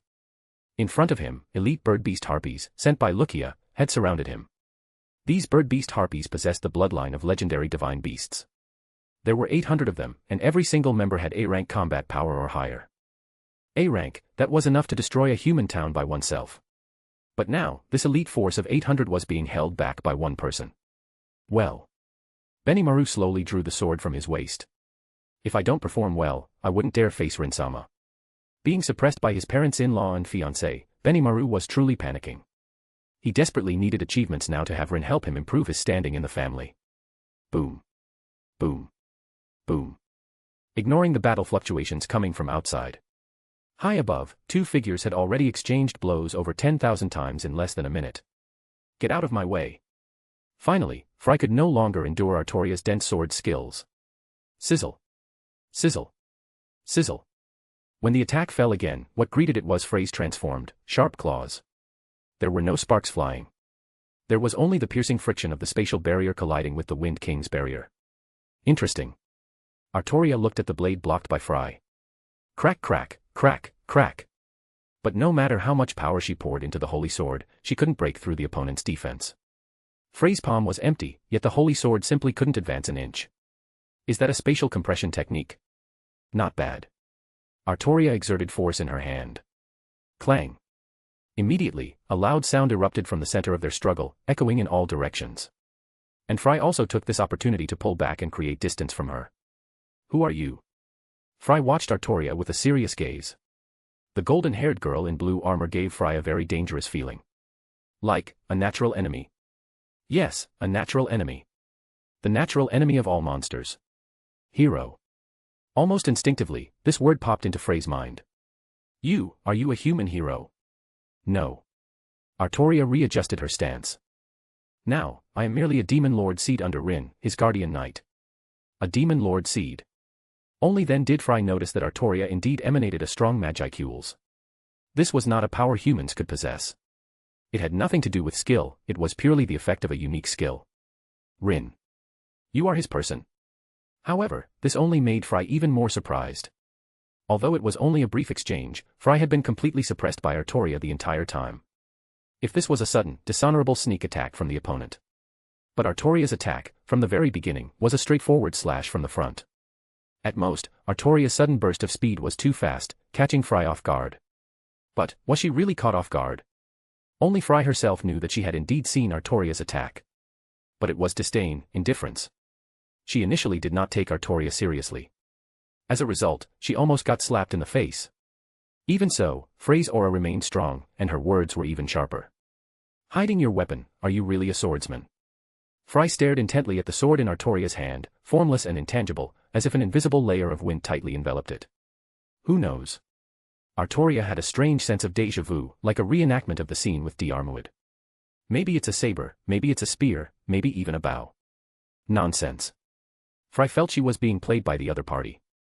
At the same time, she was also surveying the newly set up barrier around them. A very sturdy barrier, the magic attainment is very high. Although monsters could also use their unique skill to set up barriers, this barrier clearly incorporated many personal ideas. In other words, the barrier user had first thoroughly understood the unique skill, and then started constructing the magic spell formulas from scratch. How does it feel? A clear, cold voice came from behind Artoria. Crack, crack, crack. Jade feet stepped on the air, and with each step, an ice-blue snowflake would be left in the air. Somewhat troublesome, difficult to deal with. Artoria turned her head and saw Snow Empress, who looked like an ice and snow elf. She's still holding back a lot of power. Snow Empress stood shoulder to shoulder with Artoria, and their auras simultaneously locked onto Queen Fry. Another one. Frey's face grew even darker. Are you the one who set up the barrier?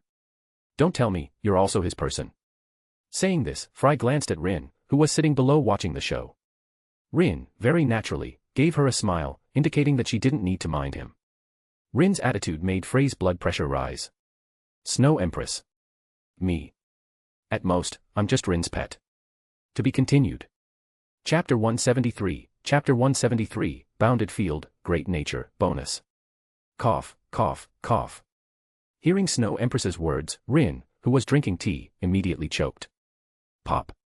Fortunately, there was Ogerpon, patting his back. About being a pet. Although what she said was indeed correct, the way she said it was. Are you two treating me like an idiot? Fry didn't believe Snow Empress's words at all. With your power, even among monsters, you are enough to rival a demon lord. Snow Empress's power indeed gave her the qualification to call herself a demon lord. It's still that saying. Outsiders simply couldn't distinguish between a demon lord seed and a demon lord seed. As long as Snow Empress stepped forward and occupied a territory to establish a country, she could be regarded as a demon lord by humans. Of course, such a demon lord was often the kind of existence that would be subjugated by human heroes in history. Why debase yourself like this? Fry could feel the threat posed by Snow Empress. This woman was very strong, her strength was absolutely no less than Artoria, who had just fought her. As for Snow Empress's self-introduction, Fry only took it as her liking Rin, and trying to elevate her man's status through self-deprecation. After all, love-struck creatures truly have no logic to speak of. Snow Empress didn't want to answer Fry. She had no idea where the two girls' power came from. Without Rin, Snow Empress would still be in Soul Land, manipulated at will like a chess piece. Artoria would be even more submerged in the palm of the counterforce, never able to transcend for all eternity. You first, or me first? Artoria said, of course, I don't mind going together with you. She was a knight, true, but this wasn't an arena. On the battlefield, isn't it natural to fight against multiple opponents?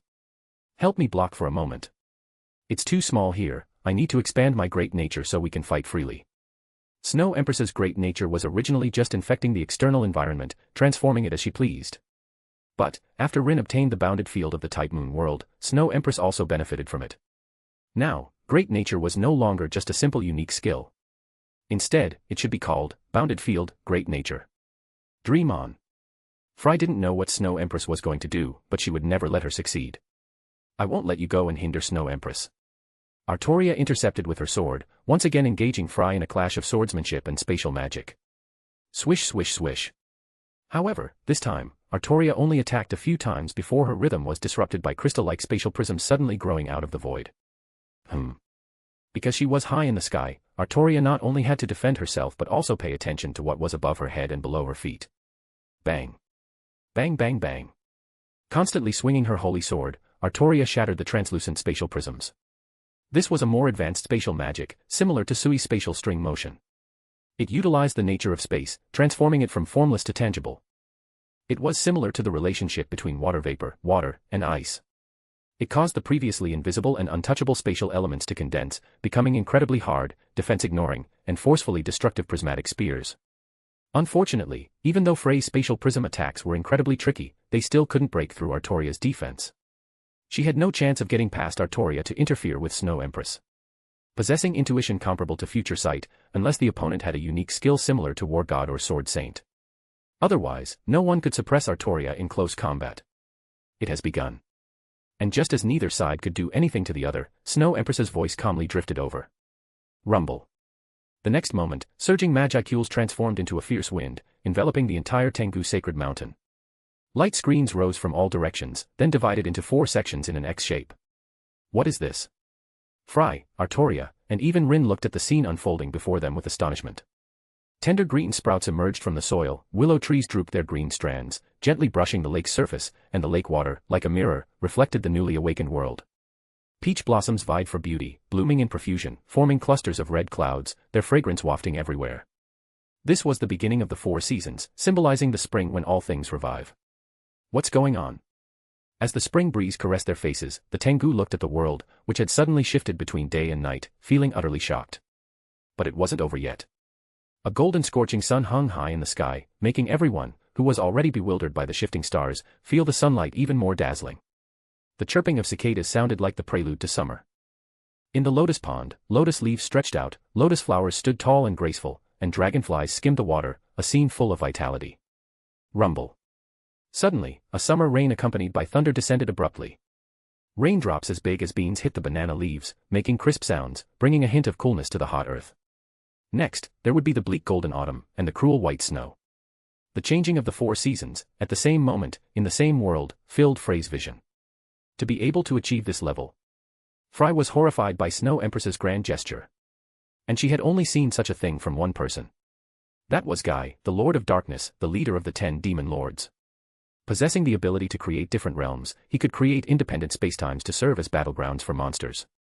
But the ability before her was clearly different from the alternate space Guy created. The rules, magic elements, matter, and life here were all truly existent. Who on earth are you? Frey was truly startled by Snow Empress's move. She was a Demon Lord seed, and her knowledge was far beyond what others could compare to. Snow Empress's ability, setting aside its power, its all-encompassing depth alone was enough to make her associate it with many things. For example, did this ability of hers have further potential? Undoubtedly, the answer was yes. Since such an existence was born in the cardinal world, it would definitely not be left alone. Therefore, Snow Empress could definitely continue to grow stronger. But what would Snow Empress, who was already a Demon Lord seed, become if she advanced further? Ultimate skill. Frey knew that true Demon Lords possessed powerful authorities called ultimate skills. Great Nature, taken a step further, would be the Lord of Nature.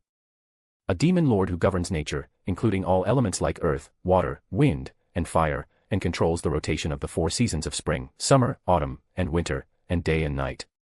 To be continued. 1 bonus chapter will be released for every 200 power stones. Chapter 174, Chapter 174, Jealous Frey. An existence like you.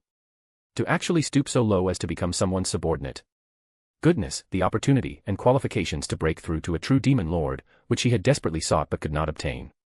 Not only did Snow Empress have the talent that seemed to be spoon-fed by heaven. She also completely disregarded it, abandoning it. Yes, abandoning it. Once a monster chooses to follow someone else, it is impossible for them to awaken as a true Demon Lord. Unless Rin was kind enough to give Snow Empress pure soul energy, otherwise, her life, even if she reached its end, would be over. Snow Empress was willing to be subservient to someone else. If this wasn't called self-degradation, then what was? What a waste. You fool. What on earth do you consider your talent to be? Frey rarely envied anyone, but now, she was truly incredibly envious of Snow Empress. What beautiful power. The magnificence of great nature was deeply etched in Frey's mind. How powerful would this force be if it could fully bloom? She could even imagine the limit of the king of nature, transforming the entire cardinal world, or even the entire universe, into her own territory. The future of this ultimate skill was to be the Lord who governs the world. But such an excellent potential stock. Unexpectedly, she was a love-struck fool. Voice of the world. Fry asked a soul-searching question. Are you truly blind? Incomprehensible. Snow Empress knew what Fry meant, but she didn't understand the true value of herself, a spirit of nature beloved by Soul Land. And besides, was Snow Empress truly a soul beast? Rin felt that Snow Empress was actually an innate spirit. In terms of attributes, because she was born in the northern icefield, she exhibited ice-type powers.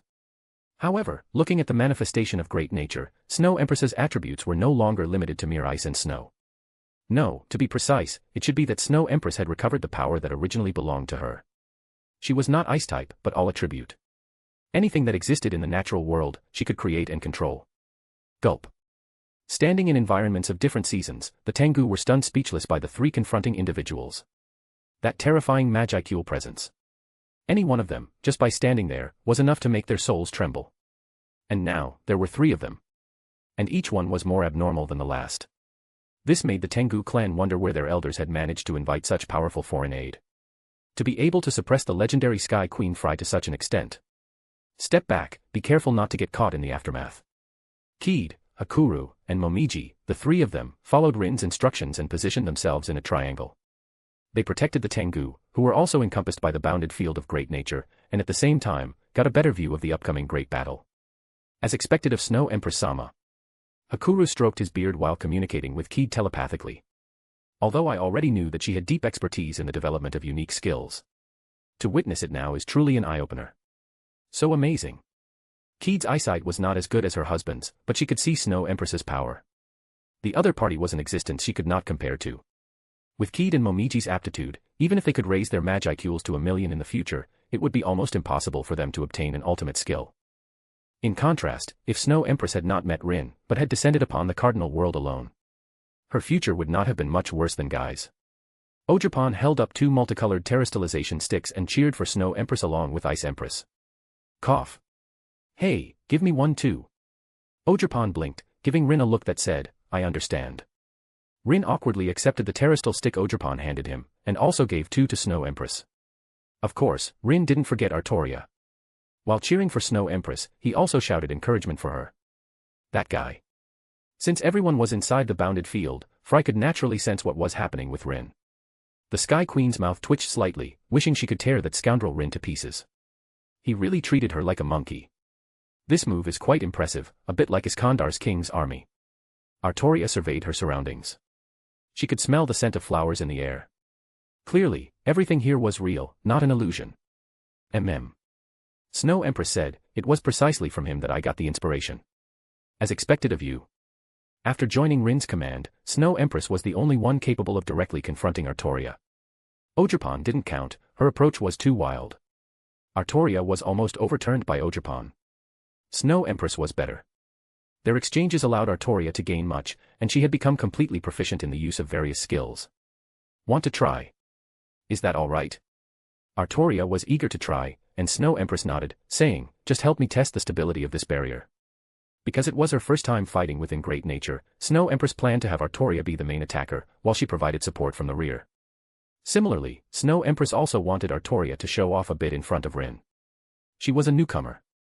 Just arriving, she needed to let everyone see her value. There was no other way, the pressure from Shuna was too great. Since Ice Empress couldn't be relied upon, Snow Empress could only go herself. It was a good opportunity to call upon Artoria, who was also a dependent from another world, to share some of Rin's firepower.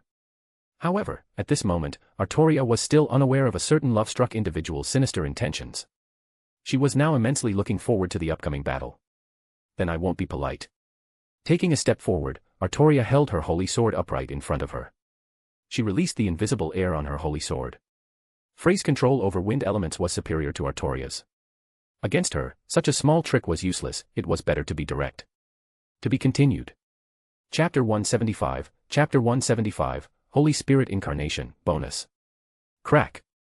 Opposite Artoria, Fry snapped a spatial prism that had grown from the air, transforming it into a long spear held in her hand.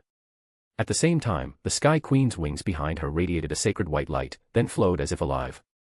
Fry had already seen Snow Empress's threat.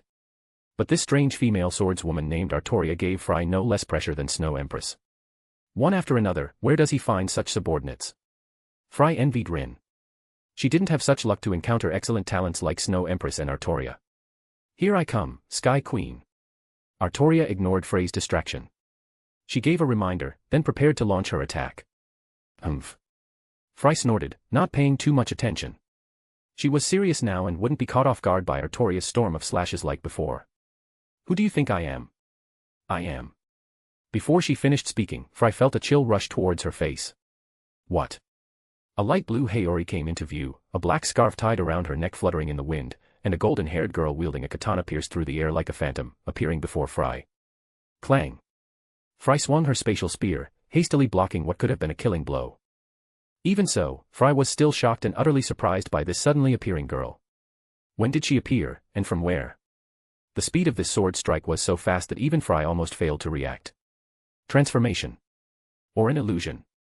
Unfortunately, Frey clearly had no time to think. Because after the first strike, the second, and an even more terrifying third strike, followed in quick succession. First step, swifter than sound. Second step, infinite suffering. Third step, the absolute sword. Mew Mew, Sandanzuki. Lightless, three-stage thrust. 3 flashes of a blade descended, and Frey only felt a large number of white feathers fall from her wings. She successfully blocked the opponent's attack. But the tearing pain faintly coming from her wings told her that she did not block these 3 strikes without cost. The defense of her feathers, harder than the world's most robust alloy, was breached. Her wings were injured. Damn it. Frey angrily manipulated space magic, and countless spatial blades tore apart the girl in the light blue Haori. But the girl hit by the attack rippled like water, like a phantom, and vanished into thin air right before Frey's eyes. This. Frey wanted to say that it was an illusion, a trick. But the power of those 3 strikes just now was fresh in her memory. That force, the feeling of colliding with my spear, was definitely not fake. Whoosh. Whoosh. While she was thinking, 2 more figures appeared before Frey. These were 2 girls who looked almost identical to Artoria. One white, one black, with 2 night swords flanking her from left and right. They appeared again. Frey moved quickly. She blocked the black sword with one hand, while simultaneously raising her leg, transforming into a bird's claw to block the other white sword. Where did you 2 come from? The girl holding the black sword had her eyes obscured, black armor covered in blood-red patterns, and her entire body was filled with an evil aura. In contrast, the pure white girl on the other side wore white armor like a dress, revealing her twin swords, and the night sword in her hand emitted a sacred light. It was hard to imagine that the same face could display such 2 extremes. Did you block it? Then, what about this? The 2 girls had no intention of chatting with Frey. They combined their strength, striking at Frey, but she anticipated them and leaped backward, soaring into the air. Naive. Opportunity. The Black Knight's demonic sword and the White Knight's holy sword each unleashed black-red and golden-blue light. Not good. Realizing what they intended to do, Frey immediately crossed her hands in front of her, while also spreading her wings to envelop herself. Caliban. Excalibur Morgan. One black-red, one golden-blue, 2 pillars of magical light surged like a torrent, as if to devour everything. Sky Ruler Mirror Space. Frey's wings glowed with flowing light, becoming as smooth as mirrors. The combined magic cannon merely paused for an instant upon hitting them, then refracted like a mirror, surging towards a distant tall mountain. Mountains crumbled, 1, 2, 3. Then. Boom. A massive mushroom cloud rose from the distant land. The power displayed by the fused magic cannons was not only powerful in terms of destructive force, but also a qualitative change in magic. Within it, there was the principle of explosion magic that Artoria had obtained from Rin. Thus, the already incredibly destructive magic cannon now became a super-nuclear level spell. It was fortunate that this was Snow Empress's bounded field. If it were outside, countless innocent lives would have died under this single attack. So powerful. What terrifying destructive power. The Tengu, as spectators, were stunned by the power of this magic cannon. Although A-rank monsters could unleash attacks capable of shaking mountains. But shaking mountains was too far off compared to the world-destroying scene before their eyes. Is this the aid Elder Keat invited for us? I heard she's a relative of Benimaru. So strong, too strong. To be able to ally with such a powerful individual, I agree to this marriage. Amateurs watch the excitement, professionals watch the technique. Snow Empress roughly compared her strength with Artoria's. Then she came to a conclusion: she couldn't win. I feel like she's completely out of my league. Snow Empress truly understood what it meant for the tables to turn. In the Type Moon world, Snow Empress saw Artoria as weak as a dog. Now, Artoria could abuse her like a dog. The Cardinal world is visibly biased, huh? Artoria's initial Magicule of 100,000 was far beyond what Snow Empress could even touch. Go, Artoria. Unlike Snow Empress, whose thoughts were racing, Ogerpon happily cheered Artoria on. To be continued. One bonus chapter will be released for every 200 Power Stones. Chapter 176, Fleeting Bloom. Bounced back.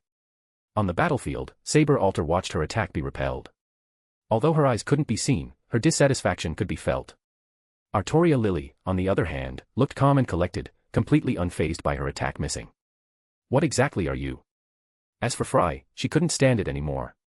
In her magic perception, whether it was Okita Tsuji who appeared first, or the current black and white sabers, they were undoubtedly tangible Demon Lord seeds. But their auras were somewhat unreal, making Fry difficult to grasp. It was precisely because her magic perception had issues that Fry was unable to lock onto the Holy Spirits, repeatedly putting her in danger. And you? Fry looked at Artoria, who stood with her sword like a staff in the distance, exuding a kingly aura. What kind of Demon Lord seed are you? Why have I never seen anyone like you? Fry didn't have a convenient skill like the Great Sage, so she didn't know that new races like heroic spirits and holy spirits had been born in this world. Meeting them now truly caught her off guard. Artoria, after all, was too righteous. She didn't want to take advantage of Fry on such a detail. So, as black and white sabers' bodies began to dissipate, Artoria explained, I am a holy spirit, evolved from a heroic spirit. Heroic spirit? How could something like that be so strong? Had she become disconnected from the world? Such important information, and she was completely unaware. Fry didn't think Artoria would deceive her. Such a powerful individual wouldn't bother with such things. Although it's unfair, battle is never truly fair. Information advantage is also an advantage. As Artoria's voice fell, she raised her holy sword. Don't blame me for being despicable, after all, you are the Demon Lord seed Fry. This fellow. Fry gritted her teeth inwardly. She knew that in her current state, she was definitely no match for Artoria and Snow Empress. To defeat the two women, she would have to use her true power. Magicule release, Sky Queen form. Under the gazes of Artoria and Snow Empress, Frey's appearance began to change. Her silver-white, ear-length hair extended to her waist, and the red jewel on her forehead extended to both sides, as if adorning the queen with a magnificent crown. Behind Fry, her original single pair of wings split into a second and third pair in a burst of light, and even her feathers turned golden. Invisible wind combined with the surrounding space, forming armor that adorned Frey's body. Gone was her previous reservedness. The fully unleashed Fry, to Rin, felt like a Valkyrie from the heavens, about to judge the rebels on Earth. This magic recovery speed. It's completely different from before. Artoria discovered the power of Fry after her magical energy release. Her Magicules hadn't changed much, still between 400,000 and 500,000. But her magic refinement efficiency had greatly increased. It wouldn't be an exaggeration to say it doubled. Is this the power of a ruler of the sky? Not only did she control the sky and space, but she could also vitalize the surrounding space by infusing it with Magicules. Fighting Fry after her release was like fighting a living space. Let's switch. It'll be hard to fight without depleting her magic. Snow Empress didn't wait for Artoria's reply before 10 divine rings of various colors appeared on her back. Secret art, 10 rings of God. Although she had just used it against Gilgamesh in the Type Moon world. But after this period of active replenishment by Rin, Snow Empress once again gained 10 secret art level skills that could be unleashed at any time. What is this? Artoria looked at Snow Empress, whose appearance had drastically changed, and said with slight dissatisfaction, you were holding back such a move when we sparred before. She hadn't participated in Snow Empress's battle against Gilgamesh, so she didn't know this move. Seeing it now, she felt her mind tremble slightly. It was clear how terrifying the power contained within Snow Empress's 10 rings of God was. You didn't go all out either. After Snow Empress finished speaking, she waved her hand and used the authority of her bounded field to transfer Artoria to the distance. Fry watched Snow Empress's actions and did not stop her. No, it should be said that she couldn't stop her at all. Her attention was completely drawn to the divine rings behind Snow Empress. What is this? Even Fry, who had been a Demon Lord seed for hundreds of years, had never seen such a magnificent skill. There was no way around it. Snow Empress's appearance after manifesting the divine rings was simply too sacred. The 7-colored radiance revolved, and the elemental power contained within it. Even a single leak would be enough to destroy an A-rank demon. And such a power, Snow Empress actually carried it directly on her back, and could maintain it in such a balance.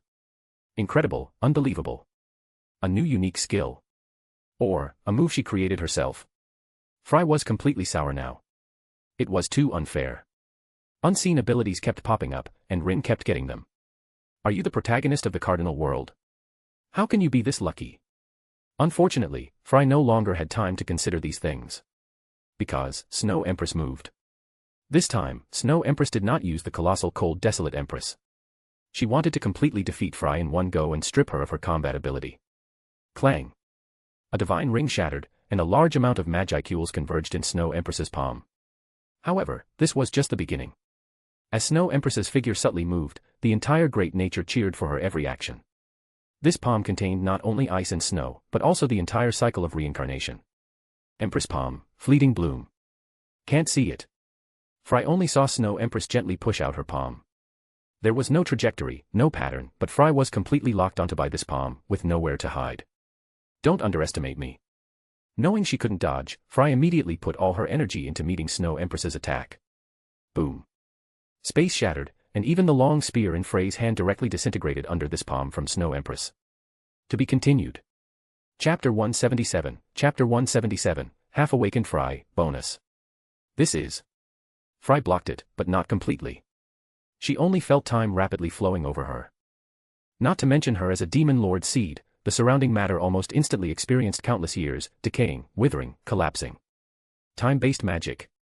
The spatial barrier Fry had condensed before her eyes was corroded by the power of time at a speed visible to the naked eye. Having no other choice, Fry could only continuously increase her Magicule's output, doing her best to resist. However, the effect was minimal. Time itself is a high-level rule. Without a corresponding unique skill, trying to manipulate it with just Magicules would result in an enormous consumption, which was unimaginable. Conversely, Frey's action of directly confronting the law of time with Magicules already indicated her helplessness at this moment. As expected of a demon lord. But, it's not over yet. Snow Empress was very happy because she had once again encountered an enemy worthy of her full power. So, she raised her hand once more. The second palm strike descended. Why? After unleashing such an attack, you still possess such immense power. Fry had never imagined such terrifying attacks. Snow Empress could unleash them one after another without even a gasp. Even though Fry had already used all of her Magicules. Even if it was used to counteract the law of time, her Magicules were enough to withstand 2 of Snow Empress's palm strikes. But Snow Empress unleashed far more than just 2 palm strikes. Bang bang bang. Accompanying the continuous shattering of the gods' rings, following the first palm strike were the second, the third, all the way to the 9th palm strike. Empress palm, eternal regression. 9 returns to 1, experiencing immeasurable immortality, only then can one achieve eternal regression. I will die. I lost. I've lost just like this. Lost to a newcomer who appeared out of nowhere. Fry didn't want to admit defeat. She desperately squeezed the Magicules within her body, trying to extract even more power. But no matter how much Magicules she poured forward, it was like a stone sinking into the sea. This shouldn't be. How can her Magicules be so vast? Little did she know, this was precisely the terrifying aspect of the God's Ring. It could store powerful ultimate moves in advance within the God's Ring, and then release the energy within them when needed. Fry could block Snow Empress's full power single strike. But what about the second strike, the third strike? Moreover, these attacks could even stack together, forming a resonant force. Let alone Fry, even if she were twice as strong, she would absolutely not be able to directly withstand Snow Empress's eternal regression. Although it feels a bit like an unfair victory. Not long ago, Snow Empress had already unleashed the God's 10 rings once. Wasting 99.99% of her Magicules to suppress Gilgamesh, she had also exhausted all the Magicules stored within her God's Ring. Therefore, before fighting Fry, Snow Empress specifically had Rin replenish her Magicules. If you want to blame someone, blame yourself for being alone. In a one-on-one fight, Snow Empress might indeed not be able to defeat Fry. However, Snow Empress had Rin behind her and Artoria by her side, while Fry was all alone. Companions are also a type of strength. The former Snow Empress did not understand the importance of companions. Fortunately, she met Rin, who led her out of that narrow little world. Don't worry, I won't kill you. Snow Empress had no intention of killing Fry. If she truly intended to kill, Snow Empress wouldn't need to use the power of 9 rings at all. At most 3 rings, she could shatter Frey's soul core in an instant before Fry could even react. However, it was Rin's command after all. To ensure she was captured alive, Snow Empress needed more Magicules to seal Fry. Clang. Thus, the Empress palm landed on Frey's chest, and an invisible temporal force began to envelop her. Once this temporal force completed the cocooning process, Fry would be sealed, to be disposed of by Rin as he pleased. Unwilling. Extremely unwilling. Fry looked at Snow Empress's indifferent eyes, and she felt endless humiliation. No. I don't accept this. Fry had a premonition of her fate. With this palm strike, even if she could preserve her life, her body would be severely wounded, and she would completely lose her combat ability. At that point, she would become Rin's prisoner, with no chance of ever rising again. The thought of such a future sent shivers down Frey's spine. She had dealt with many humans and knew what fate awaited defeated monsters. Even though Rin was also a monster. Yet, in the world of monsters, there were also slaves. If I lose, what will happen to the Harpy race? As the queen of the Harpy race, Fry had already foreseen the fate of her compatriots. The Harpy Queendom of Fulbrosia would surrender, and they would be treated as spoils of war, along with their queen, allowing Rin to do as he pleased. No. I absolutely cannot lose here. Not just for herself, but even more so for all the Harpy race. No matter what, Fry could not drag the Harpy Queendom of Fulbrosia into the abyss. I will not lose here. Never. At this moment, under Frey's intense emotional fluctuations, her unique skill, Transcendent, was completely ignited. 600 years of accumulation. At this moment, it transformed into fuel, beginning to help Fry break through to a higher realm. Snow Empress's pupils constricted slightly, looking with some surprise at Fry, who was just one step away from forming a cocoon, yet forcefully reversed the process. Not good. A sense of crisis surged into her heart, and Snow Empress immediately abandoned her attempt to seal Fry, hurriedly retreating. Boom. Magicules, like a storm, swept out in all directions with Fry at its center. Snow Empress's seal was completely shattered, and she herself was even pushed back several thousand meters before she could barely stabilize her footing. What's going on? This scene, not to mention Snow Empress, anyone observing the battle between the two felt it was incredible. This feeling, could it be? Rin, who was observing the battle from the mountaintop, his expression changed slightly. At a time like this, of all times. Keat also thought of the reason for Frey's change. She, under those circumstances, initiated the Demon Lord's awakening ritual. What? The Demon Lord's awakening ritual. Upon hearing this information, the most unsightly expression belonged to Snow Empress. It was precisely the pressure she exerted that gave Fry the opportunity to advance further. Master. It's all right, Schwer. Rin soothed Snow Empress's emotions. Your plan was correct, use overwhelming power to make her lose her combat ability. Snow Empress did not overextend but went all out, preparing to take down Fry in one fell swoop. But what was unexpected was Frey's desperate counterattack. To be continued. One bonus chapter will be released for every 200 power stones. Chapter 178, Chapter 178, I'd insta-kill you. Just like Clayman, she has entered a semi-awakened state. Rin still sat in the courtyard, while Ice Empress and Ogerpon, abandoning their playful actions, nervously watched Frey's transformation. Yes. Violet, due to intense emotional fluctuations, the power of Transcendent used Frey's 600 years of accumulation as fuel, beginning to impact the realm of an awakened Demon Lord. Will she succeed? It will definitely fail. Violet gave a definitive answer. Although Fry is not as brutal as Clayman, who accumulated a large number of vengeful spirits through mass slaughter. But the number of souls she has absorbed is too far from a complete awakening. Therefore, Frey's transformation. It was more like her body instinctively squeezing out its potential after sensing danger, than making a desperate final stand.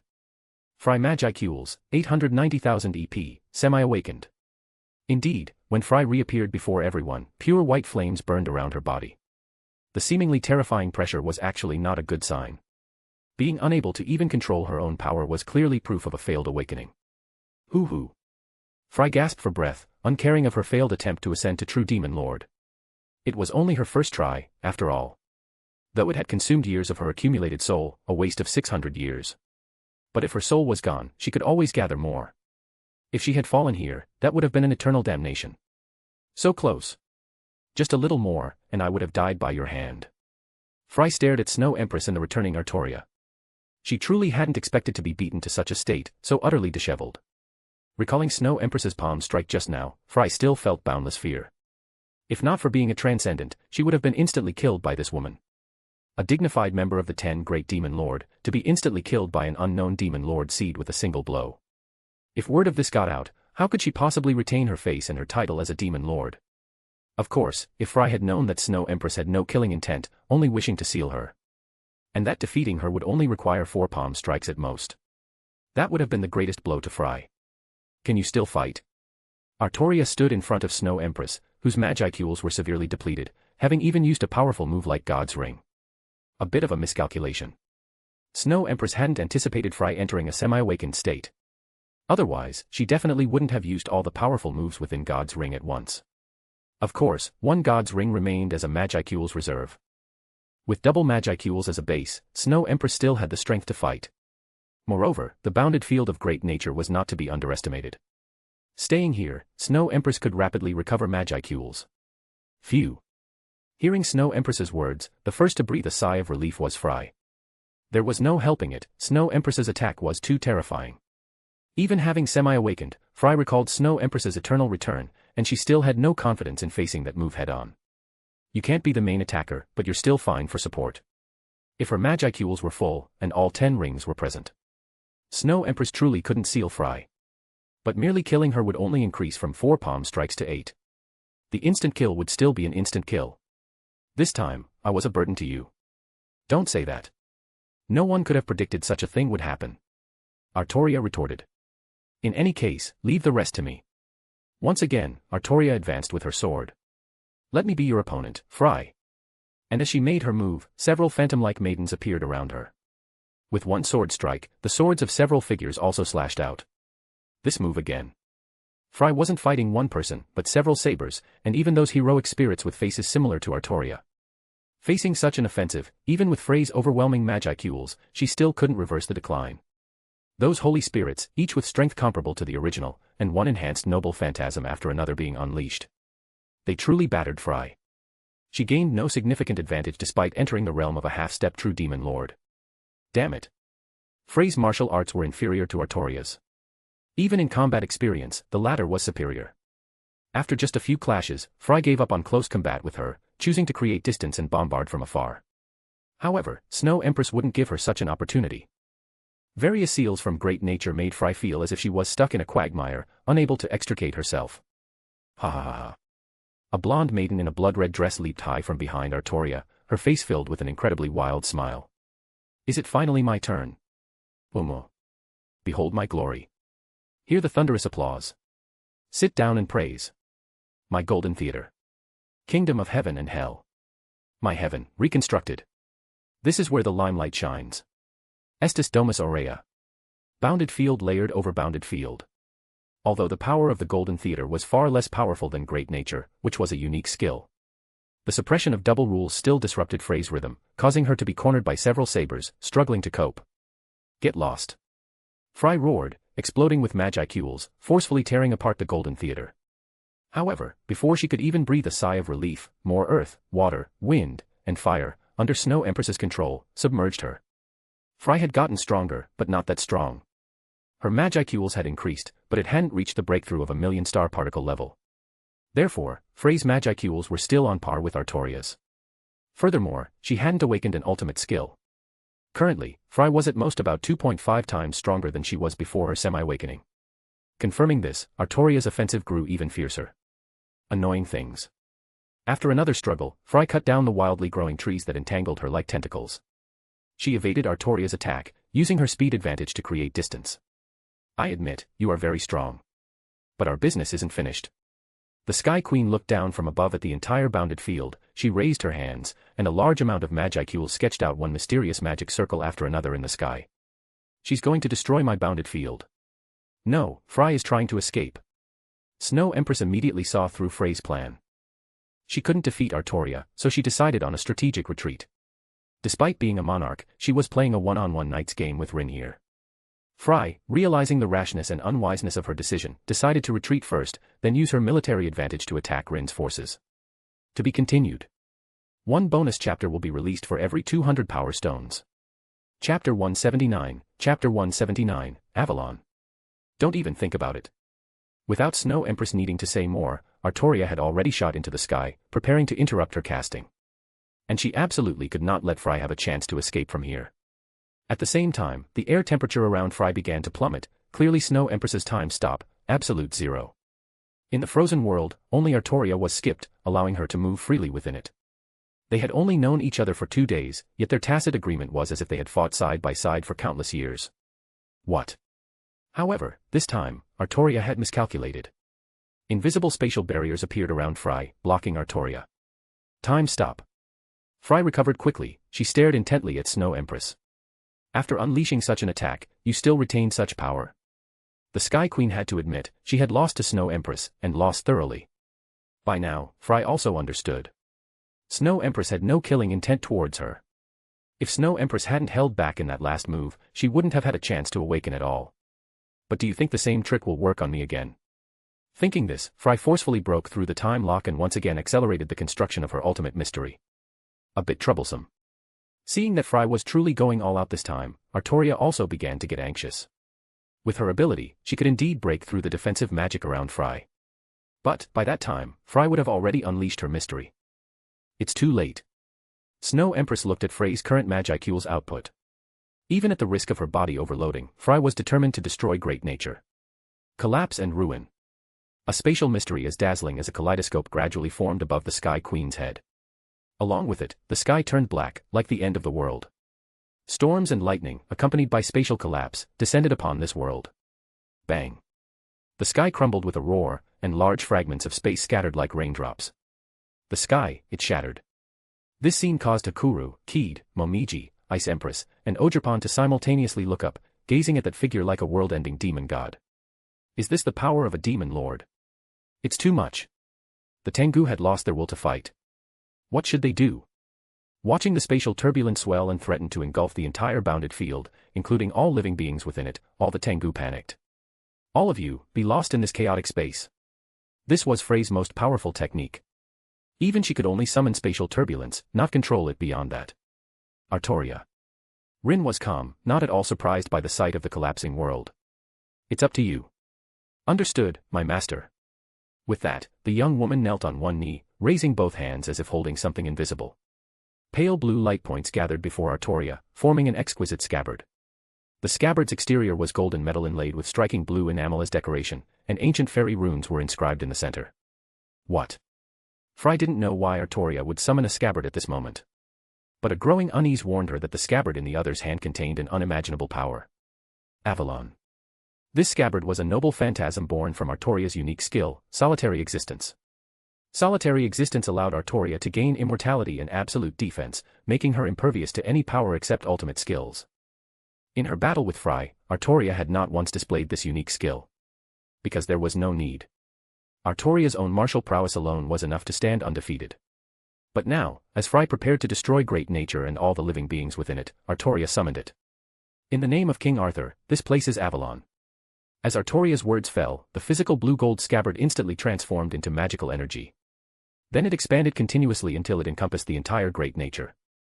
Thus, the bounded field of Great Nature, and everyone within it, were all protected by the Avalon scabbard.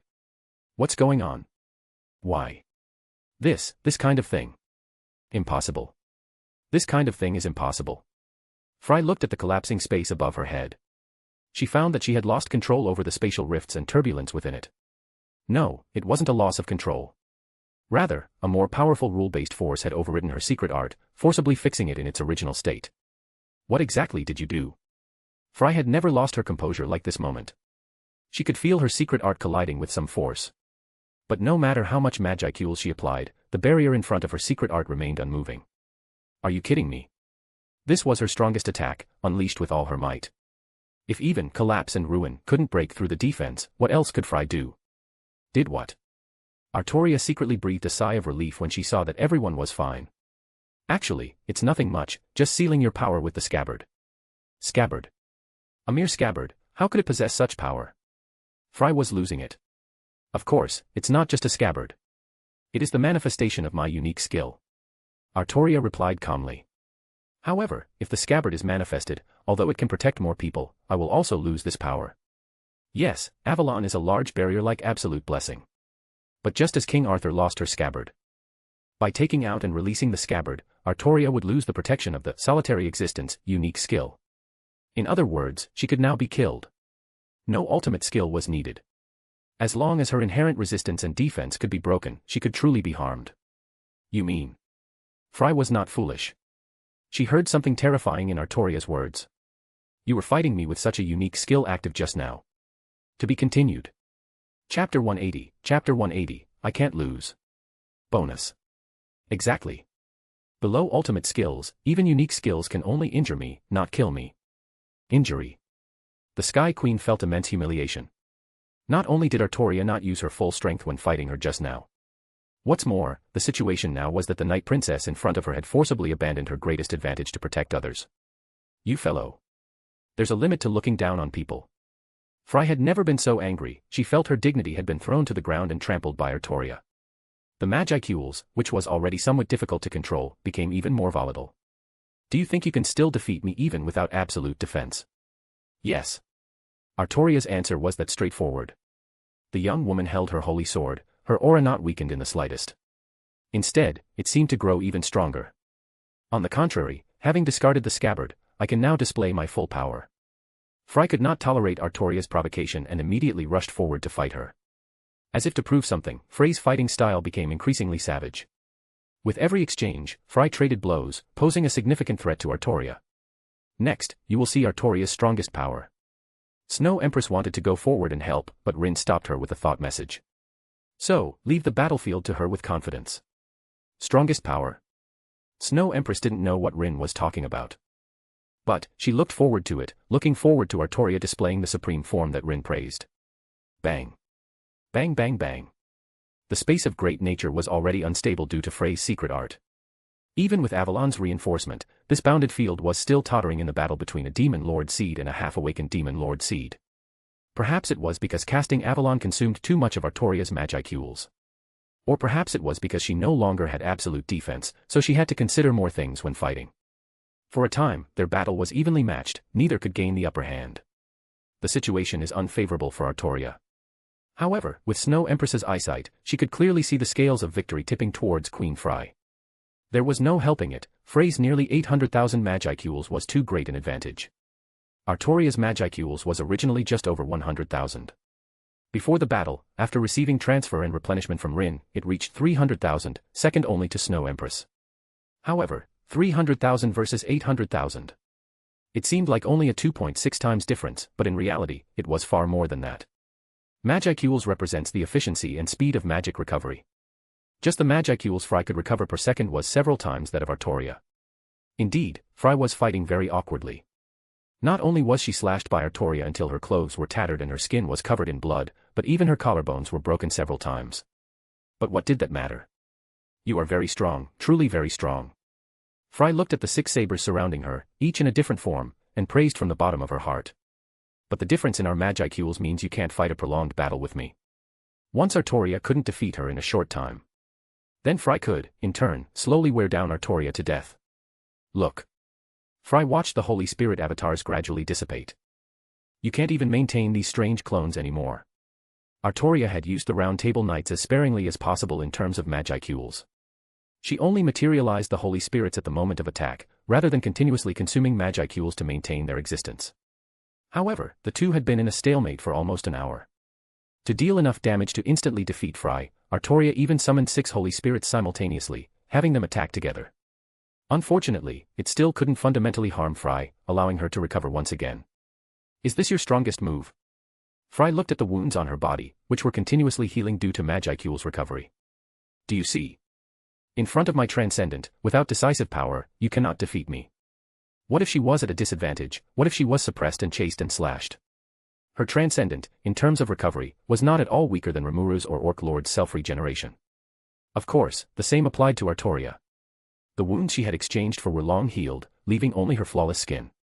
It's hard to imagine that this was after Artoria had transformed most of her unique skill into a scabbard to stabilize the bounded field and Tengu Mountain.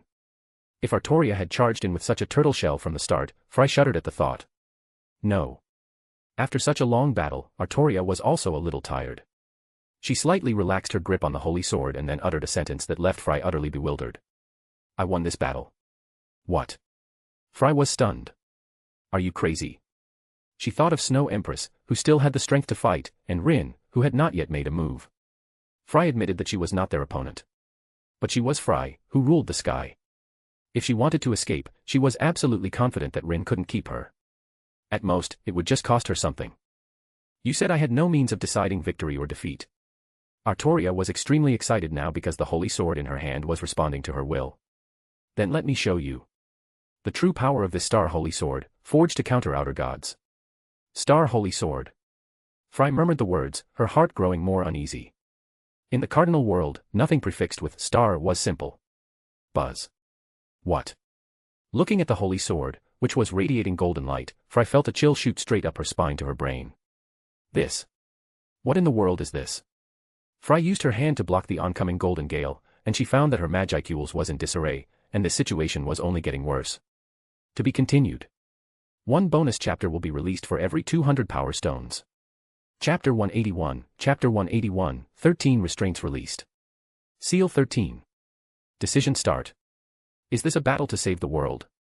To protect great nature, to protect this world, against those who wish to destroy this realm, it must be for salvation. Is it a battle against someone stronger than oneself? Frey's magicules was far greater than Artoria's, with nearly a threefold difference. Is it a one-on-one, fair battle? Although there was help from Snow Empress at the very beginning. In the hour-long duel, Artoria, who had given up her scabbard, achieved fairness with Fry. Does this battle go against humanity? Undoubtedly, a battle to protect one's people and the weak aligns with humanitarianism. Is this battle fought in pursuit of truth? Artoria did not hide her abilities from Fry, displaying all her skills except for the Star Holy Sword to her opponent. Am I fighting against my own kind? Originally, the restriction that one should not be an enemy of spirits changed due to the world's alteration. In the Type Moon setting, the Star Holy Sword is a world-saving noble phantasm forged by fairies. However, the spirits of the cardinal world are clearly unrelated to the Holy Sword. Therefore, the Holy Sword's restriction became, do not be an enemy of one's own kind. Here, one's own kind refers to Rin, his subordinates, and those who have been named. Monsters personally named by Rin are companions who will never betray their master. The Holy Sword should not be wielded against one's own people. Must fight evil. Must fight alongside brave warriors. Must be a battle for honor. Looking at Frey's vulgar figure, Artoria unilaterally declared that Fry was simply too evil. As for warriors, it goes without saying, Snow Empress is the best companion. As for honor. As Rin's guardian knight, fighting for her liege, is there anything more honorable than that? Must not fight for selfish desires. Must not be an enemy of good people. Artoria does not hate Fry, they have no grievances. Good and evil are inherently relative concepts. There is no absolute evil in the world, nor absolute good. As long as the purpose of Artoria's sword swing allows her heart to be as clear as a mirror, then what she does is justice. Click, click, click, click. Each time Artoria recited a restraint, a portion of the power on the Holy Sword was released. Finally, here. Artoria devoutly closed her eyes. I pray to you, may I cut? Yes. Rin's voice came leisurely. And this simple word became the final piece of the puzzle for Artoria to unleash the Star Holy Sword. Golden light shot up into the sky, almost dyeing the entire world gold. That was the manifestation of rules, the blessing of the entire cardinal world, and also the vast world jointly supported by every monster connected to Rin. So beautiful. Under such terrifying rule power, Frey's magic power was confined, her body unable to move, and even her thoughts struggled to function. Unable to move, unable to escape, unable to counterattack, unable to resist. In the second before losing consciousness, only the light of the Holy Sword, which seemed to swallow the entire world, remained in the Sky Queen's eyes. Boom. With the collapse of the bounded field, a golden pillar of light sprouted from the earth like a tender bud, then grew vigorously, and instantly transformed into a golden tree that covered the sky. Thus, on this day, the entire cardinal world witnessed an incredibly spectacular scene. The towering golden tree pierced the firmament, its branches extending towards the starry sky, and wherever it passed, space shattered and planets trembled. However, this power did not harm those planets, instead, it gave them new life. A large amount of vitality poured down like a blessing. Countless lifeless planets began to develop in a better direction. Those planets with the potential to give birth to life even boarded a high-speed civilization train, receiving the gift of destiny. What a terrifying magicules fluctuation. The demon lord closest to Tengu Mountain, Carrion, stood on a high mountain, his arms crossed, his face more solemn than ever. Over there, I think it's Kusha Mountains. Carrion-sama, what in the world is this? Two of Carrion's three beast keeters, Albise the golden horned snake and Sophia the white tiger claw, appeared behind the Lion King. The three of them bathed in the golden tree's radiance, feeling the sacred aura that seemed to be connected to the entire cardinal world. The Star Holy Sword not only gathers Rin and his monsters to unleash an attack capable of destroying the world. It is also Violet's dominion over the rules and authority of the cardinal world. In the eyes of those unaware, the Star Holy Sword is like a blade of judgment from the cardinal world. It is righteous, sacred, and supreme. Anyone punished by the Star Holy Sword will not only have their physical body destroyed, but their spirit will also be erased. This is Rin's blade, the strongest blow Artoria can unleash. I don't know. The golden tree's radiance obscured all detection. Not only could Carrion not see clearly, but among the true demon lords, only one knew what was happening here. Albies, send someone to investigate Kusha Mountains and find out what exactly happened there. Understood. Without any hesitation, the snake woman also felt extremely worried. Also receiving the order was Sophia the White Tiger Claw. She followed Albies' footsteps and went with her into Kusha Mountains to look for clues. Not only the Beast Kingdom, but also the Demon Lord Clayman of the Puppet Nation, which borders it. As the two demon lords closest to Rin's territory, Clayman came to the window the moment the golden tree was high in the sky. However, Clayman's reaction was very strange. Compared to Carrion, who maintained his kingly composure even in surprise, Clayman looked as if he had lost his soul, swaying precariously. Clink. The wine glass in his hand fell to the ground, shattering into pieces, and his usual elegance and aristocratic demeanor were completely gone. At this moment, Clayman was enveloped by some great terror. All his consciousness was left with only horror and trembling. If the Carrion and his subordinates felt shock and warmth bathing under the golden tree, then Clayman. He was like a mouse hiding in the shadows, suddenly seeing dazzling sunlight, suffering immensely. The Star Holy Sword punishes all who are enemies of Rin. This is not as simple as it sounds. Instead, it is judged by the cardinal world. All those who harbor ill will towards Rin will feel uneasy, as if the sword of Damocles hangs over their heads, the moment they see the Star Holy Sword. To be continued. Chapter 182, Chapter 182, You're Not Dead, Bonus. What kind of power is this? Clayman, who had no ultimate skill to protect himself, and the three clowns, instinctively avoided the direct light of the golden tree. What in the world happened? Why is there such dazzling light? The clowns certainly held malice towards Rin, though not as intensely as Clayman. Therefore, their reactions were slightly better than Clayman's, and the difficulty was still within controllable limits. Clayman. Suddenly, Laplace noticed that something was wrong with Clayman. He stepped forward to investigate and found that Clayman had fallen into some kind of mental exhaustion. It was truly laughable. Clayman, who was known as the Puppet King and could freely manipulate the minds of others, had actually fallen into his own illusions and couldn't extricate himself. What's wrong with you, Clayman? Hey! Wake up, Clayman! Unfortunately, no matter how Laplace called out, Clayman only remained on his knees, staring blankly at the golden sun above his head. Whoa! In the Dragon Kingdom, a young girl with pink twin tails squatted on a large rock, looking up, her eyes sparkling with starlight. So beautiful. What is this? What is this? Melim, one of the three oldest true demon lords, was also the power ceiling of the cardinal world. What is this? The girl excitedly looked at the golden tree. She spread her dragon wings, wanting to trace the source of this power. But no matter how Melim used her dragon eye to investigate, the final result was always the cardinal world itself. This greatly annoyed Melim. However, over there. This big tree grew from over there. The direction Melim was looking was precisely Kusha Mountains. But the problem was, Kusha Mountains was too vast, even Melim couldn't search it like a headless fly. Fry must know. Fortunately, Melim had another companion. If it was the clever Fry, she would definitely tell her where such an interesting thing came from. Let's go. Time to go play with Fry. Without further ado, Melim accelerated in the air and flew directly towards the Harpy Queendom of Fulbrosia. Is it not just pure light? In the Holy Empire of Lublius, the Night Queen Luminous Valentine stood on the balcony, gazing at the distant magnificent spectacle that was like a pillar of the world. Vampires in the cardinal world were not afraid of sunlight, at least, high-ranking vampires were not affected by it. However, this was the first time Luminous had experienced a light that brought her a sense of peace. Harboring hostility means an archenemy. Harboring reverence means bathing in glory. Following one's heart means receiving grace. From the golden tree's radiance, a true demon lord like Luminous interpreted different information.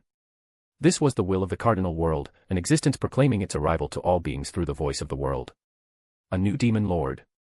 Luminous turned around, leaning against the balcony railing, a charming smile gracing her lips. Another interesting fellow has appeared.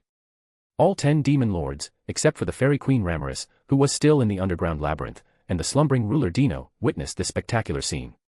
What do you think? Above the ice plains, within a magnificent castle, the white ice dragon Velzard asked the Dark Emperor Guy. This is a power capable of shaking the very foundation of this world. Oh. Velzard, seeing Guy's unhurried demeanor, teased. Then you can still sit still. Not an enemy. Guy looked up, gazing at the golden tree with an appreciative look. From her, I felt a love for this world. Love. Velzard, what do you mean? The will of the Star King Dragon. This time, Velzard couldn't sit still. My eldest brother, could it be?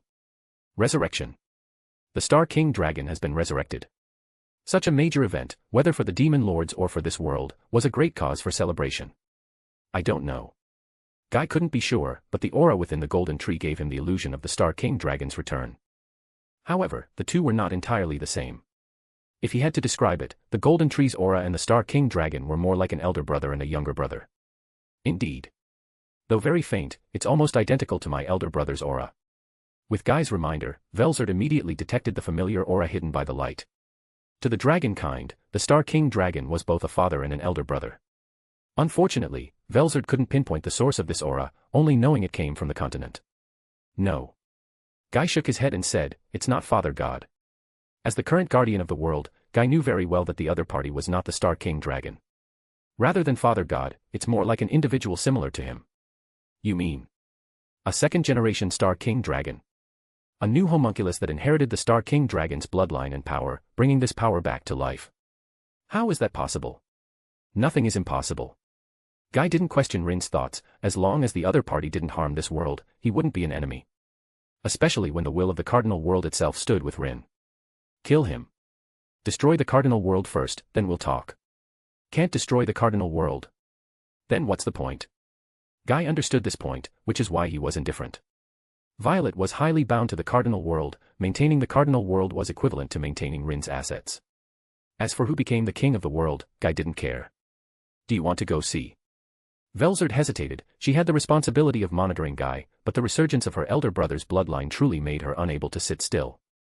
A new sibling has been born, and as an elder sister, I have a responsibility to take care of them. Just right, I can also go see my good-for-nothing younger brother along the way. Velzard knew that the Storm Dragon had been sealed. She naturally wouldn't just stand by and watch her younger brother die. When it truly came to a life-threatening situation, Velzard would still act. Although the Storm Dragon could revive even if he died. But if his consciousness changed, he would ultimately become another person. Then, goodbye, Guy. Leaving this sentence, Velzard walked out of the castle. To be continued. One bonus chapter will be released for every 200 power stones. Chapter 183, Chapter 183, Fry captured. Why the rush? Guy calmly savored his red wine. Such a person will eventually walk with us. Rin would become a demon lord, and a true demon lord at that. Guy was absolutely certain of this. Thus, there would definitely be a place for Rin at the Demon Lord's banquet. Guy was not in a hurry, because he would eventually see Rin at that gathering. Don't make me wait too long, Guy sighed. The new wind of the world. There was one thing he didn't tell Velzard. Within the aura of the golden tree, Guy had sensed many unprecedented new rule powers. These were not native to the Cardinal World. From the Star King Dragon's creation until the moment of his death, the world's rules had already been set. Those who came later might possess immense destructive power and forge civilizations. But it was impossible for them to create new rules out of nothing like the Star King Dragon had. However, Rin was different. He could bring a new order to this world, making it more wondrous and complete. In a sense, Rin, who could travel freely between different worlds, was even stronger than the Star King Dragon. Because his future held infinite possibilities. What exactly is this? Outside the great Jura forest, Izawa Shizue, like everyone around her, looked up at the golden tree that shone like a second sun. Without hesitation, she rushed toward the great Jura forest. She wasn't going there to investigate anything. Bathed in that light, her deteriorating body had miraculously regained a trace of vitality. Hope. Undoubtedly, this allowed Shizue to see the possibility of a cure. However, she wasn't doing it for herself. It was for her students, the children nearing their end due to incomplete summons. If I can find the source of this power, perhaps.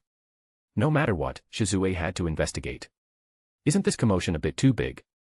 Returning to the Tengu Mountain battlefield, Rin looked at the canopy of the golden tree, which almost enveloped the entire Cardinal World. This scene reminded him of a game from his previous life, Elden Ring. Of course, there was no comparison between the two. The light emitted by the Star Holy Sword far surpassed the golden tree of the lands between, and its branches extended into the cosmos itself. Who? Artoria held the Holy Sword as one restraint after another sealed its power once again. The girl didn't know what artisan explosion meant. But this feeling of firing a light cannon toward the sky truly made her unable to stop. Unfortunately, such power cannot be easily used. The Star Holy Sword was practically Rin's nuclear weapon. Its unsheathed state was its greatest deterrent. If it were truly drawn, the opponent wouldn't just stand there and let him strike, they would definitely fight to the death. You ask about Fry. She was fine. Artoria hadn't struck Fry with that sword, instead directing most of her power toward the cosmos. Otherwise, Artoria might have directly split open the continent of the Cardinal World. How is she? She passed out. Snow Empress controlled an ice coffin, sealing within it a woman, none other than Fry. Even though she was only grazed by a trace of the Star Holy Sword's power, Fry was still severely injured and had fallen into a coma. However, Violet controlled the impact of the rule power on Fry. She would awaken in at most half a day, with her body recovering 70 to 80%. So, we still need to set up more seals to prevent her from suddenly erupting and harming others after she wakes up. Snow Empress was very skilled in this aspect. Her time power could be compressed like space, forming shackles difficult to break. I'll just create a space-time restraint suit and put it on her. Coincidentally, due to their battle, Frey's clothes had been completely destroyed. It's over. The matter with the Tengu clan had come to an end. Ice Empress, open the portal. We're going back. Oh. Ice Empress was still lost in the lingering thrill of the Star Holy Sword's power, and only reacted when Rin called to her. A portal leading to town appeared before them. Before leaving, Rin gave some instructions to Keed and Momiji. First, he told them to quickly sort out the internal affairs of the Tengu clan, then move the entire Tengu hidden village. In a world with spatial magic, geographical location was no longer important. As long as they wished, there were countless ways to relocate their base. Keed naturally agreed. The Tengu clan had no objections either. After witnessing the fierce battle between Fry, Snow Empress, and Artoria, none of them dared show resistance. As for the remaining army of the Harpy Queendom, Rin did nothing to them. He had captured Fry. That alone was enough to make the Harpy Queendom hesitate. A country with a demon lord and one without were completely different entities. Leaving aside the reactions of the surrounding nations, internal unrest was already a serious problem. Lukia watched helplessly as Frey's ice-sealed body was taken away by Rin. She wanted to go after her, but Cheyenne had found an opening and slashed her from the front, severely injuring her. Fortunately, Fry was still alive, not dead at Rin's hands. As long as Fry could be redeemed, no matter the cost, it would be worth it. Rin-sama. As soon as they returned, Cheyenne immediately hugged Rin, burying his head in her chest. We successfully repelled the winged people as you commanded. You all did well. Rin had long grown used to Cheyenne's bold behavior. He pushed the tall Oni aside, then looked at Shuna and Benimaru, praising them a few times. Snow Empress, bring Fry over. Rin told everyone else to leave first, leaving only Ice Empress, Ogerpon, Artoria, and Snow Empress. With these four by his side, a weakened and sealed Fry couldn't possibly cause trouble. Snow Empress waved her hand, and an ice coffin appeared before them. She removed the sealing power, leaving only a portion in the form of a restraint suit worn by Fry. Are you going to transform her into a dependent now?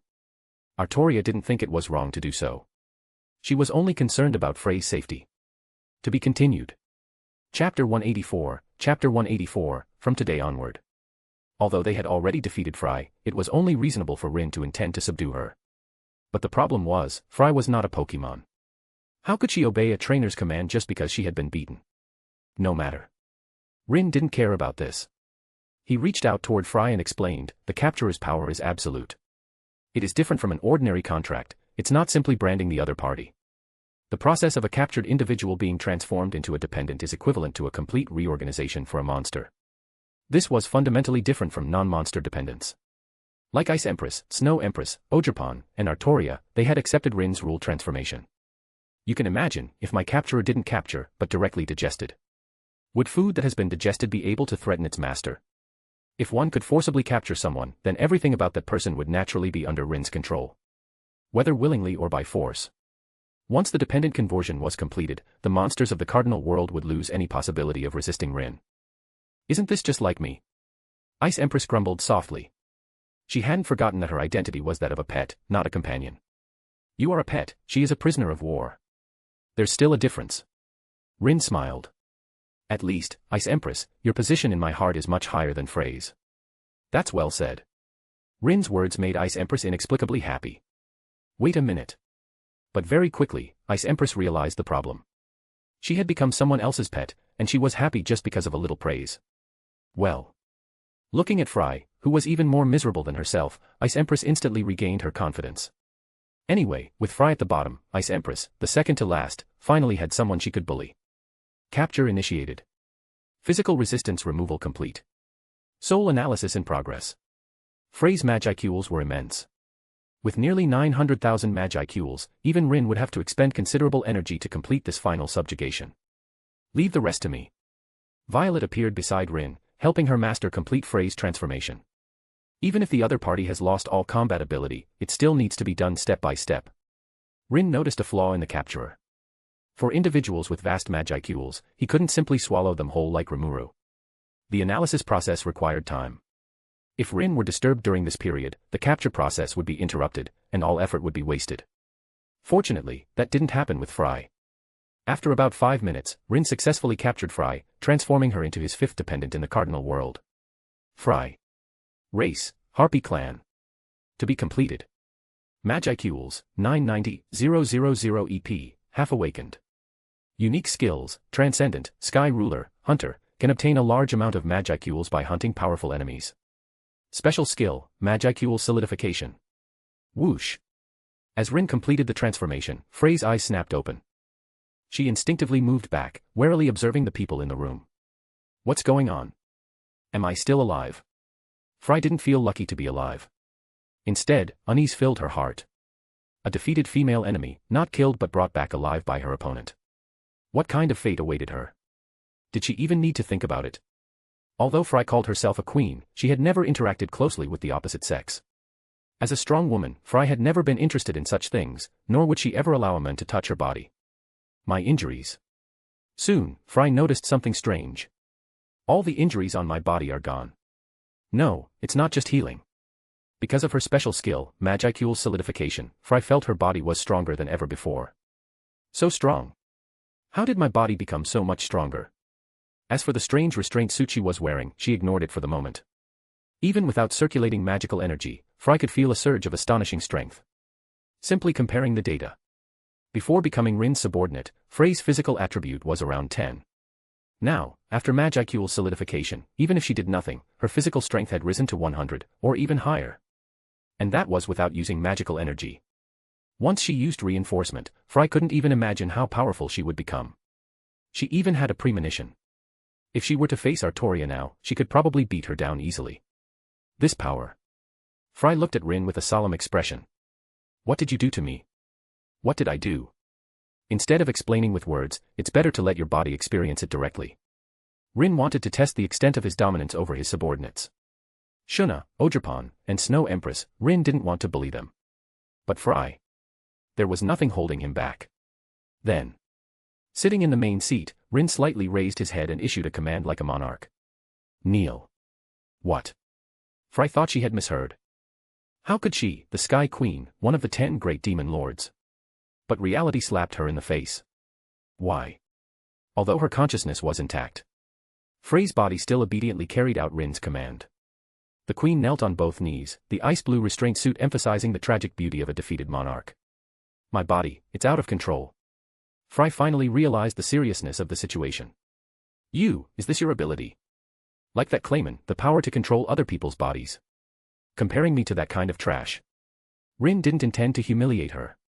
He raised his hand, and Frey automatically stood. Come here. Another command fell, and Frey stepped toward him without hesitation. Sit.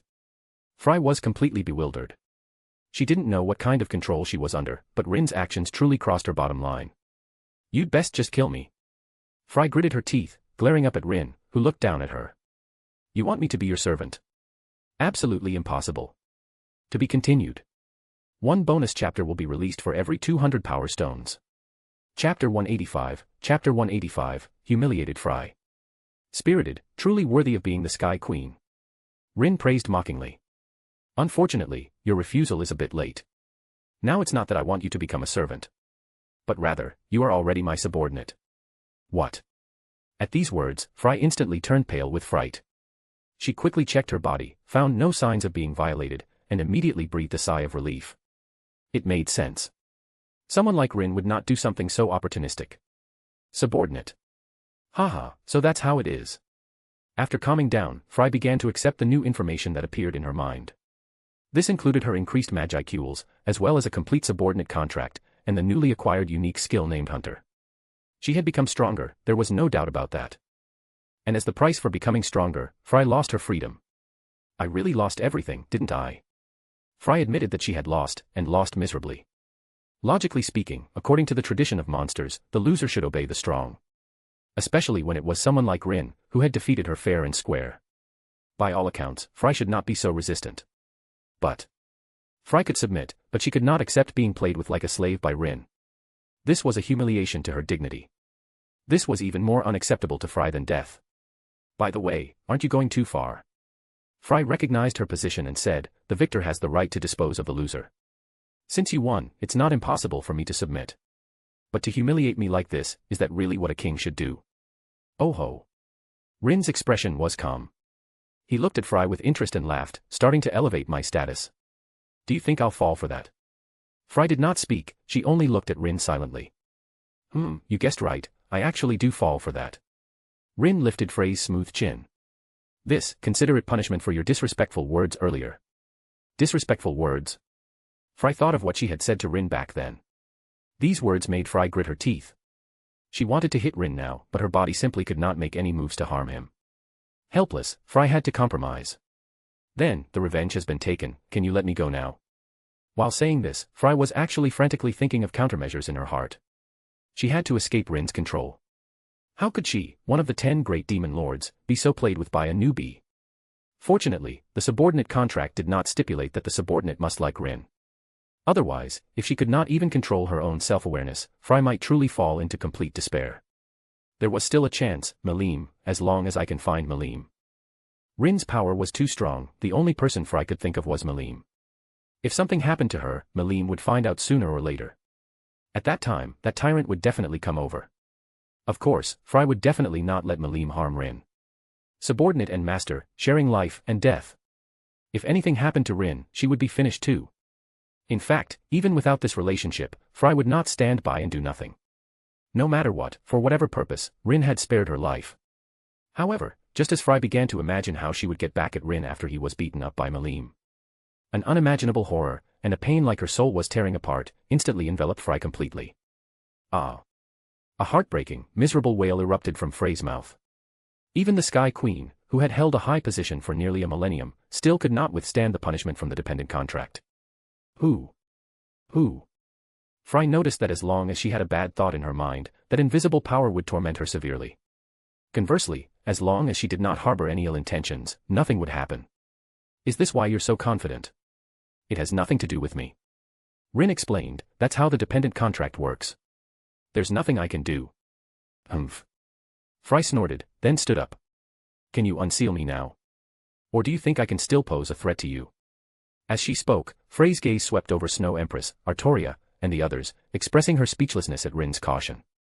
Heh. Rin shook his head and smiled. All right, remember, this was your request. Snow Empress.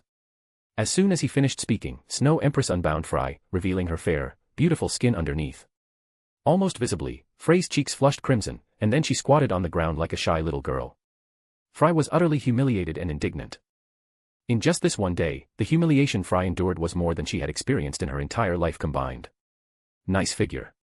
Don't look. I'll look. You. Fry was both ashamed and annoyed, but she could not do anything to Rin. Fortunately, Artoria stepped forward and draped her cloak over Fry, preventing her from being exposed further. Thank you. Fry looked at Artoria gratefully. I am completely convinced of my defeat. To be defeated head-on after awakening. And now, to help her out of a predicament without holding grudges, fully displaying a knight's demeanor. Frey's favorability toward Artoria greatly increased. She now wished so much that the one who captured her was Artoria, and not that scoundrel brat, Rin. TSK, what a pity. Rin remarked with a slight hint of regret. Artoria, you were too fast. My lord, please don't bully Miss Fry anymore. Artoria sighed. She intended to maintain the relationship between Rin and Fry. After all, Fry had already become Rin's family. They would become comrades fighting side by side in the future. All right then. Rin said, now, it's time to talk about war reparations. To be continued. Chapter 186, Submission. Reparations. Fry took a deep breath, tightening the cloak wrapped around her. This cloak was indeed a bit thick. Having become your dependent, I have no ability to resist you. Fry acknowledged this defeat. Instead of talking about reparations, wouldn't it be simpler to directly occupy the Harpy Queendom of Fulbrosia? Even the Sky Queen herself had been subdued by Rin. Would it be difficult to conquer the Harpy Queendom of Fulbrosia again? The simplest way was to have Fry return to the Harpy Queendom of Fulbrosia. In this way, the Harpy Queendom of Fulbrosia would become a force remotely controlled by Rin. No. Rin said, currently, I cannot yet contend with a true demon lord, nor do I want to be exposed to the Western nations and the Empire. Of course, Rin had the confidence to not fear threats. Why did he want Artoria to unleash the Star Holy Sword? The battle with Fry was destined to be undisguised. Instead of passively accepting investigations, it was better to openly step onto the stage. The golden tree constructed by the Star Holy Sword had power comparable to a unique skill. Rin used this to tell all those who coveted that he held a power that could make any force hesitate. No matter who wanted to covet, they would have to face the judgment of the Star Holy Sword. Once I control the Harpy Queendom of Fulbrosia, the land of the Great Jura Forest, plus the territory of the Harpy Queendom of Fulbrosia. Such a vast territory would be too conspicuous. Therefore, Rin would not take down the Harpy Queendom of Fulbrosia now, and likely not in the future either. Instead of managing such a large country himself, Rin preferred Fry to continue serving as the queen of the Harpy Queendom of Fulbrosia. My subjects are all monsters I personally named. The demi-humans and humans of the Harpy Queendom of Fulbrosia have nothing to do with me, and I don't plan to manage them. Why should he bother himself with the daily lives of tens of millions of people? Was he bored? Instead of being an emperor who personally handled everything, Rin preferred his current life. Are you willing to let me go back? Not let go, but dispatch. Rin said, from the moment you became my dependent, we were bound together. Tisk. Fry said, you forced this upon me, yet you speak so grandiosely. You are truly despicable. This is the price for you arbitrarily becoming my enemy. Rin said, don't tell me you don't acknowledge it. The defeated must be prepared to pay the price. In the world of monsters, it's survival of the fittest. If you do not want to be killed, you naturally have to pay the price. Fortunately, Rin's conditions were acceptable to Fry. I will be a good puppet queen. It's not that extreme. The fact that you are my dependent is strictly private. I won't tell anyone else besides my other dependents. Furthermore. Rin smiled. You must have felt it, right? That brand new power. How did you do it? Fry knew what Rin was referring to. The Magicules that had grown to 990,000, yet remained stable. The unique skill, Hunter. And Magicule solidification, a skill that Fry found inconceivable. To be honest, Fry found Rin increasingly unfathomable, only feeling that he was incredibly mysterious. His origin. Where he found such powerful dependent members as Artoria and Snow Empress. All of this was continuously attracting Fry, making her want to investigate thoroughly. As my dependent, I cannot show favoritism. Rin raised his finger and gently tapped Frey's forehead. This. Instantly, Frey's pupils constricted, and she stood dumbfounded, shocked by the knowledge that appeared in her mind. Incredible. Fry finally understood the source of Rin's power. She also no longer resisted being defeated by him, or even submitting to him.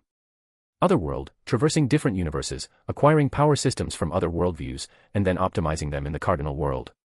If it meant following such a person, Fry felt that this was not a disaster at all, but rather a stroke of good fortune. To date, I have explored 4 universes. But this is just the beginning. Follow me, and you will see a much vaster world.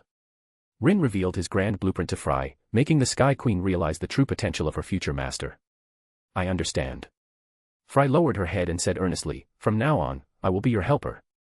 I only hope you will treat me and my fellow harpies well. Not including demi-humans and humans. I also have my selfish motives. Fry said, if I cannot even protect my own kind, what right do I have to hope for more? Tisk, as expected of you. In any case, welcome to the fold, Fry. Rin extended his hand to Fry and helped her up from the ground. Soon you will understand what a correct choice it was to follow me. In fact, she did not need to wait, even now, Fry already felt it. Having received her first benefit, Fry had considerable confidence in becoming a true demon lord. The only problem was when Rin would awaken as a demon lord. The two of them did not mention compensation again. Since Fry had already submitted, the Harpy Queendom of Fulbrosia naturally became Rin's private property, remotely controlled by him. Since it was all his own, there was no need to exploit it too much. By the way, you should be able to prepare for the awakening ceremony now, right? Fry put forward her idea, suggesting, how about Sorceress Dynasty of Sarian? Their population definitely meets your needs.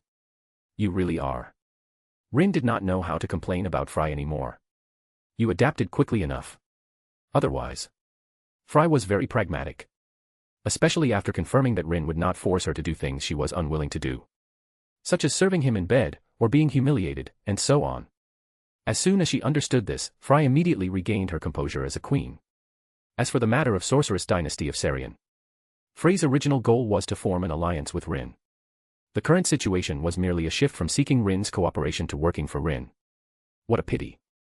Fry thought to herself, if I had met him earlier, I might not have ended up like this.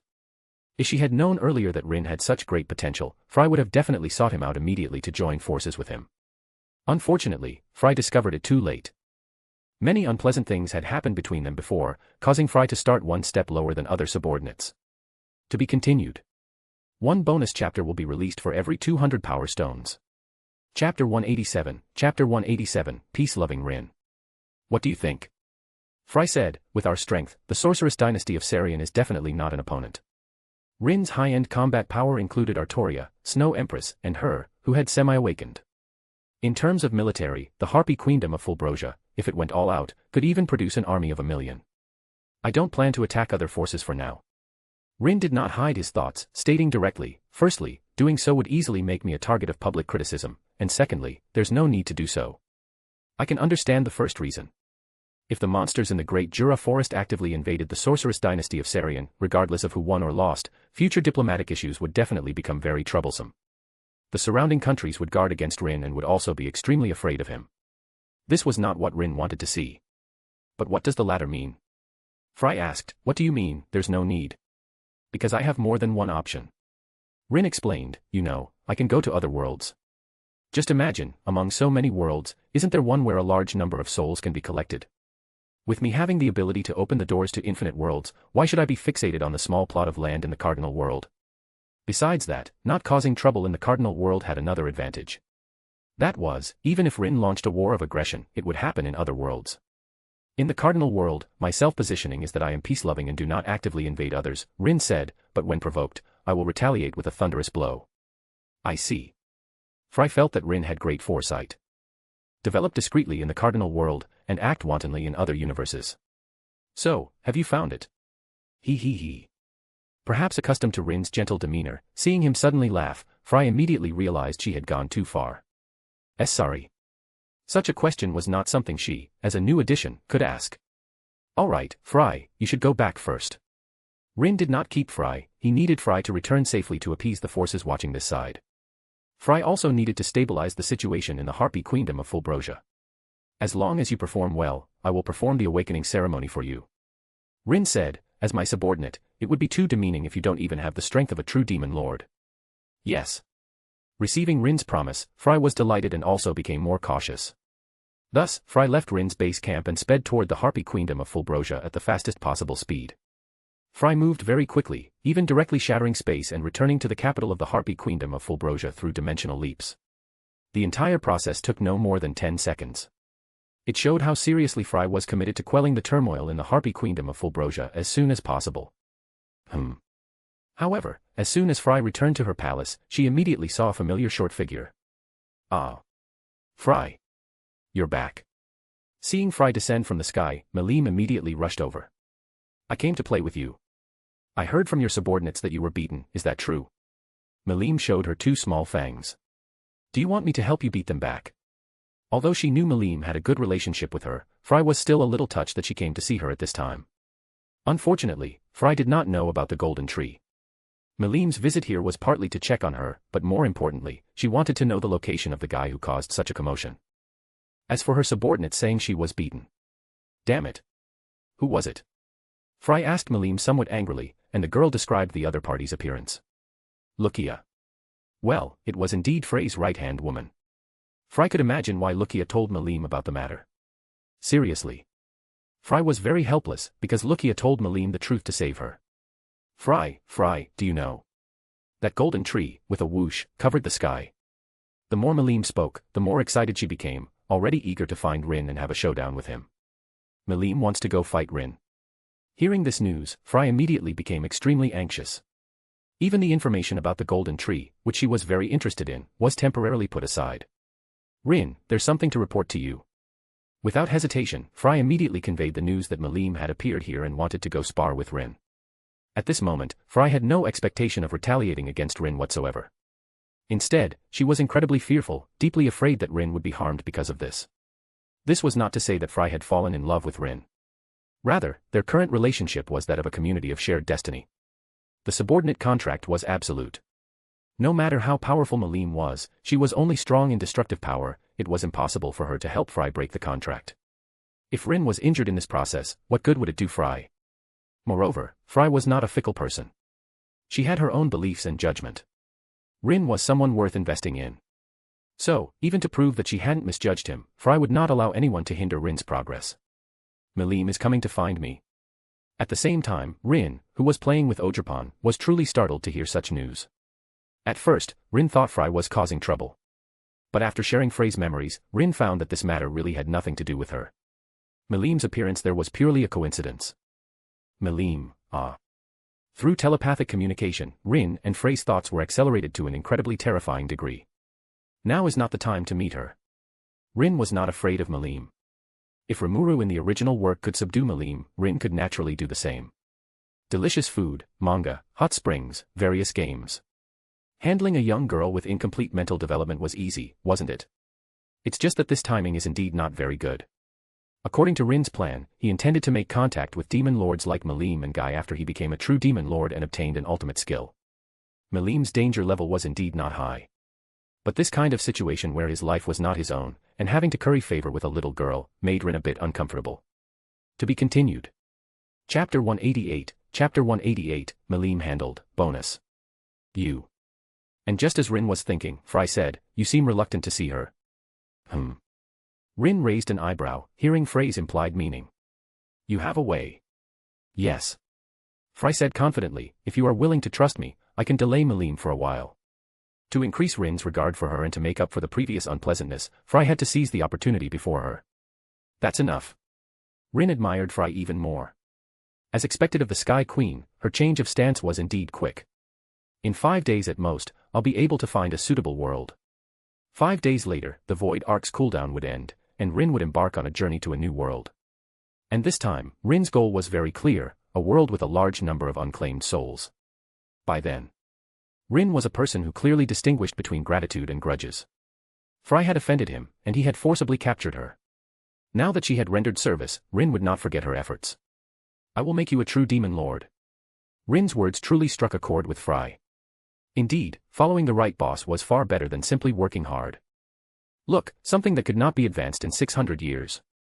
Just a few days after joining Rin, there was hope. "Please rest assured and leave it to me." After ending her telepathic conversation with Rin, Frey looked at Malim and said, "I do know where the person you're looking for is."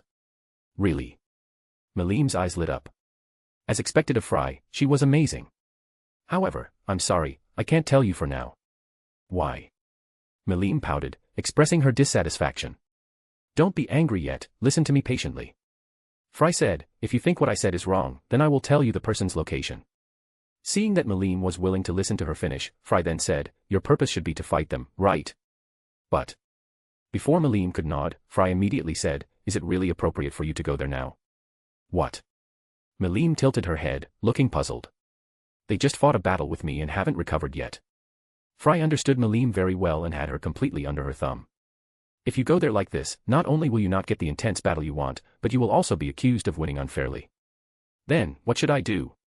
Malim was very strong, virtually the cardinal world's favored daughter and its ceiling. But her weaknesses were also very obvious. That is, many tactics aimed at children could cause considerable harm to Malim. For example, now. How could the proud Malim do something that took advantage of someone's vulnerability? At least let them rest for a while, right? This.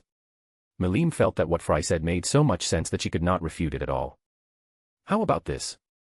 Seeing this, Frey changed the subject and smiled, "I'll go negotiate with them, then arrange a time for you two to meet. As for this period, you can stay here with me and wait for their reply." "I'll listen to you, Frey." Malim was completely unaware that Frey had her in her grasp, only thinking that Frey was so smart. As expected of the woman, I acknowledge. Malim was full of confidence. "I have my strategist Frey, who is unfailingly resourceful." Next, Frey had people bring food to entertain Malim. The high-ranking officials of the Harpy Queendom of Fulbrosia were both surprised and delighted by Frey's safe return. Surprised that the queen had actually returned. Delighted that it was a good thing the queen had returned. Originally, everyone had even prepared themselves for the queen's demise. Unexpectedly, things took a turn. As expected of their queen. Even when facing such might, the golden tree, she could return unharmed. During this time, some people proposed reassembling the army to seek revenge on Rin and the Tengu clan. As for the result, naturally, Fry flatly refused, stating that the two sides had already concluded a peace agreement and would no longer engage in conflict. Lucia, are the supplies ready? The next day, Fry summoned Lucia to inquire about the war reparations. Rin did not care about the war reparations. But Fry still proactively brought it up. They are ready. It's just, Lucia said with some difficulty, won't this be a bit too much? Although this batch of supplies was not crippling to the Harpy Queendom of Fulbrosia.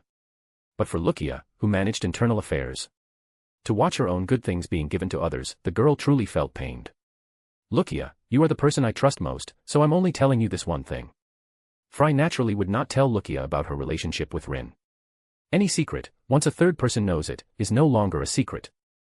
Rin and his retainers certainly would not reveal Frey's identity. But others could not be guaranteed. You. Lucia worried, did they do something to you? Don't overthink it, I'm fine. Fry suppressed the bitterness in her heart and pretended to be relaxed. This war was an aggression initiated by us. The other party is very strong, and I am not their opponent. Ever since she learned about the Star Holy Sword and the Golden Tree, Frey's acceptance of her defeat became much easier. After all, anyone who had seen the Golden Tree would not mock Fry. Let alone Fry, even a true demon lord. Taking such an attack head-on would result in death or severe injury. Fry, who was not a true demon lord, being able to return alive was already very impressive. Some even thought that Fry had completed her awakening. Well, who that person, Clayman, referred to, will not be mentioned. He let me go. Fry continued, you say, if I just accepted it so frankly, wouldn't I be too shameless? A shameless person might say, you let me go, what a fool. But Fry was clearly not capable of that level. I understand. Lucia said, you're giving reparations to the other party means that you do not accept his favor. The favor of letting Fry return, the Harpy Queendom of Fulbrosia had already repaid. Next time they met, they would still be enemies. Similarly, if Fry could defeat Rin, she would not need to show mercy because of this matter and could directly kill him. Exactly, that's it. Frey's delicate brows raised slightly, very satisfied with Lucia's overthinking. To be continued. One bonus chapter will be released for every 200 power stones. Chapter 189, Trainee, joins the team. Using a payment to cut off a debt of gratitude. If thought of this way, Lucia felt that Fry had done very well. More importantly, for people in the cardinal world, to go high and far, using schemes and tricks was useless. Just like naming. In other worlds, you could humble yourself, you could kneel and beg for mercy. As long as you eventually won, you could become the victor who wrote history. But in the cardinal world, once you did that, the voice of the world would label you, and even your soul would be defiled.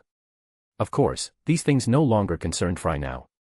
Because her 990,000 Magicules, which was at its sealed limit, had already explained everything. Fry, I am already his, so it's perfectly reasonable to use the Harpy Queendom of Fulbrosia's resources to support him, isn't it? Tisk, TSK. On the other side, Rin, who received Frey's message, only felt that she was a perfect chosen employee. She not only delayed Malim's arrival to find Rin with a few words but also provided a large amount of startup capital for the initial development of the monster nation. Frey's sensibility made Rin very satisfied. His dissatisfaction with her had already vanished. How could Rin not highly value such a good employee? He must highly value her, From now on, Fry will officially join us. After resolving Frey's matter, Rin sought out Trainee again.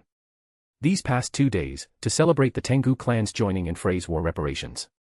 Rin held a banquet in the town, inviting the Dryad and her sisters. There was more than one Dryad in the Great Jura Forest. However, Trainee was the eldest one. Become your subordinate. After dinner, Trainee, holding a bag of potato chips, received a private invitation from Rin. During this conversation, Rin proposed the idea of transforming her into his subordinate. Trainee was the first special A-rank monster Rin encountered. Over the past month, Trainee frequently came to Rin's place, kicking open doors and enjoying the potato chips provided by the monsters. Not only that, but in terms of farming, Trainee often personally participated. This allowed Trainee to successfully integrate with the monsters under Rin's command. Whether it was hobgoblins or Oni, they all had a very good impression of Trainee. Trainee. Race, Dryad. Magicules, 600,000 EP. A full 600,000 Magicules was truly somewhat exaggerated. However, considering Trainee's situation, Rin felt that her enormous Magicules were actually meaningless. Trainee's true body was a giant ancient tree. And the young girl walking outside was merely a projection. Without a physical body, even with magicals comparable to a demon lord seed, Trainee could not exert her full power. Are you serious? Trainee did not refuse, instead, she asked Rin if he was joking with her. I sincerely invite you to join my team. Trainee looked at Rin and said, but, Rin-san, you should know something about my situation, right? Is it the divine tree's true body? Yes. Trainee said, my true body cannot move. If you wish for my position in the forest, even if I don't become your subordinate, I will still help you. Trainee had a very good impression of Rin and also liked the monsters in the town. Simply from a lifestyle perspective, Trainee was already a part of the monster nation. Especially every crop in the fields, which contained Trainee's effort and sweat. This is precisely why I want to turn you into a subordinate. What? My unique skill, Capturer. Rin briefly introduced the Capturer's ability. Of course, I don't mean to forcefully do anything to Trainee. I trust Rin-san's character. Trainee was not lying, as dryads, they could naturally sense a person's kindness and malice. In Trainee's perception, Rin's feelings for her included affection, gratitude, and care, but absolutely no malice or evil intent. Thank you. Rin smiled and said, after becoming my subordinate, you will undergo a transformation. There's no need for a body reconstruction like Rimuru in the original work. The process of subordinate transformation is a reorganization. And in such a reorganization, Rin could have Violet help Trainee go a step further. Erase flaws and expand her advantages. Therefore, this was not bullying a weak woman but a reciprocation of the kindness Trainee showed Rin. Is that so? Trainee understood. She pondered for a moment and finally chose to agree. Then, please guide me from now on, Rin-sama. I won't disappoint you. Rin-sama extended his hand to Trainee, and the young girl did not hesitate, allowing their magicals and souls to connect. Unlike Frey's forced capture, Trainee's subordinate transformation was very gentle, as if everything happened naturally and smoothly. Whoosh! The next moment, green specks of light appeared on Trainee in front of Rin. Then, her body began to dissipate into particles until she completely vanished. Rumble. Rin calmly sat in his seat, feeling the constantly shaking ground, a smile gracing his lips. Earthquake. What happened? Did someone attack us? Such a powerful magical energy fluctuation, what on earth is it? Ha. Ha ha ha. This aura, Trainee. What's going on? Why is Trainee's magical energy? For a moment, all the monsters in the entire town were startled by this change originating from the Great Jura Forest. They all unleashed their magical energy perception, wanting to investigate the source of this movement. Unfortunately, Trainee's aura spread throughout the entire forest. Let alone them, even Trainee's two younger sisters could not know what was happening to their elder sister. Rin-sama.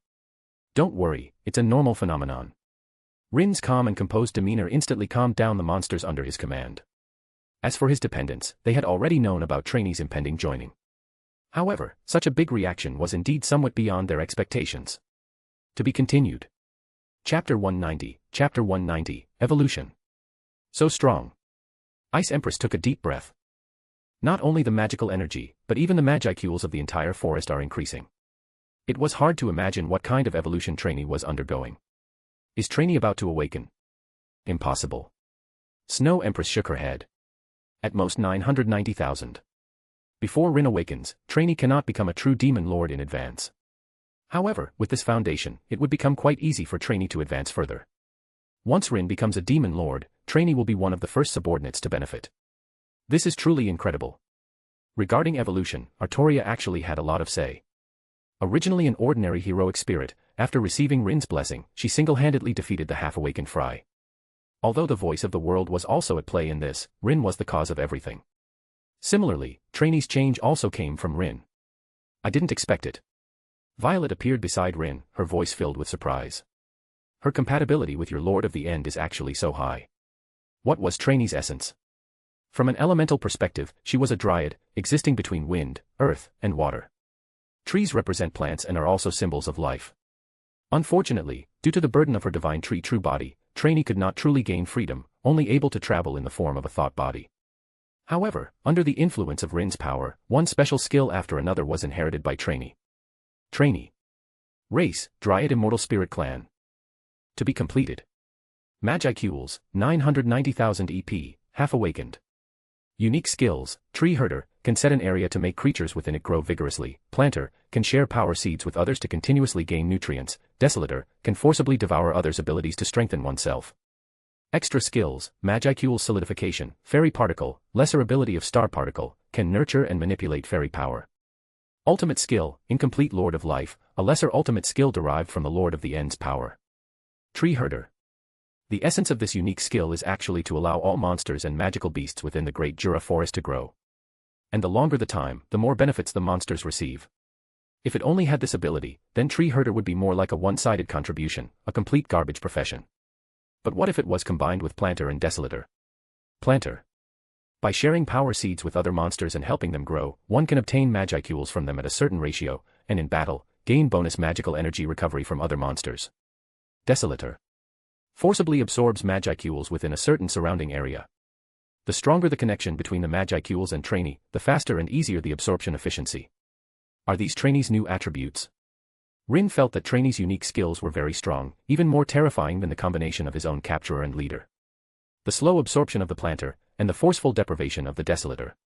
Coupled with the overall enhancement of the Tree Herder. The three combined to outline a huge breeding ground.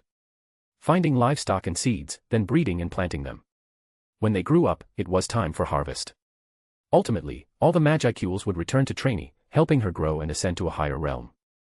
Tisk, TSK, TSK. Rin praised, this ability is definitely a villain's template. Of course, Rin was just saying that about a villain. Given trainee's personality, she certainly wouldn't exploit others at will. At most, she would use the power of seeds to achieve a win-win situation. By the way, what's the deal with this immortal spirit? From the original Dryad, she evolved into an immortal spirit.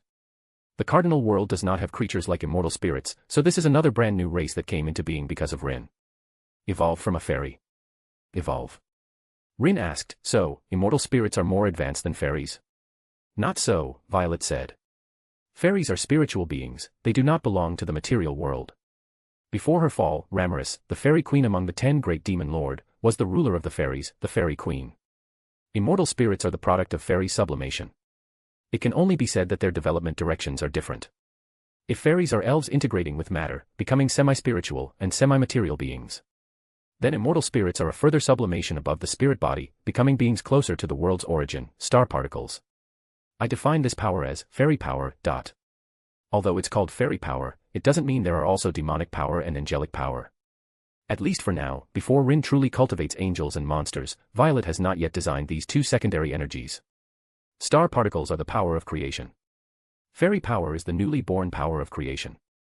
Fairy power symbolizes life, possessing the power to bestow life upon anything. With fairy power, demonic power and angelic power will also appear sooner or later. Rin asked, Violet, what do you think they will be like? If I were to design them, they would likely be chaos and order. Natural fairy power, chaotic demonic power, orderly angelic power. These three powers are exclusive to Rin, unrelated to the fairies, monsters, and angels originally existing in the cardinal world. Unless they are willing to join Rin's command and receive a name from him. Otherwise, they can never obtain these three powers. The quality of fairy power is lower than star particles. But it's only slightly inferior in quality, and it has a restriction exclusive to the immortal spirit race. It cannot be copied, nor can it be deprived. Potato spirit, ahem. Rin said, I mean trainee, to what extent can she reach in the future with the help of fairy power? Perhaps she can become the queen of the immortal spirits. Violet didn't mind Rin's potato spirit. Lord of Life, that's a truly formidable ultimate skill. To be continued. One bonus chapter will be released for every 200 power stones. Chapter 191, Chapter 191, Tria and Doris. From a potato spirit to an immortal spirit queen, Rin felt he had not failed trainee's trust. Rin-sama. A green figure appeared before Rin and Violet, none other than the evolved immortal spirit trainee. Wearing a shimmering, silken gown and transparent wings condensed from elven power on her back, the newly born trainee exuded an ethereal and otherworldly aura, like a fairy who had stepped out of a fairy tale. Congratulations, trainee. Thanks to your blessing. Trainee almost immediately ran over after evolving. And thank you, Miss Violet, for allowing me to complete this transformation. It's nothing. With Violet's help, Trainee officially joined a part of the cardinal world's ecological cycle. Her goal was to bring the entire world's ecology under her control. Similar to Trainee, there was also Snow Empress. The former dealt with living things, including animals, plants, and microorganisms. The latter dealt with non-living natural elements, such as earth, water, wind, and fire, and the various changes derived from them. In a sense, the two women were already equivalent to the goddesses of the cardinal world. Goddess of life and goddess of nature. Rin-sama. Trainee said, there's something I'd like to ask for your help with. We're all family, I'll do my best if I can. It's nothing big. Trainee smiled. It's just my two younger sisters. Having just become Rin's person, Trainee was already preparing to recruit others. That's right, Trainee hoped Rin could name her two younger sisters. No problem. If the older sister was taken in, how could the younger sisters be left behind? Rin had seen Trainee's younger sisters before. They were two very delicate and beautiful young girls. I'll go call them over now. Having received Rin's promise, Trainee quickly flashed away, reappearing with two green-haired young girls beside her, both looking utterly bewildered. Sister. What exactly is this? The commotion in the forest just now had truly startled them. Especially after learning it was Trainee's evolution, they found it even harder to believe. However, Trainee quickly told her two younger sisters what had just happened and Rin's grace toward her. Immortal spirit? Can our Dryad race have such an evolution path? This is the first I've heard of it. The two young girls were happy for their sister's transformation. As for Trainee's suggestion to join Rin's command with her, they simply exchanged glances and readily agreed. The current Great Jura Forest would sooner or later become Rin's territory. Then, living there as embodiments of the forest, they certainly couldn't escape that fate. What's more, even their older sister had joined, so what did they have to hesitate about? The Dryads had seen Rin's character. There was no reason to refuse such a good master, right? All right then, I will name you. Rin looked at the two women and said, from now on, your names will be Triya and Doris. Eldest sister Trainee, second sister Triya, third sister Doris. Boom. Along with the naming, a very high-level flesh-granting ritual was also performed. Triya and Doris were spiritual life forms, similar to energy beings like souls, and did not possess substantial bodies. But now, when Rin successfully completed the bestowal, the race of the two women changed. Triya. Race, Fairy, Immortal Spirit. Magicules, 280,000 EP, Special A rank. Unique skill, Guide, can control fairy power, arranging it according to will. Doris. Race, Fairy, Immortal Spirit. Magicules, 250,000 EP, Special A rank. Unique skill, Scribe, can record every change of fairy power and convert it into law. The race of the two women, Fairy, is actually the state of immortal spirits after manifesting in the material world. Fairies are semi-spiritual and semi-material beings. Unlike fallen individuals, they can shed their lower realm bodies at any time and return to their pure immortal spirit form. Both unique skills are related to fairy power, this brand new law. Because it's a new power, Rin couldn't say what kind of effects these two unique skills could exert. As expected of Trainee's younger sisters, they are also two special A-rank Demon Lord seeds. Although their potential was not as great as Trainee's, the two women still had the possibility of awakening as Demon Lords in the future. Coincidentally, Rin could have them serve as Trainee's left and right hands, managing this forest and all the living beings within it for him. Master. Triya said, if Doris's and my powers are combined, we can achieve complete dominion over the Great Jura Forest. Complete dominion? Yes. Doris said, we can make fairy power permeate the entire forest, and then freely transform the terrain of the entire area. Actually, with the power of the two women, combined with their unique skills, the affected area could be even larger. However, outside the Great Jura Forest, all lands were claimed. They wouldn't dare casually cause trouble for Rin. All right. Rin understood what the two women meant and said, then we'll use the forest as a boundary and enclose it. Once I return from the other world and complete the awakening ceremony, I will officially declare the establishment of the monster nation to the world. Through the power of Triya and Doris, Rin planned to erect a layer of illusory barrier at the edge of this forest. The rules inside and outside the barrier would change due to the presence of Magicules. The most direct benefit of this was that if any outsiders entered the forest, the three women would immediately sense it. Excuse me, how should we treat outsiders? Respond according to their Magicules intensity, categorized by level. Rin said, those with less than 500 Magicules are basically ordinary people, just drive them out. For those above that, it depends on the situation. As for monsters exceeding 10,000 Magicules, immediately report it to Trainee and let Violet handle it.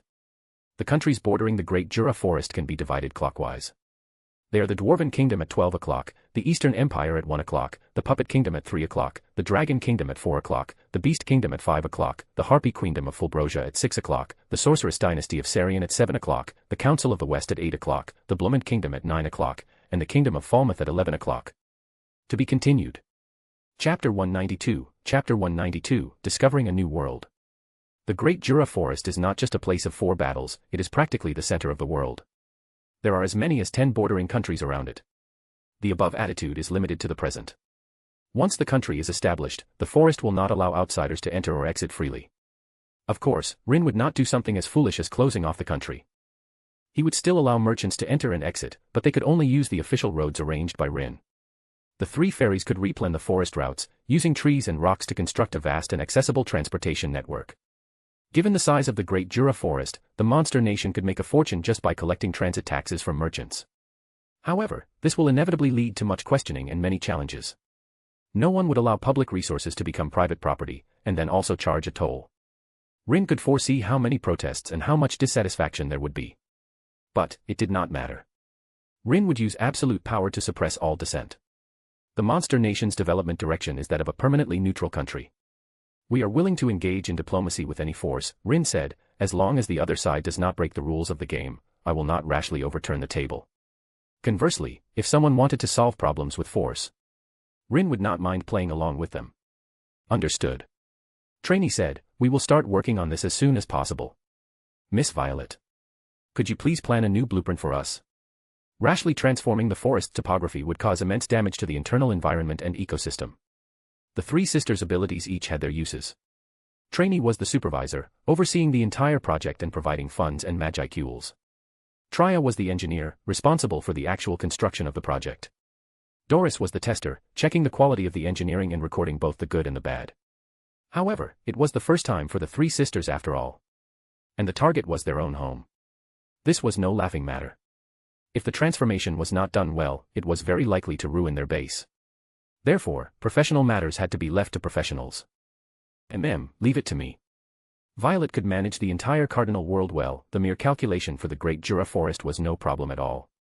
After the trainee 3 sisters left, Rin once again initiated the Void Ark's journey plan. To Rin, the endless worlds were like a vast ocean, and he was an explorer navigating the Void Ark, searching for islands to land on. The Type Moon world's cooldown was still about 3 days away, so Rin could not directly activate the Void Ark for a direct crossing. But during this process, Rin could still use the Void Ark's abilities. So, during these 3+ days, Rin was not doing nothing. His consciousness constantly observed one world after another.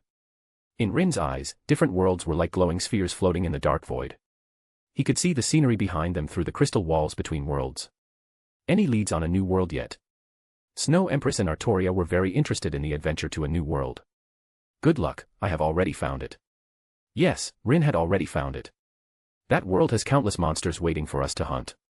Monsters. Snow Empress frowned. But if they are monsters, their soul quality should not be high, right? Do not worry about that. Rin said, the monsters in that world are products of human genetic mutation. Although I call them monsters, in essence, they can still be regarded as humans. The new world has no concept of souls, nor any superficial gods or an afterlife. Worlds like these are generally purely material worlds.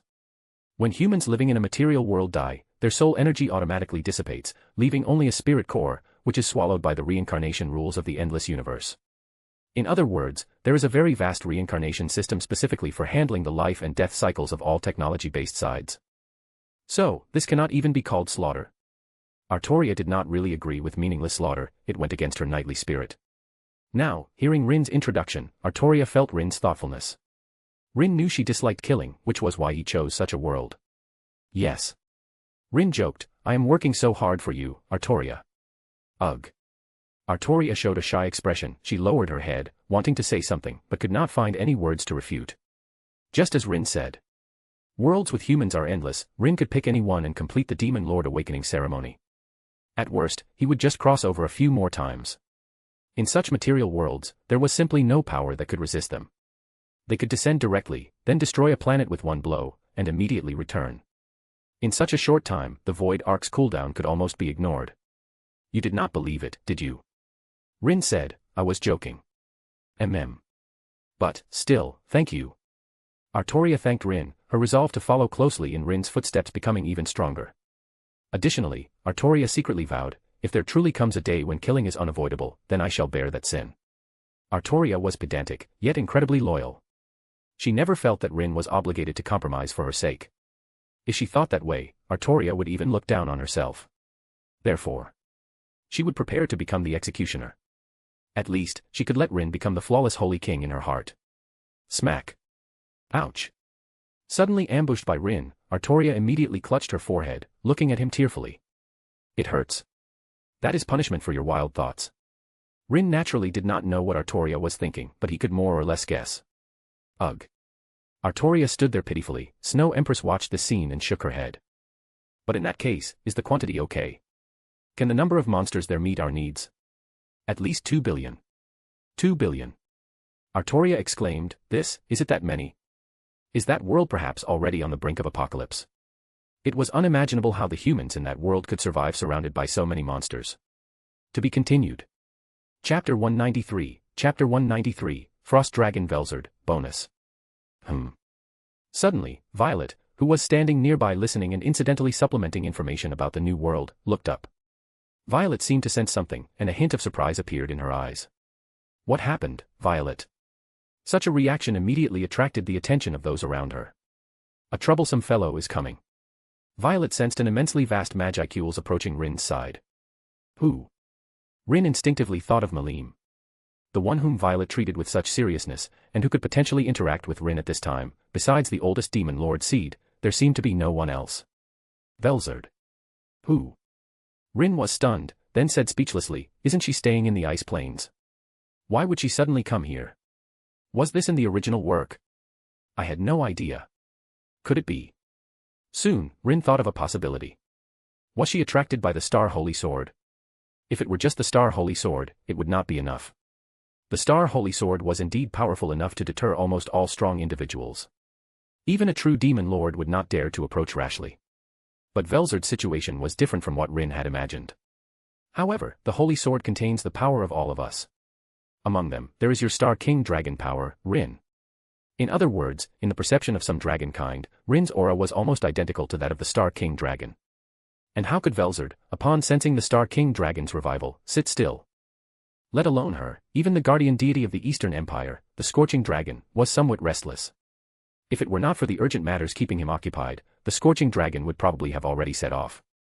This is truly. Knowing the cause and effect, Rin also had quite a headache. Meeting Velzard at this time was truly not a wise choice. As for stopping her and preventing her from finding the town, that was clearly unlikely. She possessed an ultimate skill. What could you use to block her? So, should I go see her? According to Rin's assessment of Velzard, she was not the type to casually become their enemy. Especially with Rin's current identity as the successor of the Star King Dragon. Just based on this point alone, White Ice Dragon would not possibly harm him. However. Indeed, I still cannot accept it. Rin could almost foresee what Velzard's first action would be after seeing him. It would definitely be to fight him under the guise of testing his strength. If he lost, Rin might even have to acknowledge her as an older sister. As fellow dragon kind and the successor of the Star King Dragon, Rin could indeed be considered the younger brother of the four great dragon kind. But a good relationship and acknowledging kinship, versus being subdued after a defeat and acting subservient, were two completely different concepts. Violet. Rin said, execute Plan B. Without absolute certainty, Rin would not voluntarily expose himself, that would be too unwise. Therefore, even before Artoria unleashed the Star Holy Sword, Rin had already prepared for the arrival of powerful enemies. Understood. Violet did not hesitate at all and immediately stated, you do not need to worry about things here, I will arrange everything. What? Artoria and Snow Empress looked at the two in confusion, not understanding what they were saying. And what did Plan B mean? Plan B is a development of my use of the Void Arkansas. The cooldown of the Void Arc, in essence, was actually a process of rule integration. And this unique skill, after 2 consecutive evolutions from Traveler, had undergone significant changes. One point was that Rin could shorten, or even eliminate, the cooldown time through special means. As for the cost, it cannot really be called a cost. Rin said, for material universes like this, without mystical power, if only I go, the Void Arc can directly do it without needing a cooldown. A high-dimensional demon lord descends to the lower realm. If you can resist, Rin has nothing to say. But if you cannot resist, you naturally have to act according to Rin's will. In worlds like Konosuba World and Type Moon, Rin was restrained enough to choose to abide by the rules. But in this new world, Rin did not intend to be timid, but instead to strike directly with a heavy fist. This. Artoria worried, will it not be a bit unsafe? Yes. Snow Empress's thoughts were consistent with Artoria's, she was uneasy about Rin going alone. Do not worry. Rin gave the two girls a reassuring smile. With my strength, going to a new world is like going from the cardinal world to a magic-less material world. How big was the gap between a magic-less material world and the cardinal world? It was a huge chasm of 3 entire levels. Special A Demon Lord seed ranks, above them are S-Class True Demon Lords, and even higher are Special S-Class Calamities, Dragonkind. As for the next higher level, that would be the World-Destroying class. Specifically, one could refer to Malim in her prime, she was a representative of the World-Destroying class. If I can still mess up like this, then I do not need to be your master anymore. Rin added, also, Violets will accompany me, and you can check my status at any time. If an unexpected situation truly occurred, Rin would end the crossing and return to the cardinal world at the first opportunity. Well, self-mockery is self-mockery. If it truly came down to needing to save his life, Rin would still run away. The new world was not the cardinal world, there was no voice of the world supervising. Therefore, running away was not shameful, nor would it have any side effects. All right. The 2 girls looked at each other, they had no right to restrain Rin. May you return triumphantly. Wishing you success in your endeavors. After offering their blessings, Snow Empress and Artoria watched Rin, seeing his figure disappear before them. Half a day after Rin left, Velzard descended into the Great Jura Forest. She did not immediately go to find Rin. Instead, she first went to the Seal Cave to check on the Storm Dragon's condition. Drip drop, drip drop. Quickly traversing the complex underground labyrinth, Velzard arrived before the Storm Dragon. Long time no see, my dear brother. That voice is. The Storm Dragon, who was originally inside the Rainbow Seal, suddenly heard a familiar voice. He initially thought he had been sealed for too long and was hallucinating. Ah. But when he looked down, that familiar face and aura directly scared him into retreating repeatedly, even falling onto his butt on the ground. To be continued. 1 bonus chapter will be released for every 200 power stones. Chapter 194, Chapter 194, The Cowardly Storm Dragon. Sister, how are you here? Among the dragon kind, who was the Storm Dragon most afraid of? Undoubtedly, it was Velzard before him. The younger brother's fear of the older sister was like a bloodline suppression. At this moment, countless past experiences of being severely beaten by Velzard flashed through the Storm Dragon's mind. Of course, I came to see you. Velzard casually found a rock to sit on. She examined the sealing barrier before her, knowing that it was a seal laid by the former hero. This seal was called Infinite Imprisonment, and it was originally a unique skill. But after Chloe's sublimation, it became part of the ultimate skill, Lord of Hope.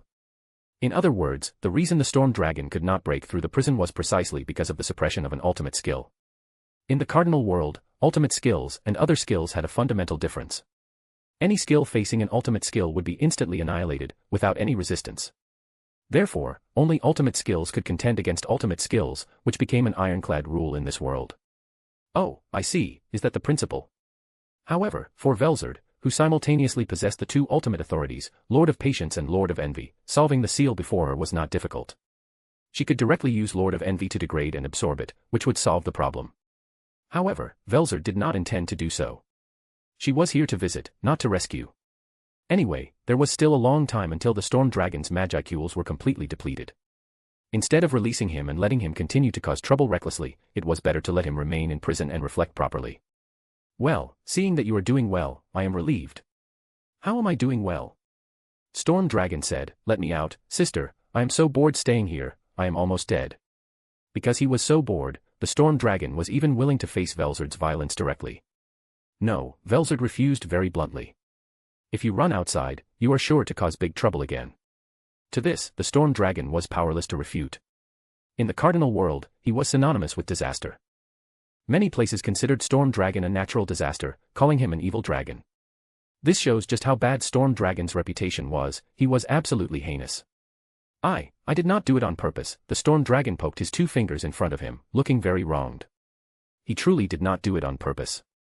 Storm Dragon possessed infinite Magicools, something his 2 sisters did not have. Because of this, Storm Dragon was not good at controlling his power. Even now, he did not even possess an ultimate skill. Historically, wherever Storm Dragon passed, his vast Magicools swept through, bringing endless disaster. Just his movement, or even standing there, was an unbearable burden for all living beings. In this regard, Storm Dragon had indeed done many bad things. But this did not mean Storm Dragon was evil. On the contrary, this guy was actually quite simple and very easy to deal with. Both Frost Dragon and Scorch Dragon had headaches over this. Honestly, in the days you were not here, my second sister and I were much more relaxed. Storm Dragon whimpered, pitiful, weak, and helpless. All right, all right. Seeing her younger brother's pitiful appearance, Velzard could not bully him anymore. Do not worry about the Magicule's problem. When that time comes, I will help you get out of trouble. But that is still a long time away. Storm Dragon's mood was very low, like a puppy abandoned by its owner. This is the price for not training properly and not even being able to control your Magicules. Seeing this, Velzard was quite speechless and could only bring out her elder sister's aura to suppress her stubborn younger brother. By the way, I came here to tell you something else. What is it? Sealed in the infinite imprisonment, the Storm Dragon could not perceive the outside world. This also meant that the Storm Dragon was unaware of Rin's existence. Big Brother's power has revived. What? One sentence instantly captured the Storm Dragon's attention. Even the thoughts of being imprisoned and getting out of trouble were cast aside at this moment. Is it true? Storm Dragon asked, is Big Brother really coming back? No, I just said that Big Brother's power has revived, but it does not mean that Big Brother will be resurrected. Velzard shook her head, explaining the meaning of her words to the Storm Dragon. Someone has inherited Big Brother's power. Our dragon kind is about to gain another member. Oh. Storm Dragon was quite happy about this. So, I am going to have a younger brother too. As the youngest dragon kind, the youngest of the 4 dragons, the Storm Dragon had always longed for a brother. No way, his 2 older sisters above him, the eldest sister was too violent. The second sister was good to him, but they did not have much in common. The most important thing was that brothers naturally had a sense of rejection towards creatures like sisters. Indeed, it had to be brothers. Where is he? Storm Dragon asked impatiently, can he come see me? He had even started thinking about what to give Rin as a first meeting gift. I will tell you some good news, he is in the Great Jura Forest. Isn't that super close to me? The Storm Dragon first complained, then said with a hint of disappointment, but even so, he has not come to find me. So, did that new younger brother not like him? Storm Dragon again showed the desolation of a dog abandoned by its owner. Are you an idiot? Velzard truly had no way with this foolish younger brother. He should have just awakened, and there is still some time until he fully awakens.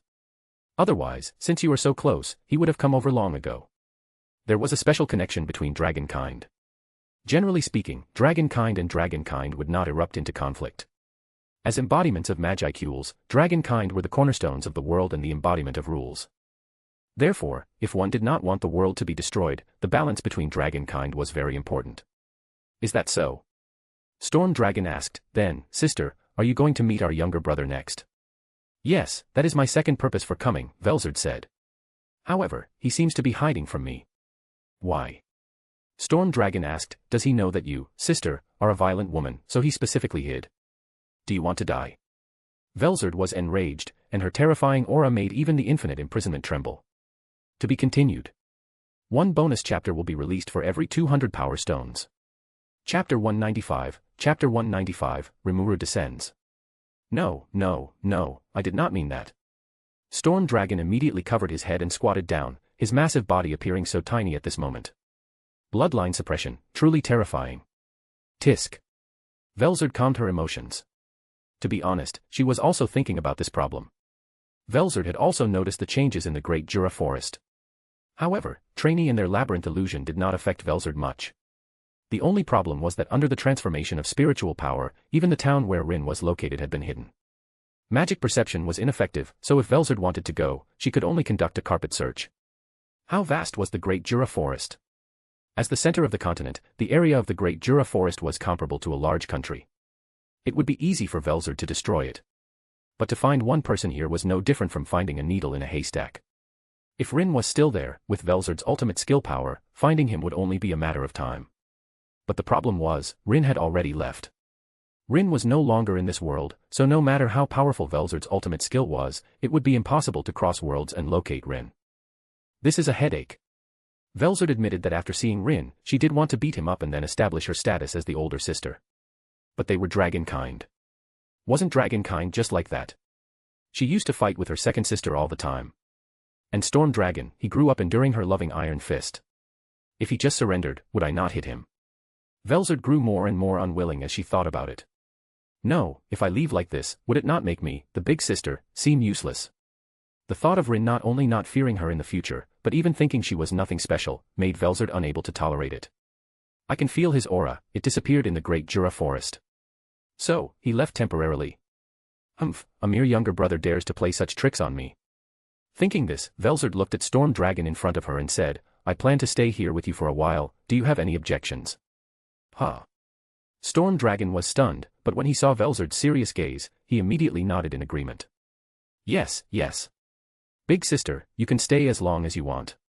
What is all this about here with you and my place? My home, is it not your home, big sister? Consider yourself smart. Phew. Secretly wiping a cold sweat, Storm Dragon now began to rejoice that he was sealed by the infinite imprisonment. If he were outside. Who knew if Velzard would get upset and beat him to vent her anger? Do not say it is impossible.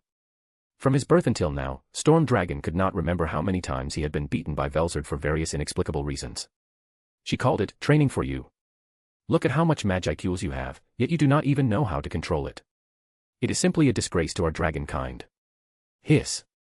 Thinking of the various tragedies that had happened to him in the past, Storm Dragon already began to mourn for Rin. My unseen brother, please, do not let that violent woman find you. This is. At the same time, somewhere in the sealed cave, a consciousness from another world awakened from its muddled state. Didn't I die? The chubby blue slime began to recall what had happened not long ago. She and her colleague were walking on the street when they suddenly encountered a knife-wielding bandit. Then, in order to protect her junior, she was.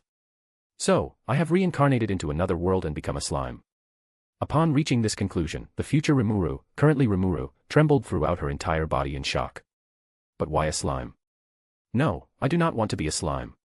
Unfortunately, no matter how much Rimuru complained, she could not change the fact that she had reincarnated as a slime. Yes, she. Unlike in the original work, the Rimuru of this world was not male in her previous life, but an older single woman nearing 30 who still had no boyfriend.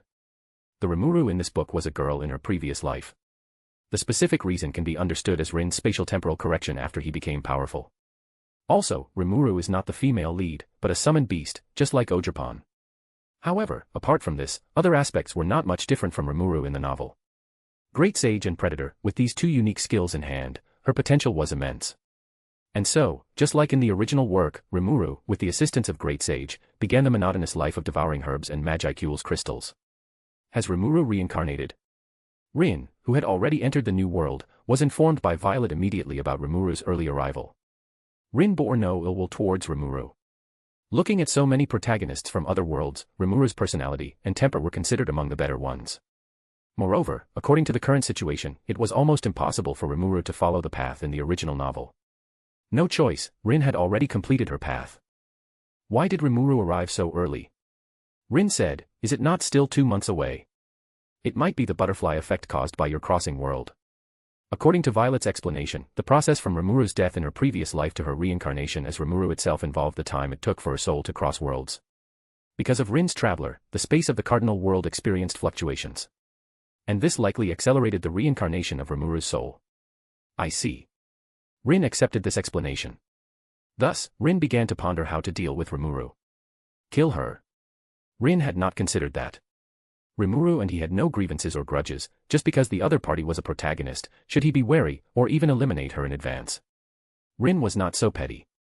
Instead of killing Rimuru or suppressing her, it is better to turn her into my strength. Rimuru's potential was undeniable, absolutely at the ceiling level of the cardinal world, and in the future, she even had hopes of reaching the height of the Star King Dragon. How could Rin let such a talent go? His vision would not be limited to a mere Star King Dragon. There was a big gap between a single universe creator god and a multiversal creator god. To be continued. Chapter 196, Chapter 196, Black Bullet, Bonus. How long until Rimuru meets the Storm Dragon? At least a month. That long. Rin was a bit surprised. However, considering the size of the sealed cave and the travel speed of a hopping slime, it wasn't strange that it would take that long. Rin said, when I go back this time, it's also time to visit the sealed cave. Yes, Rin also had ideas about the Storm Dragon. He hadn't approached it before because, with his Magicools, it was impossible to transform the Storm Dragon into a subordinate. Even if the other party willingly accepted, it still couldn't be done. But now. As long as Rin completed the awakening ceremony, he would have his true Demon Lord status and ultimate skills. Forcibly subjugating it, though, was still impossible. But would the Chinibu Dragon truly resist? Rin was the successor of the Star King Dragon, and thus a relative of the Storm Dragon by blood. Moreover, Rin would also unseal him, and afterward, he could enjoy various delicacies, games, comics, and other entertainment in the town. To put it plainly, the storm dragon was essentially a humanoid husky. Rin could completely raise him as a pet dog. This way, I'll have both Rimuru and the storm dragon as my gold medal enforcers. Thinking this, Rin had even more confidence in his future journey through the new world. I will continue to monitor them. Okay, thank you, Violet. Having finished arranging for the storm dragon and Rimuru, Rin looked at the new world he had reincarnated into. The sky was gloomy, and the surroundings were a scene of desolation. The ruins left by modern society were overgrown with weeds, and broken walls, charred marks were everywhere, appearing bleak and lonely. Although I was already prepared when I watched the anime. But really descending into the real world still makes one feel very oppressed. The world Rin chose came from a light novel he had read in his previous life called Black Bullet. What a gloomy sky. Is this the new world? Through Rin's eyes, Snow Empress, Artoria, Ice Empress, and Ogerpon, among others, also saw the surrounding landscape. Are there really still humans here? To Artoria's question, Rin gave a positive answer, yes, and quite a few. This world probably still has 750 million humans. 750 million. This number truly exceeded Artoria's expectations. She had thought that in an apocalyptic world, humans should be on the verge of extinction. She never expected there to be so many. Actually, it's not that many. Compared to the original 8 billion, less than a tenth remains. Rin walked through the ruins. He looked up, gazing at the giant monument standing like a mountain in the distance. What is that? So big. It looks like a stone monument. The girls followed Rin's gaze, saw the giant stone monument in the distance, and asked curiously. That thing is called a monolith. When built in a circle, it creates a special magnetic field that prevents Gastria from entering. The humans of this world had a major war with Gastria in 2021. Ultimately, humanity was defeated, and 90% of the population was devoured by Gastria. The remaining survivors could only hide behind the monoliths, using the magnetic field to secure footholds in the world of Gastria. So, like protected zones. Yes. Rin introduced to the girls, Black Bullet's story begins in 2021 of this parallel Earth. For some unknown reason, perhaps genetic mutation, or perhaps evil experiments by certain organizations. In short, monsters called Gastria suddenly appeared before the world. According to the local statement, Gastria originated from a virus called Gastria, let's call it G-virus for short. The G-virus not only devours humans but also injects its bodily fluids into human flesh to infect it.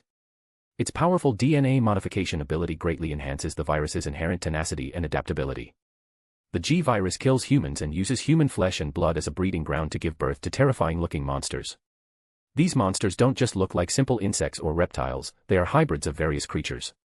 Gastria, if nothing else, just their appearance, really lowers one's sanity. Are these monsters very strong? More than the monsters' origins, Snow Empress wanted to know their strength. How to put it? Rin said, the powerful aspects of Gastria, besides their strength, speed, and defense, are most notably their terrifying regenerative abilities. And according to their regeneration level, Gastria are divided into 5 levels. Similar to how vampires fear silver, Gastria have an allergic reaction to a metal called Veranium. Level 1 can be restrained and killed by special metals specifically designed to suppress the Gastria virus. Level 2 can resist ordinary Veranium weapons and requires decapitation or dousing with fuel and burning to be defeated. By level 3, even if an arm is cut off, it can regenerate or return to the original body, and cells will respond to each other, making them unkillable even if decapitated. Level 4, even if most of its internal organs are lost, it can regenerate. To kill it, it needs to be annihilated without a trace. When the regeneration level reaches 5, even if it's thrown into extremely low temperatures, or a vacuum, or magma at several thousand degrees, it can regenerate once it adapts to the environment, and its molecular level regeneration. Listening to Rin's description, Artoria expressed that she couldn't quite understand. She belonged to the practical combat faction. Whether it worked or not, she'd have to fight to find out. However, according to Rin's description, these monsters called Gastria didn't seem to be very strong. It's just molecular level, that's nothing much. Ice Empress was the first to speak, my ice blast can destroy at the microscopic particle level. Indeed. Rin nodded, the molecular level eradication that is difficult to achieve in this world is not difficult for us. Not only is it not difficult, but almost all A rank and above monsters possess the ability to destroy microscopic particles. To be continued. One bonus chapter will be released for every 200 power stones. Chapter 197, Chapter 197, The Blind Girl. In summary, when a D rank monster comes to this world, after advancing 3 major ranks, it will also be A rank. One-on-one, they can roughly draw with the strongest level 5 Gastria. Hearing this, Snow Empress and the others instantly lost their fighting spirit, so weak. So after all that talk, their opponents are just a bunch of goblin-level enemies. So their 8,000 goblins are equivalent to 8,000 level 5s. Is that all there is to it? After understanding the comparison of strengths between the two sides, Ice Empress said speechlessly, the monsters here are so weak, Master, if you just eliminate them, won't you be able to return? Theoretically, that's correct. Rin said, however, hunting Gastria piece by piece is a bit too troublesome. Since he was unsure how many Gastria needed to be killed to meet the awakening requirements. Therefore, Rin planned to strike all Gastria in the world at once, eliminating them completely. The preparations for the strike will take about 1 day. It was precisely because of the ample preparation time that Rin was able to take the opportunity to do some things he had always wanted to do but never had the chance to do. I've already started preparing. Violet's voice rang out in time. I am currently scanning this world, pinpointing the location of every single Gastria. So, in at most 1 day, I will be able to return. Rin checked the time. It was roughly early morning. If we're quick, we can still have dinner together tomorrow. Oh, I found a road. Rin left the ruins and arrived on the abandoned road. He didn't use any perception magic, but rather walked through the ruins like an ordinary person. Looking ahead, it was precisely the city surrounded by the monoliths. Rin's descent was not random, but specifically chosen. For example, the city before him was the setting for the story, which is Tokyo Ward, one of Japan's 5 administrative regions. Suddenly, Rin, who was walking on the road, slightly turned his head. Upon looking, he immediately discovered a petite figure emerging from under a bridge nearby. There's someone. Ice Empress, with her sharp eyes, spotted her first. It was a girl of 8 or 9 years old, with short silver-gray hair, draped in a pink cloak that was tattered and covered in dust and stains, as if it had never been washed. Rin stood there, quietly watching the girl climb up the grassy slope from below, using both hands and feet, and then step onto the same path as Rin. Her bare feet trod on the cracked road, occasionally stepping on sharp small stones. However, the girl was powerless to do anything about all of this. Her eyes were bound with white bandages. She was clearly a blind girl who couldn't see. Is this a survivor of this world? She seemed so pitiful. Artoria felt sympathy. If she were there, she would definitely go forward and help the girl. Unfortunately, she could only watch the scene unfold through Rin. Hello. Rin searched his mind for characters similar to the blind girl. He wasn't sure if the girl was the one from his memories. But that didn't stop Rin from extending kindness to her. Ah. However, upon hearing the sudden greeting, the blind girl was clearly startled. That, sir, are you calling me? The girl stood there timidly, turning her head towards Rin, following the sound, and asked, is there anything I can do for you? I'd like to ask you what time it is now. Time? Like, what year? Rin planned to first determine the current time period to see if the plot had already begun. It's 2029. 2029. Rin remembered that the story was supposed to start in 2030, which was a year later. By this calculation, perhaps the male protagonist, Rentaro Satomi, hadn't even met Enju Ehara yet. Yes. The blind girl cautiously asked, is there anything else I can help you with? Of course. Rin made his tone as gentle as possible. May I ask what you are going to do? Me. The blind girl pondered for a moment, then took out a piece of cardboard from her arms. The content on it was roughly a plea for kind-hearted people to give her some alms. Isn't this a beggar? With just a glance, Artoria stated, trembling, the girl's purpose. Or rather, her daily life. A blind girl who lived by begging. Fortunately, the blind girl couldn't hear Artoria's exclamation. She just waited quietly, but found that Rin said nothing. You. Rin asked, would you like to come with me? The blind girl was stunned for a moment, seemingly not understanding Rin's meaning. Do you know God? God. The blind girl nodded, indicating that she knew what God was. I am God. In the Black Bullet world, Rin felt no shame in calling himself God. After all, with his power, he was practically equivalent to God here. It wouldn't be an exaggeration to say he was omnipotent. Wait a moment, please wait a moment. This time, not only Artoria, but even Snow Empress and Ice Empress were confused. The same went for Justice, Trainee, Shuna, and Cheyenne, who had just arrived. All the girls looked strangely at Rin's attitude towards the girl. The girl in front of them was cute and pitiful, that much was true. If Shuna and Artoria were in Rin's position, they would also help the blind girl. But, using the identity of God, wasn't that a bit too strange? There was absolutely no need to call himself God, like some kind of religious scam. Normally, shouldn't he just offer help and let her live more strongly? Artoria, why does it sound like Rin is saving her? There must be information we don't know about. Snow Empress analyzed this way, and Trainee and Cheyenne nodded repeatedly. Indeed, I forgot to tell you the most crucial information. Rin's consciousness quickly informed the girls about the cursed children and the various unfair treatments they suffered in this world. To be continued. Chapter 198, Chapter 198, The Cursed Children Also Dream of God, bonus. Ingesting the Gastria virus during the mother's pregnancy leads to the accumulation of the virus in the fetus. Children born under these circumstances inherently possess some abilities of Gastria, and this is the origin of the term cursed children. Additionally, all cursed children are female. In a normal gestation process, the gender of the fetus cannot be chosen, but due to some influence brought by the Gastria virus, all known children infected with the Gastria virus are girls. Therefore, the oldest cursed child in this world is only 10 years old. After all, only 10 years have passed since the Gastria outbreak.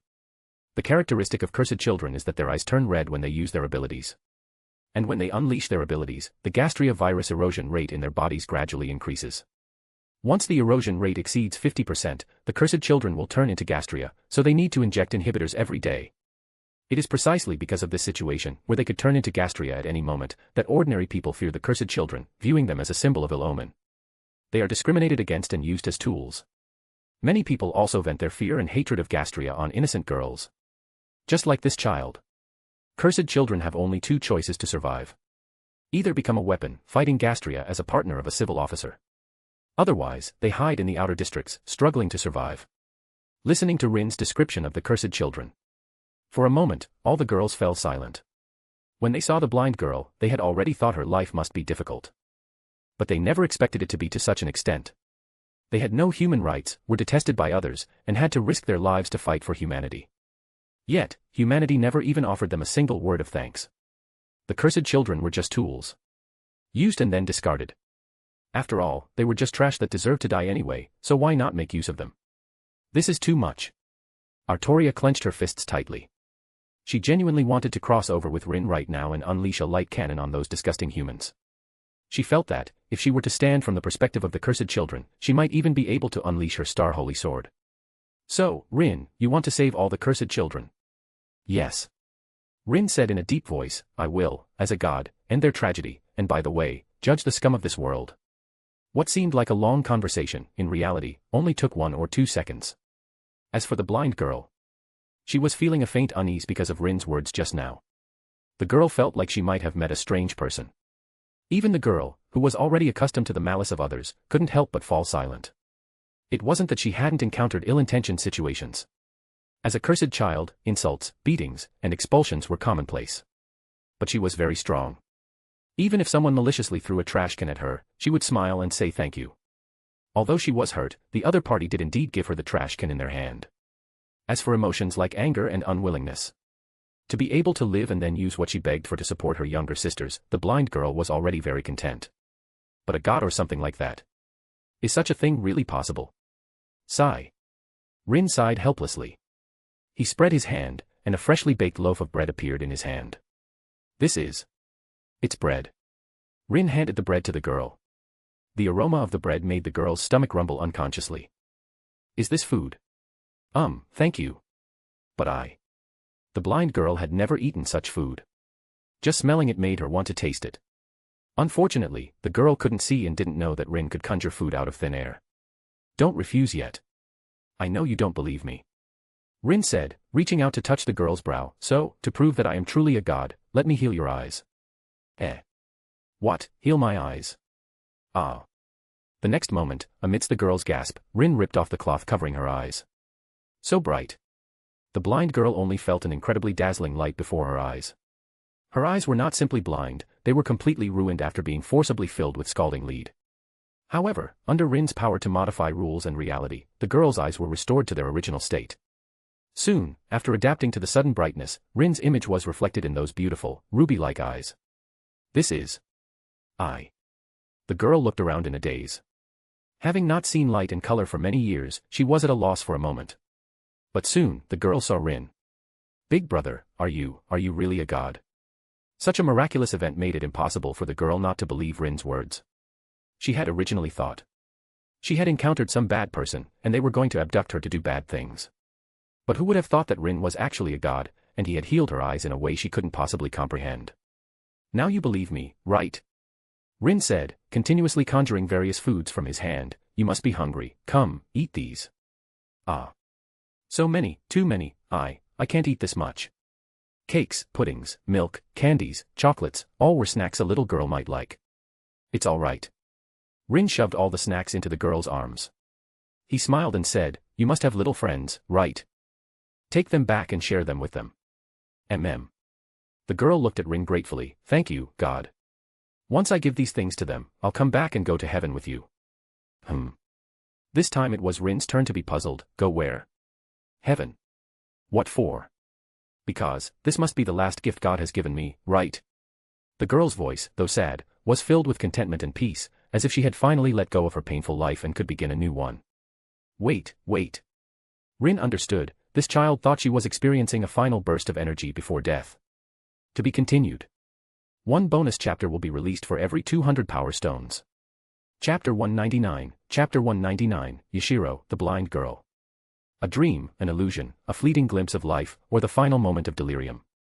In short, it was something similar. Anyway, in one sentence, all of this was fake.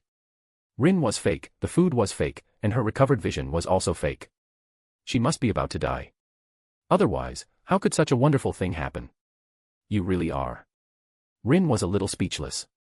He gently stroked the girl's head and said, don't think too much. I really am a god.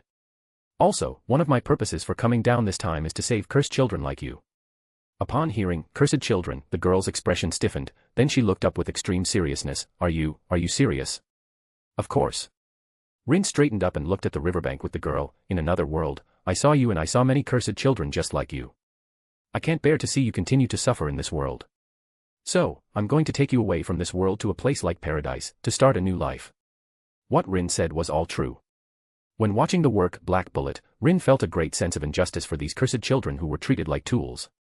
Now that he had the power and had just found this world. Then, why shouldn't he take the cursed children from this world and let them live in his monster nation? They were only over 500,000. Rin could completely afford to support them. Moreover, from a racial perspective, the cursed children, upon arriving in the cardinal world, would most likely be judged as beast folk by the voice of the world. In this way, it would mean that Rin's monster nation would gain another 400,000 to 500,000 beast folks, a complete win-win outcome. Is it really possible? Is this really not just a dream of mine? Clearly I'm just someone disliked by everyone. But even someone like me is noticed by God. Even as she said this, tears streamed uncontrollably down the girl's face. Even after being abandoned by her mother, and having her eyes blinded with lead water by her mother, simply because she hated the red eyes of the Gastria. Living a difficult life in this world, constantly running around for a little food every day. No matter how hard it was, she could face it with a smile. But under Rin's words, the girl could not endure the sadness and pain in her heart and wanted to wail. She was very afraid that this was fake. That everything was Rin deceiving her. No God, no paradise, and even all of this was just her own fantasy, a dream. But even if it's a dream, it's a beautiful dream. Being able to have such a beautiful dream was an incredibly happy thing for the girl who saw no hope and had lost her future. Alright, it's okay now. Rin did not dislike the girl. He simply held her in his arms, patiently comforting her. Your pain, your misfortune, will soon end, I promise. Thank you, God.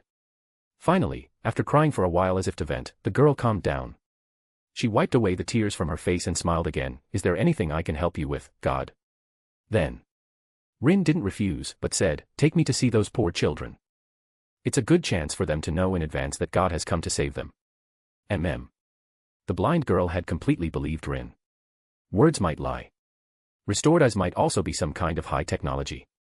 But the gentle aura emanating from Rin, as well as the tolerance and pity in his eyes and words, could not be faked. The young man before her was different from everyone else. He didn't despise her, didn't dislike her. In fact, he genuinely loved cursed children like them from the bottom of his heart. In the blind girl's opinion, if there truly was someone in the world who could embrace all cursed children, then he was their God. This way, God. Soon after, led by the blind girl, Rin found her two younger sisters, who were hiding with her under the bridge. Oh, by the way, during this time, Rin also asked for the girl's name. However, unfortunately, due to her mother's dislike, the girl didn't have a name. Yashiro. Rin said, from now on, I'll call you Yashiro, how about that? The name Yashiro came from a novel Rin had read. Rin hoped the girl could live strongly and find her way to happiness. Thank you, God. Yashiro loves this name. Yashiro had never felt so relaxed and free as she did now. She held Rin's hand and introduced her two younger sisters to him. Although these two girls were physically sound, they were simply too young, only 5 or 6 years old. They huddled in a corner, wrapped in a brown tablecloth. This was the only option for the three sisters to keep warm at night. Relying on the cursed children's bodies, which were stronger than ordinary people's, and cuddling together for warmth, they passed one cold night after another. Sister. Upon seeing Yashiro return shortly after leaving, the two young girls affectionately clustered around her. However, they quickly noticed something strange about Yashiro. Sister, your eyes. You can see. Yashiro's sisters, though young, were not foolish and could see that their sister's eyes had recovered. This is all a gift from God, you know. Saying this, Yashiro quickly introduced Rin to the girls. At first, they were still a little afraid of Rin, instinctively hiding behind Yashiro. But after Rin had Yashiro share food with them, the innocent young girls immediately happily started calling him God Brother. Very good, very good. Rin stroked the girls' heads while clearing the defects from their bodies. He also compared the G-virus with Yashiro to speed up the analysis of this gene sequence. Do you know any other children? Bring them all over. Rin gave this task to the two young girls. Don't let their small stature fool you. In terms of pure strength, even adults might not be able to match them. So, the two little ones happily accepted Rin's task. Over the next hour, cursed children were brought over one after another. They were very cautious at first. Fearing there was some danger here, a trap set by someone to lure them over. However, after Rin conjured food and healed their injuries, the girls immediately became Rin's fans. To be continued. Chapter 200, God's Redemption.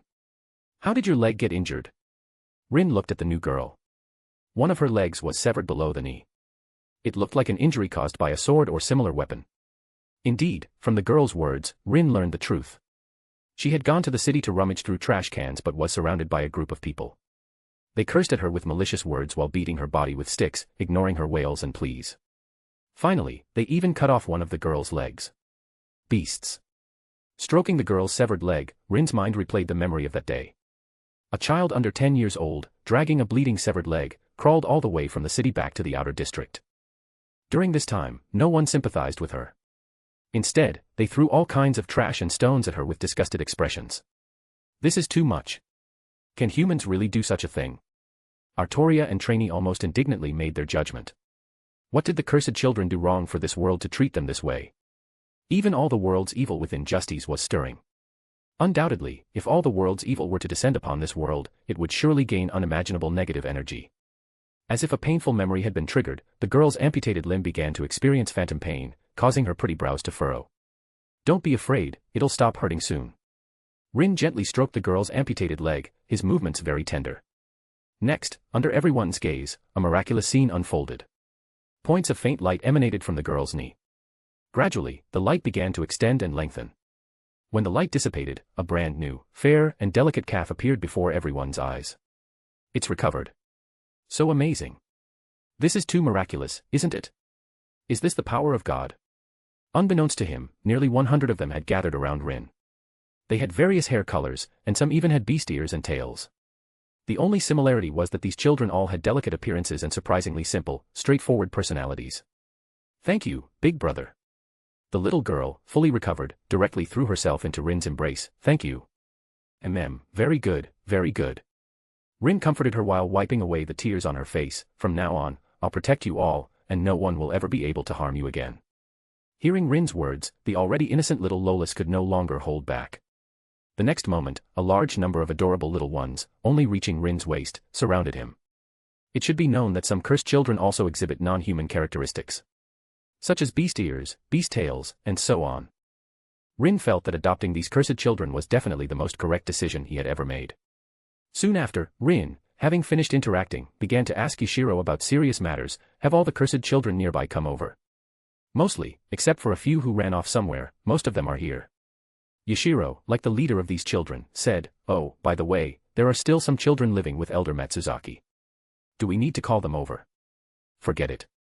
Rin thought of Elder Matsuzaki and said, for now, let those children stay with him.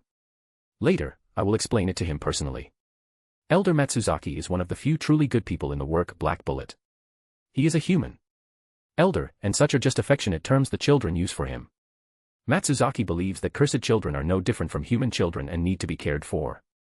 He left the human city and came to the outer district to live with the cursed children, striving to suppress the genes within them to prevent them from going berserk. Even though he was very timid and would faint from fright at a small explosion, he still stayed by the children's side, acting as a teacher, teaching them to read and write. Despite this, Rin still intended to take the cursed children away. Elder Matsuzaki was a truly good person. But he was too old and no longer had the energy to protect these children. Rather than simply solving the genetic problems within these children and letting them live in this world, leaving uncertainty, it would be better to take them away directly and let them start anew in a new world. As for how exactly to do it, and how to bring all the cursed children from around the world here. Since I've already called myself a god, isn't it reasonable to display some miracles? Thinking this, Rin sent a piece of information to all the cursed children in the world. The information was simple, only a few sentences. God has descended. Cursed children, if you hear my voice and long for salvation, pray in your hearts. Rin's voice, through magic, reached the ears of every cursed child in this world. Cursed children of different countries and different races all raised their heads, unable to comprehend the message that appeared in their minds. What is this? Yashiro tilted her head, and the girls around her also looked bewildered. It wasn't a sound, yet this sentence was like a brand, deeply etched into the heart of every cursed child. When in danger, pray to God, and He will grant you salvation.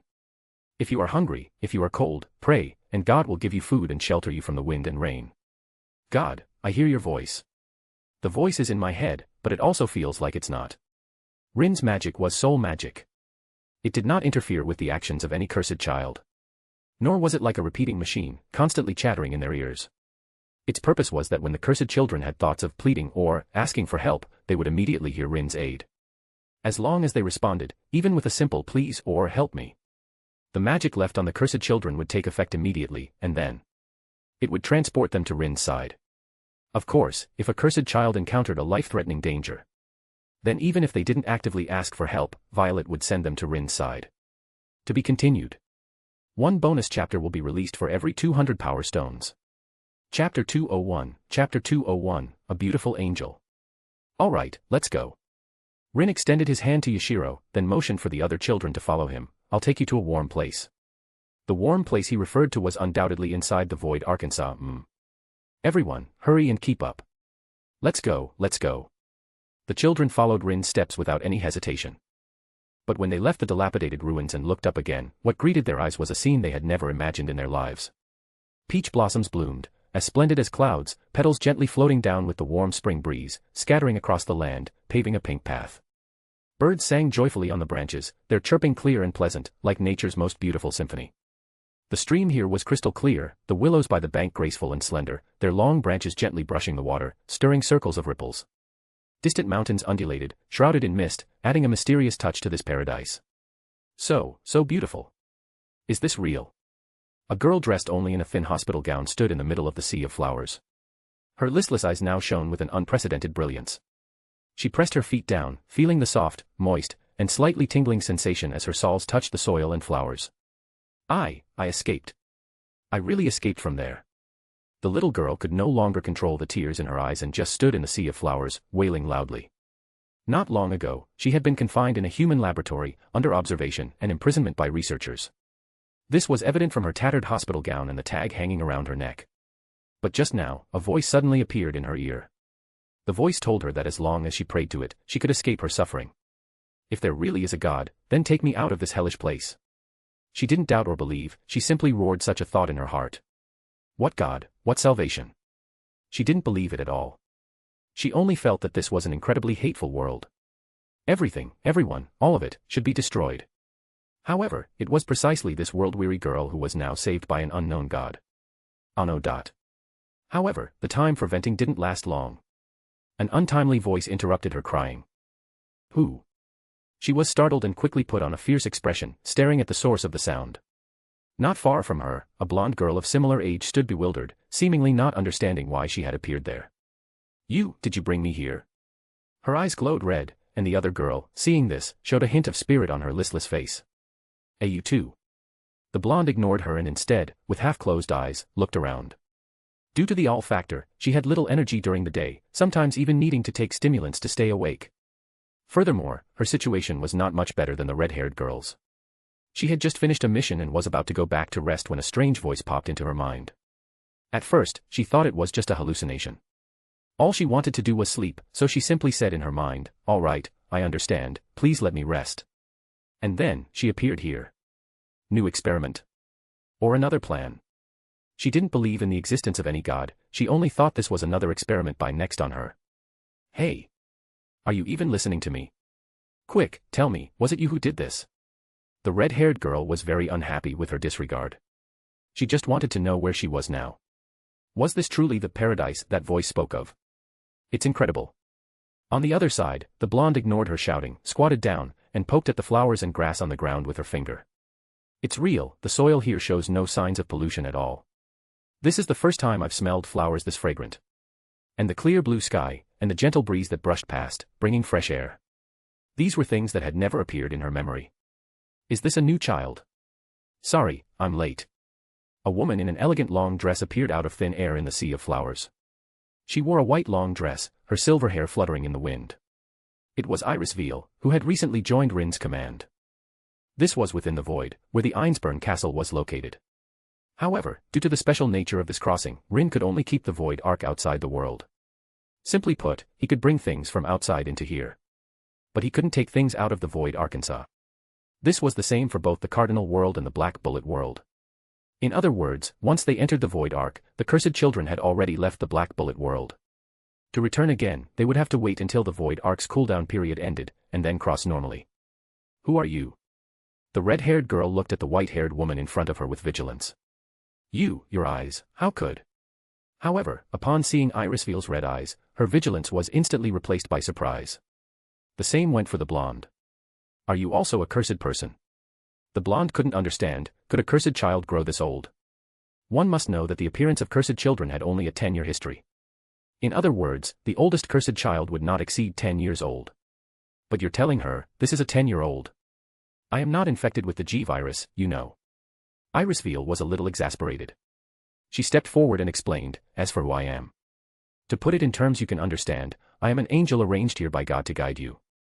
To take care of the cursed children, Rin specially brought all the Einsburn artificial humans, now evolved into fallen angels, the young girls, here for discussion. To be continued. One bonus chapter will be released for every 200 power stones.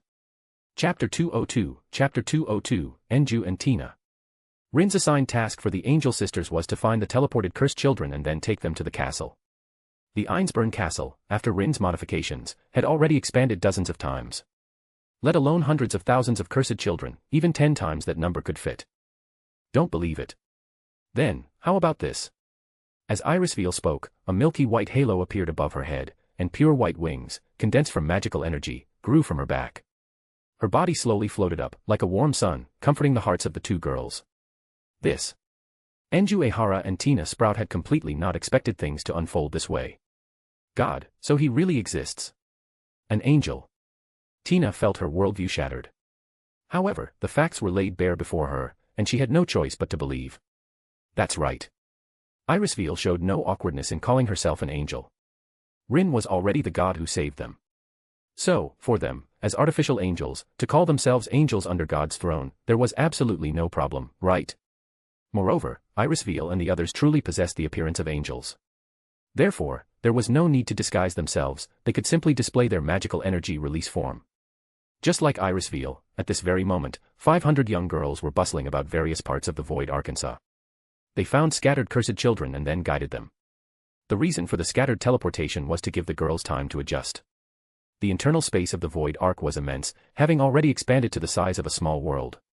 Even with 500 people working together, facing tens of thousands of cursed children, they were still incredibly busy. You must be hungry, right? Food will be ready soon, but for now, have a piece of cake to tide you over. Irisveil used her authority to directly create a piece of cake and handed it to Enju. Delicious. Enju took the cake, took just one bite, and then frantically stuffed the rest into her mouth. Goodness, eat slowly. Irisveil helplessly wiped the cream from the girl's mouth. She was Ilya's mother. She was inherently a woman of great maternal love. After learning about the tragic past of the cursed children from Rin, her uncontrollable maternal instincts made her immensely pity these poor girls. Thank you. Enju felt Irisveil's kindness, and the wariness in her heart immediately lessened significantly. How do we get out of here? Tina voiced the doubt in her heart, and Enju, hearing her words, found it unbelievable. Why would we leave? Isn't it great here? Why would we want to go back to that terrifying world? Enju really liked it here. Irisveal had given her unprecedented warmth. The food called cake was also delicious. And it was beautiful here, both the wind and the flora made Enju deeply enchanted and utterly reluctant to leave. So she couldn't understand why Tina would ask such a question. Tina, I have a mission tomorrow, and if I don't go, the doctor will punish me. Like this. Bang. As she spoke, the girl pointed to her head and then made a bang gesture. Irisveal heard the emotion in the girl's words. She wasn't going back voluntarily, but being threatened. May I see? Go ahead. With Tina's permission, Irisveal placed her hand on Tina's head. This is. Soon, she discovered the chip installed in the girl's brain. This thing could enhance Tina's combat abilities. But at the same time, it was a ticking time bomb, constantly preventing her betrayal. What cruel methods! Irisveal deeply felt the malice of this world towards the cursed children. Just how cold-blooded and ruthless must someone be to lay hands on such young children? Silently cursing the person who modified Tina, Irisveal began to circulate her magical energy. The next moment, through the spatial authority within the Void Arc, Irisveal very easily removed the chip from Tina's brain. She also gave her a treatment to ensure no after effects. This should be fine now, right? Irisveal flicked her hand open, revealing a bloody chip lying in her palm. Not only that, but even the microbombs containing a special metal within Tina's body were also removed by her. This. Tina blinked. Her reaction was quick, and she immediately understood what this thing was. Thank you. I'm fine now. The succession of incomprehensible events finally made Tina believe in the so-called divine pronouncements. If it was an angel, the troubles she thought were insurmountable could be resolved with ease, right? In fact, Irisveal didn't even need to act personally. The Void Arc was completely isolated from the outside world. Any technological means of the doctor would be meaningless here. It was even less possible to remotely control Tina to self-destruct. Come. Irisveal took one hand of each of the two girls. Let's go, I'll take you to see Rin-sama. Meanwhile, at the entrance of the castle in the Void Arkansas, Rin, accompanied by a group of awestruck little girls, walked into the Einsburn Castle's courtyard garden. Wow. What a big house. It's all white. Can we really come in? Some children noticed their dirty clothes and were a bit cautious, not daring to let this pristine white castle be stained by their filth. Come in, it's okay. Seeing the girls hesitate, Rin smiled, turned around, and extended his hand to them. From now on, this will be your new home. And you must be very uncomfortable like this now, right? Come, I'll take you to bathe. Rin's usual gentleness gradually gave the girls courage. It wasn't until Yashiro took the lead and stepped through the gate that a second and third child entered the courtyard. This place is simply heaven. Most of the girls didn't understand the meaning of heaven and God. To them, God should be a kind person who would protect them and take care of them. To be continued. Chapter 203, Chapter 203, Heaven and Hell. As for what heaven truly was. A place full of happiness, where you won't be hungry, won't be cold, and can be with everyone forever, that is heaven. Yashiro, who had the aura of a blind saintess, like a little teacher to the girls, explained the meaning of heaven to them in words they could understand. Heaven, how wonderful! I love heaven. From now on, can we live in heaven? Is it really okay? We'll make it dirty, won't we? Idiot, of course you have to wash yourselves clean first. The little girls followed Rin and Yashiro's steps one after another. A few of them, seeing their footprints on the smooth floor, even bowed their heads to apologize to the floor and said they would wipe it clean. This amusing scene truly made Rin laugh and cry at the same time. Catch that guy. In the real world, on a street in Tokyo Ward, an abrupt voice rang out among the crowd. Almost simultaneously, a young girl broke through the human wall and rushed out. She was holding a supermarket shopping basket full of food. She was wearing denim shorts and a white fitted top. However, just like the girl's grimy face, both pieces of clothing had not been washed for who knew how long. They were not only worn out but also covered in patches. As a cursed child living in the outer district, the girl had no means of making a living.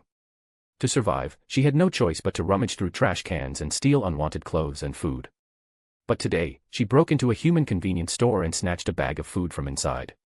The girl didn't even look at what she took. She just kept stuffing things into the bag and then frantically fled outwards. Faster, faster. Driven by inner fear and worry for the children she lived with, the girl disregarded the figures blocking her way and rushed forward madly. On a tall building diagonally opposite, unseen by the girl, a news report was playing on a large display screen. On the screen, a beautiful silver-haired young girl was expounding on the new Gastria law. The girl, named Saitenchi, was at this moment sternly appealing to the general public, hoping they would treat the cursed children kindly, and then once again proposed a bill to respect the basic human rights of the cursed children. Unfortunately, those who could speak up for the cursed children were ultimately a minority. Most people simply could not accept the existence of the so-called cursed children. In this world, cursed children were usually secretly given birth by their parents by the river, and then drowned before their eyes had even opened. Furthermore, because they possessed astonishing regenerative abilities, many parents would inflict their misfortunes on these children in the form of violence. It was said that some parents even suffered from a post-war syndrome that triggered shock upon seeing red eyes, gastria shock. Yashiro was born into such a family. Her mother, fearing her scarlet eyes, blinded her with molten lead and then abandoned her. Many people might say that such parents are simply scum. But the problem is, who knows? Due to genetic contamination by the gastria virus, even appraisal cannot prove blood relations. This makes it so that if parents who give birth to cursed children do not acknowledge them, no one can prove that they are their children. Because of this, many people even began to question whether cursed children are legally considered human. Stop right there. Disgusting red eyes. However, these things had nothing to do with the girl who was desperately fleeing. She didn't understand what the holy child was saying, nor did she care. Gradually, more and more people were drawn by the commotion, which made the girl's movements increasingly difficult. Ah! Countless hands reached out from behind her, and even though the girl had a physique far superior to humans, she was still held firmly. Several adults together rudely pushed her down, the sound of her bones scraping the ground clearly audible. Let go of me. The girl's face was pressed against the asphalt, her otherwise proper face contorted. She clawed and thrashed like a wild tiger, but no one in the audience showed her any sympathy. Thieves, you are the scum of the Tokyo area. Good job. That damned gastria. Stop screaming, you murderer. If you red eyes hadn't killed all my relatives back then. Red demon, go to hell. Not only were they verbally abusing her, but many people also viciously kicked the girl's abdomen and back, not even sparing her head. What are you all gathered here for? Just then, 2 police officers pushed through the crowd and walked over. This disgusting fellow broke into the convenience store and stole something. The clerk just tried to stop her and was almost hit and injured by her. Yes, it was too dangerous. You're police, right? How can you let a monster like this run wild on the streets? Soon, from the mouths of the surrounding people, this pair of police officers learned the whole story. Ah, I understand. Without any sympathy, and without needing to hear the girl's explanation, the police officer simply stated with extreme indifference that he understood. Get up. The stronger police officer grabbed the girl's hair and pulled her up. He didn't care why the girl stole, he just took out handcuffs from his pocket and put them on her, locking her hands behind her back. Let go of me. Hey, let go of me. The other police officer ignored the yelling girl, saluting the representatives of the crowd and expressing gratitude for their courageous actions. Then, the 2 of them pushed the girl into the police car and drove off.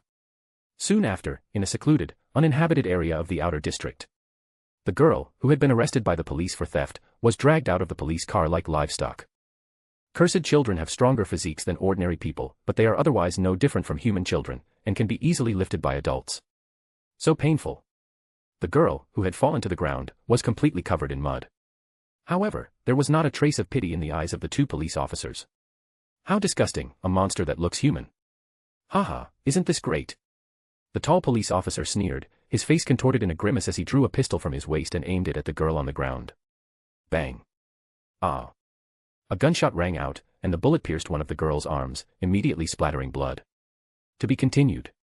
1 bonus chapter will be released for every 200 power stones. Chapter 204, Divine Miracle. Ha ha ha ha ha. This is it, only at times like this is it most stress-relieving. Bang bang. With that, the tall police officer fired 2 more shots, decisively breaking the girl's limbs. Here, the last shot is for you. As if playing some game, the tall police officer handed the pistol to his partner. It's almost time to get off work, do you have any plans for tonight? No. Want to go for a drink? Sure. Calmly taking the pistol, the police officer aimed the muzzle at the back of the girl's head.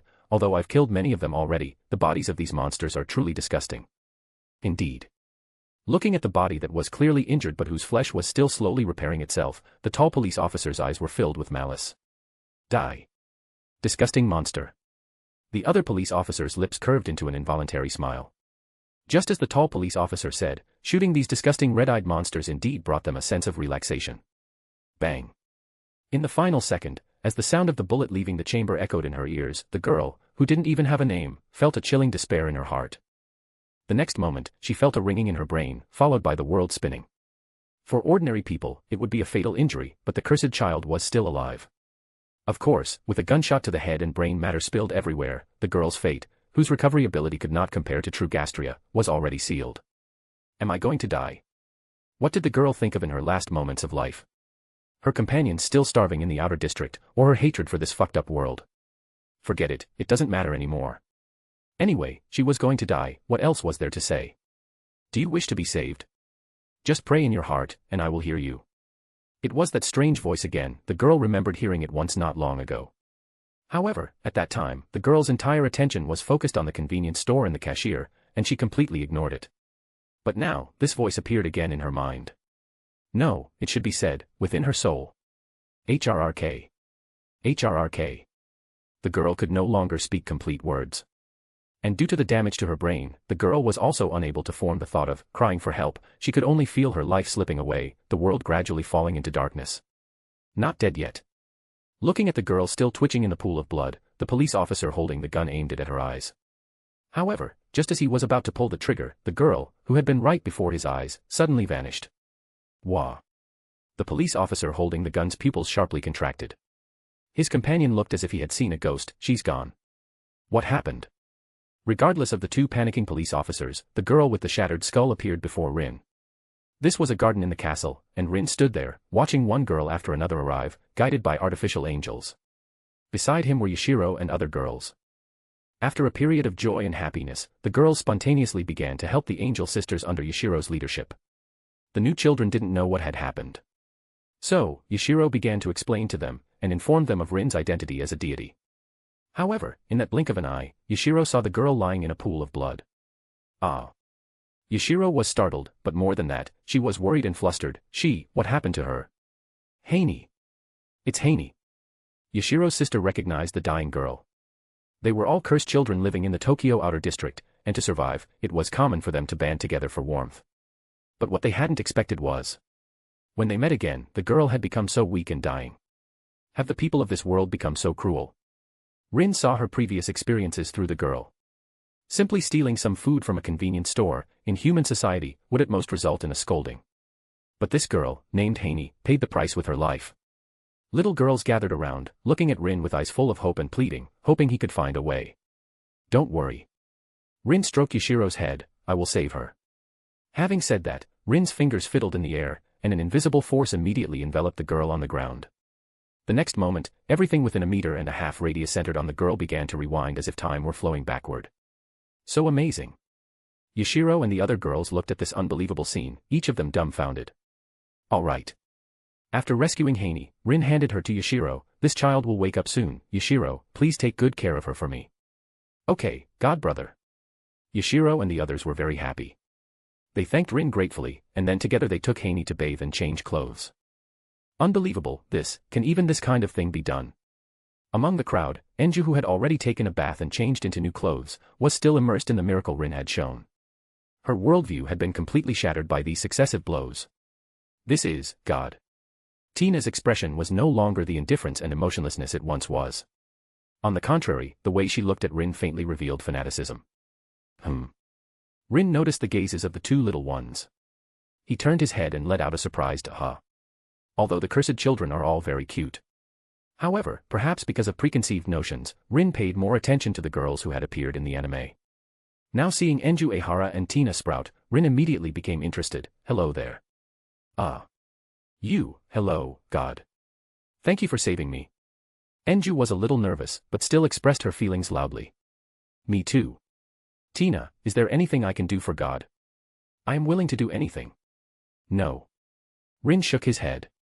He beckoned the two little ones to come to his side, and then stroked their heads, one with each hand. Tina and Enju didn't dare to resist. But as Rin stroked them, the girls quickly showed expressions of enjoyment. Rin had absolute confidence in his head-patting skills. How can my head-patting skills be resisted by mere girls? To be continued. Chapter 205, Chapter 205, The 5 Cursed Children Sisters, Bonus. Rather than doing things for me, I would prefer you to have your own hobbies. Reading, fighting, music, dance, cooking, anything is fine. His plan for the cursed children was to have them live in the Void Ark, adding popularity and color to this world. As for fighting, there was really no need for it, except for girls who really craved it. Besides, they were just a group of children under the age of 10. In any world, adults wouldn't let children go to the battlefield, right? I don't understand. Enju didn't understand what Rin was talking about. The other party summoned so many cursed children just to let them live happily. Yes, he is God. A God who can fulfill their wishes, protect them, and give them a home. But, wouldn't we be going too far like this? Just enjoying the food and clothes bestowed by God. Enju's thoughts were very simple. She wanted to do something for Rin to repay his kindness. Then help me manage the new children. Just like Yashiro and the others. Rin looked at Tina and asked with a smile, and your name is Tina, right? Yes, God. Can you read? Yes.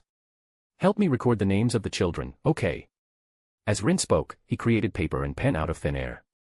He snapped his fingers, and Tina immediately felt a burst of clarity in her mind. Also, I helped you remove the genetic defects. How do you feel? Good, so comfortable. Tina felt much more energetic. I'm full of energy. Also, Tina, you haven't been taking good care of your body.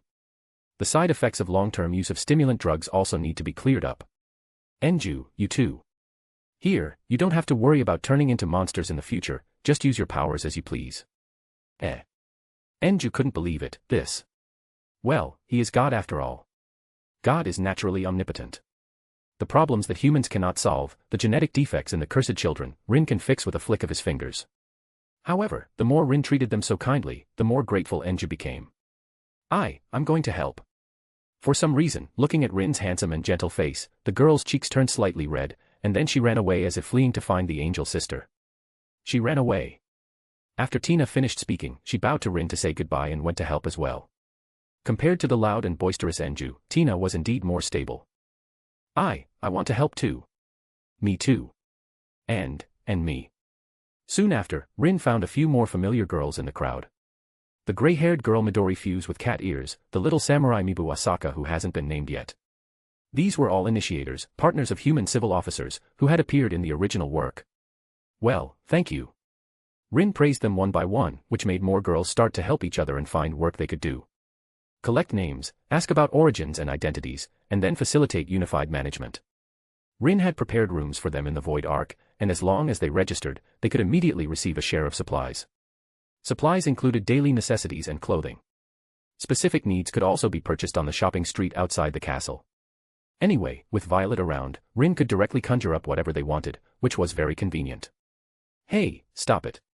Don't mess around here. Suddenly, Rin heard a commotion in the crowd. He fixed his eyes and saw Tina confronting 5 girls holding swords and guns. The doctor's mission is absolute. I have already reported the secrets here. The 5 girls were a little younger than Tina, but their strength was no less than Tina's. Especially the leader, a girl named Lita Susiai, who had a powerful strength far surpassing Tina's. Asari Springsteen, IP ranking 100, initiator of the next mechanized soldier surgery, Tina's sister, nicknamed Giant Thorn Dragonfly. Eileen Spencer, IP ranking 95, Tina's sister, nicknamed Meteor Fall. Faye Mill, IP ranking 88, Tina's sister, nicknamed Black Giant Viper. Louise Serezny, IP ranking 70, Tina's sister, nicknamed Demon King. Lita Susiai, IP ranking 21, Tina's sister, nicknamed Hades, and also the strongest leader among the 5 sisters. IP ranking is stipulated and issued by the International Initiator Supervisory Organization, and the ranking is based on the number of Gastria defeated and the established achievements. Although there are compatibility issues between individuals, the ranking given by IISO itself is almost the standard of strength of the cursed children in this world. According to the setting, initiators who can rank in the top 20 even have the powerful combat power to rival an entire army on their own. Of course, this didn't mean anything to Rin. He didn't lack that many combatants. Brainwashed. Looking at the 5 little girls in the crowd again, Rin could almost see their state at a glance. Brain modification, plus mental brainwashing, and mechanical control. That doctor is really dark enough. Well, anyway, the great cleansing is coming soon. Enjoy the last moments. The great flood launched by Rin was not a literal flood and rainstorm, but a weapon of causality. Not only the Gastria, but even ordinary people will accept God's judgment. Tomorrow, Rin will cast the spear of judgment called Sin. The spear of judgment will instantly skin the past and souls of people all over the world. Those with monstrous sins will have their existence erased. Those with deep sins will be given death. Those with heavy sins will be burdened with bad luck. Some who have lighter sins or are excusable. Then accelerate their life process in this life and enter the next life faster. Simply put, it is a shortening of life, and a short life. To be continued. Chapter 206, Chapter 206, Personality Correction, Bonus. How exactly, Violet will make a reasonable judgment, Rin does not need to worry. With Violet's ability, she can perfectly achieve both conformity with Rin's values and ensure fairness and justice in law, morality, and humanity. In short, with Violet, a superstandard great sage, personally taking action. Just a world, 700 million people, Violet said there was no pressure. Alright, everyone quiet down.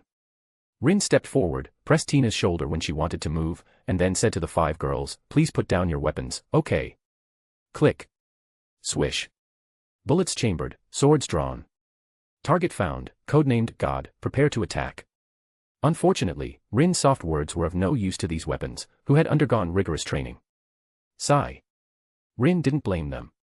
It was too ridiculous to talk about good and evil with a group of 7 or 8-year-old girls. Even if these children pointed their guns at him, Rin would only vent his hatred on that inhumane doctor. Clap. Rin lightly snapped his fingers. Immediately, the 5 girls, no matter how powerful they were among the cursed children, were disarmed. Then, bound by vines that grew from the ground, each and every one of them became a zongzi that could only writhe on the ground. Let me go. Can't break free, what is this thing, how can it be so hard? This guy is so strong, what should we do? Lita, the leader of the 5, struggled desperately. However, the disparity in strength between the two sides was like a grain of sand compared to the entire earth. Their proud domain power was meaningless in front of Rin, it was directly sealed. God. Tina was a little worried, although her emotions were also indifferent. But seeing her companions, who lived with her, offend Rin, Tina unconsciously pleaded for them. It's alright, I won't hurt them. These children are not wrong, the ones who are wrong are those scumbags who turned them and you into this state. Rin gave Tina a reassuring look, then stepped forward and lifted these children up. But now.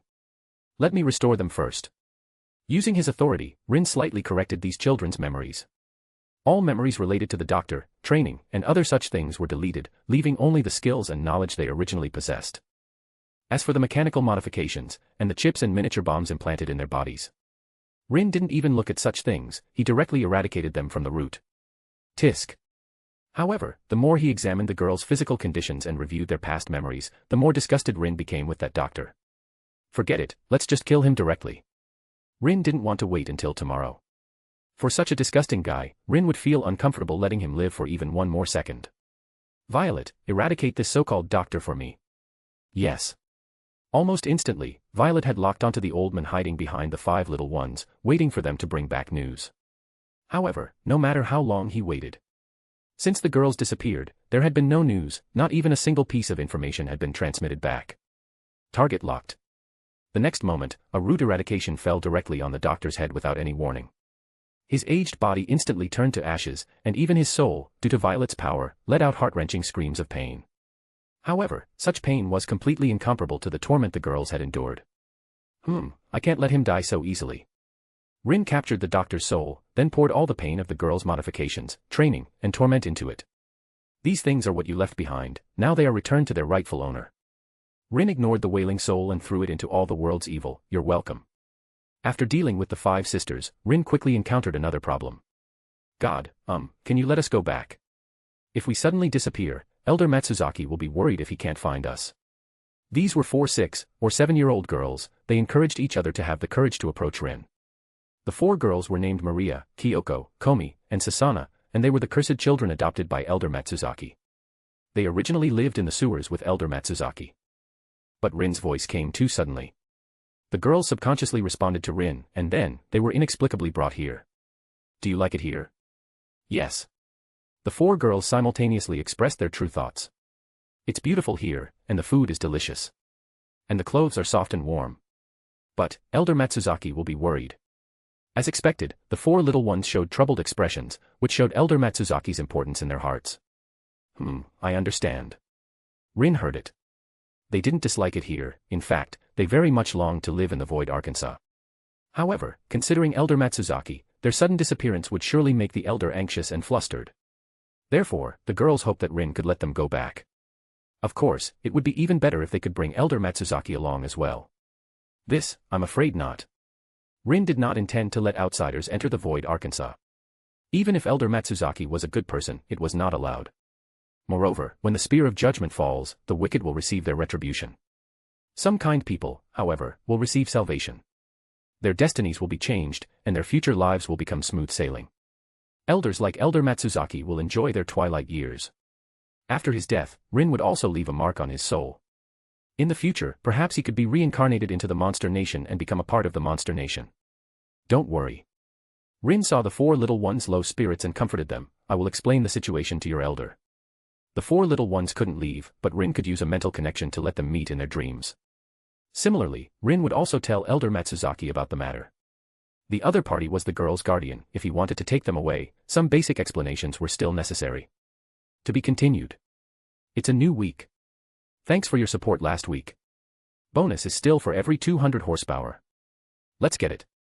One bonus chapter will be released for every 200 power stones.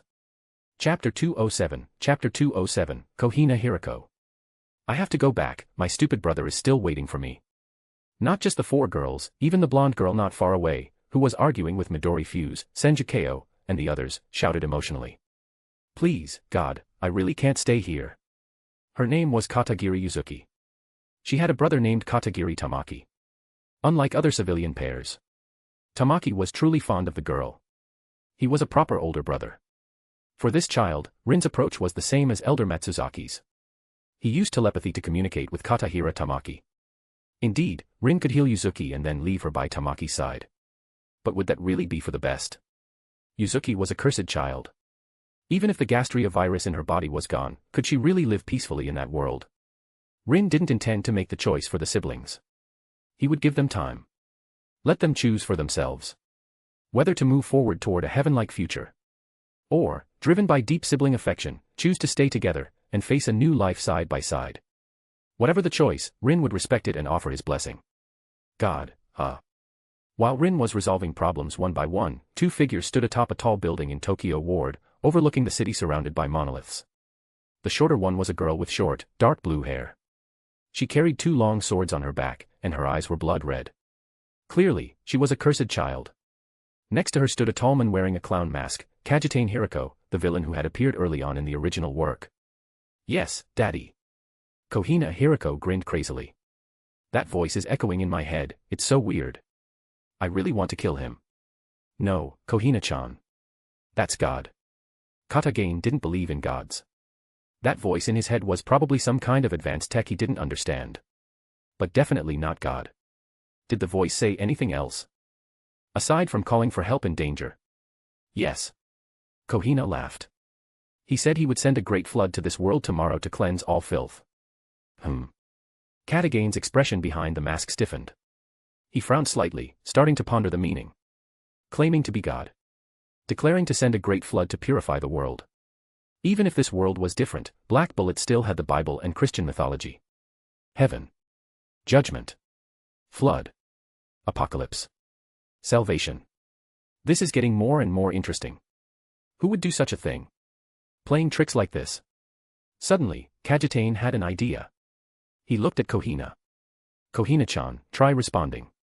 If this is real, and you're really brought before God. His tone deepened, I see. Then kill him. Just imagining the possibility of killing God made Kajitane's heart race with excitement. Haha, got it, Dad. Kohina didn't hesitate at all. Her mind already leaned toward madness, and her killing intent was powerful. Silently, Kohina mouthed the words, "Save me." And then, right in front of Kajitane's disbelieving eyes, Kohina's figure vanished. Kajitane's pupils shrank slightly. He thought the so-called salvation meant someone would be sent over. He hadn't expected it. Kohina disappeared right in front of him. No trace at all. This isn't speed. Not even close. The only explanation he could think of was legendary spatial technology. Whoever that voice belonged to, that power held terrifying tech that could teleport cursed children. Interesting. Too interesting. Not only Kajitane, but various ambitious individuals and politicians also learned of the apocalyptic prophecy and the savior through the cursed children. Where is this? In the forest outside the Void Ark's castle, Kohina looked around. She didn't see any so-called god. But she wasn't surprised by the sudden teleportation. Obeying orders, killing her father's enemies, those were the reasons Kohina existed. Another newcomer? Perhaps by fate, the one responsible for greeting her was Enju. Unlike her previously filthy and pitiful appearance, Enju had now bathed and changed clothes, and had the twin-tail hairstyle from the original work. Aside from her low vitality and slightly downcast eyes, she was clearly in better shape. With the Cursed Children rescue plan in motion, more and more girls were being teleported into the Void Ark by Rin's power. From hundreds, to thousands, to tens of thousands, and even hundreds of thousands. The artificial angels were clearly overwhelmed. Thankfully, the girls started organizing themselves into teams, and under guidance from the Angel Sisters, began helping the new arrivals head to the castle. Swish. Before Enju could even explain, 2 cold flashes sliced through the air. 2 incredibly sharp long blades, made from special alloy, designed to restrain Gastria's regenerative powers. If Enju had been hit, she would have been severely wounded. Ah. Enju, watch out. Sensing danger, Enju instinctively jumped back. Perhaps it was a desperate moment that unlocked her potential.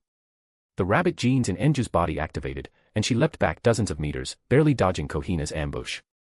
And almost as soon as she evaded the strike, Midori Fuse, Senju Ko, and Mibu Asaka. The 3 girls charged forward simultaneously. They had no weapons, only relying on physical strength to fight Kohina, so they quickly fell into a disadvantage. Damn it. What's with this girl? Why is she attacking us? Asaka's face was filled with frustration. She tried calling for a truce multiple times, but each attempt was cut short by Kohina's dual blades. It wasn't until Midori could no longer keep up with Kohina's pace and was about to have her arm slashed by a blade. Midori vanished. To be continued. 1 bonus chapter will be released for every 200 power stones. Chapter 208, Chapter 208, Punishment Time. Swish. Midori wasn't injured. Because before that, all the girls involved in the conflict had already been teleported before Rin. This was a rule established within the Void Arkansas. Whenever a clash occurred between cursed children, if one party was about to be harmed, they would be teleported away just before the injury happened. Rin was currently tending to a newly arrived girl. Looking at Kohina Hirako, who had been chasing and slashing at the others, he frowned slightly. This personality can no longer be described as just mischievous. At the very least, Tina's 5 sisters would ask a question before attacking. But this one was like a rabid dog, not even trying to communicate. You've gone too far. Rin was still seated when the rampaging Kohina was suddenly sprawled across his lap. Bad children must be punished. Slap. Rin slapped Kohina's bottom without holding back. So scary. The surrounding girls collectively gasped. Almost instinctively, they covered their bottoms, terrified that Rin would punish them the same way. Ah. Let me go. I'm going to kill you. Kohina had an extremely high tolerance for pain. But Rin's slaps carried a mysterious power. After just a few strikes, she was already wailing. Even so, Kohina had no concept of begging for mercy and just kept struggling. Kohina Hirako, is it? Rin didn't hold back. Her actions were truly malicious. Besides, her personality had already been twisted by Kajitane Hirako. It wasn't something that could be fixed with a little discipline. A deeper level of correction was necessary. You really deserve to die, Kajitane Hirako. Kohina was born through artificial insemination, using 5 women Kajitane had kidnapped. She had 4 sisters just like her. Before they turned 7, Kajitane locked them in a basement, where he subjected them to brutal killing training and intense brainwashing. In the end, he made the 5 of them fight to the death until only one was left. The survivor was the current Kohina. What is this? After hearing Rin's account of Kohina's past, Artoria gripped her sword tightly, ready to cut Kajitane down with a single slash. Can someone like that even be called a father? Did he actually treat those children like daughters? If he truly did, then watching them kill each other had long surpassed the limits of human decency. If he didn't, and merely saw Kohina as a tool, then what does that guy even think life is worth? Artoria trembled all over. Ever since arriving in the Black Bullet world, her worldview had been shattered again and again by the depth of human evil. I will handle it.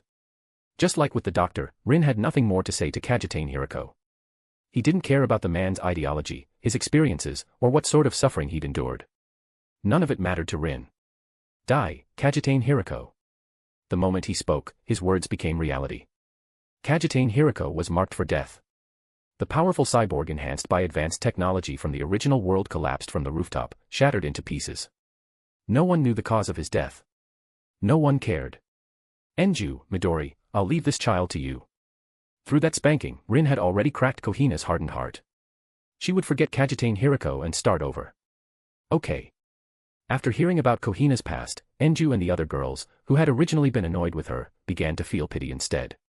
As fellow cursed children, they all had pasts they didn't want to remember. And it was precisely because of that cursed children could understand each other and show empathy. We'll take good care of her. Thank you, God. Rin had not stopped since arriving in the Black Bullet world. He received group after group of cursed children, arranged housing, and distributed supplies. The number of cursed children in this world was around 500,000 to 600,000. Settling all of them within 24 hours was no easy feat. As midnight approached, Rin finally received good news from Violet. Almost all the cursed children in the world are here now. Not only that, but Rin had already handled the aftermath. That included Elder Matsuzaki, Katagiri Tamaki, the 5 sisters, and the schemers behind Kohina. Those who needed explanations got them. Those who needed to be removed were eliminated. Rin didn't let a single one escape. In just a day, Rin's actions had turned the whole world upside down. Unfortunately, due to the existence of Gastria, communication between regions and nations in this world was severely limited. This meant that most major powers only learned what happened by nightfall. The cursed children have disappeared. I heard it was God's salvation. God. How could such a thing exist?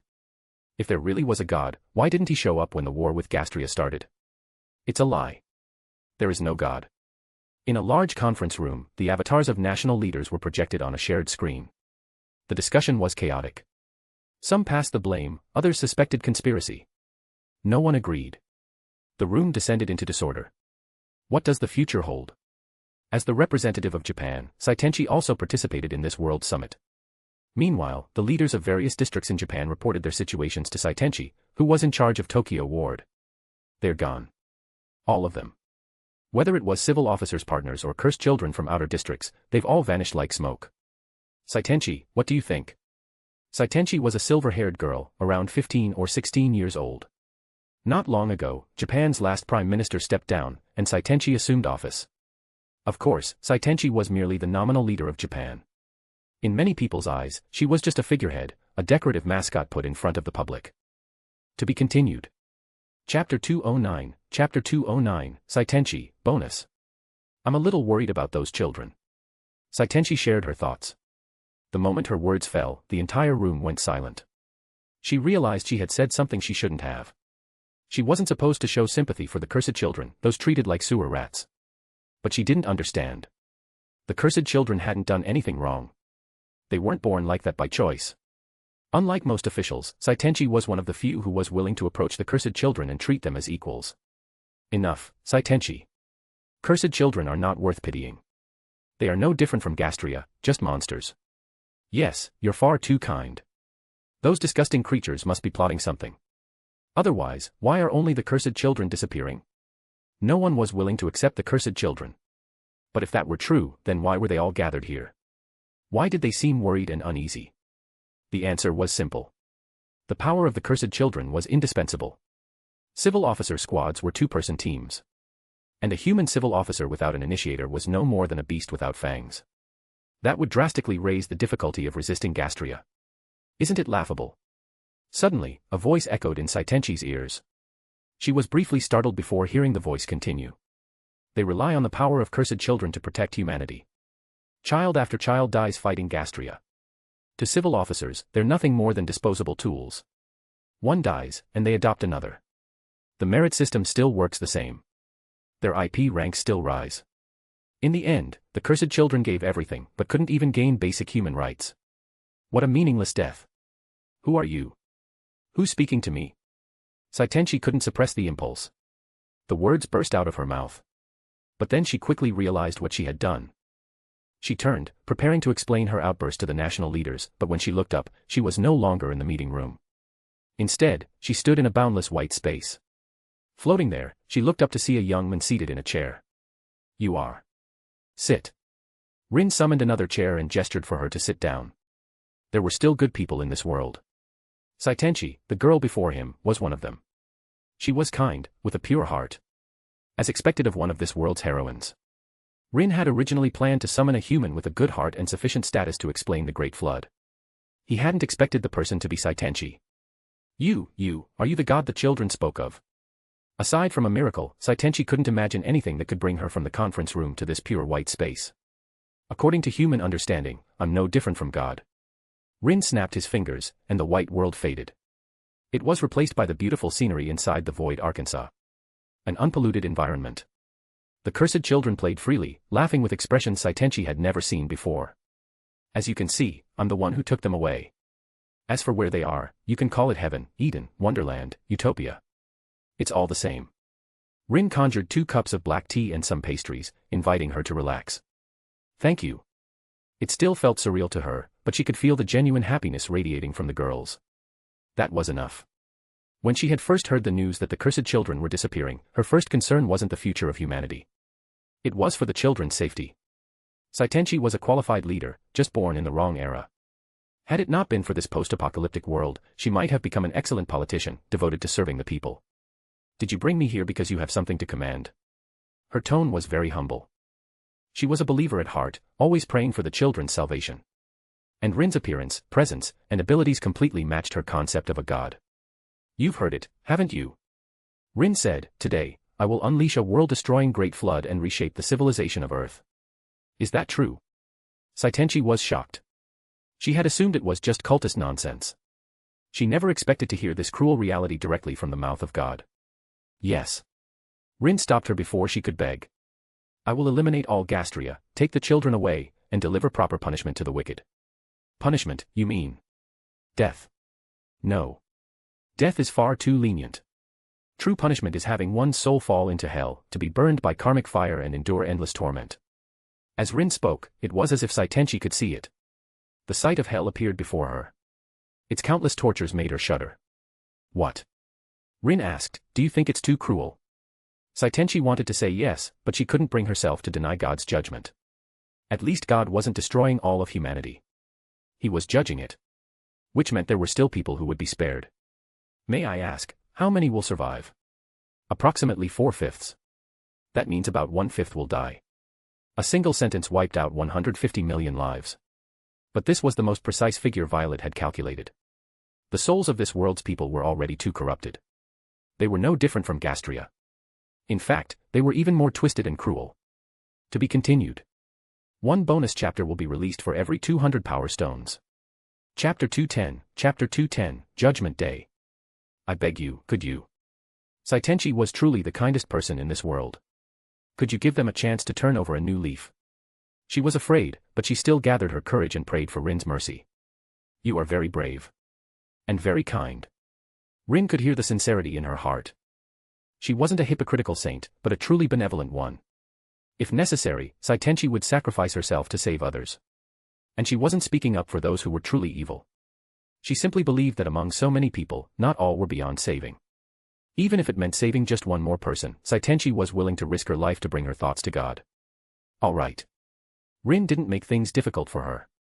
He also thought Violet's calculated data was too cold.